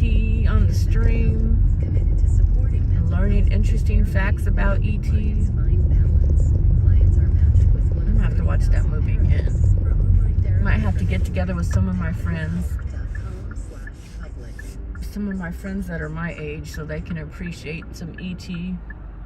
You're back with On Point. I'm Meghna Chakrabarty, and today we are talking about the global I gotta go join some YouTube channels that focus on Star Wars too, so we can watch the YouTube where Yoda dies. I mean the scene where Yoda dies, that was so painful.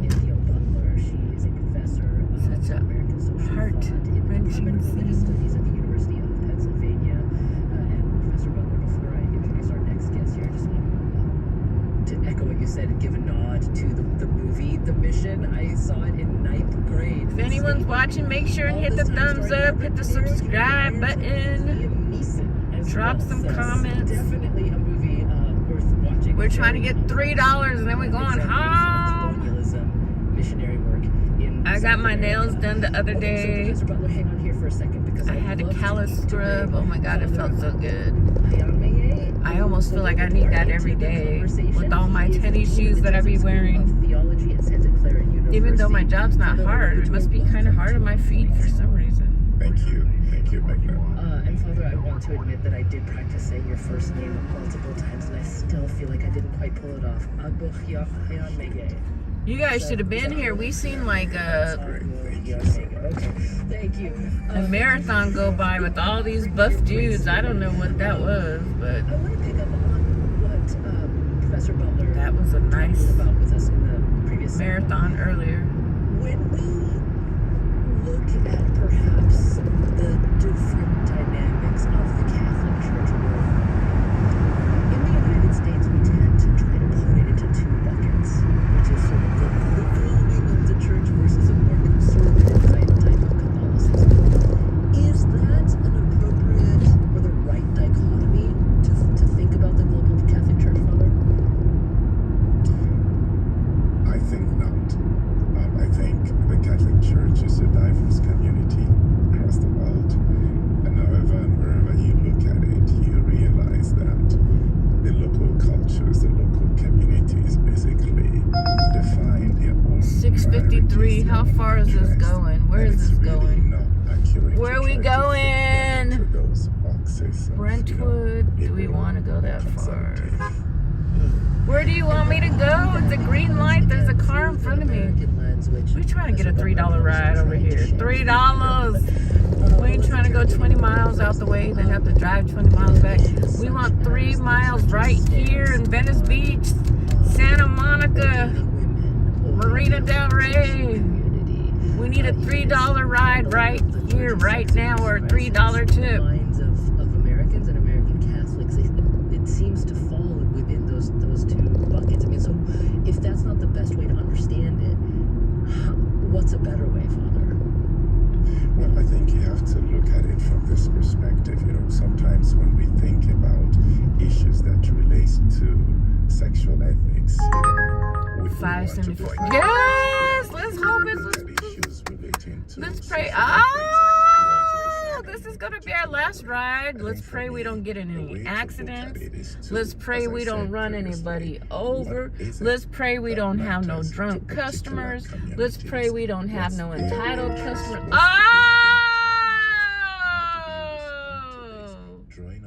The rider canceled. What the F was that? Those YouTube and Uber gods are mean for that. Okay. Let's pray they are not drunk. Let's pray they're not entitled. Let's pray that they're not no racist motherfucker. Let's pray we got a decent customer. Turn left on Grandview Boulevard. Alright, let's see where we're going. Let's pray that their cat or dog does not throw up in my car. Let's pray that their fur does not get all over the car and then the next customer could be pissed off. Let's pray, most of all, let's pray they don't smell. Let's pray they don't smell. Turn left on Grandview Boulevard. All right, I'm gonna hide the chit chat. All right. Let's pray they are nice and all they want to do is go home. We're gonna put on here. No, we're not gonna say stop new requests, because if there's a request going home, I'm taking it.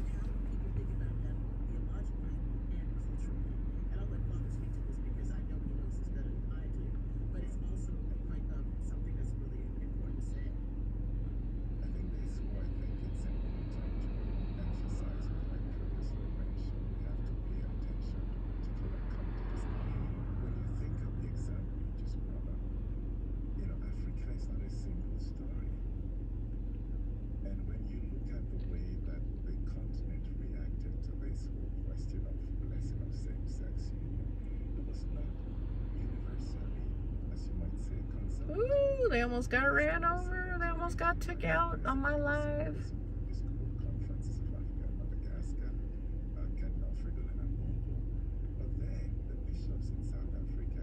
We gotta do a lot to get this little last $3. This red light is taking forever. Forever and ever and ever and ever and ever. Okay, finally. Okay, here we go. We need these $3. Come on. Look at this! Trying to die on my live, okay? Let's pray there's not 4 people. Let's pray there's 1, 2, or 3 people.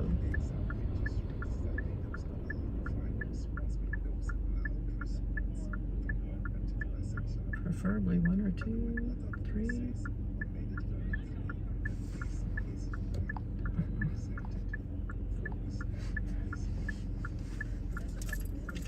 I think this is our customer.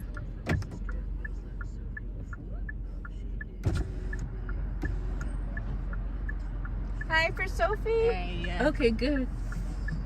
Oh, is it open? Okay, good. Hi, how are you doing? Good, thanks. How's it going? Pretty good. Good.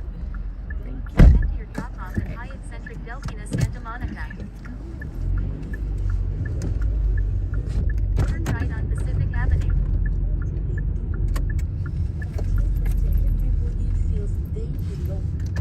It's important not to discriminate or sideline or marginalize some at the expense of the others. And I think that had always been the thought of the late Pope Francis.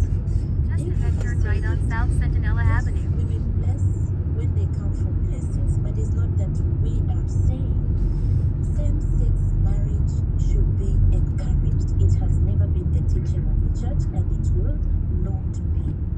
Professor Butler, go ahead. Turn right on South Centinela Avenue. Said there, please go ahead. But I'd also love to hear from you a little bit more about why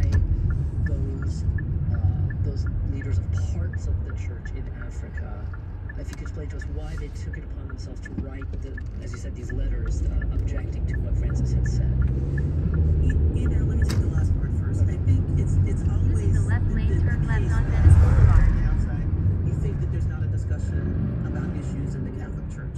People tend to think that, you know, the Pope says something, it's going to happen, that's it, you know, nothing else. But there always is a discussion. There's always ways in which people speak back and forth theologically about things. And I think, you know, it's really important to understand that there are a myriad of opinions about different levels of what to do about certain things in the Catholic Church, especially about, you know, whether that's issues of same-sex marriage, or we're talking about abortion, or we're talking about the issue of, you know, a personal pet peeve of mine, which is sexual abuse. You know, how do you deal with all of this, right?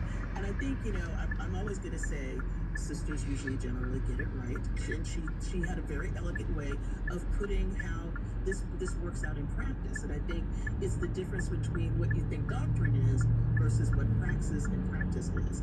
And, you know, while obviously no place, whether we're talking about Africa, you know, and the various countries, or Brazil, or anywhere else in the Catholic, you know, world is going to be the same. I think that one of the things that's important to think about when we talk about Catholicism is that it's not a monolith, even if it is a global Catholic Church. But, so, Father, help me understand something. And again, I am asking these questions from the point of view of clearly, I'm not a Catholic. But these are questions just out of sheer desire to understand better. One could see the concept of doctrine as being right. It's supposed to be unbreakable. It's supposed to be the rules by which any group, let alone the church, operates.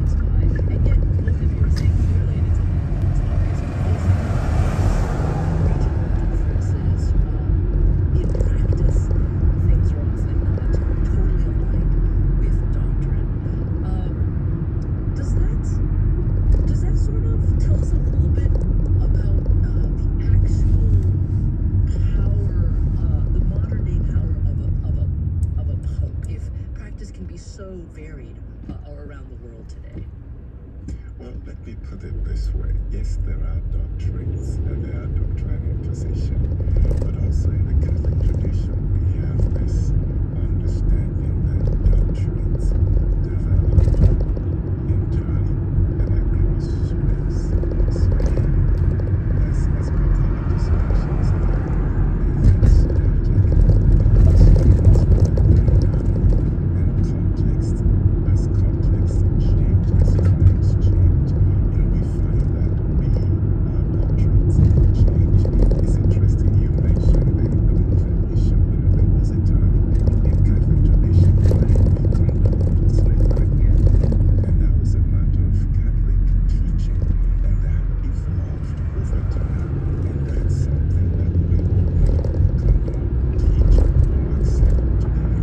So doctrines change. And again, the second element I'd like to introduce here is that even when the Pope exercises power, we have also this understanding that he exercises power in collegiality, that is, with his fellow bishops.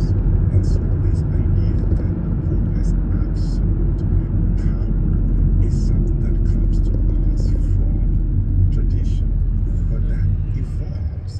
If I could reference here Pope Francis's approach to dealing with, issues of contention or division or controversies, he introduced and really championed the concept and the practice of synodality. And what is synodality about? Basically, it's creating that space where we're able to put our contentions, our disagreements, our controversies together and try to work through them through listening, through dialogue, Quarter mile turn right on Lincoln Boulevard using the right lane. to hear them listen in 2023, 2024. And I heard and saw these issues that we just talking about brought to the table. Different voices, trying to work through them, in a way that brings everybody along. And Pope Francis sat through Turn these right on Lincoln conversations, Boulevard. sometimes not saying a word, just listening, other times, interjecting to clarify or to offer his own personal opinion. And that, for me, is an example of how the power of the Pope is exercised, not in an absolute form, but in a collegial, synodal manner. Point well taken. But Professor Butler, let me ask you, I absolutely hear that the church is not a monolith. Something that spans the lives of 1.4 billion people simply cannot be. But on the other hand, I feel like in order to have any kind of truly honest analysis, are we able to identify where there are certain tensions or divisions between sort of regions or branches of the church? Like, and correct me if I'm wrong, but my understanding was, for example, in Latin America, which is, profoundly Catholic, there's also some competition there from the growth of Pentecostalism there. I mean, is that something that Leo would have to think about? Well, he's going to have to think about a lot of things, first of all. But yes, he will have to think about that, because I think that you have to, if you have a global church, there's issues that pop up in certain regions. So I think about Brazil part, because I've studied that particular part of the world first of all. 1.6 mile turn left on Ocean Park Boulevard. And I know that was a movement that has been going on over the last 20, 30 years. So I don't know about Brazil. So I think what has happened is in Latin America is he's celebrating Brazil. So that's one thing. I think that there are areas where things have popped up differently. So again, to shift this and think in a different way, let's think about the space of the right? And it's not so much anymore what was one of the biggest things that Pope Francis had to deal with there, which was sexual abuse. And he had to deal with that. But when you think about European influence and all over the world, you think about the church bodies in America, right? And how do you think about that? How do you have to deal with that? He also had to deal with that when he came to Canada. If we want to think about the United States, what's the issue that they've had to deal with? The 200 plus Catholics who were sold from Georgetown into slavery. And the fact that that, apology has happened, but no money has still been raised. So, I'm picking on the order here right now, Father. So I want to tell you that right now. I love my Jesuits, but I'm going to say they did not do what they said they were going to do. So I think that one of the, yeah, yeah, I know you might, but I think that, one of the things that's really important here is that you about this as well as this has been a public election, as, this is the church, but think about it this way. Leo XIV is leading 1.1 billion Catholic fans, and he has a lot of issues to deal with, and there are many, many people that are working with him in the Vatican, whether we're talking about cardinals or bishops or other people who are assigned to bring these issues to the forefront to try to help prepare him. And he will have already been very well prepared as being part of the Augustinians and being over that order of priests. So I think that we can't just look at this as, he's just walking into a job and doesn't know what he's doing. He's someone who's prepared because he's been the head of an order already, of a worldwide order. I think that's an important and critical point that you just mentioned, because I think as I look at Leo XIV, he's been, in modern terms, the person in the world known in so many African countries, even this office of what I just mentioned, being the head of the Muslim community, he had opportunities to travel in places where he was devastated.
right lane.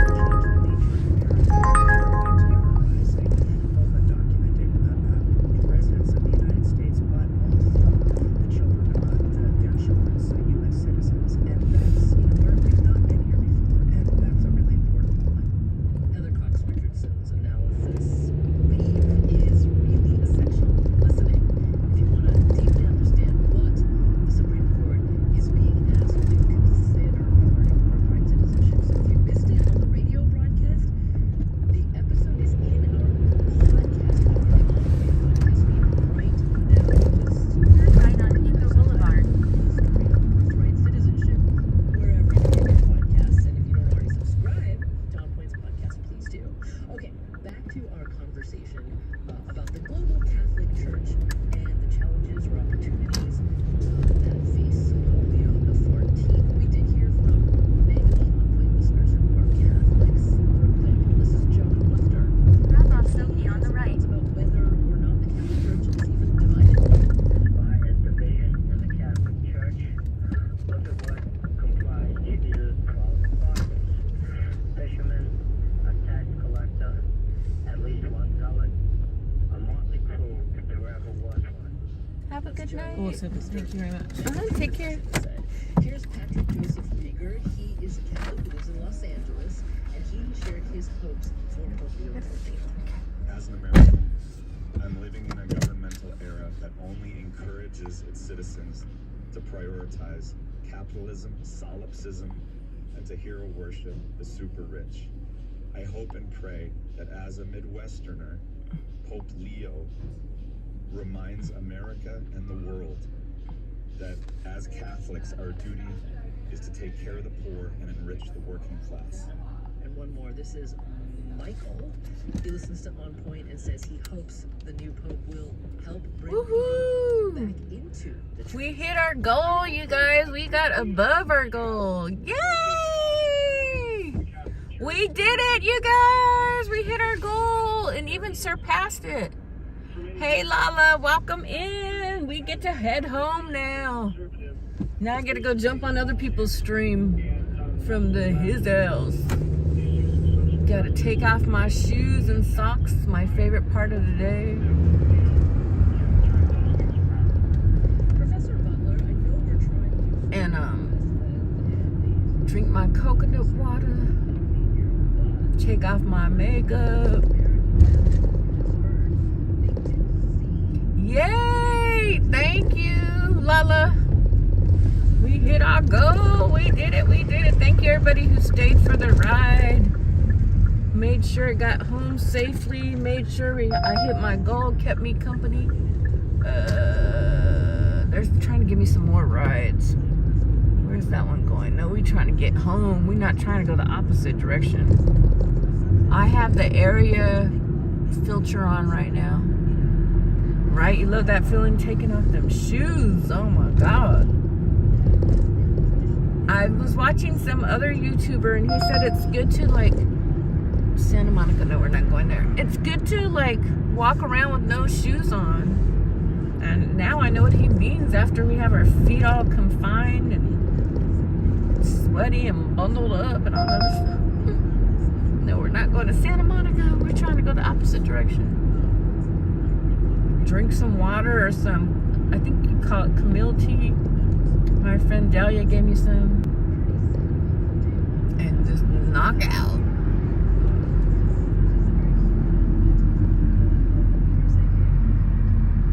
Pretty soon I'll take some time off so I can wash my damn dishes. It's kind of like a habit. Let me just get out there and work. And I don't know what the rush is. I can work in the evening.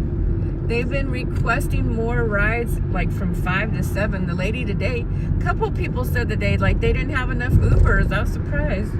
A lot of the kids graduated from college, so they're going back home. So like today I had a dude with like all kinds of stuff, all kinds of baggage that he's taking to Seattle. And another lady was trying to get to a restaurant. She said that sometimes she can't get a ride back. She was an older woman, but she was really nicely kept. She looked gorgeous. Dad Dashing Wombo! You had to do a video. That's great. I understand. Get that video knocked out. We hit our goal. Thank you so much for being a part of the ride today. Part of the adventure. Look, this person would have been dead. What a fool. They look after they cross the road. Oh my God. I need a horn that says move out the way, fool. We made it. We are going home. I'm going to drink some water. Take off these shoes and unwind. A food review. Ooh, yes. What kind of food was it? I like those types. Food review. I'm all ears for that. But it's kind of wrong because then I'm going to be wanting some of that food. Dashing Wombo said, hi, Lala. Yeah, I can't wait to see that, Dashing Wombo. How's your wife doing? Tell her I said hi. I'm glad you guys are doing well with the proxy pics. I need to get back on that one. I had issues with it on my other phone. Maybe it'll work better on this one. Because this phone doesn't have like all tons of junk stored on it.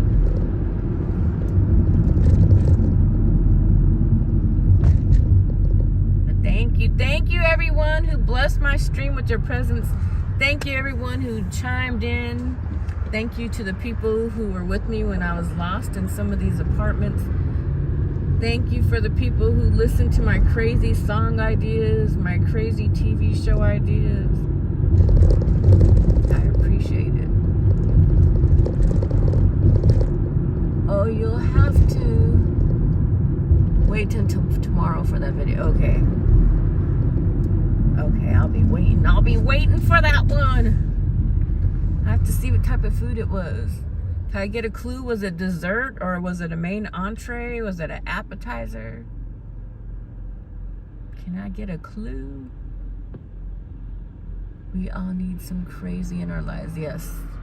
We wouldn't survive without crazy. I seen a billboard before that says, what does it say? We wouldn't be able to survive without being crazy, basically. Basically, that's what they're saying. Life would be so boring if it was just all the same. Not too much though. Yeah, we don't do too much. Just enough to let them know. Just fun. But yes, you guys. I hope you guys had fun running those YouTube streets. I like to ask you guys, what did you guys see that was like the most exciting or you enjoyed the most today when you're visiting the different channels? Did anything stand out to you?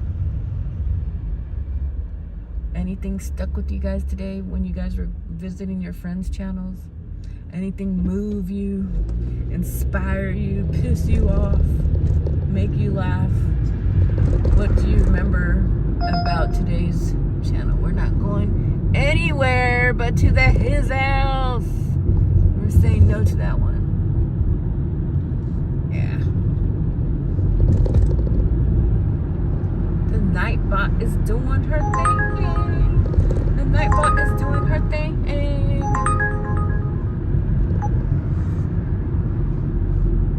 I had some In-N-Out earlier. My fries were a little bit hard. I didn't like that. I feel like they gave me some old French fries. I guess I could have went in there and complained. But I sure did scarf them down regardless. I was hungry, I guess.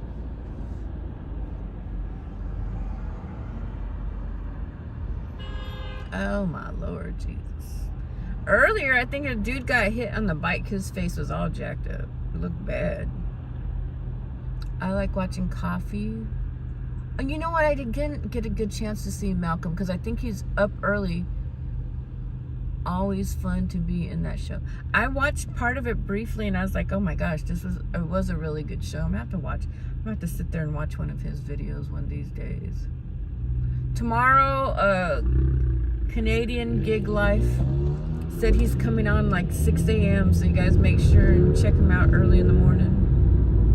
I don't think he has to go to the W2 tomorrow, so we'll be on his stream. on every day, so whenever he does come on, we all like to go jump on his stream and bother him, keep him company as he drives around Canada. They're trying to change his name to CGL, Canadian Gig Life. That's his new rapper name. So whenever you see him say it's the C to the G to the L, just fucking, that's Canadian's new rap name.